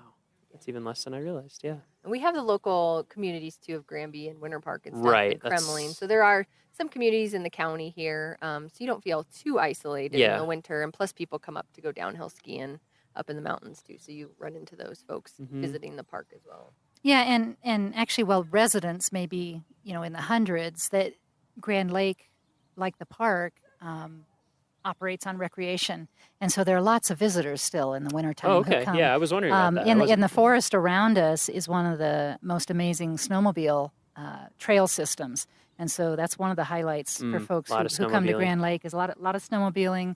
Of course, there's the activities in the park, the skiing, the snowshoeing. But there are also 3 ski areas. No, more than that. We've got 3 Nordic ski areas. Oh, There's wow. one in Grand Lake, one down in Granby, and then one outside of Fraser, plus a couple of downhill ski resorts, one in Winter Park and one in Granby. And so, yeah, a lot of winter recreation. Huh. So Yeah, so it still there keeps it businesses quiet, are but it open, still restaurants keeps it- are open. Yeah, there's still things to see and do, even though the actual Yeah. year-round live-in population drops quite a bit Right. in the winter. Yeah. Does it become a snowmobile town mostly, or is it mostly still cars? Or just a mix? They actually, in Grand Lake, don't plow the streets to where they'll melt off because they want to Yeah, it's make better. it snowmobile friendly. Yeah. So I'd say it's both. I mean, vehicles are just fine. Yeah. But you'll see snowmobiles pulled up at the the local restaurant or Mhm. whatever. So. And so you've been here for 12 years, Michelle. Where were Yeah. you before? Before this, I was at Sitka National Historical Park up in Alaska. And On an island? On an island off the coast of Alaska. Off the road system? Yeah, it was funny because when they interviewed me for this job here on the west side of the park, they actually flew down the 2 finalists for this position. Wow. Because in part they were worried about the people understanding the remoteness of this really- area. And yeah, Good. I was going, you have a road. Yeah. You I you can mean you drive can get here to Denver in 2 other hours? places? Yeah. Wow. Yeah, so it was that was kind of fun. Yeah, I no, never this got was to- this was coming to the big city. I never got to go down to Southeast Alaska. I was South- always yeah, up in Alaska was Central. amazing. Yeah. Yeah. How long were you there? We were there about 5 years. In interpretation as well? Yes. Yeah, I worked in the park there. Actually, the last few years I was there, I was the chief of interpretation. Okay. So that's kind of fun. Yeah. To be in charge. Yeah. And then before that was Lake Mead National Recreation Area down Yeah. in the desert. Lake Mead by Boulder Dam and Yeah, Hoover I've been Dam. around there. And before that was Lava Beds National Monument in northeastern California. Oh, yeah. A hidden gem. Yeah. Kind of like Great Basin. Right. And then before that was I started as a volunteer intern right out of college at Death Valley National Monument, as it was Before it back was- then. yep. Yeah. So. I love Death Valley. Yeah. Oh, one of my all-time. Yeah, favorite I got to places. do their map. It was great. I've talked about it before on the podcast, so I won't drone on and on. You but name dropper. it was amazing. It was such a fun place to get to map. Just it's so bizarre and Yeah. diverse. Yeah. Yeah, from way below sea level to like 11,000 plus foot Yeah. telescope peak, and Yeah. you're standing there in salt, and we were there in the middle of the winter. It was like 85, and you're mhm. looking up at snow. It's pretty fantastic, and just all the weird formations. Yeah. Incredible Devil's geology. Golf Course, Incredible and the geology. geology. Yeah, I remember when I got there. I'm sure. Oh, well, I shouldn't say I'm sure. I bet this person was still there when you were working there. I can't remember his name. An interpreter. He's been there for a really long time. But anyway, I was like, Yes, listeners, this is what rangers do. Yeah. Do you know so and so? Yep. Have you met so? Oh, you work there. You must know so and so. oh yeah, yeah. When I was talking to Lindsay. It's as bad as a family reunion. When I was talking to Lindsay, she had worked on a small, like a pocket cruise company up in Southeast Alaska, and I mentioned, oh yeah, one of my best friends in my entire life did that too, that I worked with in Alaska for a few summers, and she was like, "What's his name?" I said, "Eric Toussaint." She's like, "Yeah, we know each other. We work together all summer, so happens all the time." So you've been here for 12 years, all those other places. What about you? What do you think? You've got Macy has the new experience. You've got the 12-year experience. Oh, well, this has been an amazing place. Yeah. You don't spend 12 years in one place unless you've really fallen in love with it. True. Some of it is, the people I work with. I have wonderful staff members like Macy and the seasonals. One of my seasonals has worked at this park for over 40 years. Whoa. 42 or 43 years. Wow. And she's amazing. And so Seasonal. Seasonal, yeah, seasonal. She's a teacher the rest of the year, and so it amazing. works out really Yeah, well that's for her. great. But this is just a very, very special place because it's somewhat smaller in size and in visitation and in staff than the east side. People on this side of the park do tend to have a more diverse role, like Macy said. It's less specialization just because the size is smaller, so each person tends to do more things. So that the diversity is fun, but it also makes for kind of a family atmosphere on this side of the park. Those of us who are division leads over here actually work in the same hallway So there's a lot of interaction between specialties, and Yeah. and that's really fulfilling. Yeah. The communities, are amazing, and it's my son is now 13. Oh wow. So this is he's kind of grown up here, and it's Yeah. been an amazing place to raise a kid and Yeah. have him have the experience both inside the park and in this community, in this area. So yeah, happy times. Mm-hmm. Yeah, it seems like a great town. That's another thing. When people come over, going to Grand Lake, of course, visit has a very different feel than like Estes and the east side of the park. Very, very different feel in a lot of ways. Yeah, it's interesting how diverse different Park Service sites are. Oh yeah. Even district to district. Yeah, exactly. Because like you said, even in a lot of the bigger parks, there's almost always one or more smaller districts that are just so much more quiet. I remember like one summer I worked in Yellowstone. I worked at Tower Roosevelt Junction right there. And it's just, it's like a little ranger station and a few people, and that's pretty much it. And yeah, exactly like you said, it becomes very, very tight knit, the culture. It's almost like one big family. Definitely a different feel on the east side of the park. It's just there's just way more you got to people. see them both. There's Yeah, just you so gotta do much both. going on. Yeah, you have to experience both. to Haven't see the experienced differences. Rocky Mountain National Park till you've seen both sides of the park I agree. in multiple seasons. Yeah. Yeah. See, I haven't come over in the middle of real winter here. I really need to do that. I mean, autumn is spectacular. We haven't talked about autumn, but Oh, yeah. when the colors usually peak around the third week of September. Uh-huh. And generally, you've got the elk doing the elk rut and bugling at the same time. And again, things can be sometimes gridlock over on the east side of the park. Mhm. And over here, it's a much more, less crowded viewing experience Sure. for those kind of things. So. Yeah, I remember we came over last year to film and take some pictures of some of the fall colors, and it was beautiful. Yeah. And significantly earlier, too, than our side of the park, at least last year. I mean, I'm sure every year it varies Yeah, somewhat. no, I think but that's true. We're a little higher. Yep. And we're a little higher. Little higher so elevation. Things start faster. Winter comes. Winter comes sooner. quite a bit Spring sooner. comes later. Yeah, definitely. Do you get, when do you usually get your first snowfalls? Early? Usually around Halloween. It can happen Okay. earlier. I mean, Yeah. it can Sure. happen any Sure. time of the year. But the first ones Somewhere of around Halloween. significance, usually around Halloween. Yep. This is one of those communities where you design your Halloween costumes around being able to be worn over a big coat. My fiance and I joke about that because she grew up in Wyoming, in Douglas, and for a while when I was growing up, I lived in Iowa, in southwest Iowa, and we actually, believe it or not, we would have snow. It'd be pretty cold in end of October, and yeah, we were just like designing your costume around exactly, or a huge coat. We would often do like a huge coat with a trash bag over the top and a mask or something, so you didn't freeze.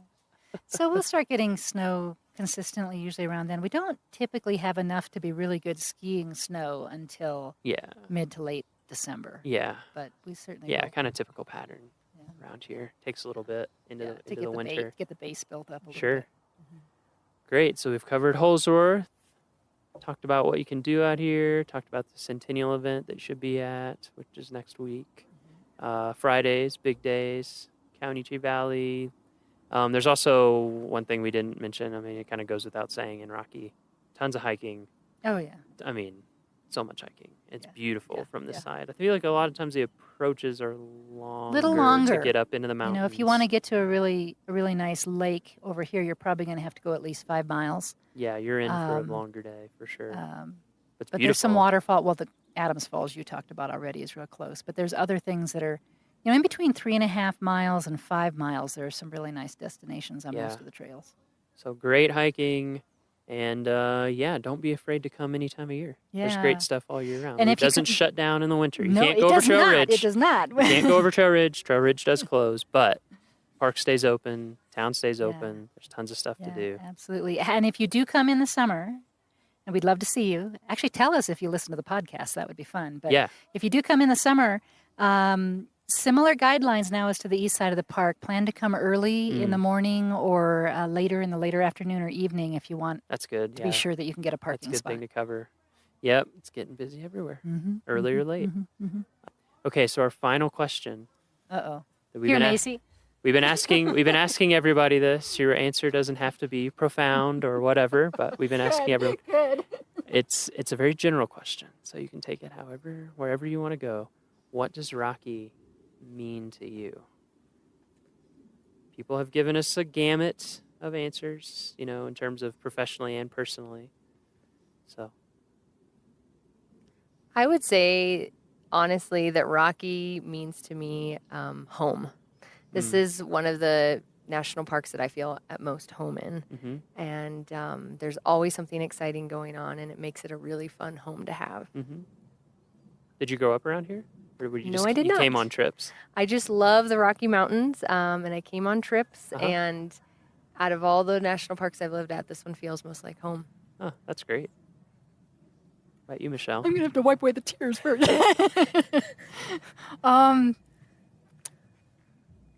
I think I'm actually going to steal something I learned from Barry Sweet, who is our wilderness wilderness backcountry system coordinator. But he talks about Rocky Mountain National Park as being a place where people can come and remember how to be their best selves. How when you get out of the everyday routines and you get out of the, whatever business or whatever pressures you have, and you come and you spend time in this place, whether it's, touring the road and seeing the scenery from the road, or whether it's getting back on a backcountry experience, a wilderness experience, it gives us time to kind of reflect on who we are and what we're about, and remember our best selves. Mm-hmm. And I love that. It's true of our national parks in general, and it's really true here at Rocky Mountain National Park. You can come to Holsworth and you can learn about how people overcame setbacks and persevered and created something wonderful here. You can spend time in the natural world and contemplate what things were like if you were standing under 1,500 foot of ice. But yeah, I think it lets us remember some of the good things about who we are, about the country we live in, about what we can be. Great. All right. Thank you guys so much.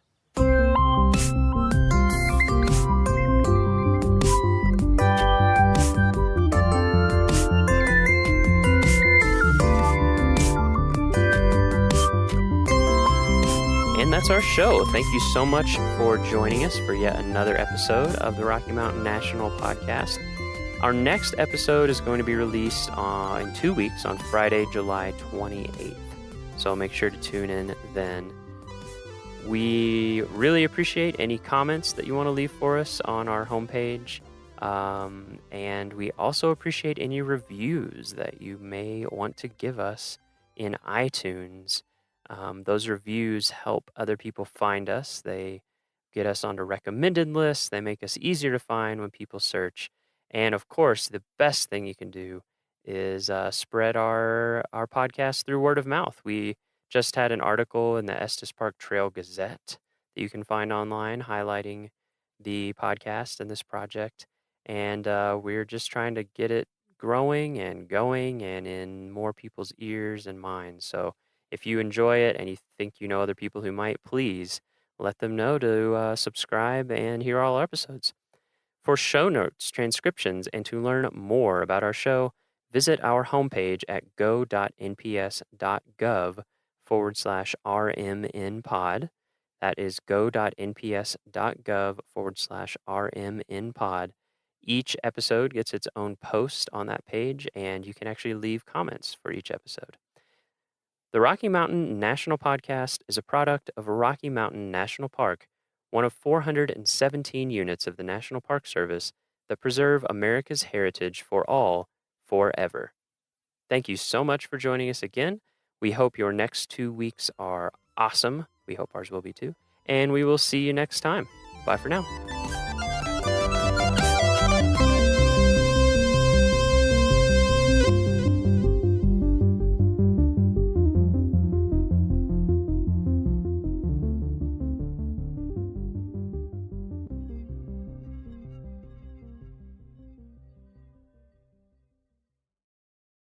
All right, Andrew. My first season working for Glacier, I was a receptionist at park headquarters. Okay.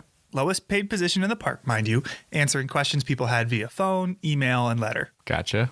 Occasionally, we had people in person come to the front desk with a question. And one of the most challenging questions we ever got was, where is your World Heritage Site plaque? Our what? We are a World Heritage Site, recognized by the United Nations for protecting natural and cultural resources that are important to the whole world. And every World Heritage Site gets a plaque to commemorate this designation. Okay, I don't think I've ever noticed this before. Where was it? Well, that's the thing. Nobody knew. I told them I'd never heard of it, and neither had my coworker. So they described to us a 2-foot by 3-foot bronze plaque, and we started asking around. We asked our boss, who coordinates exhibits around the park. He didn't know. We asked facilities management. They didn't know. We asked the superintendent. Nope. We asked everyone in headquarters and started calling all over the park to see if anyone had any idea where it might be. And then it turned out it was in Canada. Oh, that explains it. Glacier National Park's northern boundary is the 49th parallel, also known as our border with Canada, and right across the border in Alberta is Waterton Lakes National Park. And the World Heritage Site plaque was displayed at a pavilion in Waterton. So I wanted to call up somebody who works there. You know, that's a great question, and I don't know that I fully know the answer to that. We've recently redone the pavilion in Waterton, so I don't know if that plaque is actually still visible there or not. That's something I'll have to go look for now. Exactly. That's Natalie Hodge. My name is Natalie, who works for Parks Canada, the Canadian counterpart to the NPS. I am the interpretation coordinator in Waterton Lakes National Park. Waterton, a literal stone's throw away, has been Glacier's neighbor since the very beginning. Yeah, Waterton was actually created in 1895, and it was originally titled the Forest Park Reserve. 2 years before Glacier was established as a forest preserve in 1897. Wow, that's really early. Not to mention that Parks Canada, the Canadian counterpart to the NPS, also beat us to the punch. Parks Canada was actually founded in 1911, and it actually became the world's first national park service. Predating the National Park Service by 5 years. The two parks, administered separately in their respective nations, oversee a contiguous landscape that doesn't recognize the political boundary that separates them. There's many jokes about animals not needing a passport in order to go back and forth between the two nations. We've seen black bears go back and forth across the border with no issue. Sometimes same with moose as well. Now, that elusive plaque that I mentioned. Yeah.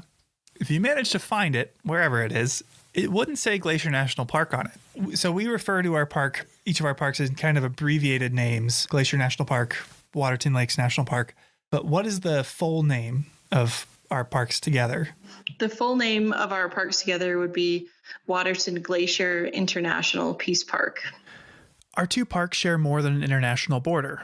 Waterton and Glacier National Parks agreed that this incredible landscape deserves our cooperation, setting aside political divisions to cooperate in the management of everything from invasive or endangered species to wildland fires. For example, if there's a fire in Waterton Lakes National Park, often fire crews from Glacier will come down and help, and then vice versa. And while there are over 100 international or transboundary parks and protected areas today, back in 1932, we were the first ever international peace park. Which, on top of signaling management cooperation, was a symbol of goodwill between nations, a statement of unity that in 1932, in between two world wars, must have been refreshing. With a passport, Waterton is just a few hours away from most places in Glacier, and there are a lot of ways to experience it. Yeah, there's some remarkable hiking opportunities in Waterton that range from short trips to all-day outings. And a personal favorite of mine is to visit some of the phenomenal restaurants in Waterton town site. Yeah, we don't have quite the same variety down here. But Natalie leads what I think is the coolest way to see the place, a way to really experience the international part of our title, the International Peace Park hike. I have definitely been fortunate over the years and have been able to lead that Peace Park hike, and it's probably one of the coolest elements of my job working for Parks Canada. The hike is unique really in the sense that participants start out hiking in Canada, get to cross an international border by foot, and finish the hike in the United States. And our audience members are generally quite excited about the opportunity to be able to hike in two countries in one day. It's so cool. They even hold a little hands across the border ceremony. And this is where participants line up on either side of the international border and they shake hands as a sign of peace and goodwill with those across from them. And this is a long-standing tradition of the hike, and it's been ongoing since the creation of the hike in 1978. The International Peace Park Hike, or IPP, is 14 kilometers long, or just over 8.5 miles. You essentially walk the length of Upper Waterton Lake to wind up back in Glacier, where you'll finally catch a ride on the International, a 200-passenger boat that's ferried people across Waterton Lake since 1928. Yeah, and from having taken that ride myself, it really stands out as one of the most unique experiences anywhere in either park. Yeah, I agree. Even just looking into the other country, let alone getting to hike or boat into it, is powerful. Now, again, you do need a passport to visit Waterton, and you need a reservation to ride the International or to join the IPP. But no matter what you do on your visit, seeing both sides of the border will only enrich your experience. So the next time you come to visit, make sure you visit our sister park. Keep that spirit of goodwill alive, and maybe, if you're lucky, you could even find that plaque.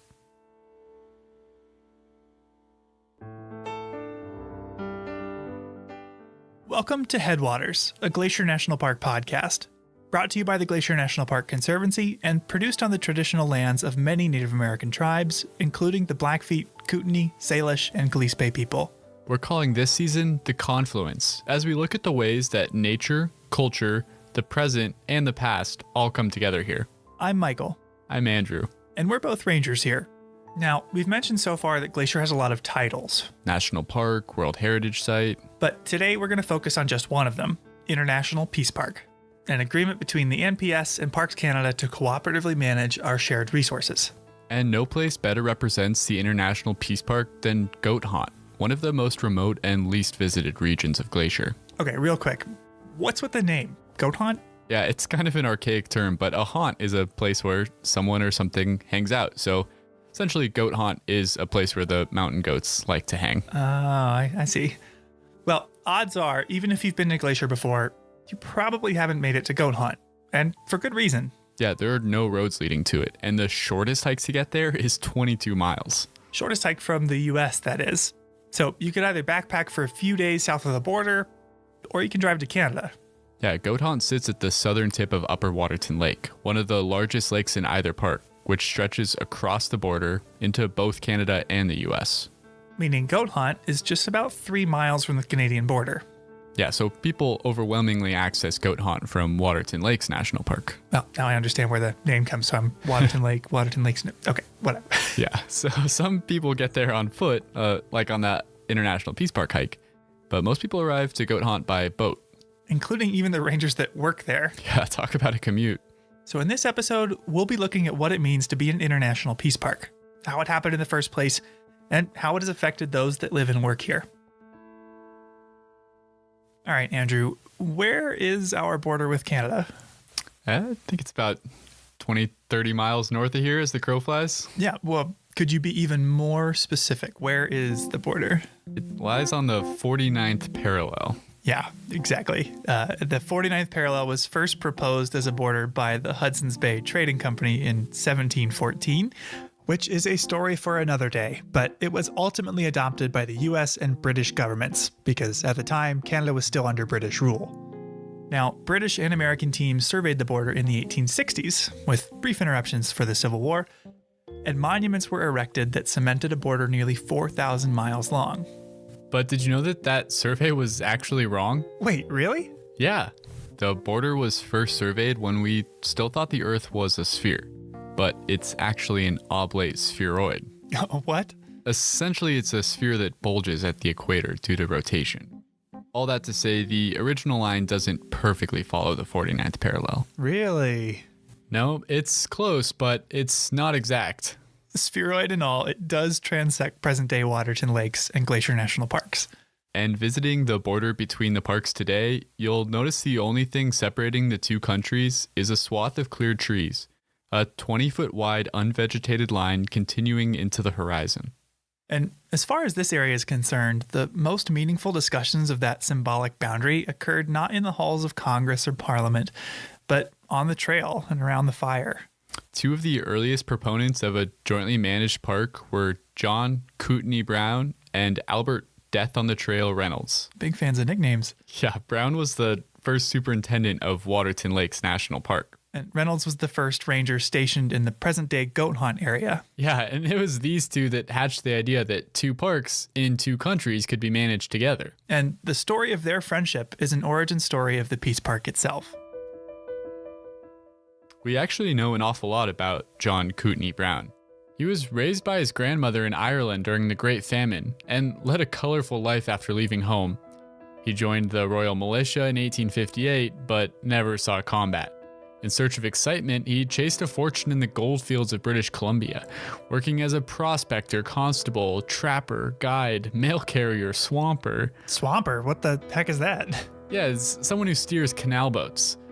50 years later, he had garnered a reputation for knowing the region as well as anyone, which led to his appointment in 1910 as the first supervisory forest ranger of Kootenai Lakes Forest Reserve, which is now our northern neighbor, Waterton Lakes National Park.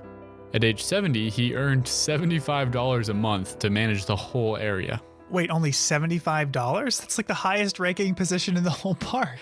Yeah, it's about $2,000 in today's money. Oh, all right. Now, much less is known about Albert Death on the Trail Reynolds. Born in Wisconsin in 1847, he and his wife moved to Montana's Flathead Valley in 1871 so he could work at a lumber mill. And to escape the nervous strain of work, 30 years later, he retired from being the supervisor at the lumber mill to become a ranger at the then Flathead Forest Preserve. When that preserve was converted to Glacier National Park in 1910, he was stationed on the southern end of Upper Waterton Lake. And while there have been biographies written of Brown, most of what we know about Reynolds we learned from his diary. Take this entry from 1912 where he's looking for poachers. Found where some hunters had camped and hauled down a sheep or deer from the mountains. But it was in Canada, about 6 miles from the boundary line. Which had been brought to life here by the voice talent of Ranger Bob Adams. Reynolds lived in one of the most undeveloped and least visited areas of the park, often with only wildlife as company. Friday, October 25, 1912. When I arrived at camp, a bear had been there last night, and he raised hell. All around camp he went, looking into all 3 windows. Took a bath in the wash tub and stood in front of the looking glass and combed his hair with his scrubbing brush. His nickname Death on the Trail was self-ascribed, and his disdain for horses led him to walk everywhere. He regularly walked 17 miles south to get his mail. Wow. I walked just about 1 mile to get my mail, and I thought that was rough. But Reynolds would also walk north to visit Waterton, where he befriended Brown. Yeah, he walked the full 12-mile length of Upper Waterton Lake, which starts in Montana at Goat Hunt and ends in Waterton Town Site in Alberta. Walking that whole way to visit his friend Kootenai Brown, unless he could catch a boat ride. Sunday, October 20, 1912. Left at camp 7 a.m. in one of Mr. Hazard's boats. Went as far as Weeks Landing, where I walked to the post office, got some mail, then went to Mr. Brown's. His duties as a backcountry ranger included looking out for poachers, forest fires, and other, quote, threats to the park. Okay, so what constituted a threat to the park? Well, in the early years, the Park Service was guided by a fundamentally different understanding of ecology than it is today. And Reynolds' writing illustrates this really well. Early park managers were especially eager to protect ungulates, like deer. He would actually follow deer in order to chase them towards better foraging habitat. Left camp as soon as I could. Went up the trail that the deer took up the mountains. I located them up on a high bench, almost to the top of that mountain. I managed to get above them. There were about 40 of them. I got above them after a hard struggle. The snow was deep. He thought he could get them to go somewhere where they'd be happier and safer if he could only jump out and surprise them. Some went one way, while others took my trail and went down. Last of them that I saw was about 2 miles and still going. They're safe.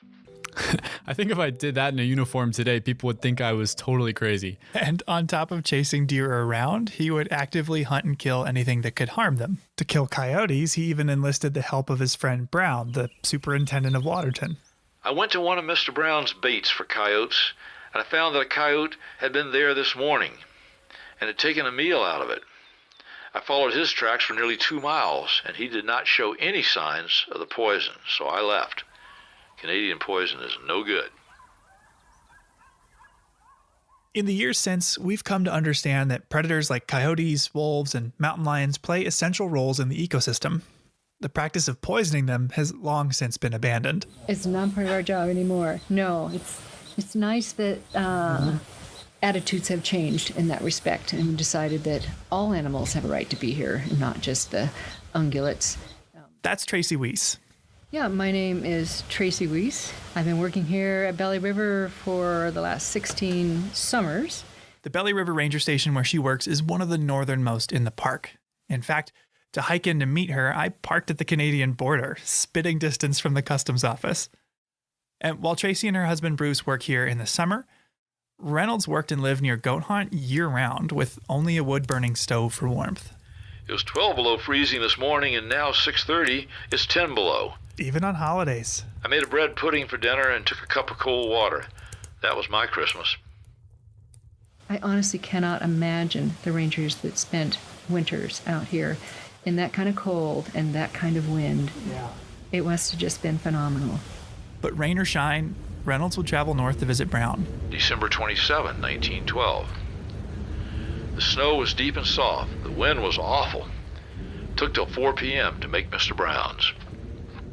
From what we can tell, the two were fast friends. Even though Brown, who wrote poetry and spiritual musings, never seemed to write much about Reynolds. Yeah, and Reynolds, in the journals of his that we have, he doesn't write about his friendship with Brown either. His journals are really utilitarian, the simple summary of what he did that day, often signing off with the number of miles he had traveled. But even still, Reynolds wrote often about his trips to visit Brown. Wednesday, December 4, 1912. Left camp 9:15 a.m. with Mr. Brown. He went as far as Weeks Landing with me to see if I got safe over the river. I had to break ice about 100 feet before I got into the main stream, but I made it okay. They collaborated for work, they shared notes, they sought one another's advice, and they socialized. And as you know, Andrew, the winters here can be pretty drab. Yeah, cold, gray skies, socked in. Which, by all accounts, gave them plenty of time to discuss the philosophical facets of their jobs, like the artificiality of the lines separating the two parks they were sworn to protect. One person who met Brown and Reynolds was Samuel Middleton, an Anglican reverend in Canada. And after meeting the two rangers, he wrote about their discussions of the boundary. Emblematic of the trouble with dividing the two parks was Upper Waterton Lake, which lay partially in the United States and partially in Canada. Reynolds suggested that geology recognized no boundaries, and that as Waterton Lake lay in its glacial cirque, no man-made boundary could cleave its waters apart. It'd be better then to accept nature's creation by removing the boundary line and acknowledging one park, one lake, in its own territory. And Brown agreed. He said that since the lake could not be physically divided, it was senseless to divide its management. This was a powerful idea at the time. A subtle suggestion, through the lens of a landscape, that a political boundary could not divide us. This idea of theirs to jointly manage the two parks would not come to fruition in their lifetimes. Of all the days I ever saw, today has put the cap sheaf on them all. Talk about wind. It has been a corker. I had to face it every step of the way, 18 miles.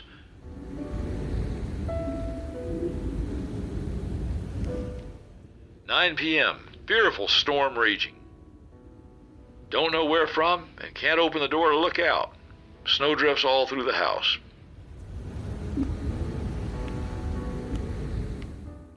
Reynolds was clearly an incredibly tough person with a fortitude that's hard to fathom today. Wednesday, January 15, 1913. Went up to the lake. Had to use my snowshoes. It has snowed hard all day. It was so soft, I sunk in above my knees on snowshoes. I reached home camp, found 6 feet of snow on the roof. I had to go up and shovel away from the stovepipe before I could build a fire. It took over 3 hours. Did not get it nearly all off. We'll finish in the morning. It was 10 below zero all day and snowing hard. Distance 6 miles and 1 frozen toe. But as tough as Reynolds was, the winter of 1913 began to catch up to him, and he caught a cold he couldn't shake. In one last journey, he ventured north to visit Brown, who mentioned Reynolds in his own journal for the first and final time. 4 February 1913. Mr. Reynolds. Here. 32 below zero. rode and snowshoed west side of park to pass. Miles 20. Reynolds very sick. Up all night with him. 4 days later, Reynolds died. And 3 years after that, Brown passed away as well. Over the course of the next 20 years, the parks remained under separate management. A new Waterton superintendent was appointed to replace Brown, as was a backcountry ranger to replace Reynolds. Visitors came, people enjoyed the parks, and life continued. But Reynolds and Brown's idea of an international park lived on, because in July of 1931, the local Canadian Rotary Club called a get-together of Montana and Alberta Rotarians to discuss for the first time the creation of an international peace park. And while Reynolds and Brown had entertained the notion, it had never before gained traction. In fact, this would be the first international peace park in the whole world. Yeah, and this new idea was drafted in a resolution by the newly inaugurated president of the local Rotary Club, Samuel H. Middleton. Who just so happens to be the same guy we quoted earlier, who had interviewed Reynolds and Brown about their thoughts on the border. The very same. Now, it's worth noting that Middleton first came to Waterton in search of a summer camp for St. Paul's Indian School, of which he was the principal. One of many schools of its kind that sought to suppress native culture, taking kids from reservations away from their families to boarding schools where they were taught, more or less, how to be white. This policy was called at the time, Kill the Indian, Save the Man. Yeah. But acknowledging his racist efforts towards indigenous people, he was an important advocate for the establishment of a peace park. A bill establishing the peace park passed the U.S. Congress in December, and it was echoed by the Canadian government the following year. The details of this new designation were not clear-cut, leaving park managers to decide how they would jointly oversee the two parks. Parks that have evolved a great deal in the years since. In his day as a backcountry ranger, Reynolds hardly ever saw anyone. But Tracy, the modern backcountry ranger working along the border, she says her main job is to work with people. I really see the main part of our job as educating people in the backcountry. Today, more people visit Waterton Glacier on an average summer day than the parks used to see in a whole year during Brown and Reynolds' time. But that hasn't changed why they're protected or why they're important. People that do come here, and they're more all the time, they're looking for something real. To go backpacking, to reconnect with nature. That's what these parks are all about. And I think every day that goes by, they're more important than they've been in the past. But throughout the last century, with all the changes it's brought, the two parks have strived to work together. So whenever our two parks share wildland firefighting resources, whenever we lead cross-boundary hikes or boat trips, you know who to thank. A couple tough old curmudgeons with an idea. Sunday, December 29, 1912. Oh, heavens, how it does snow and blow. A person can't see 200 feet, and it is coming harder and harder. I wish I was back in Helena.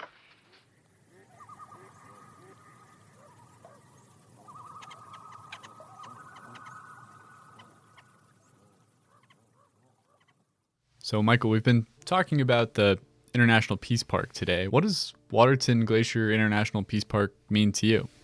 Selfishly, it makes for a pretty awesome place to work. You know, I've got to hang out with a lot more Canadians than I ever did. And the coolest visitor center around here is the Alberta Visitor Center. I feel like Wilson from Home Improvement, like peering over the fence at my neighbors, because from a lot of trails in the park, you could actually see Canada. So I think it's pretty unique to be part of that symbol of cooperation as an employee and as a visitor. I totally agree. It's pretty cool when you think about, you know, the ecosystem here, the plants, the animals, you know, even the rivers and lakes. They don't know where the border is. They don't care where the border is. They're just interacting with each other in the way they always have. And to think that we can overcome the challenges of the border to manage this place jointly and to take care of this ecosystem as a whole instead of as two separate parts that are divided, you know, just by a line on a map is a pretty special thing, I think. Yeah, two countries, two parks kind of choosing to work around or to work through a political boundary for the joint management of a place like this is neat. Yeah. And on that note, I think we should move into our next story about how scientists from 2 different countries came together across the border to study some important animals that spend time on both sides of the international boundary. Yeah, but always look back Look in back there. in there. Yeah. And you're good at recognizing ducks. So It's here 7 is a.m. where the beaver and Lisa comes. Bate is thinking about ducks. And I would, every year, the weather channelizes things differently. But usually this is really deep on me, the path, like go through. Are they talking about walking through that water? Yeah, duck science, as it turns out, involves a lot of water. So I don't think you're going to be able to do that for safety reasons. So then you just exit and come out. Today we're doing a brood survey, where we'll review the river to see if any of the female harlequin ducks there have new chicks with them. And Becca, since you're going to have to wait for a while, what you could do is just walk up the boardwalk and look for ducks on Avalanche Creek, and then when you're finished, come back down here. Lisa Bate is a wildlife biologist here in Glacier National Park, and one of her projects is to study the park's harlequin ducks.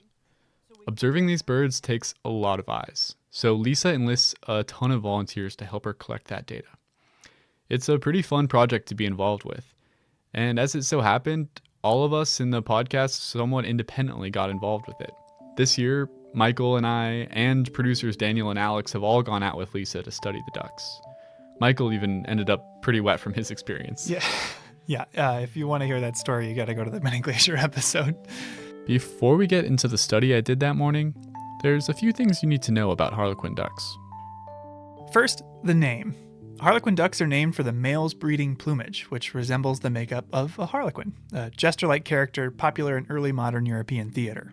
And harlequin ducks are migratory birds, but unlike most migratory birds, They don't migrate north-south when the breeding season arrives. Instead, because they're sea ducks, they actually migrate east-west. but just because these birds migrate east-west doesn't mean they're not international. How so?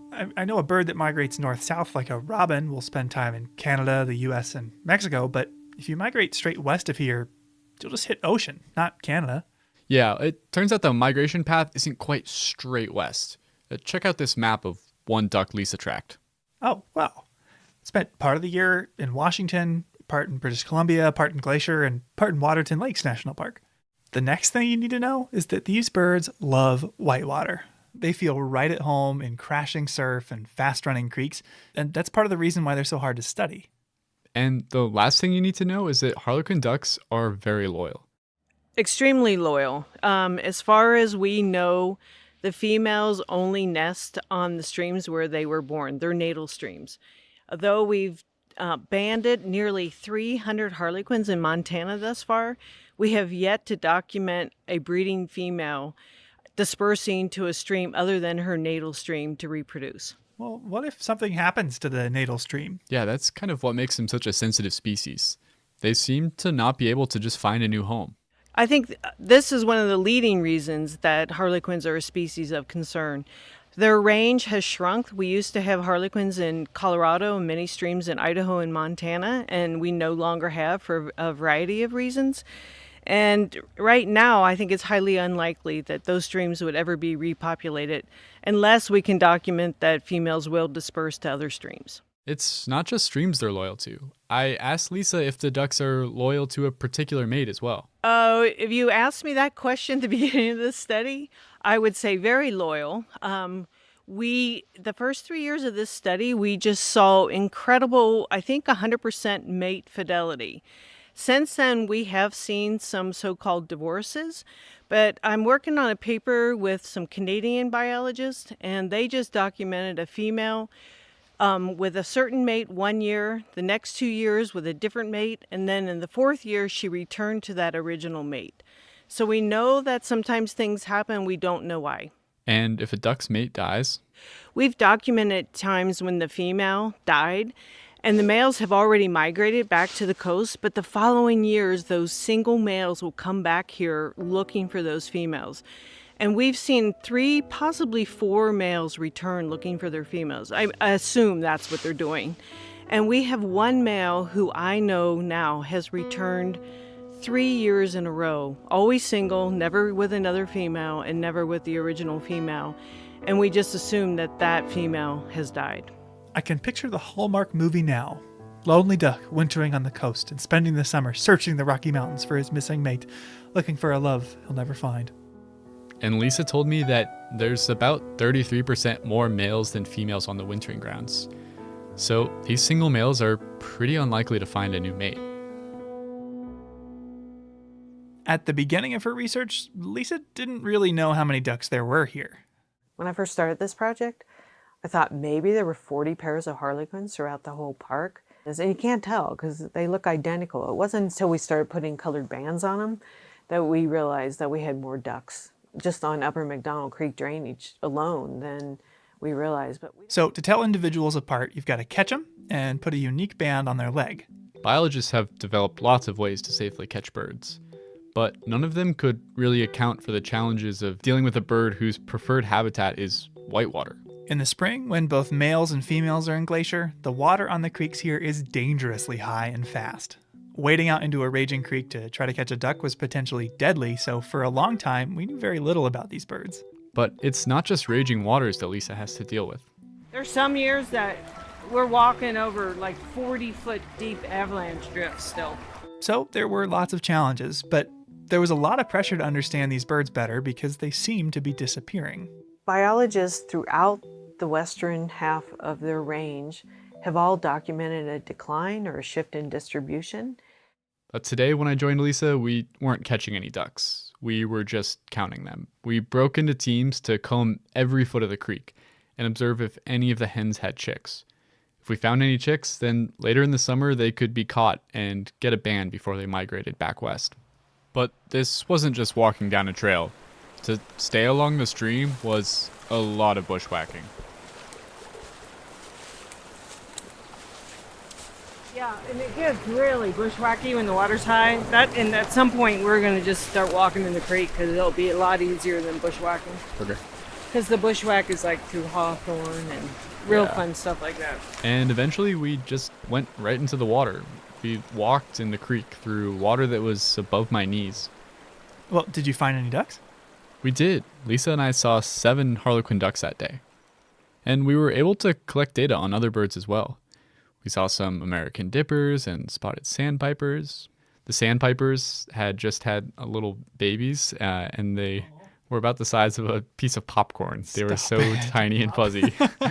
Popped popcorn, though. Popped yes? popcorn, Okay. yeah. So we actually ended up seeing a lot more pipers and dippers than harlequins.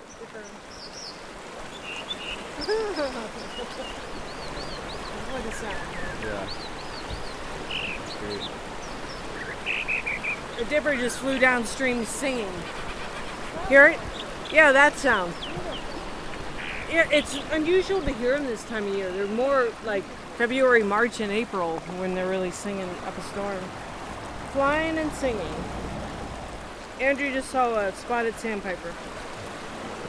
As far as harlequin ducks, we had seen 5 single females so far. Is that a lot? I don't know. It sort of depends on what they get down low. Yeah. Like I said, like a high count norm would be 12, so we still have a long ways to go. So how did this research get started in the first place? At first, Lisa just wanted to figure out if the ducks were even successfully breeding here. And I was like, okay, well, to do that, we'd need to find the nest and monitor them. And so we started like looking for nests, and we never found one. I think in 20 or 30 years of surveys here in the park, only one had accidentally been found when someone almost stepped on one. They were walking along the shoreline. So I'm like, well, how are you going to monitor nests if you can't find them? Luckily for all of us, we're not just in Glacier National Park, we're in Waterton Glacier International Peace Park. Waterton Lakes National Park and Glacier National Park, every year we have Science and History Day, and we A full-day science conference where experts from both sides of the border present what they've been working on.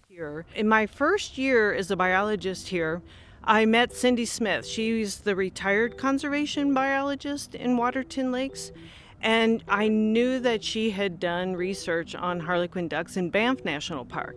So I was lucky enough to meet her and introduce myself, and I was like, hey, I'm thinking of doing some research on harlequin ducks and trying to find their nests.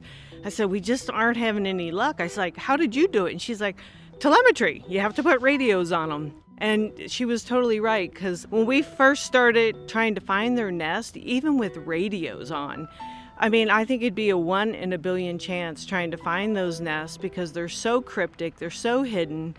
And some of them literally were like 2.5 miles up off of another drainage and on a cliff and a burned habitat. I mean, But to put radios on them, first you have to catch them. So Lisa and Cindy, an American and a Canadian biologist working together, developed a mist net method of capturing harlequin ducks. So that must have been what I saw. Yeah, do you remember how it worked? Well, Gerard Bird, who joined us on the Grinnell Glacier hike in the Mini Glacier episode, and a friend of his, paddled an inflatable kayak full of a couple people and a pole across the creek.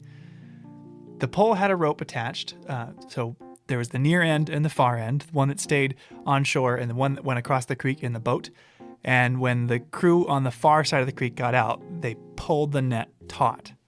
Oh, that makes sense. So no one had to be in the water. No, that you floated across, but you stood on either side and pulled it tight.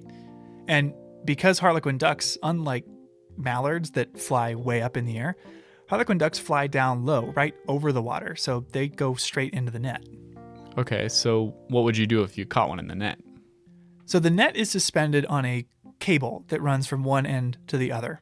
And if they catch a duck in the net, the crew on the far side will twist their pole to close it, disconnect it from their side, and then the near side crew will pull the net all the way along the cable until the duck is in their hands. And then they can handle it on shore without having to get into the water. Yeah, precisely. So what was your job then? Oh, I had a really critical, a very important duck catching job. Oh, yeah? What was that? I sat probably a half mile up the road just looking at the creek with binoculars to see if ducks were coming. Okay, that sounds pretty important. How many ducks did you see? None.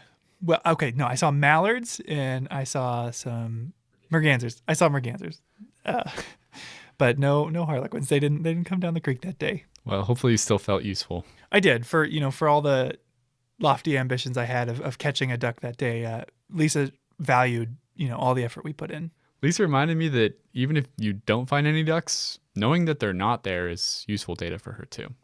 People get disappointed when we don't see many ducks or zero ducks, and I always remind people that 0 is a real number too. It's a sad number, but it's an important number. And even though you didn't see any ducks that day, this method has been incredibly successful here. We have not had any serious injuries to any people, and we have not had any injuries or mortalities to any of the birds. And we have probably captured 250 birds now. Do Lisa and Cindy still work together?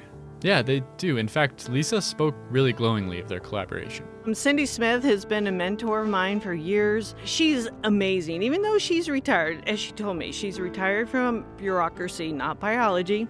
So I've worked with her on a number of publications, and she still mentors me on several projects. That's a real Peace Park success story. And the success isn't just with the science they've done. We're not just colleagues, she's become a very close friend. A friendship that's been able to thrive across the international border.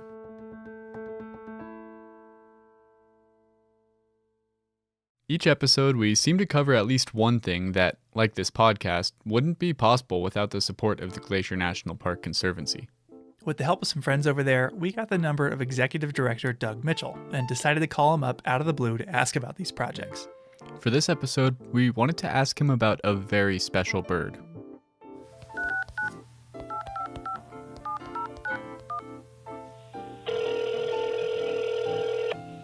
Glacier Conservancy, Doug Mitchell speaking. Hey, Doug, it's Michael and Andrew. Hey, fellas, how we doing today? We are doing great, but we have a question for you. Are you much of a birder? I am not much of a birder, but I am anxious to learn. Okay, well, we've got a great little bit of audio trivia for you. We're going to play a bird call and want to see if you can guess who that call might belong to. Okay, I'm up for it. I'm ready. All right, here we go.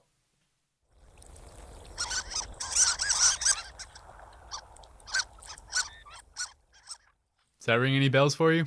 I'm going to default to one of my very favorite projects in the park, and I'm going to say harlequin duck. You got it. You nailed it. How do you know about harlequin ducks? You know, I have come to know harlequin ducks, to be honest, through my work here at the Conservancy. We actually got to see a few of them with Lisa Bate. Boy, count me jealous. I have not, to my knowledge, seen one. My wife has. She watched a mom harlequin duck kind of teach her young to navigate the rapids there on McDonald Creek. It was, as she said, a really neat experience. Yeah, they're a very, very special, beautiful animal.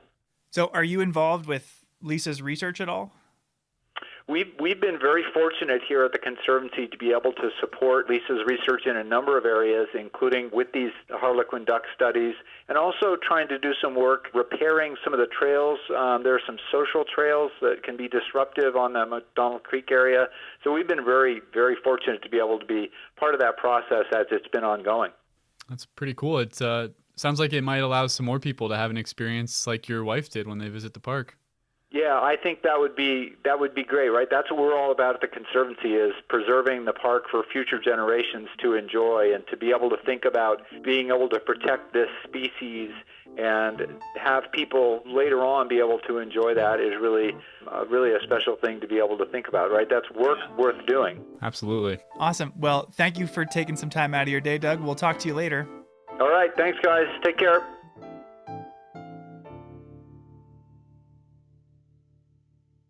So, Andrew, neither of us grew up in Montana, right?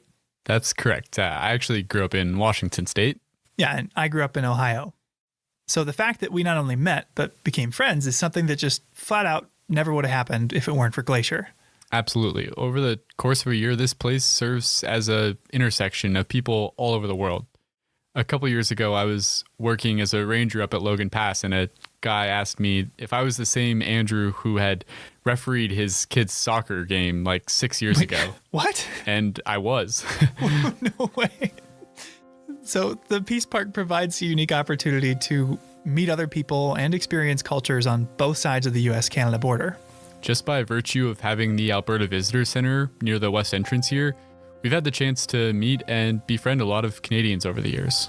From the little things like celebrating Canada Day on July 1st to having them go out of their way to get me Canadian candy, ketchup chips, or Fruitopia that you can't find down here. The International Peace Park is like a confluence of two countries coming together into one unique thing. I mean, it's a lot of fun. And just in this episode, we've heard a few examples of employees befriending their counterparts from across the border. But I want to close us out today by meeting some folks that took the whole cross-border friendship thing to the next level. You know, I would say we got the full story from the Peace Park perspective. Meet Justin and Kim. Yeah, I'm Justin McEwen.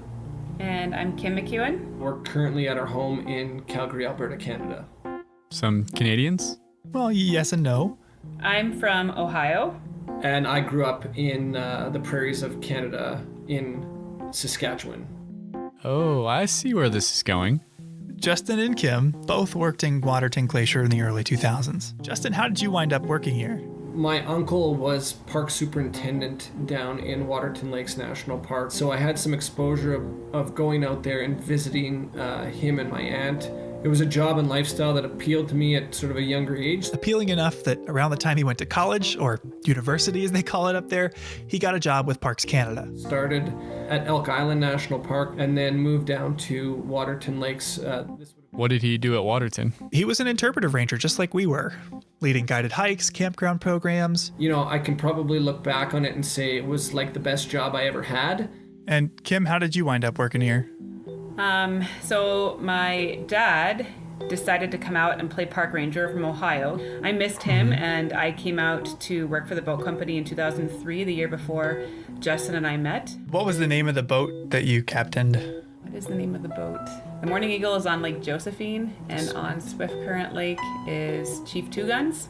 Oh, so she worked at Many Glacier. What is memorable specifically about the job of being a boat captain? If I think back now, like, it seems like it should have been a more difficult job than it was. It didn't feel difficult to drive these boats, and I really enjoyed like giving the talk on the boat, and I liked making people laugh. You're getting sometimes to show people bears for the first time, and the hotel there employed a lot of young people, and so you're just around a lot of other basically university-aged people. It's like summer camp for adults. I think they call it college down in the United States, dear. Been Canadianized. And they actually met at work. We actually met on the boat dock at Many Glacier. It was one of the other boat captains that was like, he's cute, you should go for a hike with him. Justin, a Parks Canada interpreter, was milling about in Many Glacier in the first place for his job. Yeah, so this would be part of a long-standing exchange within the Peace Park whereby a Parks Canada interpreter would go down to Glacier National Park and deliver a program every Friday evening, and then a counterpart, an interpretive ranger from Glacier National Park, would come up to Waterton to the Falls Theater to provide exposure to each other's parks within the International Peace Park. But work wasn't the only reason he wanted to go to Glacier. Pretty soon after, I think I invited myself to come for a hike with Justin in Waterton. And yeah, after that first hike, it was basically like, it was a thing. Mm-hmm. It was the start of a relationship. Well, that's adorable. And not your typical workplace romance. The two parks brought them together, but they're from two different countries. Long distance is hard enough without a border in between you. How did that even work? Well, as you can imagine, it did make it tough, but they were able to find a way. So how long did you do the distance thing? We dated cross-border for 7 years. Kim worked as a teacher on the Blackfeet Reservation living in East Glacier, and Justin could find year-round, off-and-on work in Waterton. Okay, that's only a few hours apart. So relatively close, but they still crossed the border a lot, to the point where Customs and Border Patrol got to know them by name. I'm wondering, when you started seeing each other, how normal in your brain was the idea of dating somebody from another country? It became quite normal. I mean, it definitely took a while, like figuring out the differences between the two countries in the early stages of dating. I remember at one point making Justin a little paper dictionary, translating Canada speak into America speak. And then Justin made me like his edition. So I think I had put things on there like, it's a beanie, but you call it a toque for a winter hat. And I don't remember that, to be honest, but I know yeah, you've so mentioned there were this like before. lots of things like that. And eventually it just kind of melded into like, this is normal. Like my Ohio accent kind of became a Canadian accent, although in Canada for a long time, they still thought I talked like an American, but my American family would like make fun of me when I came home because I was speaking like a Canadian. Yeah. So they made it work for years. But as time wore on, crossing the border to see one another grew more and more cumbersome. We sort of recognized the fact that we were dealing with an international border, and it was really cramping our relationship style. Yes. And one way to remedy that would be to put a ring on it. And plans were afoot. You know, I realized like I wanted to ask this girl to marry me. Somebody was kind of getting impatient at some point in time. They're not thinking it was actually going to happen. So we went out on a hike some evening, sort of on the shoulder of Galway Mountain in Waterton. So it's up the Red Rock Road, and sort of found this little offshoot. It had a great view of the valley. You know, asked Kim to marry me, and obviously she said yes. So they found a local justice of the peace that liked hiking, and they hiked up Avian Ridge in Waterton with a few friends and got married. We have that date. That's our proper wedding anniversary, and we have that date stamped on the inside of our rings. And yeah. The following year, they had a full-blown ceremony in Waterton with family coming from all over. Although it was September in Alberta, so the weather was a bit of an adjustment for some. My grandmother actually came from Florida, and the wedding was in the fall, and she like moved to Florida because she does not like the cold, and my uncle as well, so he kind of had brought her. And I know that he had to go to the drugstore in Pincher Creek that morning and buy her long johns that she could wear under her dress clothes because she was too cold in Canada. It was like 50 or 60 degrees. It was a nice day as far as we're concerned, right? And I, for one, learned a thing or two about Canadian weddings. Yeah? Like what? So they ask a family member or close friend to preside over the event instead of a DJ or MC. And they have something called midnight lunch, essentially a full-blown late-night snack. People eat at the reception, then they get up for dancing and drinks, and then a little while later, bam, poutine. Okay, that sounds really good. Yeah, but what Kim and Justin did the best, I think, was the dessert. We didn't have cake at our wedding. We had pie. We had like a variety of pies, but our wedding pie that we cut into was apple, Saskatoon, huckleberry, and it was apples to signify Ohio, and Saskatoon berries to signify Saskatchewan, and huckleberries to signify the Peace Park. And so that was the kind of pie that we cut into as like our ceremonial cake cutting. Oh, that's something else. Today, 16 years after they met at the boat dock in Many Glacier, Kim and Justin are raising a family together in Calgary. So not too far away. Right, close enough to visit. Now, we have spent a lot of time talking today about how the International Peace Park recognizes that the landscape we share knows no boundaries. But as this story shows, neither does love, friendship, or camaraderie.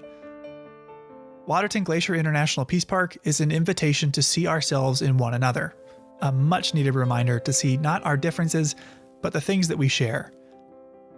Justin and Kim lived this firsthand in a way more dramatic than most of us ever will.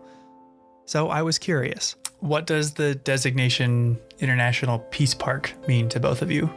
I think it is a place that you can sort of leave jurisdictions and politics behind to some degree or another and focus on this sort of contiguous landscape.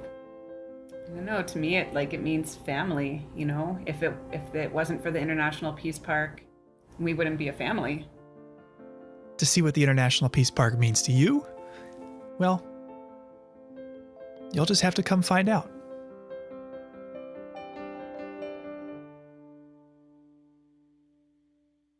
That's our show.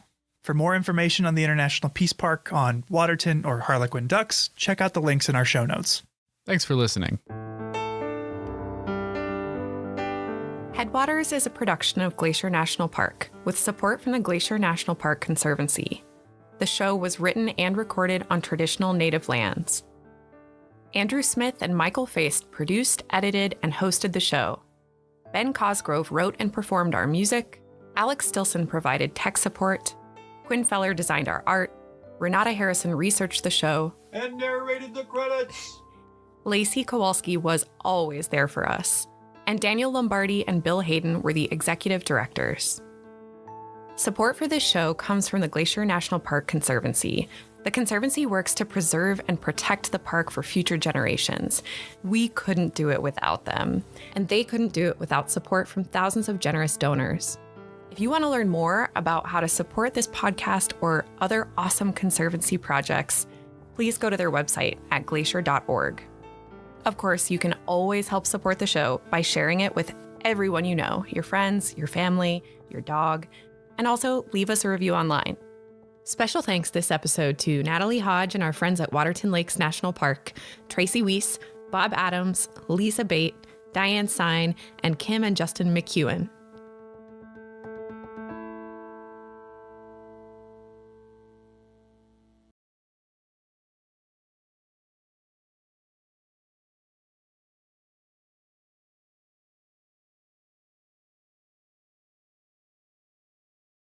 West Tunnel. Imagine the time and manpower it took to bore through 192 feet of mountain using 1926 technology. Dynamite and jackhammers were used by men working double and triple shifts tackling this monumental task in October of 1926. Finally, winter temperatures of 32 degrees below zero forced workers to stop working and come back in April of 1927 to finish the job. Two interesting and impressive features of the tunnel are the observation windows that were created to offer spectacular views of Heaven's Peak and the Upper McDonald Creek Valley. A sidewalk lines the tunnel and allows access to the window ports within. Please use extra caution as you walk inside the tunnel, as drivers passing in vehicles may not be able to see well in the reduced light inside the tunnel. As originally constructed, the tunnel was unlined, and over time seeping water started to weaken the roof, and bits of rock would occasionally fall onto the roadbed and passing vehicles. Its current smooth inner lining was installed to prevent damage to passing vehicles and help stabilize the roof. Hello again, you rockin' Rockyites. We are not going to do any announcements this week. We are going to get right into that sweet, sweet podcast action. If you have ever visited Rocky, chances are you've interacted with a volunteer. And even if you haven't interacted with a volunteer, I can almost guarantee that you have enjoyed the fruits of volunteers' labors in ways you might not even be able to imagine. So many projects and things that they're involved in here at the park. And they're so involved, in fact, that we couldn't do what we do without volunteers in this day and age. It would not be possible. They are absolutely essential to preserving and protecting Rocky and providing for the enjoyment of it by visitors like you. We could not do it without them. And we have to have somebody, or actually multiple somebodies, who coordinate all the volunteers, who wants to volunteer for what positions, all the hiring. It's not hiring, it's volunteering, but there's still paperwork. And then just making sure people are well trained, that they're coordinated, that needs are being met. There's so much that goes into it. And so on today's episode, you're going to learn all about our volunteer program from the viewpoint of its director, Lindsay Lewis. Lindsay is super positive, super professional, always fun to work with. And I cannot help but wonder if it's because she knows the importance and the impact of her work with volunteers and the way that it impacts their lives and the joy it brings them, and also the absolutely essential things and services that they provide for us. We hope you enjoy this episode and that it inspires you to become a volunteer yourself. Let's rock.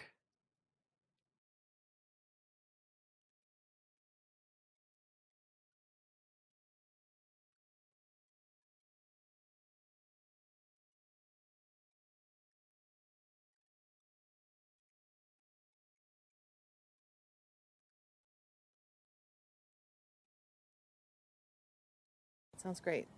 Okay, so we're here at Sprague Lake Yes, on we a are. beautiful, beautiful, beautiful summer day. Not a cloud. Oh, there's There's some very, clouds. very few, but nice clouds in the sky, and it is super warm. Like we're sitting in the shade without a jacket on, which is, you know.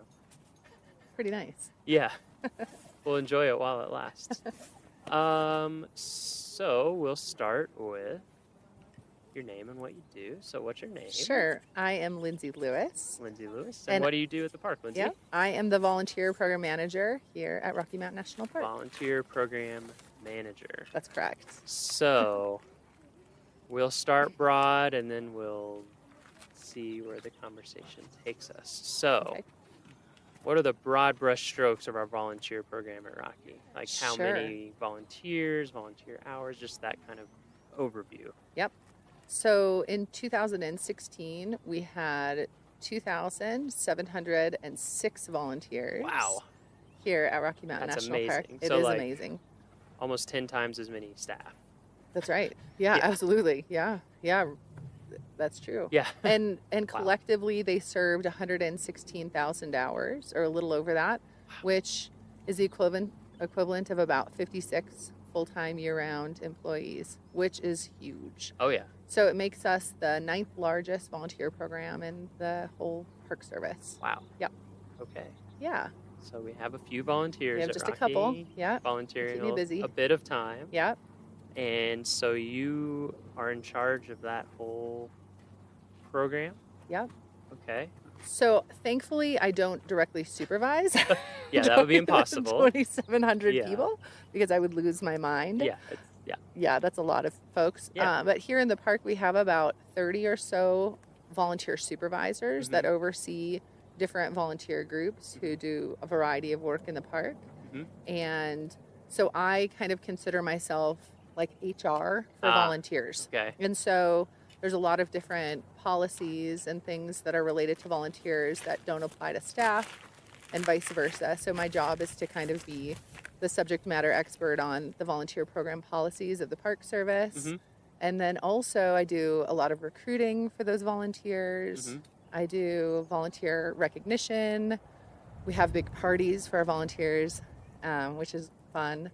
And then I'm in charge of volunteer training and making sure our volunteers are properly uniformed, that kind of stuff. Yeah. It's actually really fun. It sounds kind of boring. Actually, now that I just said it, but it's actually a really fun job because I get to be out in the field and then also just supporting at my desk people that just really love this park, love this place, and really want to be here. You know, when you're working in That's HR, pretty nice. when you're supporting staff with, making sure that they're getting paid and filling out all of their paperwork properly, it's not super fun. But when you're working with people who just want to do this because they love this place, it makes it a lot more fun to do that kind of work. Yeah, that makes sense. Yeah.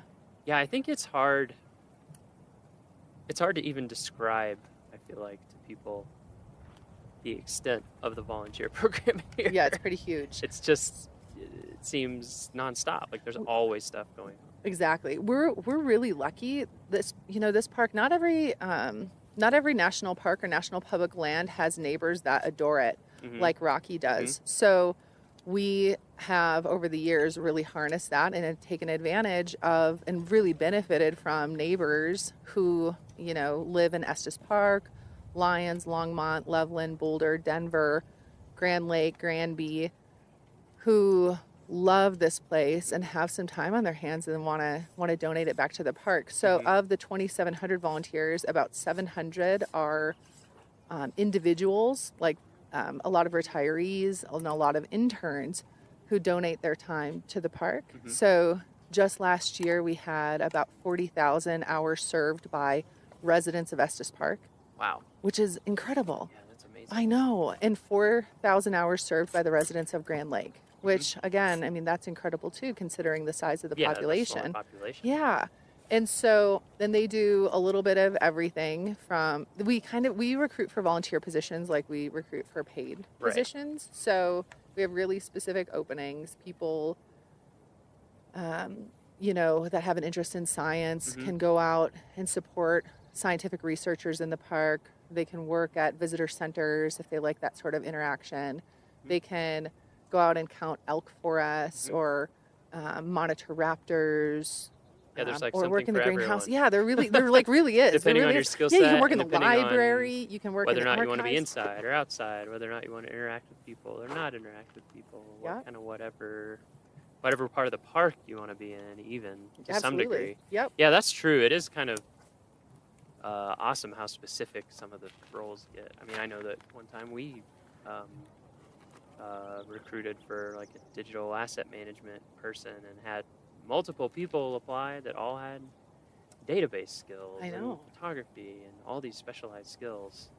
And it's I almost feel like there's a culture in Estes Park of some people, like they retire so that they can come here and be a volunteer, like at least half-time, some of them full-time. Yep. That's what really blows my Absolutely. mind is people I meet and I'm like, you're working full-time. I know. You're volunteering full-time job. One of our volunteers, amazing. it is amazing. One of our volunteers, when he moved away, and before he moved, I calculated his hours, and he had served on average of 43 hours a week for an entire year.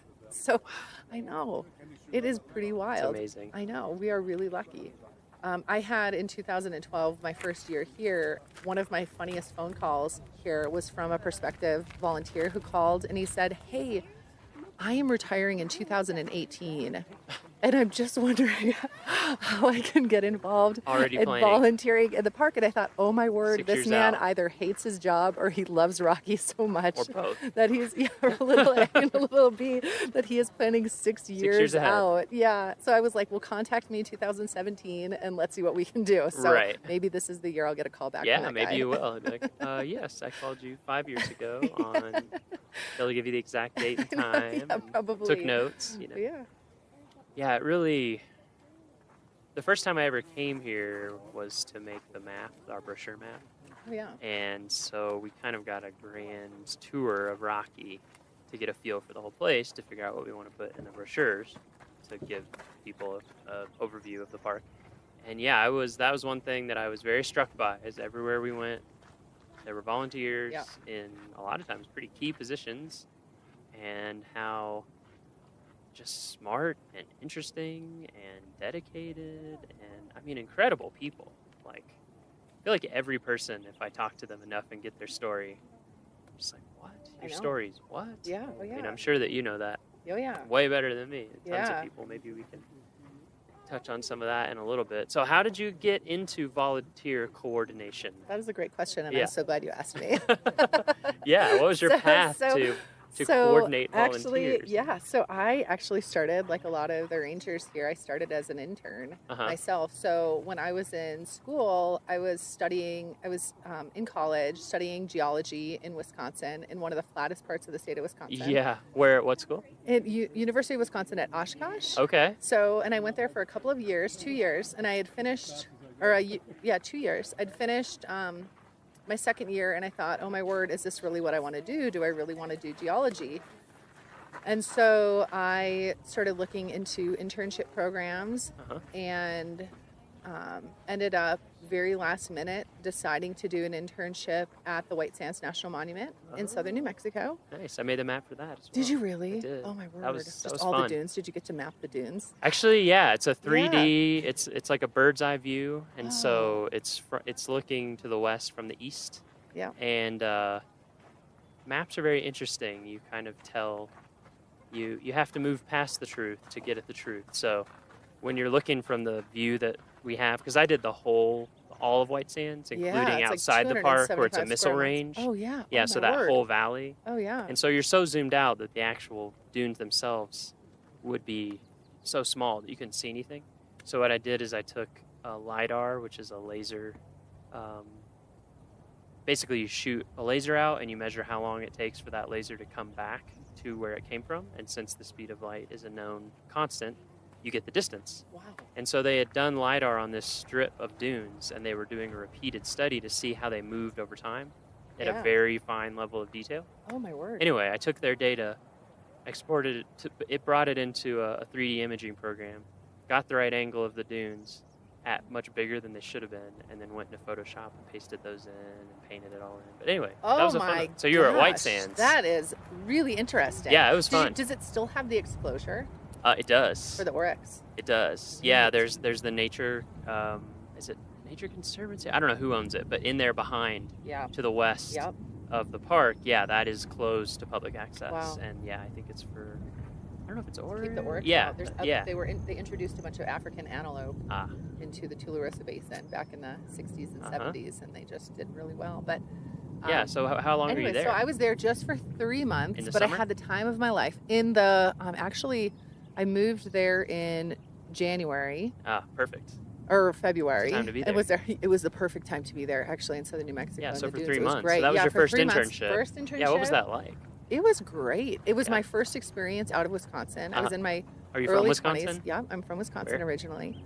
Where I in was born in Eau Claire. Okay. And then when I was 10, my folks we all moved to Neenah, so south of Green Bay. Okay. Kind of in that area, in the Fox Valley. Yeah. Yeah, I know. Really close to Hope. Yeah. Oh, I'm sure we have Wisconsin listeners. Yeah, there's a lot of Wisconsin. I always ask people, specifically where they're from, Yeah. so people can Yeah, rep the so I'm hometown from- pride. Yep, So that's exactly. so you went to White Sands on this internship. Yep, just like and on it was the the first time. My first time. So, had the time of my life. I lived in a single wide trailer with a rattlesnake that lived underneath the trailer. Nice. Did it have a name? And it did not, Okay. but it kind of freaked me Fear, out. But yeah. it was, it was definitely, for a Wisconsin gal living in southern New Mexico, it was Oh, I definitely bet. a really What a change. Yeah, it was a change, but I absolutely loved it. I worked in the visitor center and gave tours. I did the sunset stroll. So I did a walk in the dunes with folks, and then the stroll ended with the sunset in the White Sand Dunes, which was magical. Yeah, I was about to say. It really that was. Sounds magical. It really was. And so I had such a good time that I ended up applying for more internships for the summertime, that coming summer, and ended up moving to the Petrified Forest National Park, where I did yet another internship. In Arizona? In Arizona, in northern Arizona, kind of in the between Albuquerque and Flagstaff. Yeah, I stopped in there one time when I was driving, or driving as much as you can of Route 66. Oh, yeah. What's left. And went right through there. Yeah. That's a really interesting place. It was really unique. The Petrified Forest stuff is interesting. Yeah. For sure. But I was surprised at just all the other stuff there, like Blue Mesa. Yeah, well, there's all the different Pueblos formations too. Yeah, exactly. I mean, it's a really cool place. And so my job there was I did interp as well. So I worked in the visitor centers, and then I also did half-time with resource management and helped to do a little work on some endangered plants in the park.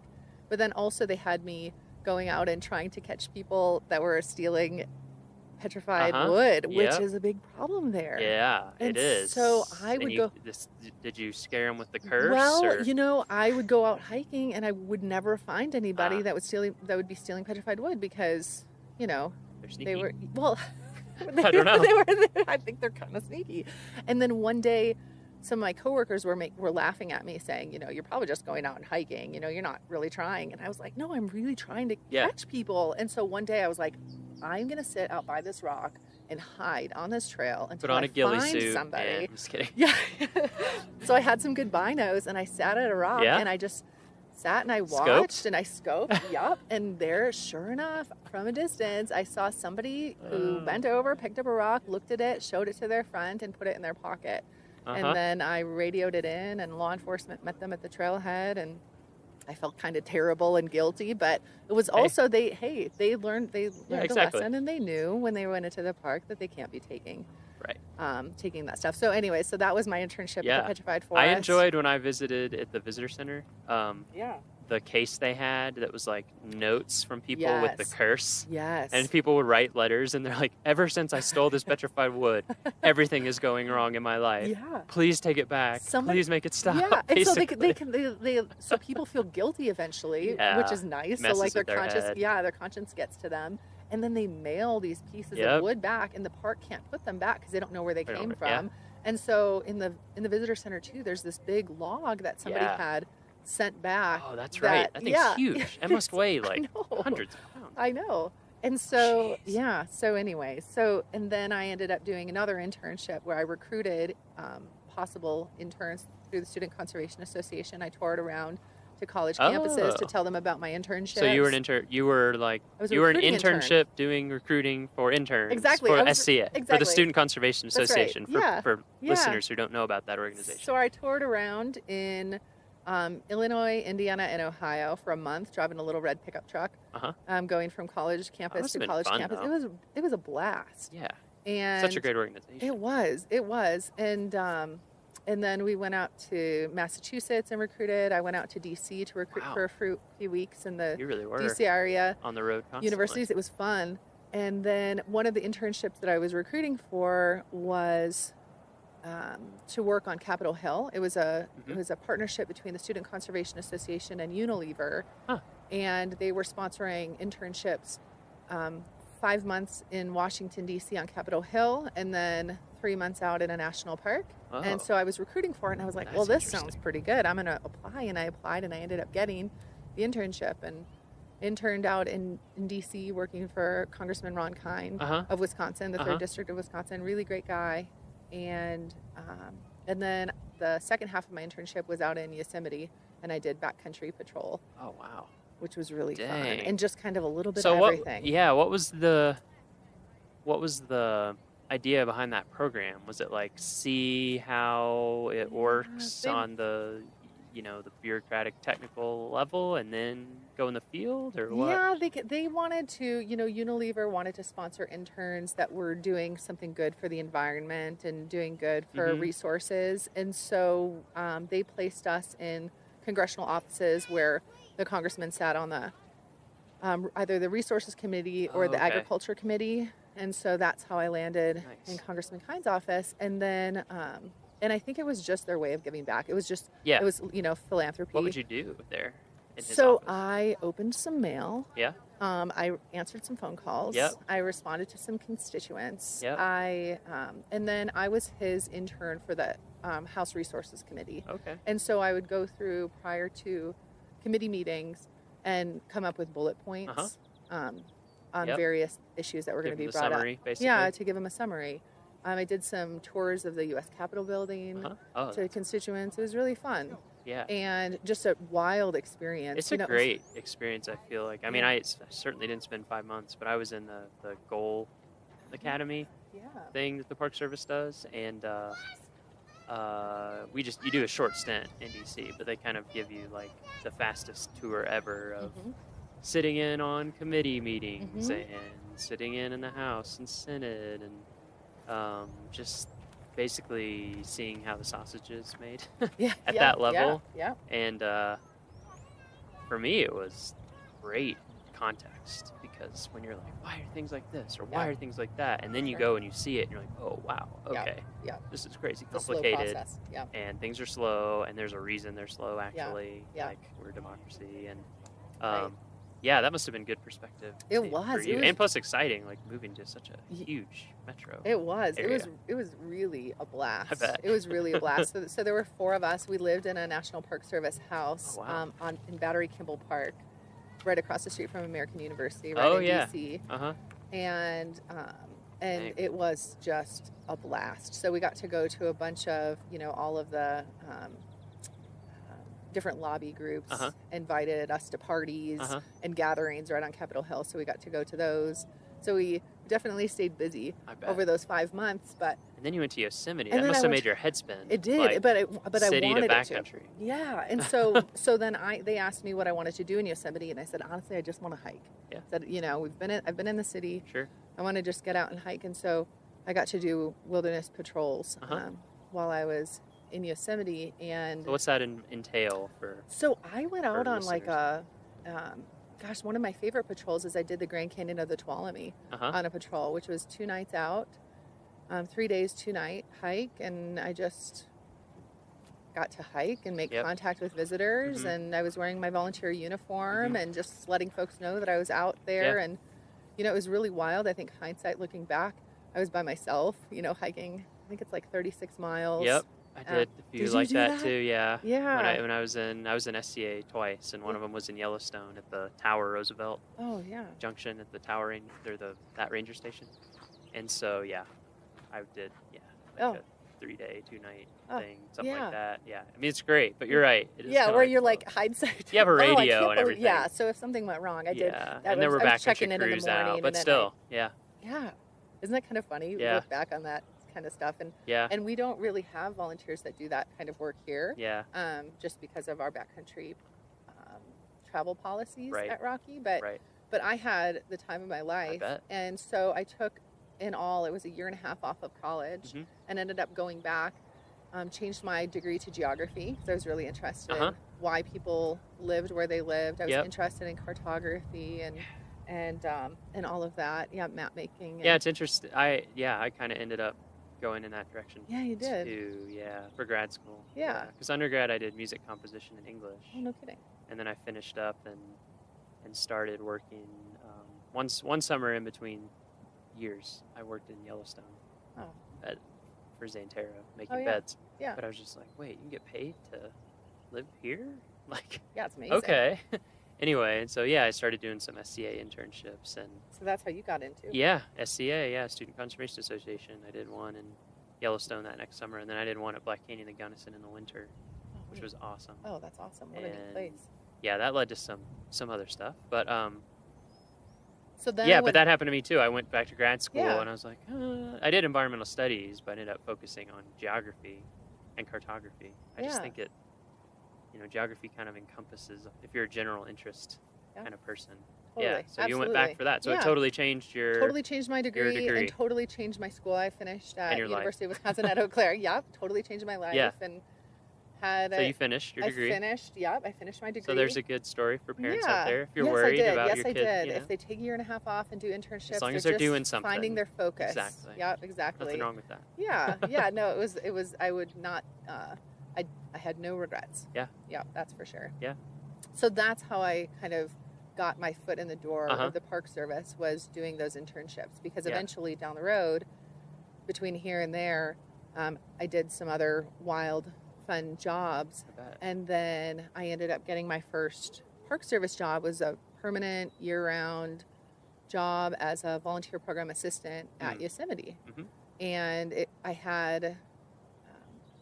I loved Yosemite. My time when I was there for those 3 months or 4 months in the summertime back in 2002, and then always wanted to go back, and so just totally lucked out with a job there in 2009, and I was there for 3 years. I was there as the volunteer program assistant for 2 years, supporting their program, and they have a massive program. I was about to say, Massive. theirs is huge too, right? Yeah, 10,000 10,000 volunteers a year and like 170,000 hours. Wow. Something like that. Just it's absolutely huge. Yeah. their I've heard program is big. group is really big there too, like The group program? corporations and Oh, companies absolutely. bringing people out Yes, for kind of absolutely. service. Or We have that here too. Yeah. Those corporate groups love to come out and volunteer, and it's really, it's a win-win, because they, can give back and promote that they're giving back to the park. And we give them a really neat experience, hands-on experience, and they do some team building and all of that. We Yeah, I hook them bet up with it's a really. campsite. Yeah, I bet. Yeah, it's also just really good for them. Like a Yeah. good bonding experience. Yep. Brings people a little closer. Exactly. So What yeah, are those? Are those usually day or multi-day, or just totally depends on what people totally need? depends on what they want. So most of the corporate projects are just one day. So they'll drive in, we'll hook them up with a campsite for that night. So they'll get free campsite in Moraine Park Campground. And then in the morning, they'll wake up and meet a ranger to do a service project. So they'll do, a full day service project or a half day in some cases. And then they can spend the next night there too, and then pack up and leave and have a really great experience, totally hands-on with our staff. They get to choose what kind of project they want to participate in. So they could work on trails projects, rebuilding some of our trails, or just doing, tread work or whatever. Right now they're doing a lot of projects on horse trails kind of behind Moraine Park Campground with volunteer groups. And then we're also doing a lot of vegetation work with volunteer groups, so they can choose those kinds of projects. So they put in a big water line. There's a big, massive water line project that happened in the park, as you know. Still happening. Yeah, still, yeah.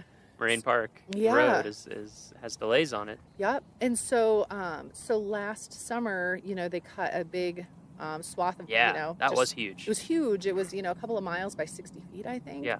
And so we're using a lot of volunteers to actually re-veg that area, which is pretty neat. Yeah. And so they're doing that. Or they can build, the big burn piles that look like big, huge teepees in the park. Yeah, actually, that's a good one to bring up, just because I know a lot of people wonder about that. So for our listeners, when you see these big stacks of wood out in the woods, big piles, they look like big teepees or like huge campfires or something. Those are burn piles where we go in, remove fuel from the forest, stack it, and then at a safe time we burn it. And what we're trying to do is create like defensible lines, things that would keep a fire from growing out of hand or crossing certain areas. So they help with that. Yep, exactly. They do. And so that's hard I know. work. Yeah, it is. And so the firefighters will go out and they'll take down the trees, like a lot of the standing dead trees that are pine beetle killed. They'll take them down and then they'll buck them and limb them into pieces that can be easily carried by volunteers, and then the volunteers run around and make burn piles. Wow. Yeah, it's really pretty incredible. Yeah. Because they I don't have the stat with me, but I mean hundreds of burn piles are built by volunteers every year. Yeah. And just a couple of winters ago, they burned, under the right conditions. They wait for the snow, there to be snow on the ground and no wind. Right. And then they'll burn the piles. And just a couple winters ago, they burned like 5,200 piles here in the park. 5,200. Yeah. Wow. Which is a lot in one winter. Lot. That's a lot. Yeah. Anyway, so volunteers get to do that too. Yeah. So for those projects, how do people go about setting those up? Do they approach you? Do you already have a list of needs? We do. We have a catalog, actually. Miles. So I've seen that catalog. We have a catalog. Yes, you have seen the catalog. Yeah. You've helped us with it. Yeah. So it's on our website, so people can, just find us on the web. And like if you search for Rocky Mountain National Park Volunteer Program. You'll find our webpage. Here's a special shortcut for our listeners. We're giving you the inside knowledge. Every park has a 4-letter code that we use for shorthand. So if you ever want to shorthand to search about your favorite park, like Rockies is ROMO, Rocky Mountain, ROMO. So if you search ROMO Volunteer Program, that will also come up. Isn't that nice? Either way. Yeah. So that'll take you to the volunteer page. Yeah, so it'll take you to the volunteer page, and you can, if you're an individual person who wants to volunteer here in the park, you can search for opportunities just for individuals, or you can search for opportunities for volunteer groups. And so that's one way to do it.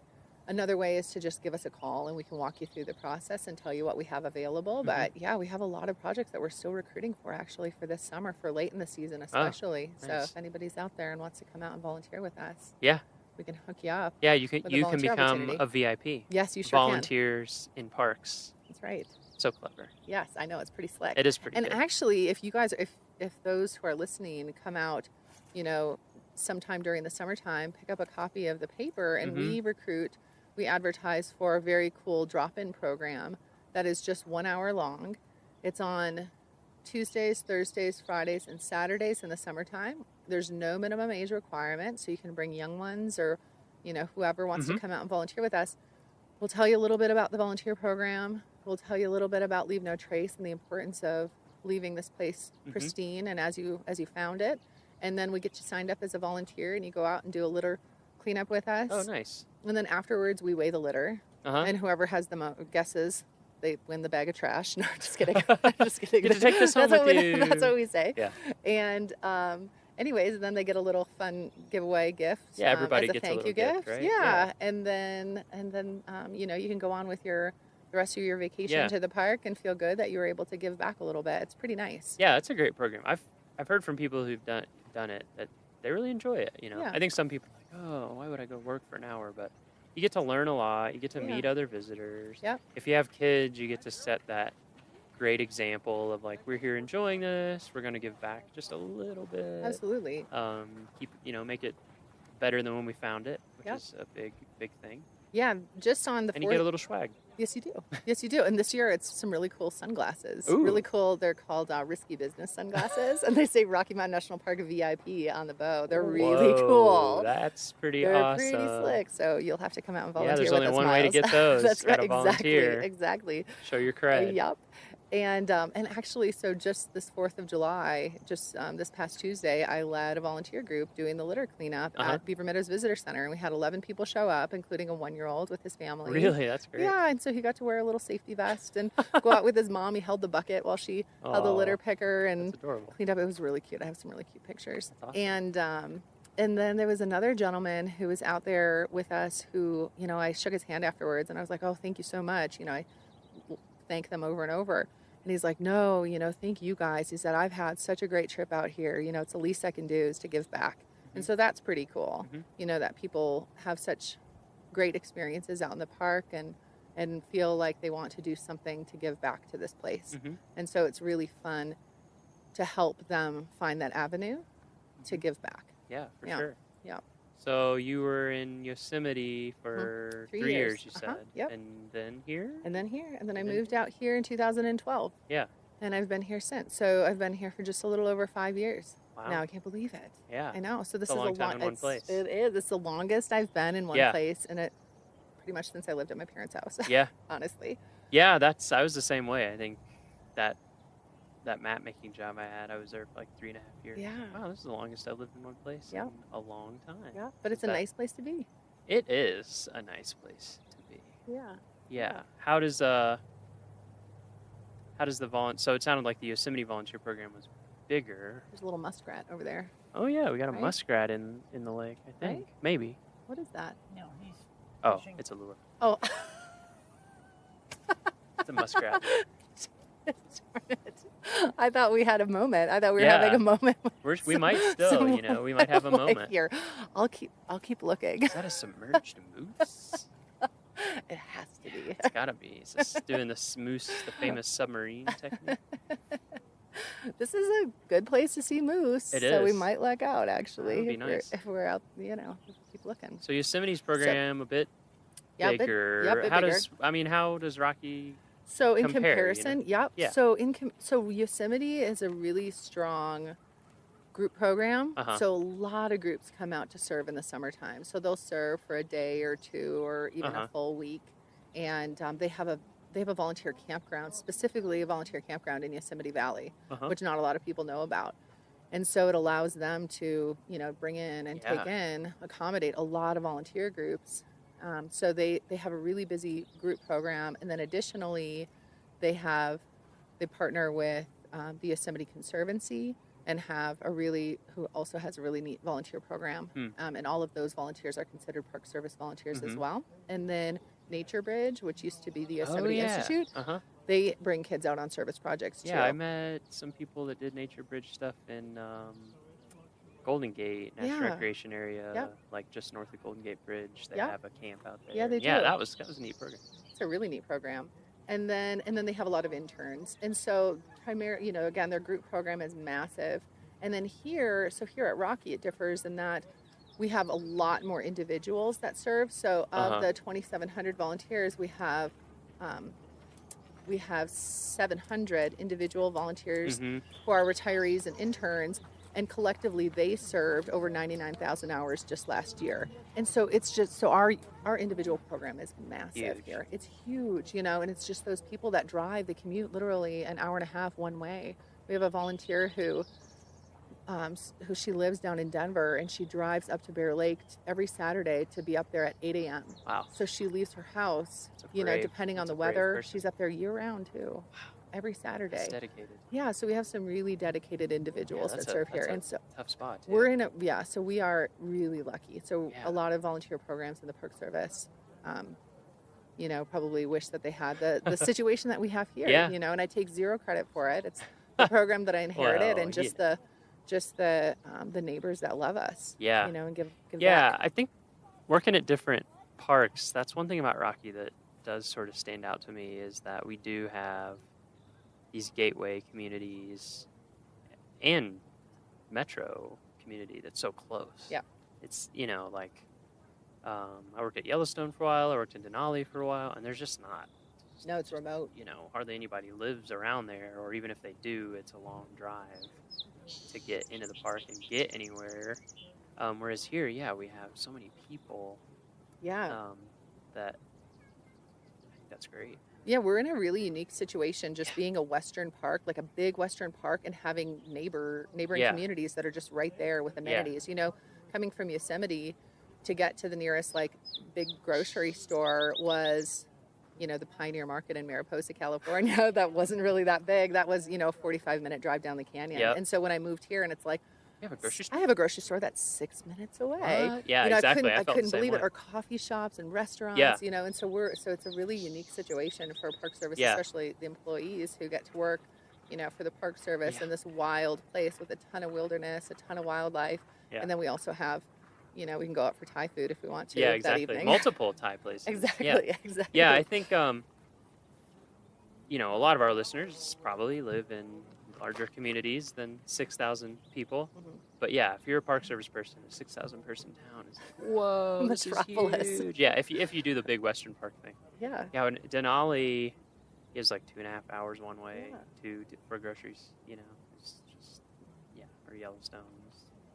I don't even remember where we'd go. A long way. Yeah, a long drive. Yeah, so here you can even be at the airport. Yeah. It's Yeah, so it's I true. feel like that has to have a major positive influence for the volunteer program for sure. Yeah, it does. I think also one of the reasons I want to talk to you is just to let our listeners know how key volunteers are for Rocky and for the entire Park Service. I just don't think we could do it. No. Otherwise, it's just not possible. No, I agree. We've I had mean, to rely on it more and more over time too, I think. Yes, we have. Yeah, so we say that our volunteers kind of augment the work of the staff. There's a lot of visitors who come here to the park and have no interaction with a paid staff person, but will see a volunteer or two or three even. And so their only interaction with a staff member is that of a volunteer. And so it helps, you know, park staff, paid and unpaid. It furthers our reach. It helps get the word out to help educate folks because, you know, not all of the 4.5 million visitors that come to Rocky know all the rules of the park. And so it's important for, you know, not only the visitors, but also the resource of the park to have those volunteers out there providing visitor information, collecting data for us that we wouldn't otherwise be able to collect, you know, putting plants in the ground, rehabbing trails. They do a lot of work that we simply don't have the resources to do, you know, money or staff. Yeah. I mean, even aside from specific jobs, like you're saying, like trails or vegetation or research projects, it's just like Elk Bugle Corps, Oh, yeah, you know, who absolutely. are out in the meadows, not in the meadows. Yeah. You don't go in the meadows in the fall; they're closed. But they're on the periphery, basically just letting people know that the meadow's closed, letting them know why. Yeah.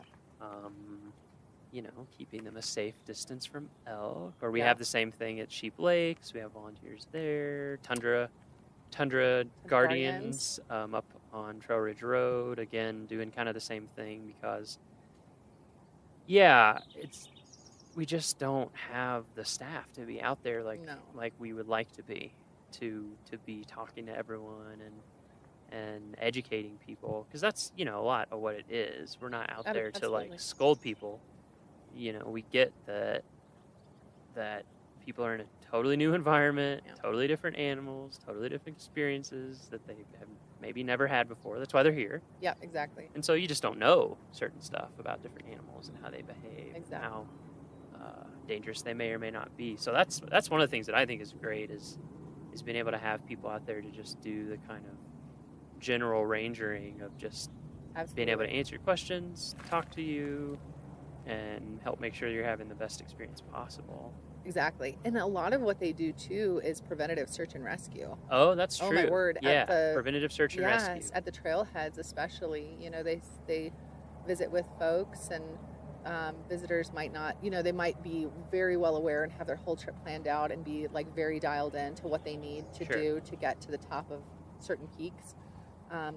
Other times they might not know. And so volunteers out there just talking with them, having conversations about, how much water they might want to take them on a hike up to Flat Top, or what time they should maybe start their trip up Long's Peak. They're helping the paid rangers prevent, potential search and rescues. Yeah. And so, volunteers here are saving lives, really. It's hard, you can't quantify that. Sure. But it's, they're educating folks and helping them to make some really good decisions when they're out there on the trail. Yeah, that's a huge one. Yeah.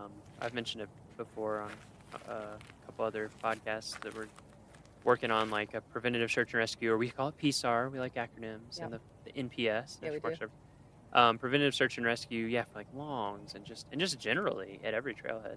Yeah. Because like you said, just saying like, hey, do you have water? Yeah, exactly.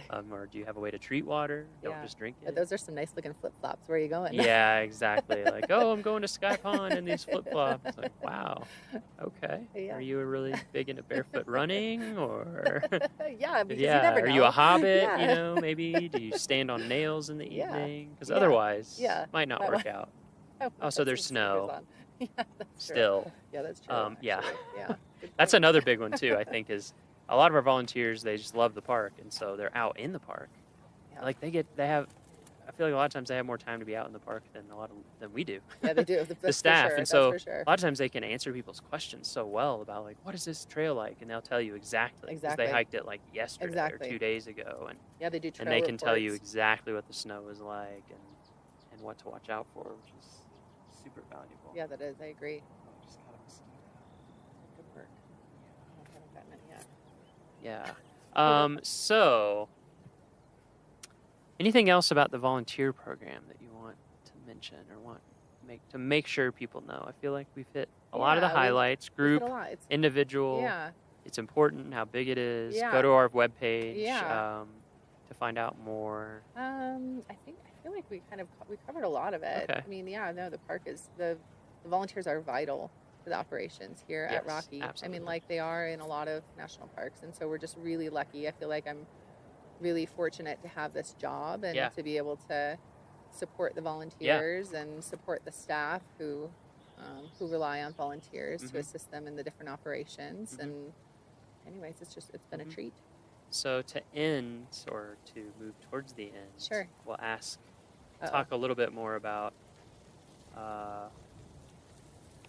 you again and just general life stuff. So as we talked about, you had a certain path going. You're from Wisconsin, born and raised, never left until that internship. Yeah. Was your family big outdoors family? Were you Nope. outdoor stuff? No, not at all. We would go camping. Every summer we would go to this really cool campground that was like on a bike trail in Wisconsin. It was called the Sparta Elroy Bike Trail Campground. Yes, do you know it? That's a great spot. Yeah. And anyways, and so it was really fun. So it was once a summer. We'd get together. My mom is from a family of 11 kids. Whoa. I know. Okay. Yes. You have a few And cousins. I know. So I have a few cousins. I have a lot of cousins. A little bit of family. Yeah, Okay. a little bit of family. And so we'd all get together and camp out for a weekend and ride our bikes through these old tunnels, these old railroad tunnels. So it was all on bike trail? Yeah, so the campground was right on the bike trail, and so you could, if you know you're. Oh, I if see you're what you're like, saying. So you you could know, pull up in your car. Yeah, if you're camp, like but 7 then years old, you could make it to like the okay, first tunnel, sure. and but yeah, so it was really fun, and so that was kind of my experience in the outdoors growing Yep. up. We I was had a similar. nice Like I didn't, yeah. you know, Yeah. I would do like a Boy Scout camp out once a year, and that was pretty Yeah, much it. we had a yard with kind of woods, and so we had a little fort, and so we loved to spend time outside. I mean, my parents encouraged us. We spent a lot of time playing outside. I mean, those are some of my favorite memories growing up with my siblings and my cousins. Is running around playing out in the yard and going swimming and ice skating. My dad would flood part of our backyard and make an ice rink and snow blow a mountain in our backyard, a mountain, quote unquote, for us kids. Yeah, for us to sled on. And so we spent a lot of time in the outdoors, playing outside, but not really, out hiking trails and that kind of stuff. That I didn't really get to until I was a little bit older in my 20s. But yeah, I was the same way. I was in my 20s. Yeah, and in terms of, like family vacations, we would take, our first the first national park that I remember going to was Mount Rushmore. Oh, okay. And so living in Wisconsin, we would go, our vacations were like wherever was in a day's drive of Wisconsin, which a day's drive could be like Florida for my dad who loved to road trip. Yeah, it's less than 24 hours. Exactly. So I mean, yeah. Or it's like, pretty much. That's right. And so, so that was, my first kind of introduction to the Park Service was going to Mount Rushmore, and we'd go out to a good DC. Introduction. It was a great introduction. Black it Hills really are was. really Yeah, amazing. the Black Hill. This is Black Hills. They're a Gold. bizarre place. I got when I was little. Nice. Yeah. Anyways, and so we, so that was our family growing up was doing our annual camping trips and so what playing outside. When you did these internships, was there like a moment when you're like, yes, this is it, or was it just kind of this is fun, and you just kind of kept doing? It was really fun. I mean, it was really fun. Yeah, I like think what each one drew you was into it, or like I'm gonna keep doing this? For like to keep doing the internships, or just to keep doing park stuff. Yeah, well, so I loved being outdoors. I loved just the idea of traveling and having a new home every 3 months. It was just a wild adventure. Yes, absolutely. And at that point, I realized that I could live basically anywhere for 3 months. I really could. I could live in a single wide trailer in the middle of the desert with a rattlesnake. Yeah, there you go. For 3 months, or had I lived at the Petrified Forest with a giant desert centipede. Or you in said my bathroom. you did cruise stuff in Alaska, Yeah, right? I did. Yeah. So when I graduated from college, I finished and I had my degree and I had this really cool experience, and I was just trying to figure out what I wanted to do with it. And when I lived out in Washington, D.C., I had a really good, one of my fellow interns, Jeffy P., who he went off to do all kinds of fun adventures as well, and he worked for a cruise company, and it was like a pocket cruise company, so small cruise Really ships small. that had between 30 to 60 passengers. So you could really get up into You can get up into all those the stuff inlets down there and in stuff. Southeast Yeah, it had Alaska. just a 7-foot draft, so Wow. 7 feet of the boat was underwater, so pretty. Wow. So we could sneak into some really cool Yeah. places. And anyways, and so he told me about that job. I applied for it and got it, and graduated in December, and moved out to Seattle for training with this boat company in February, and worked on the Columbia River in the spring and also in the fall, and that following fall as a guide, as a kayaking guide, as a naturalist on board this boat. And then in the summertime, we spent our time up in Southeast Alaska, ducking into some really cool passages. We got to go to Kenai Fjords and Admiralty cool. Island and Glacier Bay every week. I never got down to Southeast. I worked in Denali. Amazing. And people are like, oh, you go to Southeast Alaska? And I was like, well, it's really far away. And I work all summer, but I would love to. Yes. Because it just looks incredible and totally different. And it's funny, when we were walking over the lake, we realized that, that you somebody that I worked with in Alaska in Denali, who's like one of my best friends, you worked with in Southeast I know, Alaska. it's a small world. Like, that we both know him really well. So Eric, if you're out there, Eric Toussaint. We both know you. We both know you. And now you're hearing our voices. We won't give away your personal information. Yeah, it is amazing how small. It's a small really world. is. It really is. And so I had that experience, and it was wonderful.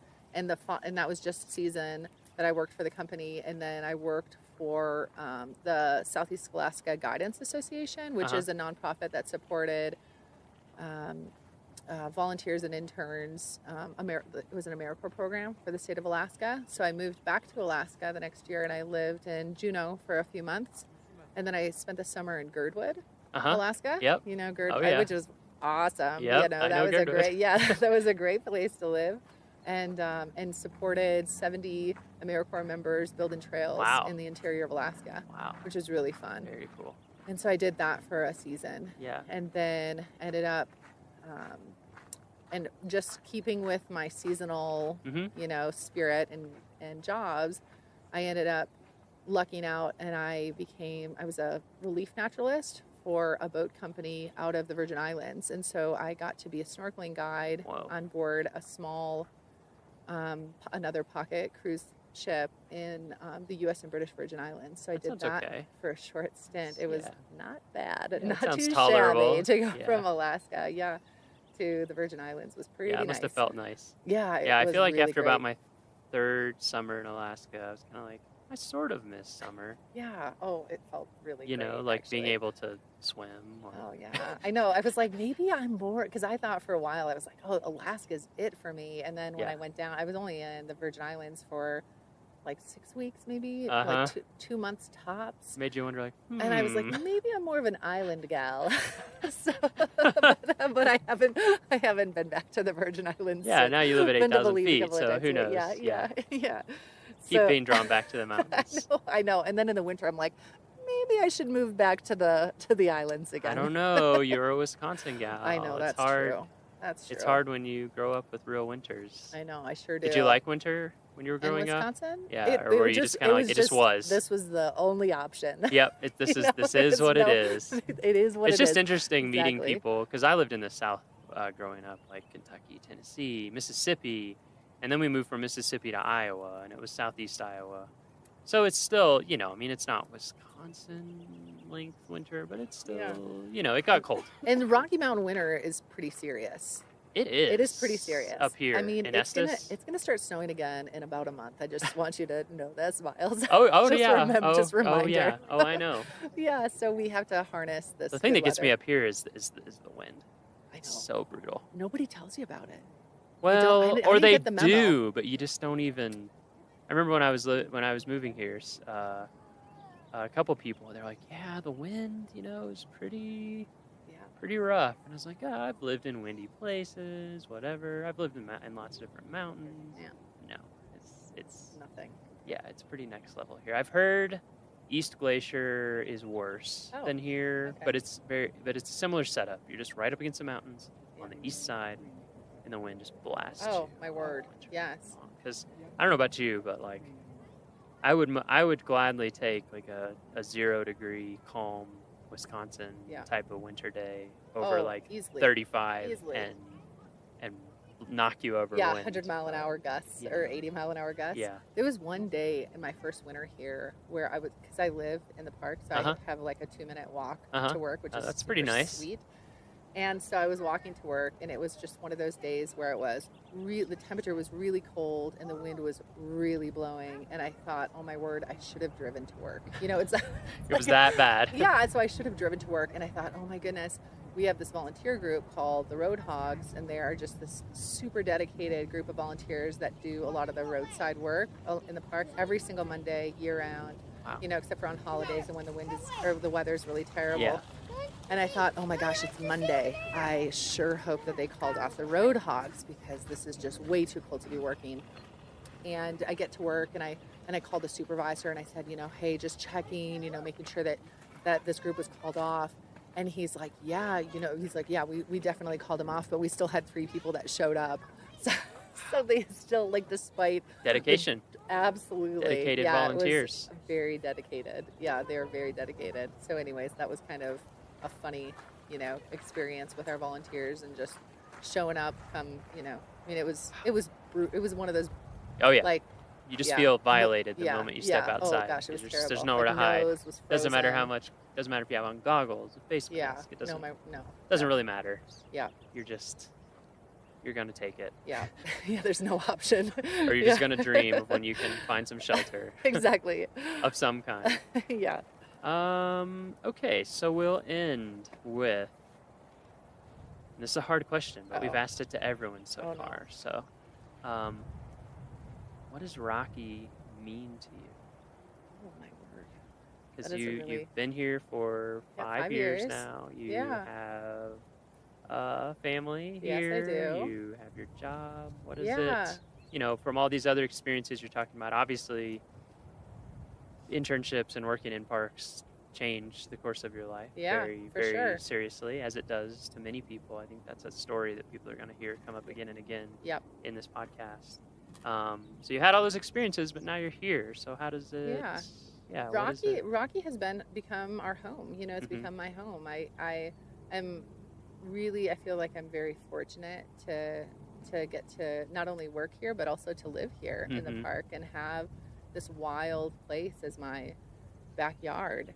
And so this is the place where, you know, my husband and I were engaged. I got engaged here Mhm. at Lawn Lake, you Nice. know, and we started a family here. And it's so, of all of the places that I've been, this is the longest that Mhm. I've lived anywhere, Mhm. you know, as I mentioned before. And so, I just feel really lucky and really fortunate to be able to call this place my home. Mhm. So And I can tell that you love your job. I do. Yeah, I like you my said, job. I it's do. I like you really said, do. it's invigorating. Yeah. It's uplifting to be able to interact with people who every day are like giving of their time Absolutely. for no material benefit, just because Yes. they believe in it and they want to give back. Yeah, it's inspiring. I mean, Yeah. it really is inspiring. Yeah. These people are just awesome, and they love to share, you know, little bits of their life with me. And I get these fun little emails, you know, from volunteers, and I feel like I've made a lot of really fun connections with a lot of them as well. And so, yeah, it's just been a real privilege to have this job in this amazing national park. Well, we're glad you're here. Thanks, We're Miles. glad that you're coordinating our volunteers, and I'm glad to be here. And there's always, to me, I feel like you just get a really positive vibe when you're out in the field and see people. So Yeah, you do, for sure. thanks for all the work you do to make it happen. Hey, thanks, Miles. Thanks for all you do. My pleasure.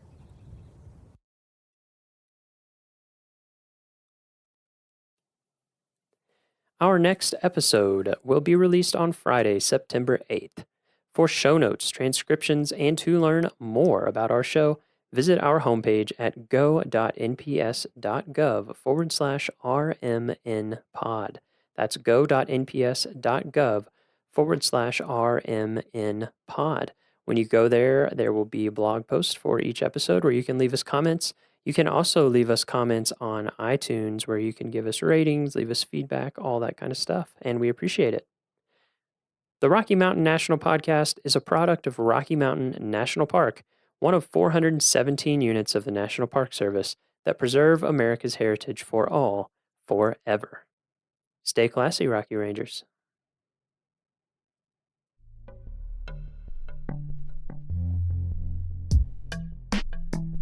Welcome to Headwaters. This is a science and history show from Glacier National Park. I'm Daniel. And I'm Perry. This show is brought to you by the Glacier National Park Conservancy, as always. And this is a bonus episode for those of you planning a trip to Glacier sometime soon. So not so much as a deep dive as much as a shallow... A dip. A quick dip. Okay. We're going to talk about place names. I think the place names around here can be a little confusing. I remember when I started here and people just were throwing out like Mini Glacier and the North Fork and the Middle Fork. It's very confusing. There's a lot of forks. This is true. So, first of all, we're talking about Glacier National Park in Montana. There is also a Glacier National Park in Canada and also Glacier Bay National Park in Alaska. Not those. We're talking about Montana. Okay, so just to note up front, a lot of place names in Glacier come from a lot of different languages, perhaps least of all English. Originally, the landscape had a lot of names from Salish, Blackfoot, Kootenai, and Cree languages.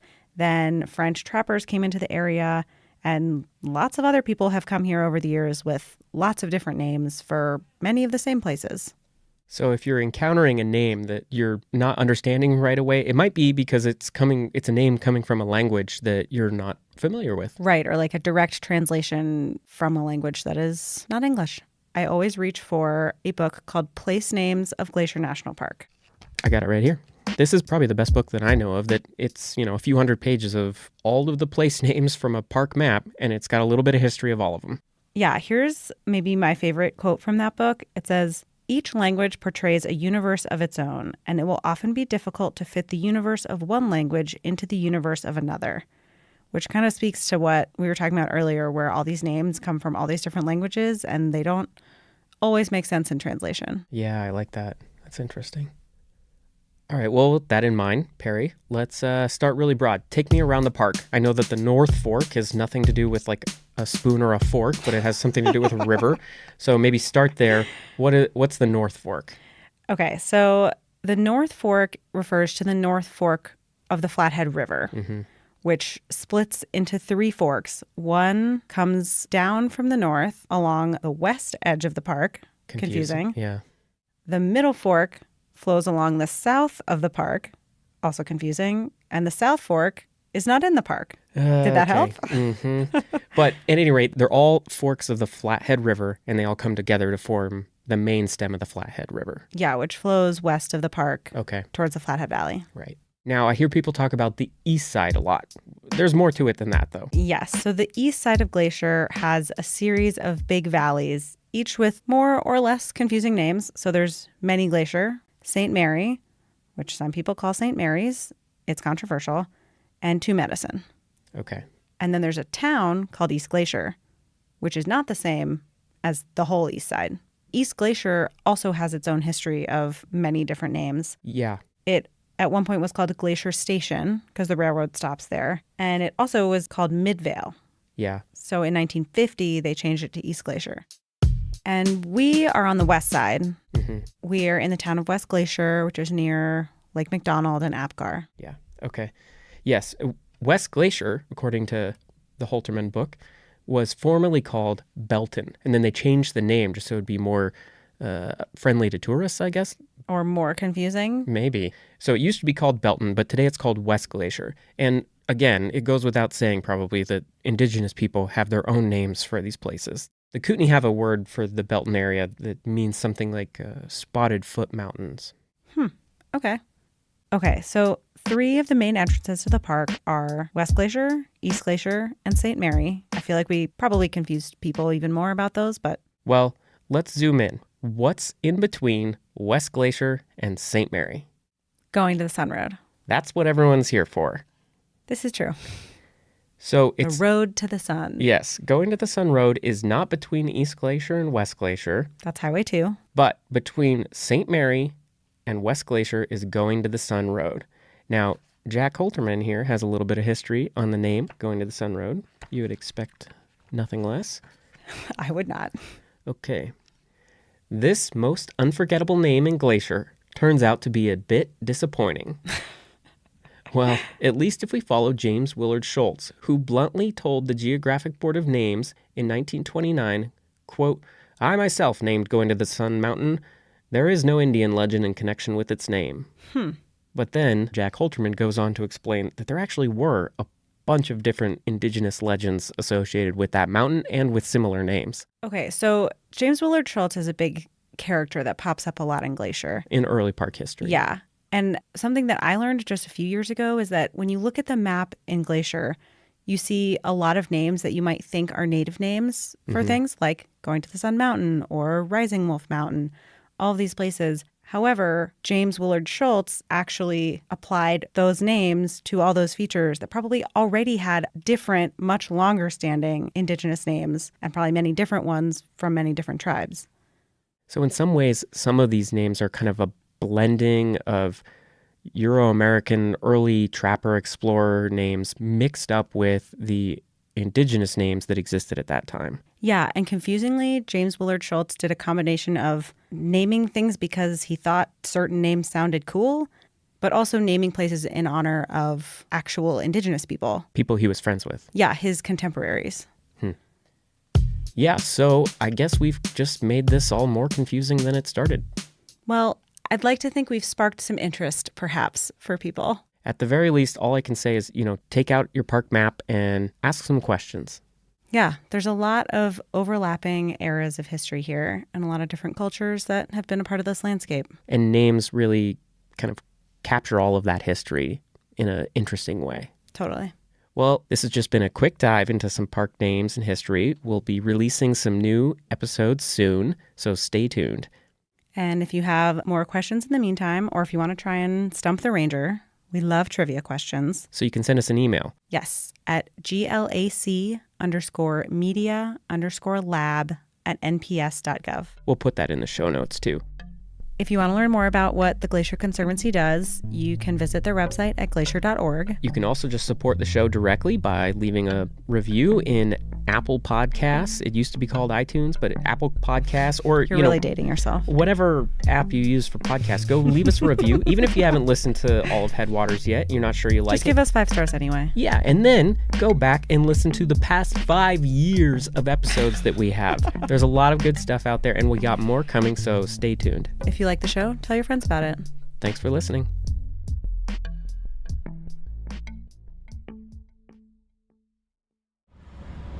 Headwaters is brought to you by the Glacier National Park Conservancy. All right, my special 4:15 tour time. We're going to get boarding here very shortly. Glacier National Park, as we know it, wouldn't exist if it weren't for Ice Age glaciers. Well, please no bear spray too. We do not want to have a spicy tour. Occasionally, bear spray. As a geologist whose mom is in town, I want to show off what the Ice Age left behind. And one of the best views of that happens to be from the middle of Lake McDonald. It looks like a flat-bottom boat, doesn't it? I'm not a nautical expert, just But guessing. We can ask our boat guide. So, we're going on a boat tour. I was excited to tell my mom all about the geology. This valley is carved out by glaciers. You'll see from the middle of the lake, there's a big U shape, which is how you know it was carved by a glacier. But as an artist, she was a bit more focused on the scenic qualities. Very sensual. Sure, that's how the artist sees it.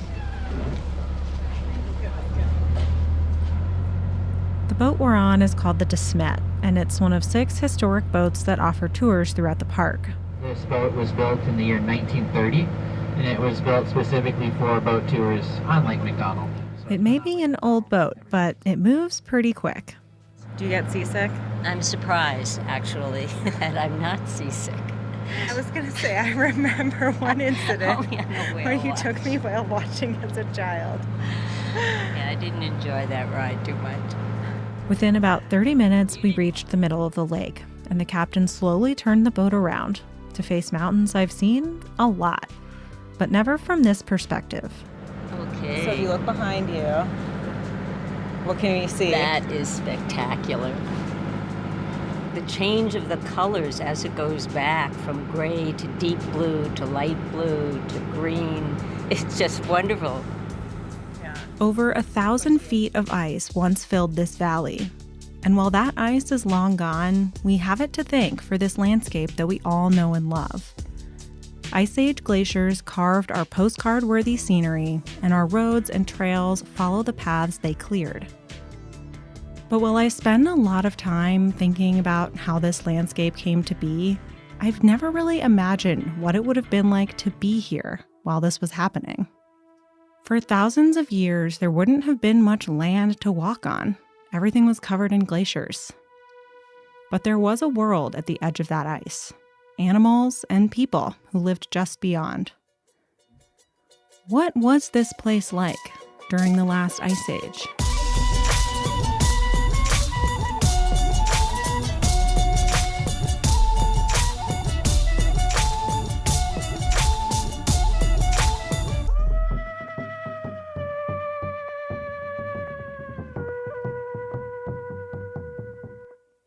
There are no photographs of most people who have ever lived.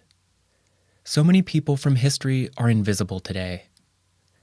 Like a melted glacier or a footprint in the mud, some stories can only be inferred from the impressions they leave behind. Welcome to Headwaters, a show about how Glacier National Park is connected to everything else. I'm Daniel, and this is Season 3. It's about how this place became what it is today. Not a comprehensive history, but a collection of stories from the park's past. This episode is about the Ice Age, a time when this place was filled with thousands of feet of ice. It was a consequential time in the park's geologic history. But this episode is also about the search for life and understanding in a world we'll never see. And because the park was so covered in glaciers, we walked this story out to the edge of the ice and tracked down the history beyond the borders of the park.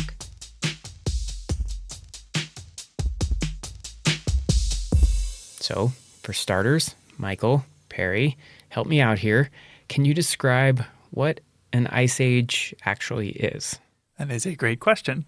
Yeah, so an ice age is just a particularly cold period in Earth history. The most recent one was basically caused by wobbles in the Earth's orbit and in the Earth's axis that change the angle of how the sun is hitting the planet. So basically, we get less solar radiation. The result is that global average temperatures during the last ice age were around 10 degrees Fahrenheit colder than they are today, which doesn't sound like a ton, but this allowed glaciers and ice sheets to cover nearly all of Canada and a third of Montana, including the park. Okay, so when was this? How long ago did this happen? So there have been several ice ages, but the Pleistocene, which is the most recent, goes from about 2.5 million years ago to about 12,000 years ago. Okay, so the Earth wasn't just a solid ball of ice for 2 million years. The ice is advancing and retreating. Right. There's these glacial periods and then these warmer interglacial periods. Yeah, so as we set out to try to understand what this place might have looked like during the Ice Age, we had to pick a specific point in time. So we zoomed in on one that Perry suggested, called the last glacial maximum. Yeah, so that's basically the most recent point in time where those big ice sheets stopped growing and started shrinking. It's about 20,000 years ago, at least in this location. And at that point, there was so much water frozen on land that sea level was about 400 feet lower than it is today. But to understand what happened next, let's zip on over to a tiny state park in Oregon. Oregon? Really? Perry, if I had to ask you what the most abundant type of rock found in glacier is, what would you say? Argillite, I think. Yes. Yeah, it's found throughout the park. There are bright red and green colors that are pretty distinctive. And around here, it's in a rock formation called the Belt Supergroup. Yeah, the Belt Supergroup is found all over the Northern Rockies, but it's not found in Oregon. And yet, perched on a hill above the Willamette Valley of Northwest Oregon is a boulder made of Belt Supergroup argillite. So how did it get there? Well, it weighs 90 tons and probably used to weigh about twice that, or almost as much as a Boeing 747, before people chipped away pieces to take home with them. But the story of how it got there is the story of one of the greatest natural disasters to have ever occurred in North America. The story of Glacial Lake Missoula. Yeah, I think the Missoula floods are something that are nearly incomprehensible in today's society. This is Justin Radford. I'm the program manager for Ice Age Floods National Geologic Trail. Justin is the first and only full-time employee of the first and only National Geologic Trail in the Park Service. The trail covers about 3,400 road miles. It's a massive area, and there are people and educators and partners all along this route. So those massive sheets of ice that Perry mentioned, which covered most of Canada and the northern part of the U.S., well, the Ice Age is ending. Those are melting, which produces a lot of water. All that water needed to go somewhere.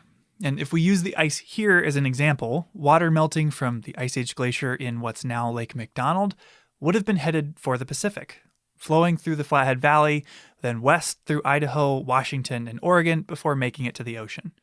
But at the end of the Ice Age, water couldn't make it to the coast. It couldn't even get past Idaho and was instead stopped near modern-day Lake Pend Oreille. Lake Pend Oreille is an amazing visitor experience, a great place to go and hang out. But if you picture it with 2,000 feet of ice on top of it, well, it created a huge blockage there. An arm of the continental ice sheet had created a dam, blocking the only way out for water in northwest Montana, essentially plugging the bathtub drain that was the Clark Fork River. And all the water backing up down behind that was just massive in scale. We're talking about something in the neighborhood of 600 cubic miles of water. This ice dam was holding back the volume of Lake Erie and Lake Ontario combined, creating what was called Glacial Lake Missoula. Water backed up throughout northwest Montana and extended nearly 200 miles to the east. And it wasn't the only lake of its kind. There were at least 6 others like it in Montana, but Glacial Lake Missoula was the largest one in the West, and you can still see signs of its presence across the state today, including its old shorelines. And it just so happens that this lake was gigantic and goes all the way up the sides of the mountains there. And so you can see these big ridgeline bumps. It's essentially like that was, at one point, was the lakeshore. Yes, exactly. You can drive to these old lake shores called strand lines at the Bison Range on the Flathead Reservation and see them like bathtub rings on mountains around the city of Missoula. These clues help us measure the depth of the lake. Just south of us on the Flathead Reservation, it was over 1,000 feet deep. You could have submerged the Eiffel Tower. The ice dam was even taller, and it extended for at least 10 miles. But as more and more meltwater entered the lake... Well, at some point, the water wins, and the ice just can't hold it back anymore.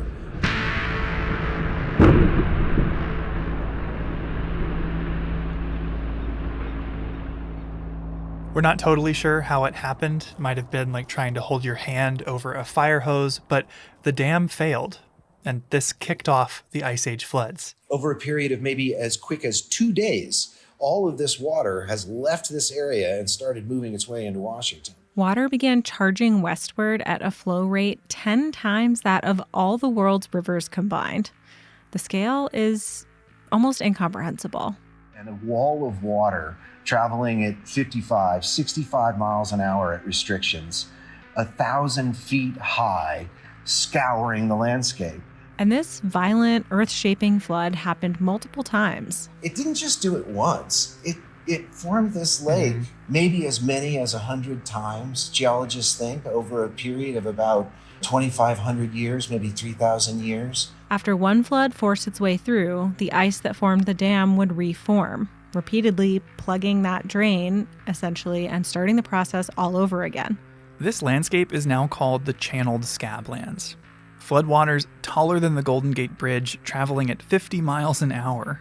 Like a massive, violent bulldozer, the floods scoured away everything in their path, scraping away 50 cubic miles of earth, which is enough dirt that, if you spread it out, you could cover the entire state of Texas in nearly a foot of dirt. And not all of that material made it to the ocean. At some points, like in Oregon's Willamette Valley, the water slowed down and debris would settle out. Well, that's what people say. Well, that's why you have great wine and great vegetables and great growing that comes from the Willamette Valley, because it's got all the deposits from the floods. That's so funny. People complain about Montana wine not being great because of the weather conditions, but it's parts of Montana in the Willamette Valley that make it good. Oh, definitely. Yeah. Which brings us back to our boulder in Oregon, which was carried there in the floods, probably encased in glacial ice. Roughly 2 weeks after the floods began, all of the water would have made it to the ocean near present-day Astoria, leaving behind a changed landscape. Ultimately, though, the Ice Age was ending, and the dam that created Glacial Lake Missoula disappeared, ending the era of catastrophic floods. These floods represent just how dramatically the world was changing. The world was warming up, and landscapes like Glacier were revealed as this icy blanket receded. But the story of these floods is not one we've understood for very long. Fast forward to just 100 years ago, and these same floods would become the subject of one of the greatest geologic controversies of its day, in part because the dominant theory of geology at the time was gradualism, that landscapes formed incredibly slowly over millions of years. So many geologists believe that things happen gradual over time. There are some national parks out there that are great examples of this. And, like at the Grand Canyon, and that over millions of years story about it carving its way down. And you have this sort of gradual recession through the layers. But that didn't explain the landscape of eastern Washington. These canyon walls were all vertical, and the streams and rivers that were running through them were teeny, small. Really no logical way that river could have formed that kind of canyon. What could explain it, thought a young geologist named J. Harlan Bretz, was a massive flood. And that wasn't the accepted explanation for why eastern Washington looked the way it did. Like how No. How was that hypothesis received? Well, by the geologic community, not so well. A lot of geology involves essentially resurrecting the past based on what's left behind, or in many cases based on what's missing. And we knew at the time that this park was home to Ice Age glaciers because of our U-shaped valleys. But for geologists at the time, Bretz's flood hypothesis was a bridge too far. When Bretz first published his idea in 1923, he was widely ridiculed by his peers. One of his most vocal critics was William C. Alden, a guy I've actually heard of before because he took some of the earliest photos of alpine glaciers here in the park. Alden was the chief of Pleistocene geology for the U.S. Geological Survey at the time, and he, like many others, couldn't imagine conditions that would send this much water across the Northwest. He declared the floods impossible, even though he himself had never been to the Scablands. But Bretz was right. In time and with more evidence, the scientific community accepted the theory. It only took several decades. Yeah, this wasn't until, the 70s that we'd worked out that Glacial Lake Missoula was the source of more than one flood, and Bretz was awarded the Penrose Medal, kind of geology's highest honor. But they never convinced everyone. Alden, Bretz's vocal opponent, denied the floods until his dying day.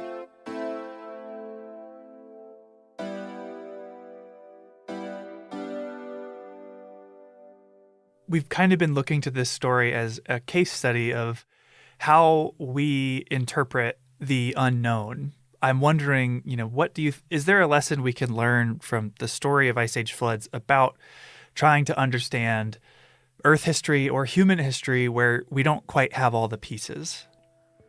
Well, I think that, when we bump into these kinds of moments where we're trying to understand the world and we don't have good answers, we tend to fall back on what we know, and we're hesitant to be willing to hear from others about what they might see out there. To me, Justin is describing a failure of imagination and of creativity. A struggle to picture a world that looks different than our own. We can see the empty space left behind. We know something was there, but it's hard to imagine what filled it.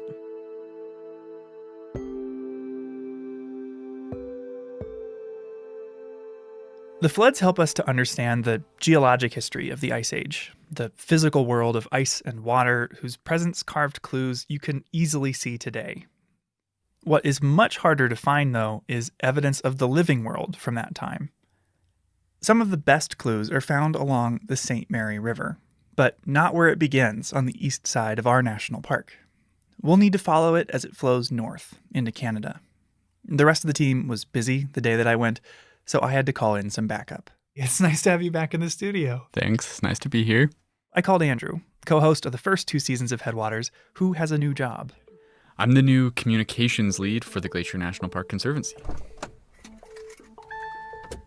We hopped in the car and followed the river, driving north to Alberta and the present-day St. Mary Reservoir.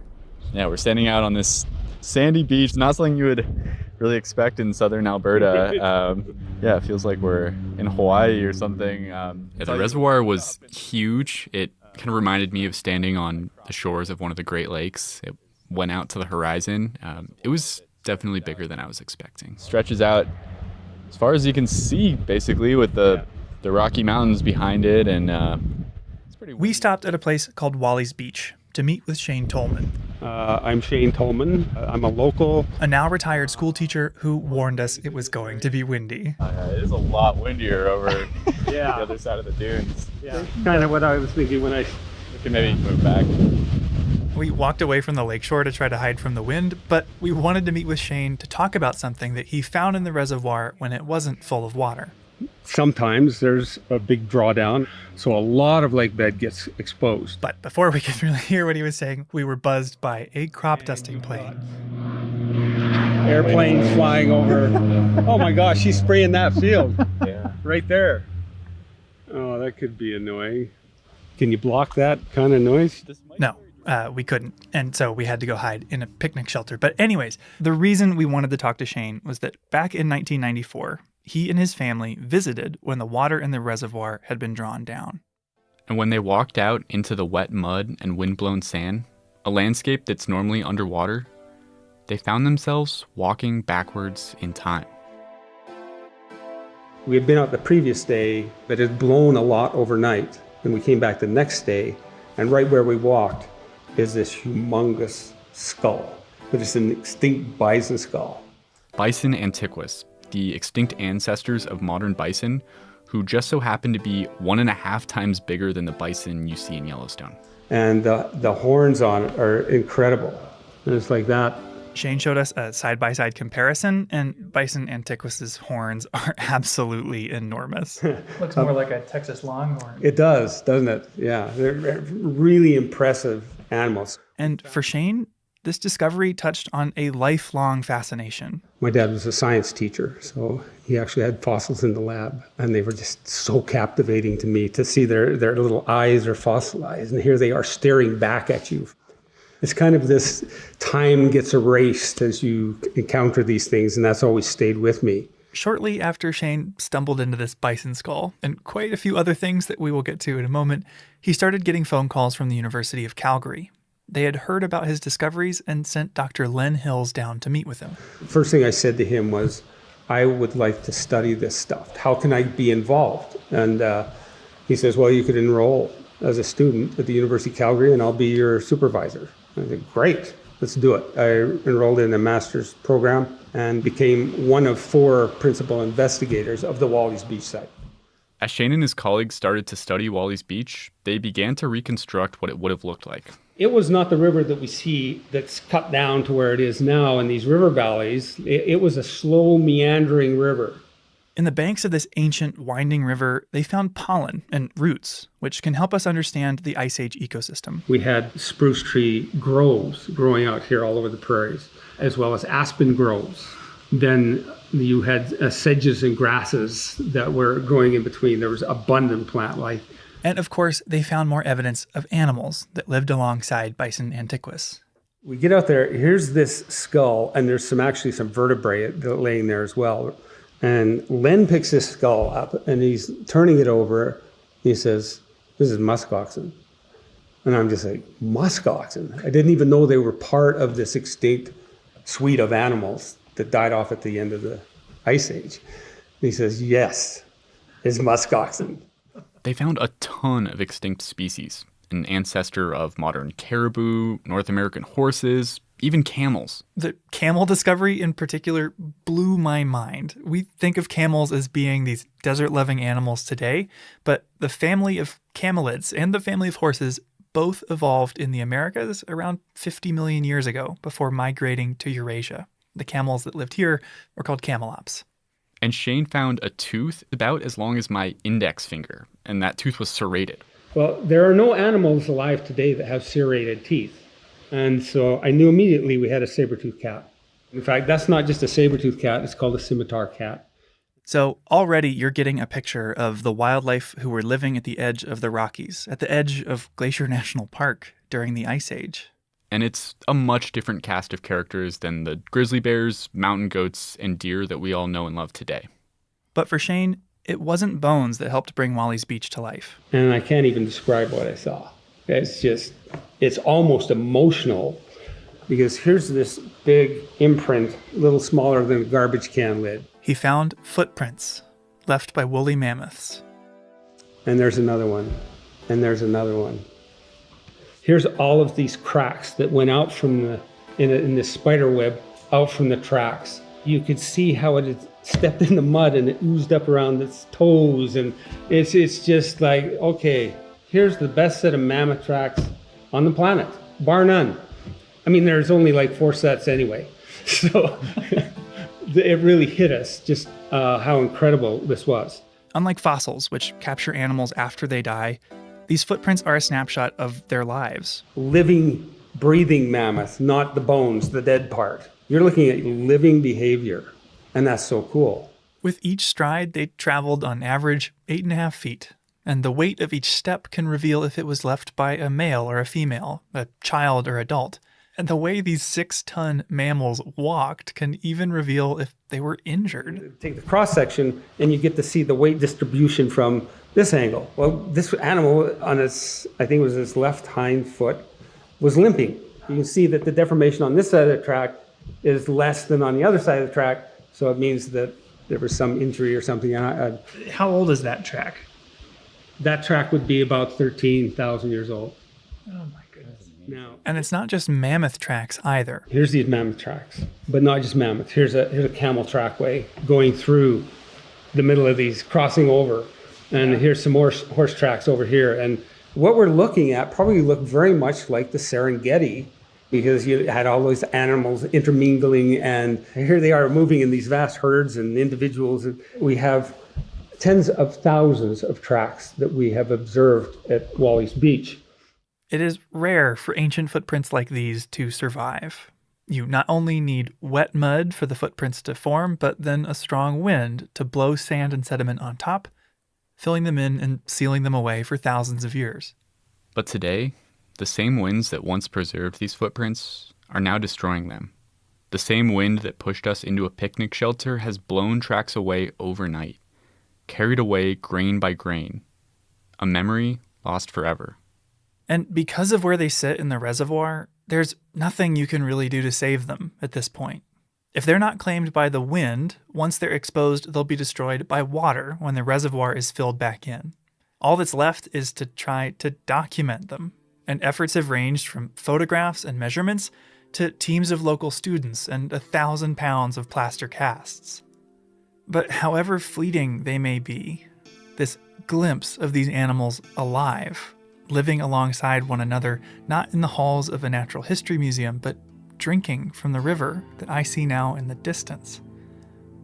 You can't help but picture it. And for Shane, imagine yourself there, following in their footsteps. So I hope this doesn't sound too corny, but here's how I kind of pictured it. I stared at the footprints disappearing into the swirling sand to the east, and time blew away with the wind. I had a vision. It didn't take much to imagine the giant lumbering away through the mud, disappearing into the sand cloud from what was likely a watering hole. I'm close. So close I can hear the slushing suck of mammoth foot in paleo mud. See his breath dissipate against the cold ashen sky of early winter. Taste his pungent odor in the roof of my mouth. Rising above the din of the crushing palms of his feet is the sound of chokecherry stained tusks, battered and broken, tonking against the low-growth brush as it swings its massive woolly head side to side, its tangled auburn fur blowing eastward. The trudging mountain knows I'm there, but what am I to he? Nothing.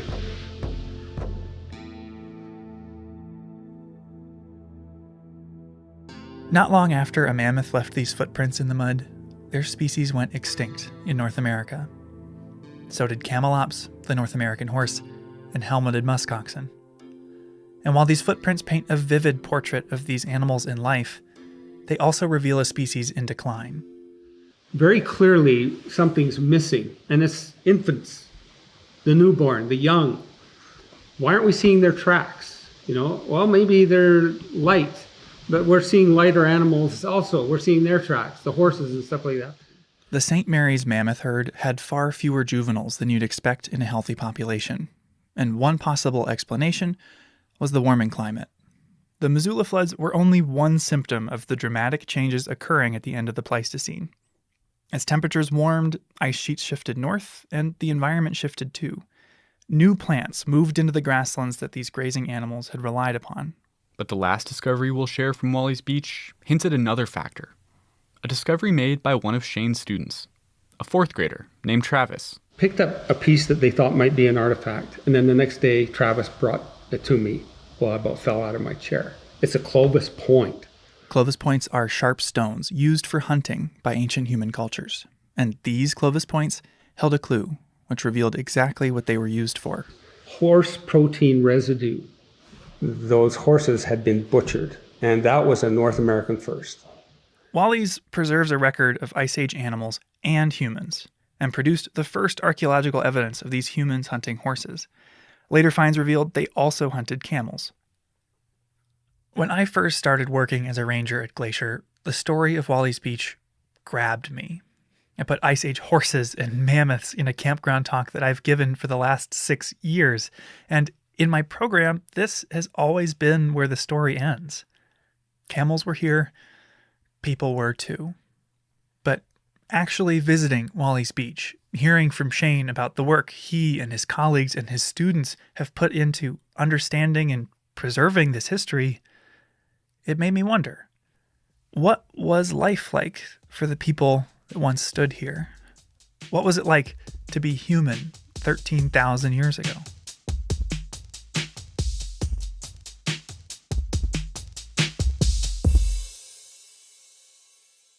All right, let me recap.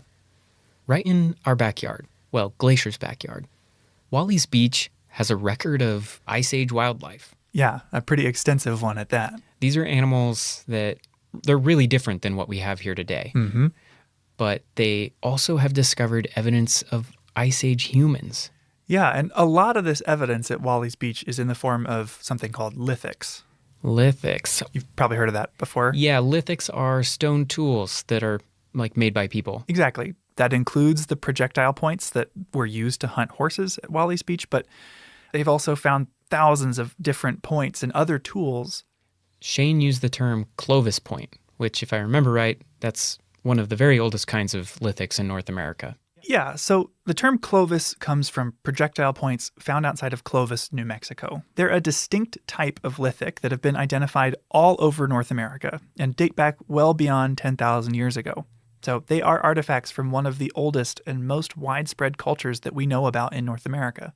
So beyond their tools, beyond these lithics, do we know much about Clovis people? Like what their lives were like? I mean, the short answer is no, we don't know much. The topic of Pleistocene era people is always going to be a mystery for the foreseeable future. We have to assume that life was pretty challenging because of the geographic, ecological aspects of that era. This is Shane Doyle. Yes, my name is Dr. Shane Doyle. I'm a member of the Upsalaga Nation. I'm an educational and cultural consultant. I live in Bozeman, Montana. And, I hail from Crow Agency. Another Shane. 2 Shanes in one episode. Yes, but I called Shane Doyle because he has studied and worked to understand these Ice Age cultures. Lithics, the points that they used, are really the best evidence that we have. We don't have a lot of human materials to understand that time period outside of the hunting and other tools that these folks made. Some of the only materials durable enough to survive these last 10,000 years or more are stones and bones.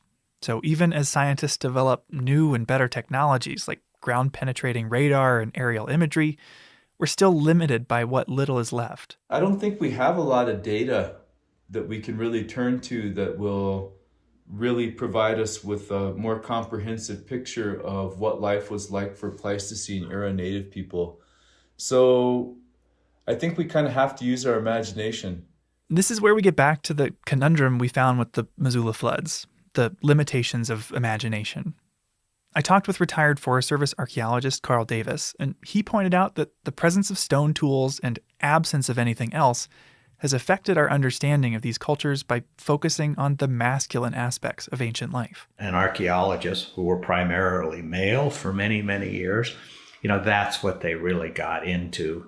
And women and children kind of got left in the dust because the evidence of women's activities, this wonderful perishable industry of all kinds of things, there's no evidence.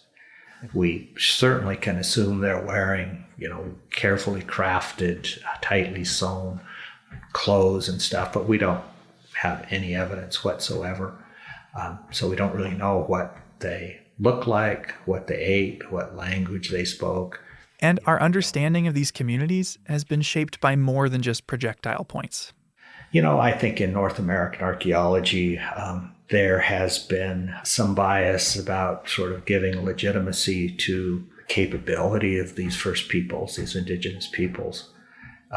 It may be colonialism, it may be imperialism, it might be a little bit of racism, but I think we have a hard time maybe giving credit where credit is due. That's where anthropology begins to fall short when we go all the way back to those ancient times. It's reflected in artwork that we often see represented from people of that day and age. The clothing that they wear is shaggy and their hair is unkempt.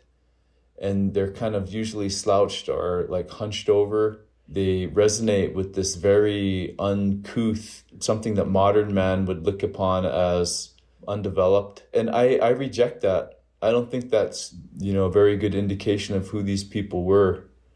I don't think that they didn't comb their hair. I don't think that they didn't care about the kind of clothes that they wore.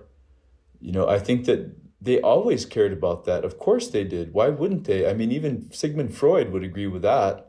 I just think that it's a shame that we portray them as being, dirty savages, honestly. People in the modern era tend to think of ourselves as being so special. We have all this information that cavemen or ancient people didn't have. And,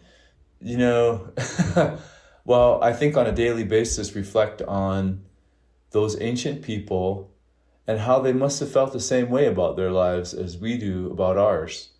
Obviously they didn't have nearly the kind of technology that we do, but think about how they must have been comparing their lives to other species, animals that didn't have the ability to talk or sing or dance or laugh or cry out of inspiration or joy.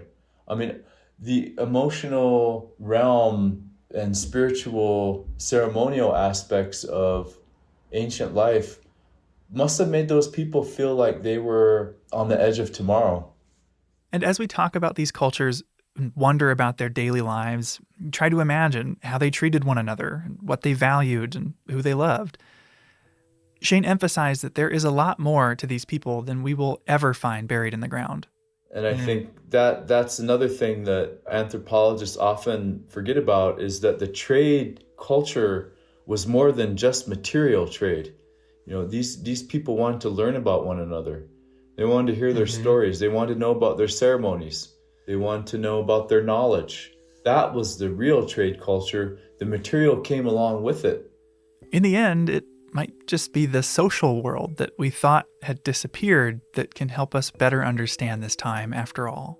I developed a course on Montana Plains Indians. During the process of creating that course, I looked at the different star stories of the tribes here in Montana, and it was clear to me that they shared common stories, and that the stories were very, very important. But when you consider that, we have at least half a dozen language families represented here in Montana, completely different languages. And so we're talking about languages where they don't even share a common sound. So how could it be then that these different speaking people would have the exact same star stories down to the minutiae, just the smallest details of people's names and the things that they did and how those things are reflected in the sky and on the ground, and the same stars and the same geographic features?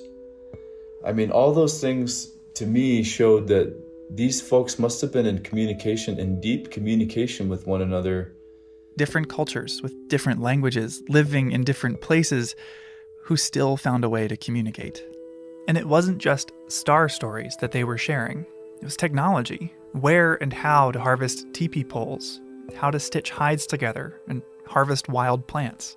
They were so determined to share with each other their knowledge and the best of their communities that they created a language independently of themselves. That, plain sign language exists really in and unto itself. Plain Sign Language was the original American Sign Language, born out of trade between communities across the Great Plains. The Plain Sign Language, I don't think probably dates all the way back to the Pleistocene era, but I do believe that the passage of the Clovis technology from community to community across the continent, all those communications and all of those different trade networks, that's where the seed of that was planted. These insights from oral traditions can help us to imagine the cultures of these ancient communities. Curious, kind, and cooperative pioneers living here despite its hostile and icy climate. And as Perry found, oral history can also preserve a record of specific moments in time. I wanted to talk to Sally Thompson, an anthropologist whose work with tribes throughout the Northwest found that indigenous communities have preserved memories of the Ice Age. One of the task force members was telling me a story once of his clan's migration. And I said, wow, Ray, it sounds like you're taking me back to the late Pleistocene. And he said, well, I think I am. So he thought for a while, and then he said, we sing it. It's a chant. We repeat it the same way, the same time of year, in a ceremonial way. It's like your silent night. You wouldn't change the words. He said some of those words are so old we don't understand them anymore. Wow. So that really was life-changing for me, and I started paying attention in a very different way. I know Sally from her book, People Before the Park, which she wrote with the Blackfeet and Kootenai tribes, sharing their traditional culture and life ways here in Northwest Montana. Well, my name's Sally Thompson, and really what we're talking about today, I'd like to say I'm a student, not an expert. I love that. I'm a student of what Native people have to teach us. One thing she's learned is that oral traditions hold records of Ice Age floods, the phenomena that geologists squabbled about for decades. Some cultures have remembered them for thousands of years. Imagine the time when immense sheets of ice were extending down from Canada all across northern North America. To imagine it's not just filling the valleys, it's overlapping all but the very tallest peaks. Mm-hmm. Yeah, so picture you're standing on top of one of those peaks, and all you can see to the north and the east is ice. When I hear this, I picture a glacier and the Flathead Valley full of ice and water from glacial Lake Missoula. But this describes the ice margin all along the northern edge of the U.S. Sally interviewed people from tribes all up and down the Columbia River, whose drainage system covers most of Washington, Idaho, and northwest Montana. One of these tribes is the Kootenai. The Kootenai people are unique. They're not related to anyone anywhere. It may be because of where they were in these cataclysmic times that they were the only ones who survived. Mm-hmm. So most people have relatives, but the Kootenays are considered by anthropologists or linguists to be an isolated people, the only ones. And this is their story. Was it like before a tsunami where sensitive people think something's changing, or you hear this incredible sound and somehow to run up? Perhaps you've experienced, some flooding before, and you need to go up, and you just keep running, and somehow some people manage to survive that. Then you see people have run to the top of Rattlesnake Mountain on the Columbia and try and picture what happened. I interviewed a Coeur d'Alene elder one time. Felix Arepa told me, after he thought it through in his own language, the way his grandparents had told him the story, then he explained to me that the words they used were something like, everything changed, even the landscape. This is a record of a human experience with these floods. Someone witnessed them, walked through the world they left behind, and shared that story with their community. Yet, despite knowing that, it's still difficult to place yourself in their shoes, to see their point of view rather than our own. Even with everything we've learned, it is really hard to place yourself in a world that you'll never see. All of these stories have helped me to picture it. Herds of camels and mammoths sharing Montana with people who, in the face of a dramatically changing world, are learning from one another and passing on memories that will connect them to today.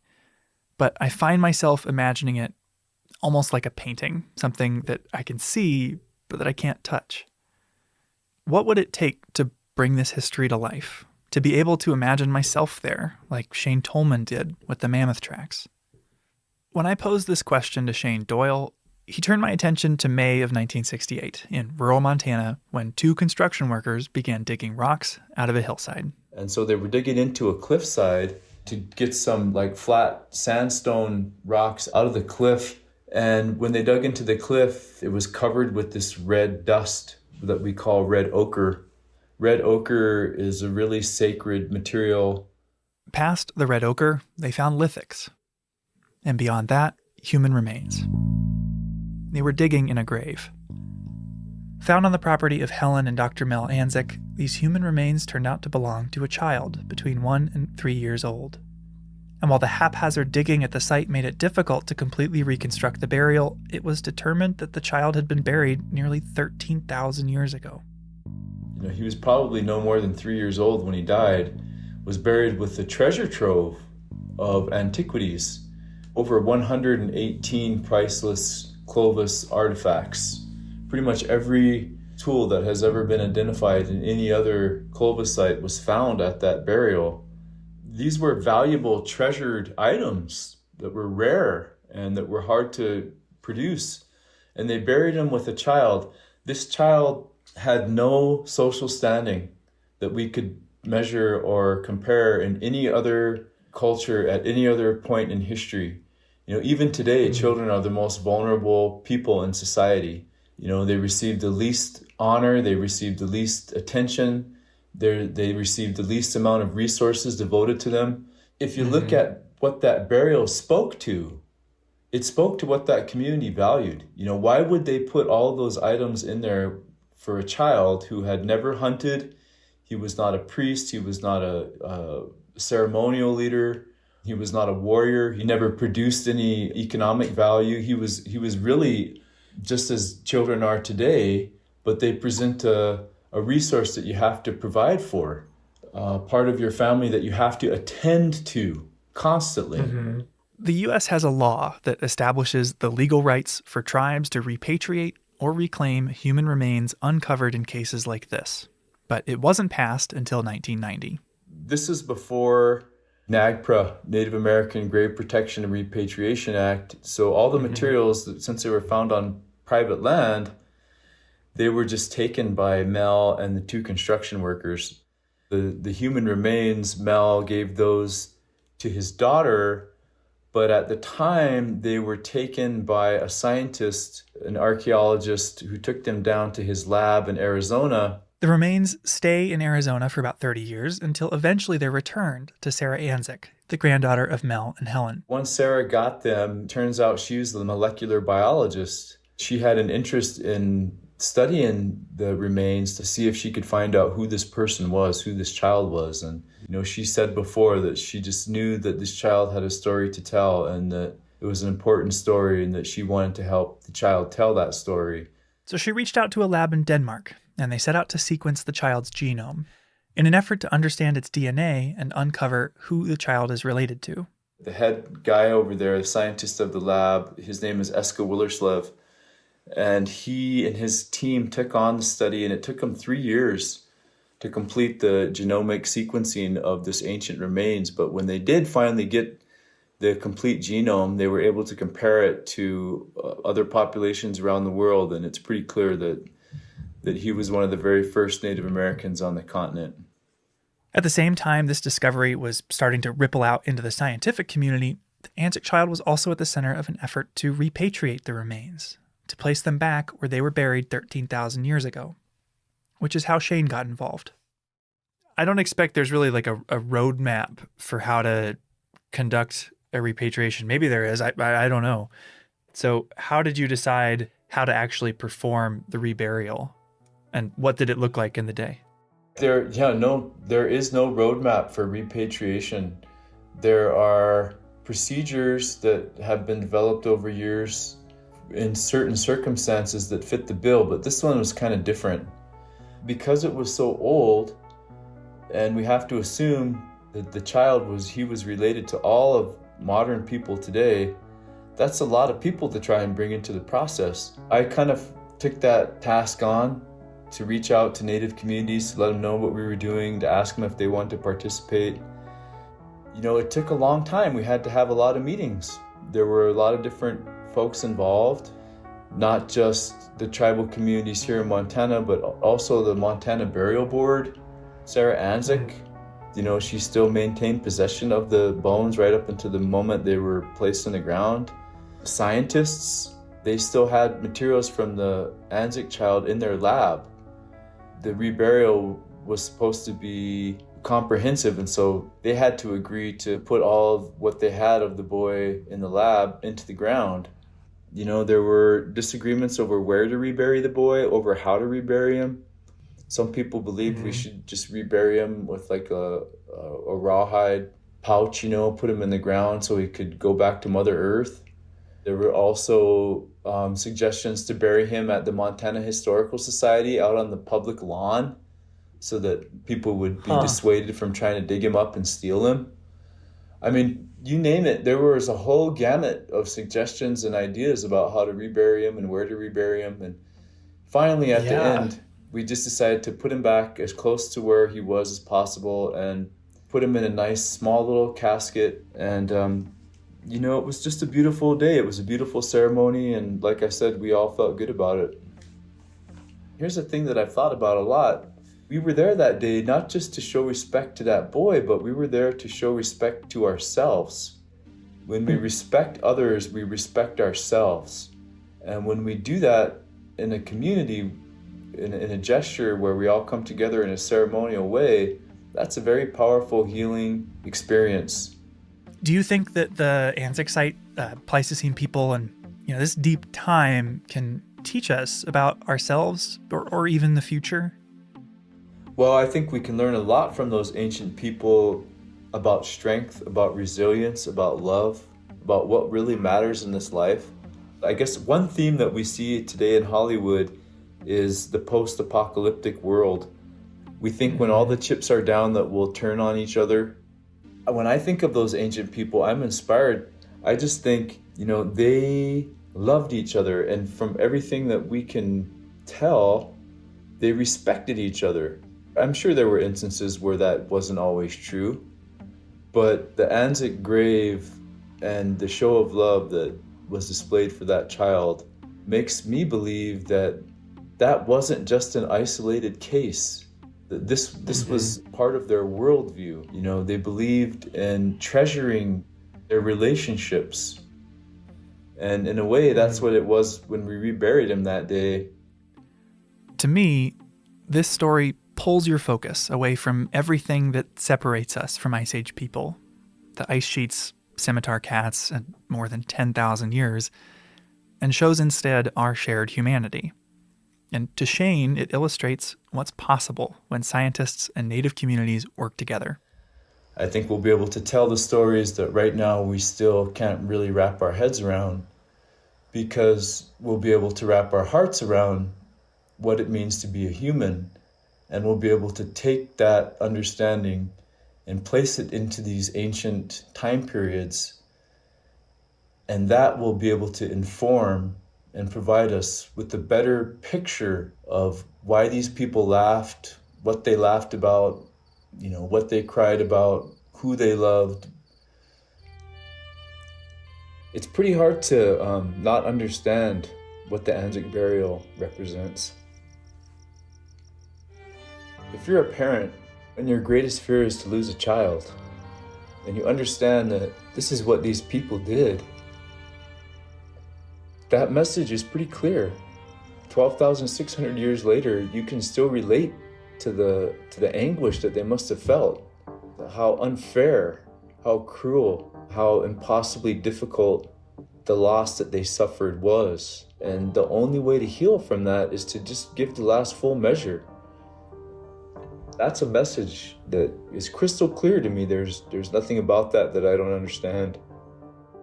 It's true that sites like Anzac are extraordinarily rare, but the kindness that we can see there must have been common. In every laugh shared around the campfire, which echoed across newly ice-free valleys, and in a piece of hard-won camel shared as a meal with a loved one.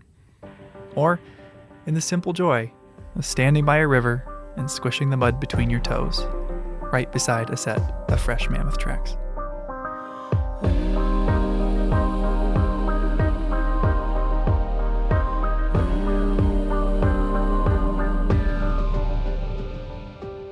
Headwaters is a production of Glacier National Park, with support from our partner, the Glacier National Park Conservancy.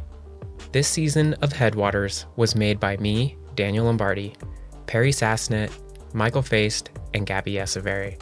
We could not have made Season 3 without Lacey Kowalski or Melissa Sloddick and Sierra Mendelko, Brent Rowley, Darren Lewis, the Glacier National Park Archives, and the Montana Historical Society. Special thanks this episode to Shane Tolman for driving to meet us. And sharing your bug spray. Shane Doyle, Carl Davis, Roz Gerstein. Thanks, Mom. Sally Thompson, Justin Radford, Andrew Smith, Vic Baker, and Ethan, our captain from the Glacier Park Boat Company. Thanks for listening.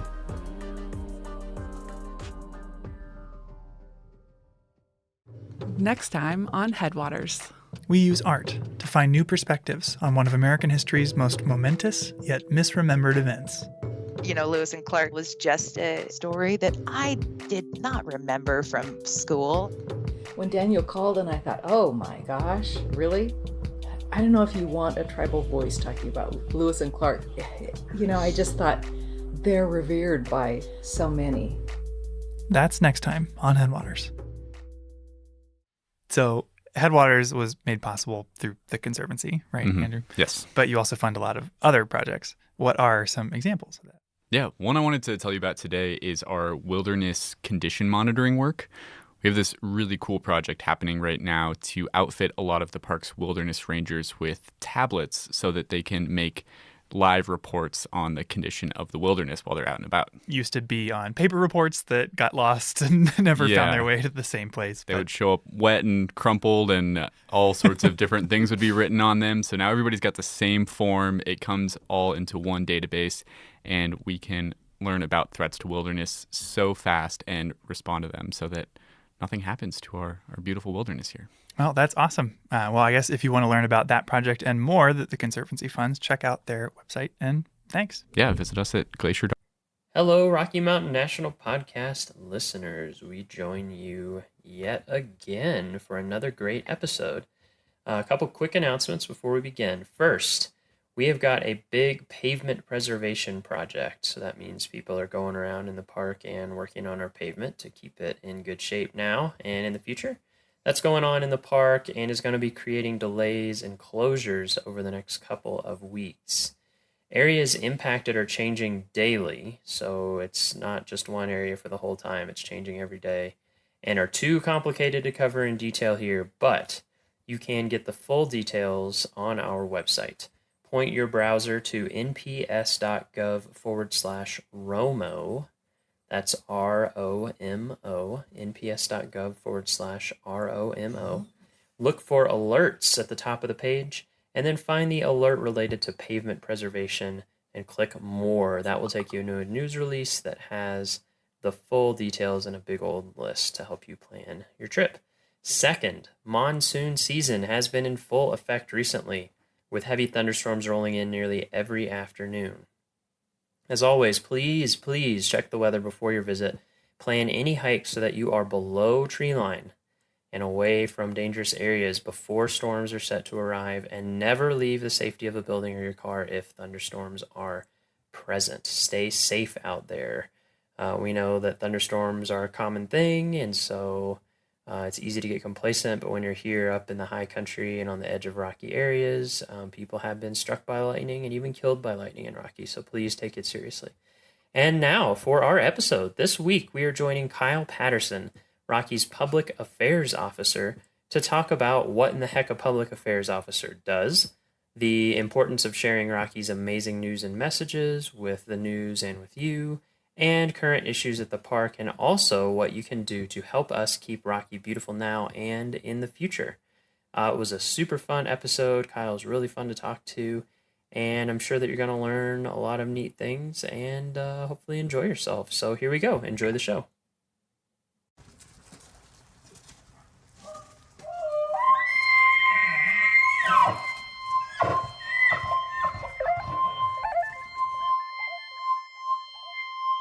Yeah, so the way it goes, it's very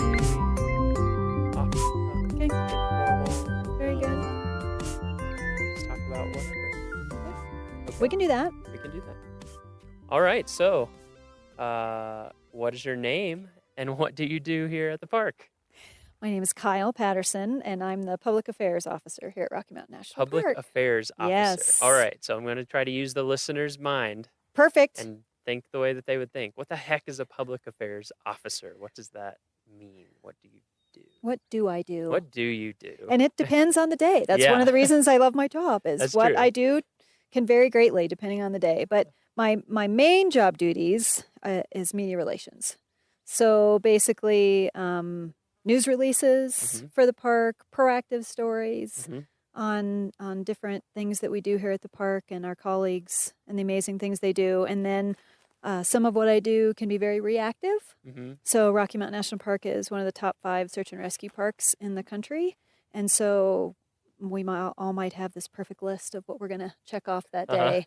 And then that gets changed very quickly and very dramatically with some of the incidents we have in the park. So some of what I'm sharing with the public as well is very reactive and highlighting some of the incidents that happen in the park and what our colleagues do to help folks, and also some of the preventative search and rescue messages so that hopefully if people are informed and educated and prepared, we won't have as many situations. So that's a big part of what I do is media relations.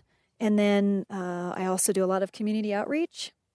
So giving presentations and programs to a variety of organizations and groups and members of the public in a variety of different forums. Okay. That's a big part of my life. And then I've got a lot of other duties as assigned as well.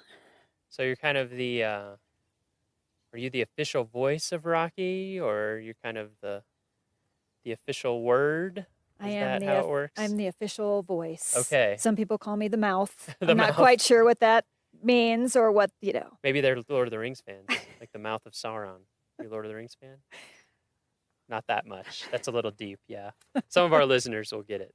You're like the mouth of Sauron, except instead of a horrible, evil eye living on a tower, it's Rocky Mountain National Park. Much better job. Much better job. Yeah, much better job. Yeah. So that's interesting. Can look myself in the mirror. I'm not quite sure that Right. mouth could. Yeah. No, definitely not.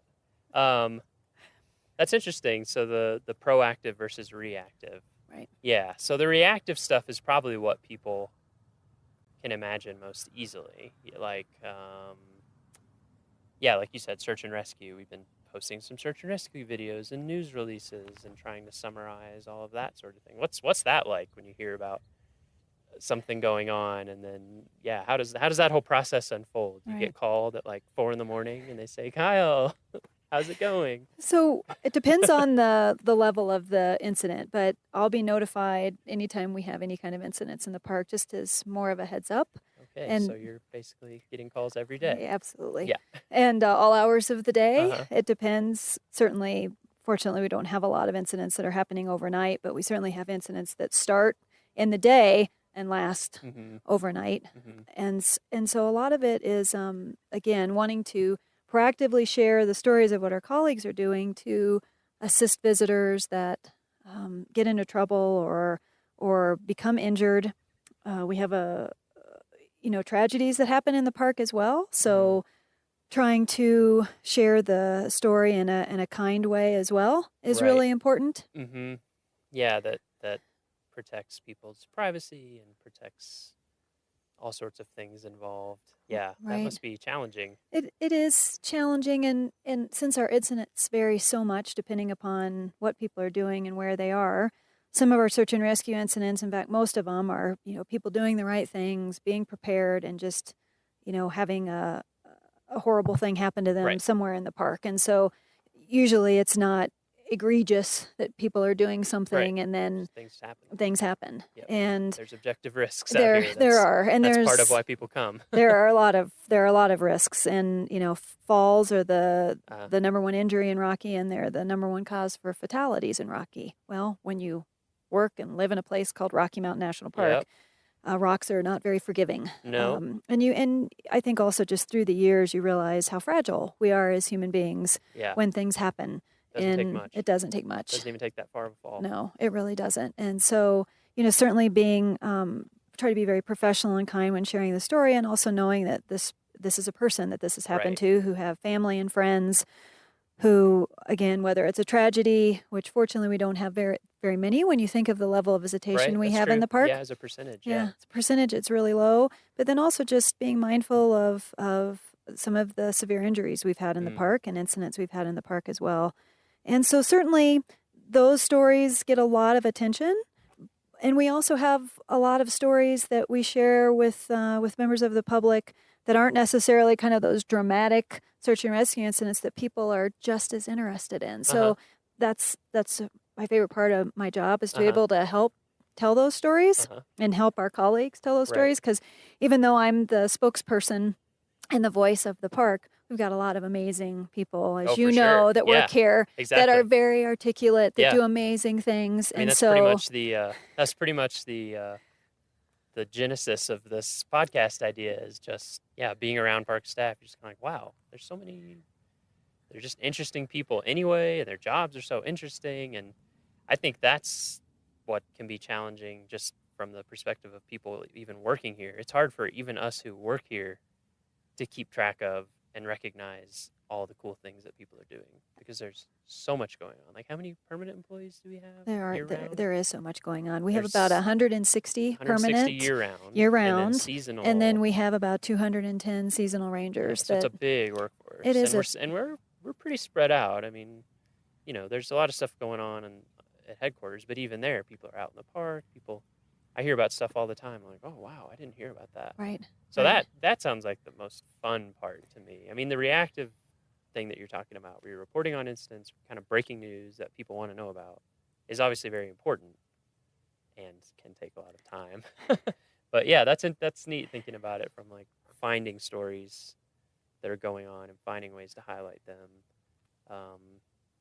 And finding stories too, I feel like a lot of times you find stories that do that, but also educate at the same time. Right. Educate visitors. Could you talk a little bit about that part? You bet. So, just the voices that we talk about too, and why it's great that we're having an opportunity to hear different voices through the podcasts, and just the experience level and passion that so many of our colleagues have. I love to be able to share those stories.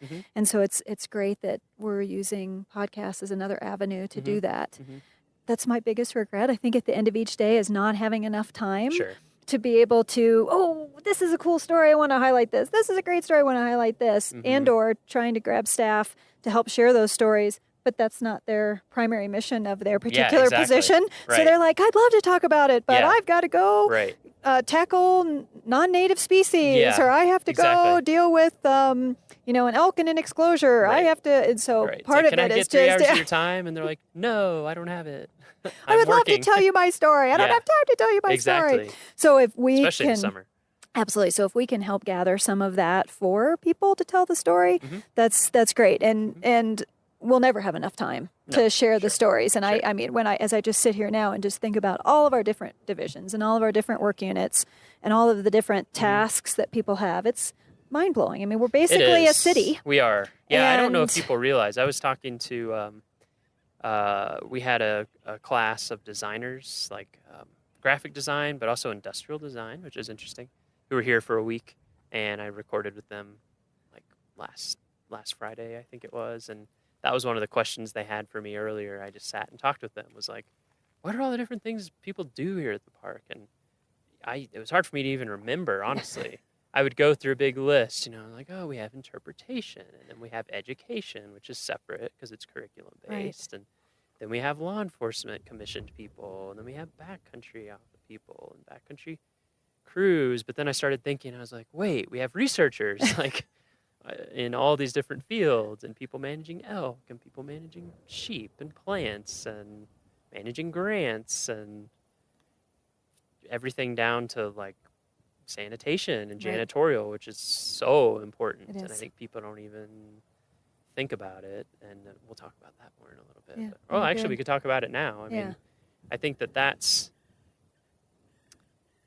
we have some challenges that are emerging at Rocky, so we can talk about some of those too. But definitely, we basically are a city. We are. I mean, there's very few things that we don't do. Right. There's a few, just because we have Estes Park and Grand Lake. Right. So we're not like when I worked in Denali or something, where it's literally like you are your own services, period. Right. But we're pretty close. We are. And we're really fortunate here that we have the amenities, like the lodging and the restaurants and all of that is in our surrounding communities. So that's one less thing that we have to be looking Yeah. at as far as just an infrastructure And you, aspect. that's a good. You spend a lot of time working with gateway communities, right? I Could do. you talk about that? I do. We're really fortunate at Rocky to have great relationships with our surrounding communities. Mhm. And Grand Lake on our west side, Estes Park on our east side. And those partnerships are really, really vital to Rocky Mountain National Park. It's very much a symbiotic relationship. Yeah, it has to be. In both kind of the tourism promotional aspect of both of those communities, as well as the town management of both of those. So we work closely with both the town management and the staff that help run the towns, and then also the tourism outlets of both of those areas. Well, just to continue to make sure that one of the common goals that we both have is to continue to make the visitor experience of our mutual visitors. Oftentimes they call them guests. We call them visitors. Just a little bit difference in semantics. Yeah, but park service lingo versus town absolutely. lingo. And so part of that is making sure that we're doing the best we can for setting visitor expectations, and more with our significant increase in visitation, that becomes more and more important to set those visitor expectations and to really highlight that plan ahead message, and that things have changed here drastically over the last 5 years. Yeah, and we have so much interface too with them. It just on a practical level, like in Estes Park with the shuttles. There's the town shuttles, and then our shuttles, and they overlap and so to some degree. And figuring out all of that, and messaging is a big one. I know.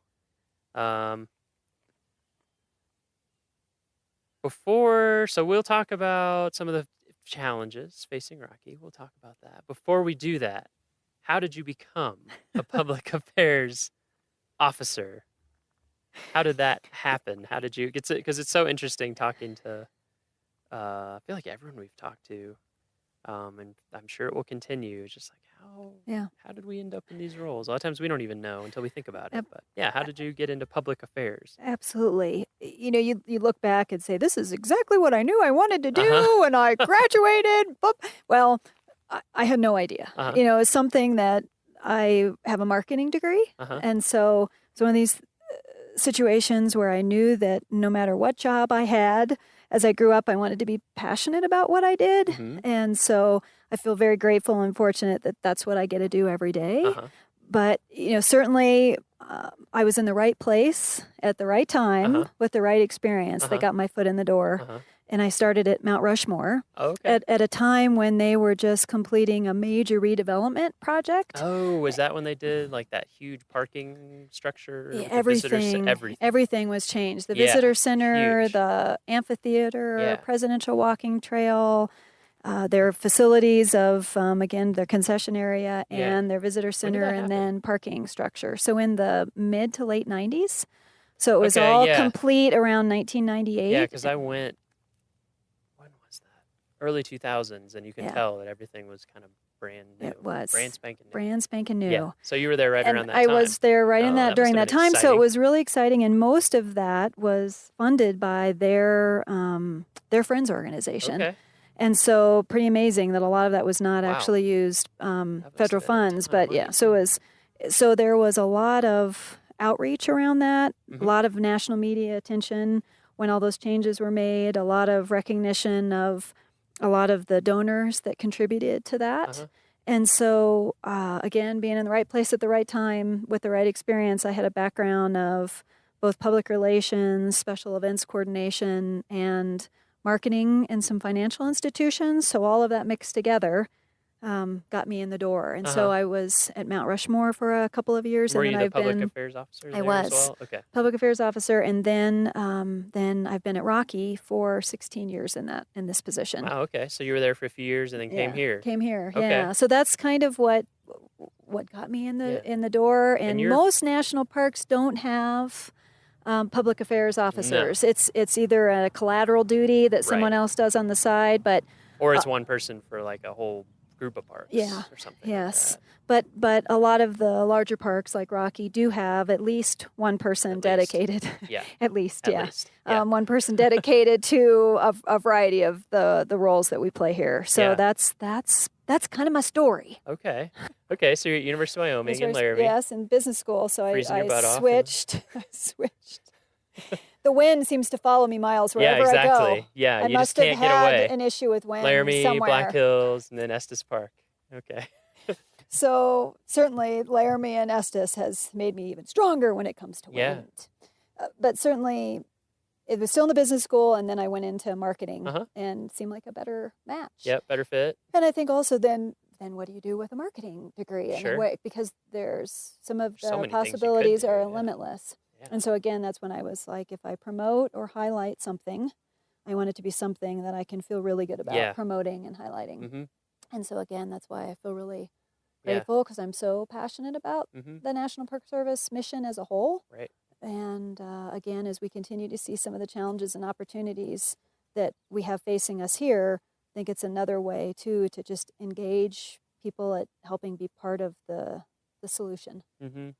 Yeah, I feel the same way with my job, doing design and communication. It's great to be able to do something that you believe in and Yeah. has a purpose behind it that you can really get behind. And Right.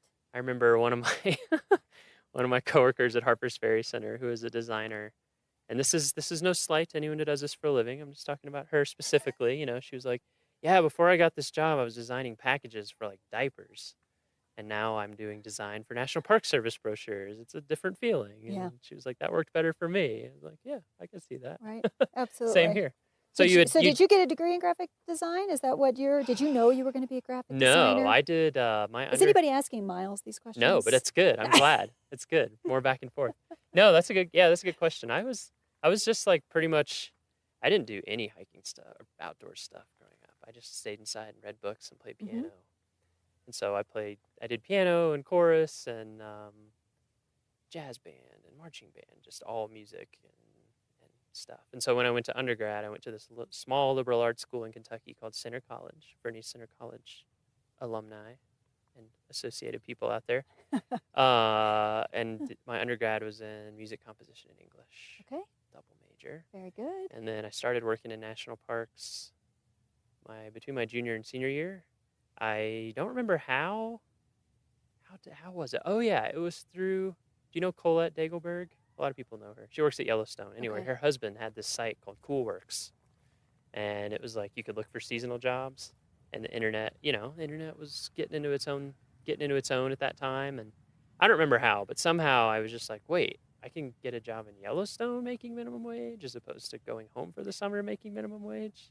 Okay, sign me up.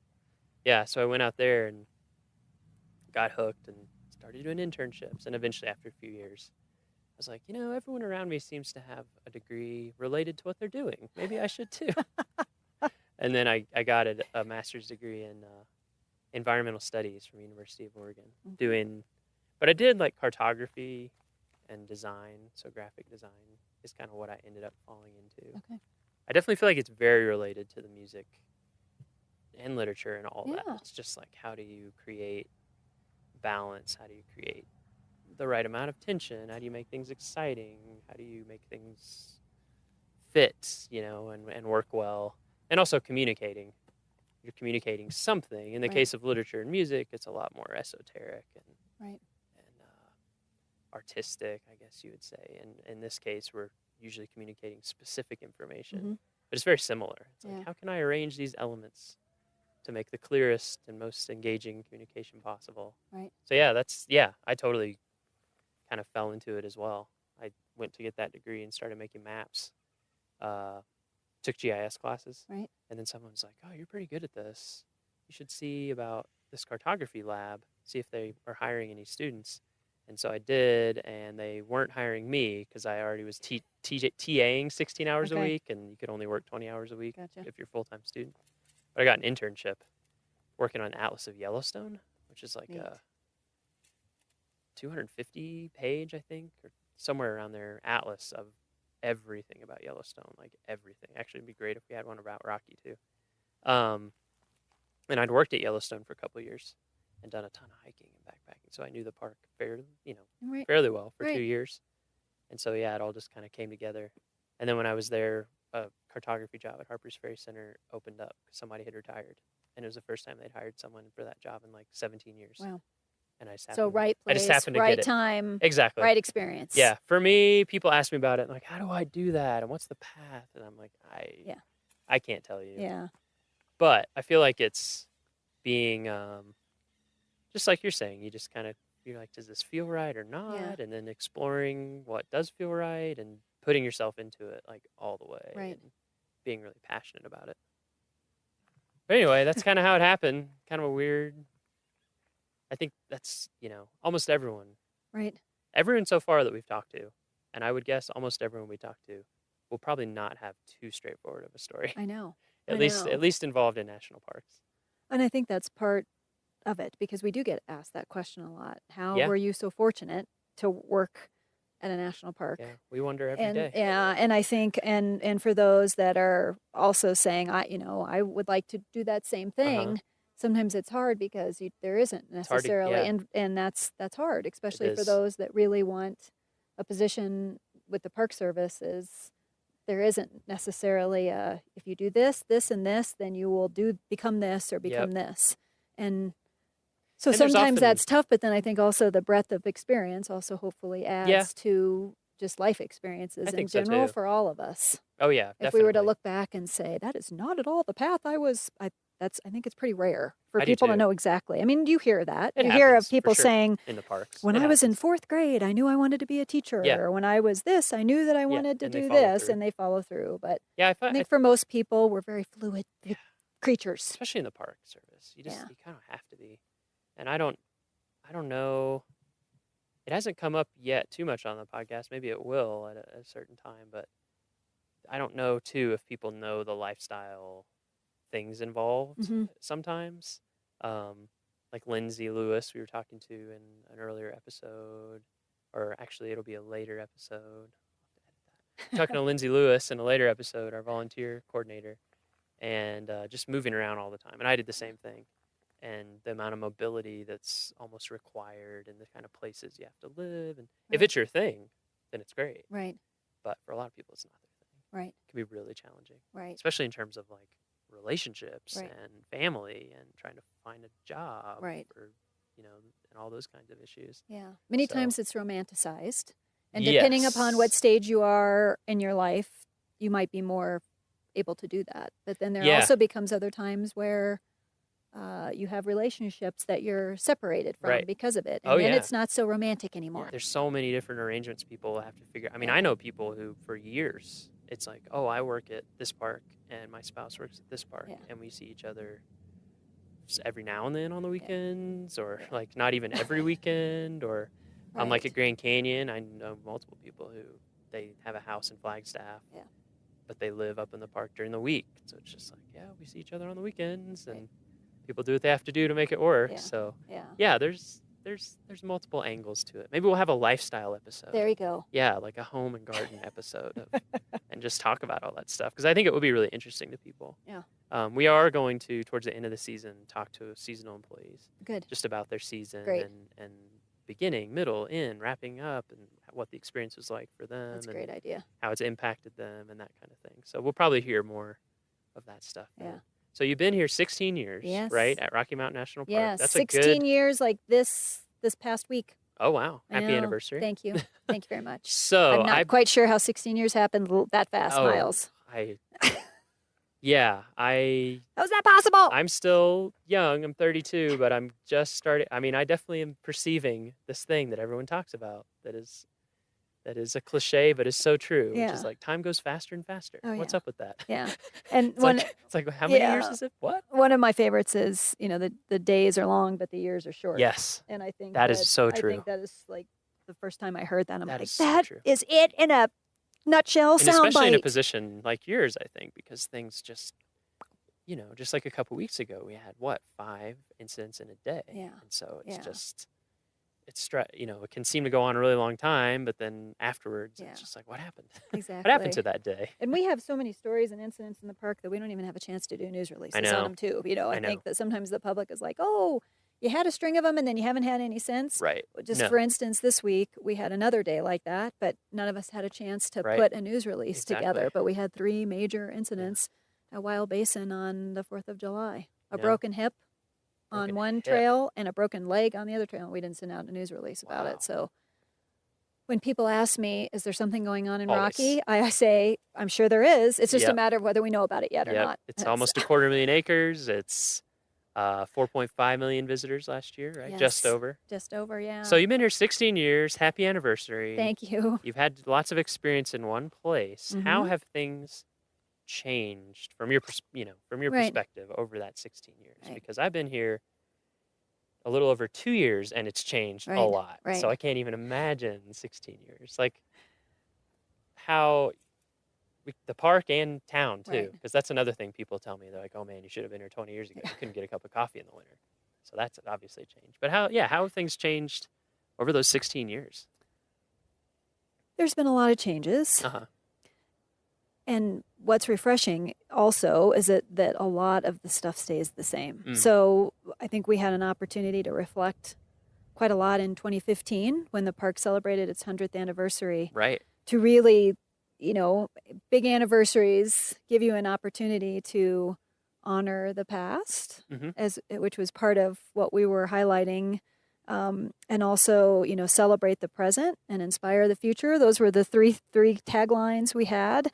And so when you look at just how much our world has changed in a blink of an eye, really, when it comes to technology, when it comes to global aspects and all that, it is refreshing to really see that the reasons that people come to Rocky Mountain National Park are the same as what they were Right. 50 years ago, 100 years ago. So to me, that is a wonderful thing. I agree. Because I don't know that very many other places, very many organizations, very many entities would really look at that, because I think that most of them would say, as a result of this and technology and this and these Right. pressures and et cetera, the people are coming here for the same reasons: scenic grandeur, watchable wildlife, and amazing recreational opportunities. So if you were to look back at photos from 75 years ago, it's the same exact thing. Same. The photos might look a little different. Cars the look a little gear, different. the cars look a little different. The attire and the Yep. gear looks a little different. Yep.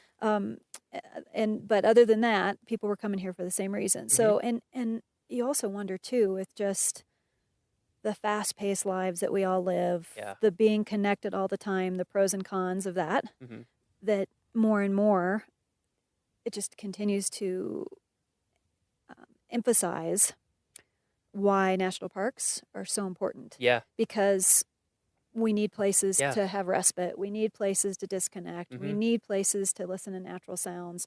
And you don't know how much you need those places until you're out in them. And Yeah. there's like tons and tons of research that highlights that. I mean, that Absolutely. demonstrates that even 30 minutes sitting on a rock in nature brings your blood pressure down. Well, I mean, that's it's interesting when I was talking to fascinating. those University of Kansas students. Yeah. They were all young. They're all undergrads, and some of them had camped before, but most of them had not camped for like a week. Yeah. They stayed at Marine Park Campground Yeah. the entire week, so they didn't, no, That was their no experience, electricity. No, right. that was their experience. And even though that's a developed campground and all of that, yeah, just talking to them, interviewing them, people will hear on that podcast episode.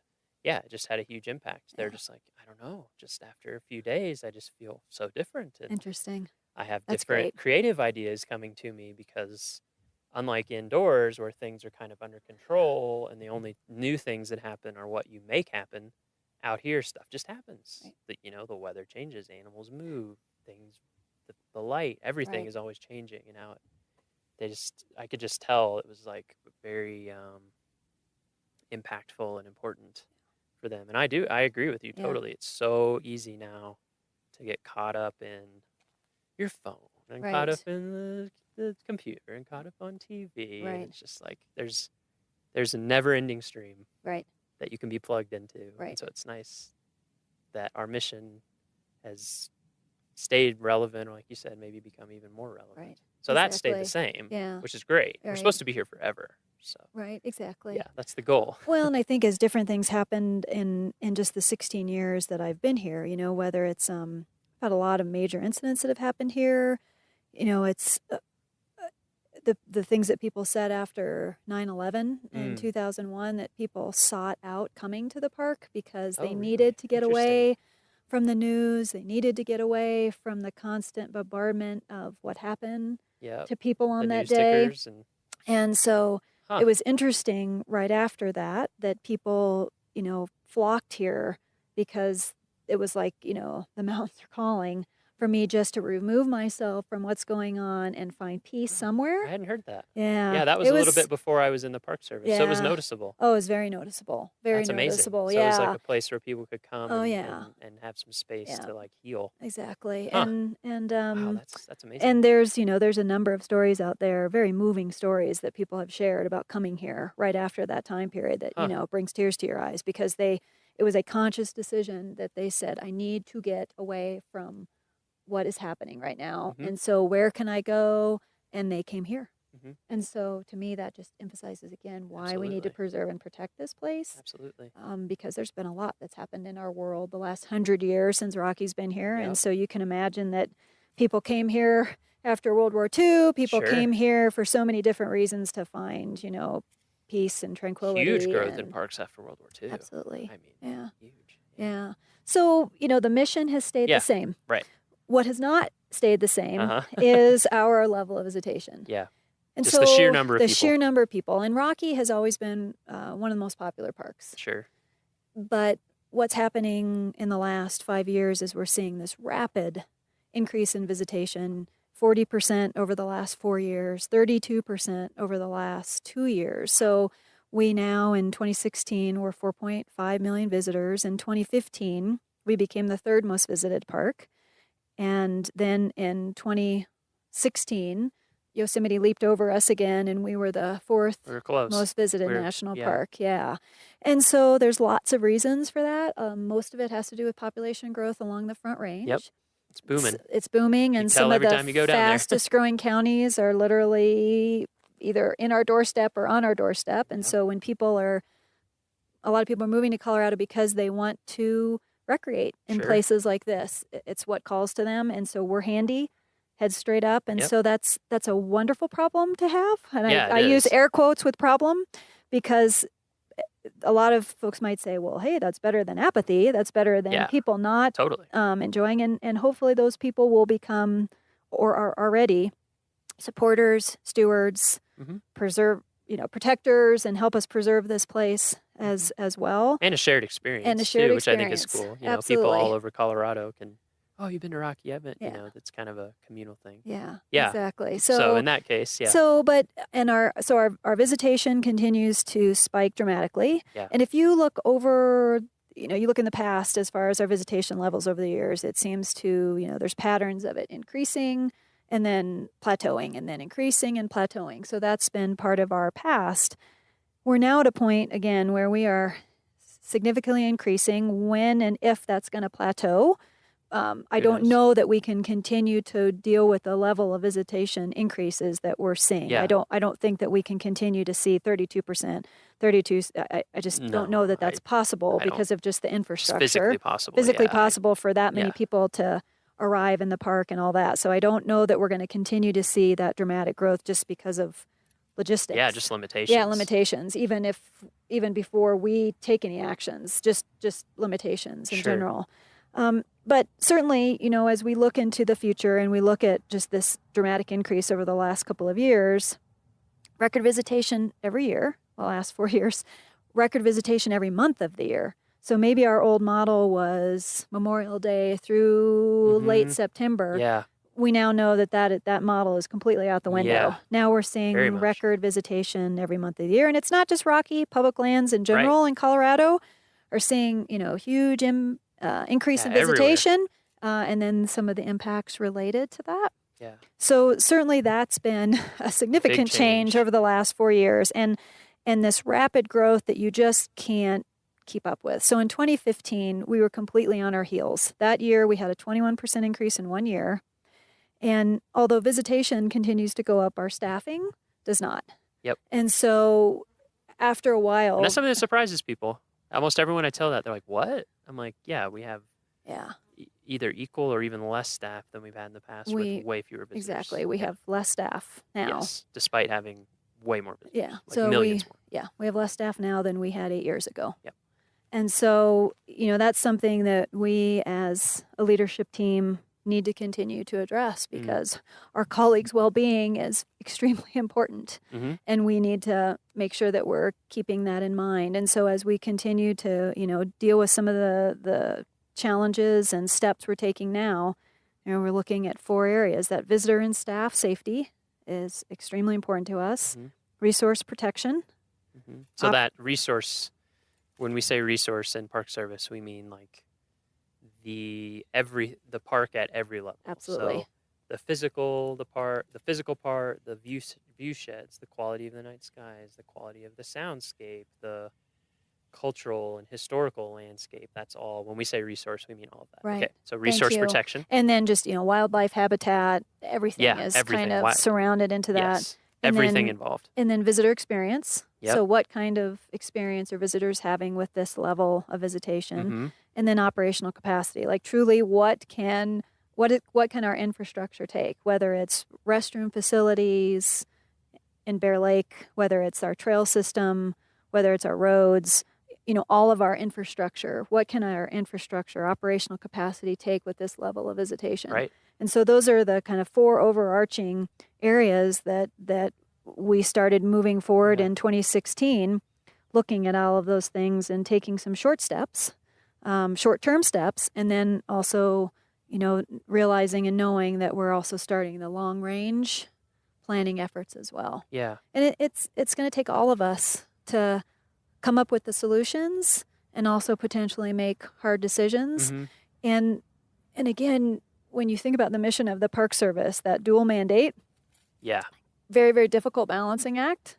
Yeah. The whole preserving and protecting for future generations, Exactly. and then providing for recreational opportunities now. I mean, in a nutshell, it's a little bit more involved than that. Yeah, but that's basically truly it. Yeah. what So the balancing act is. For listeners, if you look up the enabling legislation for the Park Service, you'll see, that it's protecting, basically, Right. but also providing for the enjoyment of.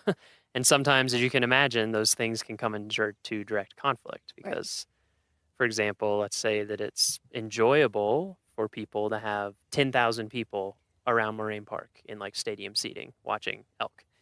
But that is not the best thing for elk. Right. And maybe not the best thing for those people. Maybe Right. that's not protecting their experience in a certain way. So Right. that's just one example, but it's just the constant. It is. I don't know if I want to say conflict, but paradox or Right. or dual goals that we're Yes. always working under. Exactly. Sometimes it's more of a dilemma than others. Yeah, and I felt like it's hard, not just here, but with other parks that are experiencing really high visitation. And like you said, it's not necessarily the hard number that matters as much. It's like the capacity. Right. What capacity are we at in terms of restrooms, in Right. terms of parking spaces, in terms Right. of, and I feel like, there's other parks, Zion, Right. Yosemite, Yellowstone, Grand Canyon, Smokies, and there's a lot more than that, and us. And it, to me, is difficult. It's almost like an identity crisis because for years, I feel like with parks, it was, we need to get more people out to the parks because we want more people to see how amazing they are and to have that experience and enjoy their public lands and their heritage. And even to the point where I remember, like at Black Canyon, the Gunnison, for example, when I worked there, it's very quiet in Right. the winter, which is great if you live up there and you like it to be quiet. But on the other hand, we're always kind of like, oh, why don't more people come up here and realize how amazing it is? Well, now at Rocky, they are. People are coming in the winter. Right. Winter weekends, parking will get full. Like it happens a lot. It does. And they're coming in the fall and they're coming in the spring. They're coming in these less or more challenging weather times, Right. but that also have their own beauty, which is great. It's just also like, oh my gosh.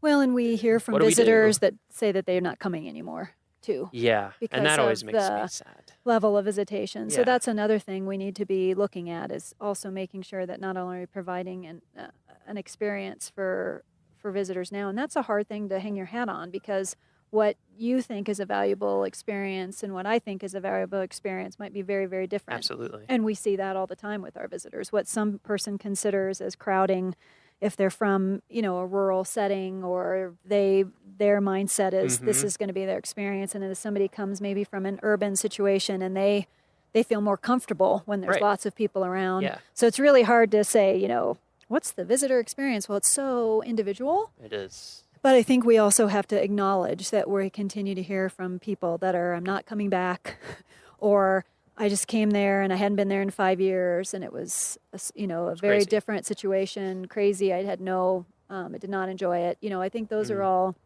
conversations we need to have, so that we have to remember that we are a national park. So we have to take all of those voices and feedback in mind as we continue to think through how we move forward. And it's not just about all of us. No. It's about those that are coming here 30 years from now, about our Exactly. grandkids and nieces and nephews, and all of these generations that, those that came before us. Yeah.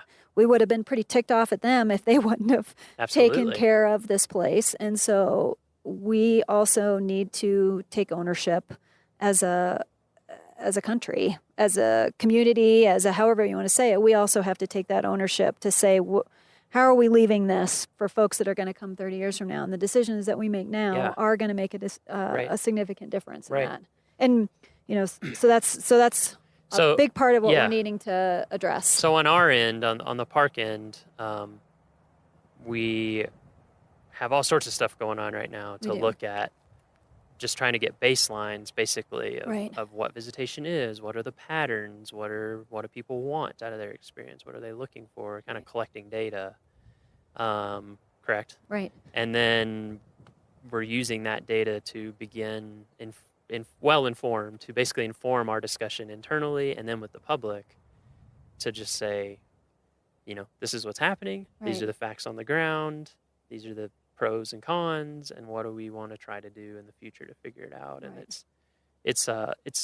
for me, I think it's a little scary because we don't know the answer, but it's also exciting because we don't know the answer, and we're trying to figure it out with people. Right.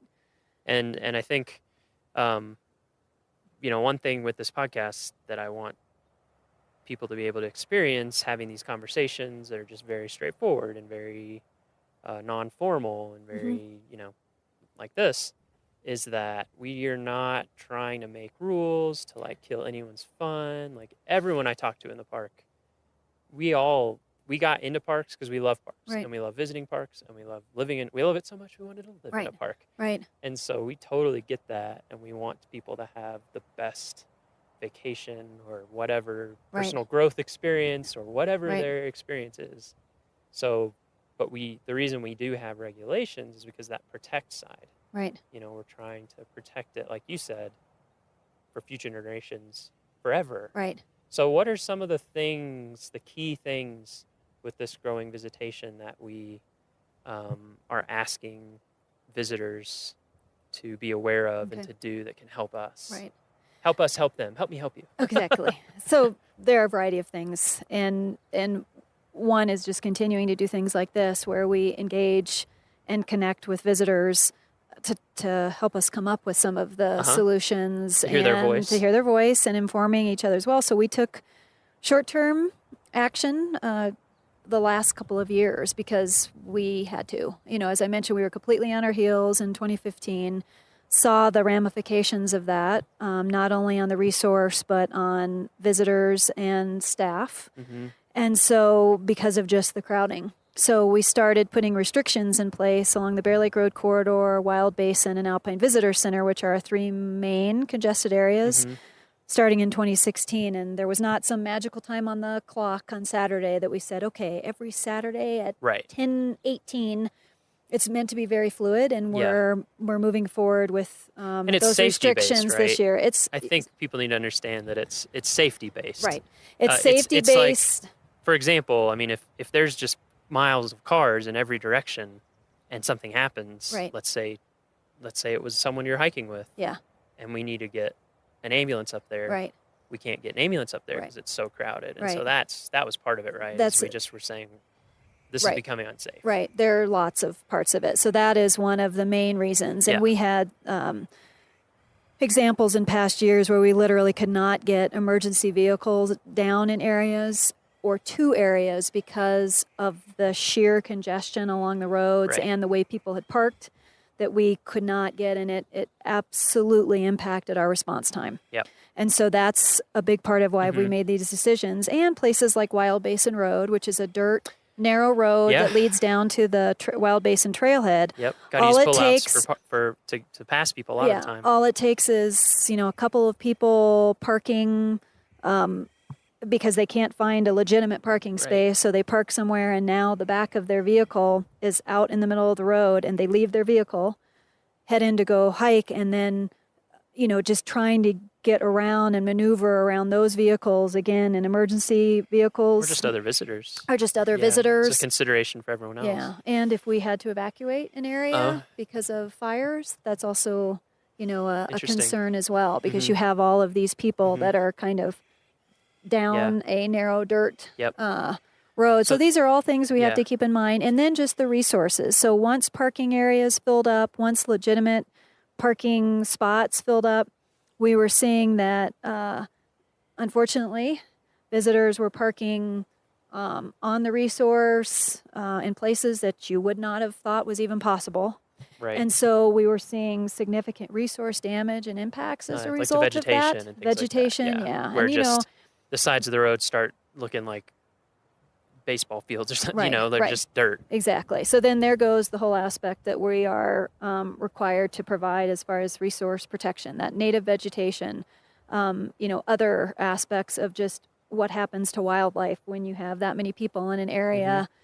So again, we took steps with that in mind, and then just truly what our facilities could stand. So when there's that many people in that area, even if we had a custodian cleaning the bathroom every 30 minutes, the condition of our facilities were very, very poor just because of the volume of people that were there. Yep. So for all of these reasons and many more, we started restricting vehicle access. So when parking areas fill and the congestion warrants along the roads starting to become an unsafe situation, then we start putting restrictions in place. Last summer, that was June through September, every weekend is when it usually happened.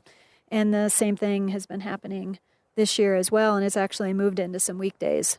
Really? As well, Wow. just because of our level of visitation. Yeah. Same, because we've been setting some new records, right? Same challenges of Alpine Visitor Center. Yeah. So, we got two roads that now, with Old Fall River Road Old Fall open River for Road the empties season. into the So you Alpine got Visitor Center two parking lot. roads that empty, and all it takes is a couple people wanting to turn into that visitor center from Trail Ridge Road, and you soon have backups for miles as a result of that. So those are all things that we're trying to tackle best we can, but you have to kind of intensively manage those areas too.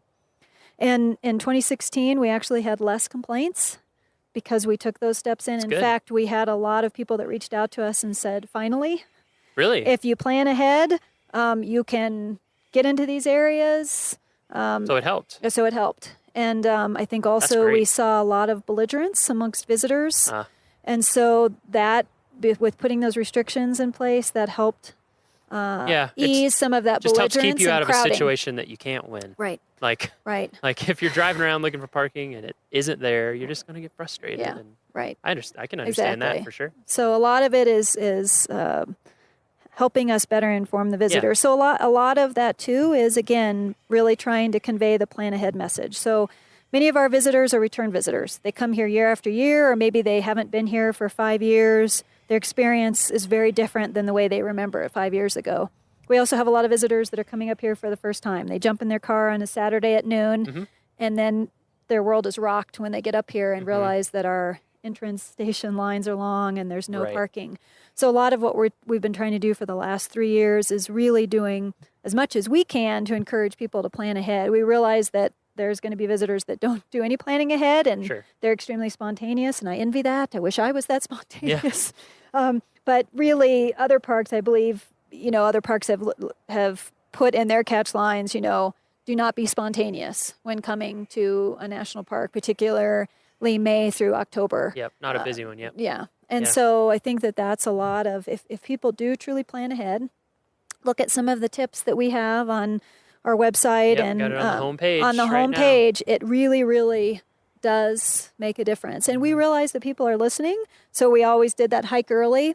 Well, no surprise, we knew this was going to happen, that people are now coming here earlier, and so that means our parking lots are going to fill up earlier. So I know that some parks say come prior to 7 or after 6 p.m. That might be part of our future here Because at we have Rocky. been saying 10 to 3, Yeah, right? yeah. But it's well, shifting. It is, but we say, that 10 to 3 is that crunch time. So the earlier people come or the later people come outside of that 10 to 3, they'll have more success and they'll have a more pleasant experience. Yeah. And we continue to see this huge influx on weekends. Yep. So if people could even just tweak their schedule and come on a weekday, Yep. even in July, Yep. In the summer, weekday, it helps a little bit. And But in weekends, the fall, it's huge. Yeah, I mean, huge. I get that it's hard for people in the Right. fall because Right. kids are in school and blah, Right. blah, and all of that.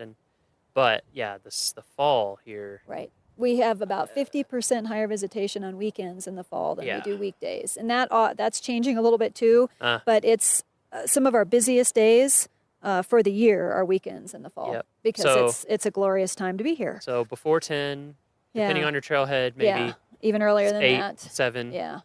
Almost 6 for Yeah. some trailheads. Exactly. And then after 3. Right. And I definitely see that to be true. Right. Because I'll come in after work sometimes, and Right. it's a lot less busy. So those are weekdays, over weekdays. weekends if you can. Right. Okay. And then, again, just the whole concept of carpooling, Uh-huh. using the shuttle system. And Yeah, our shuttle system is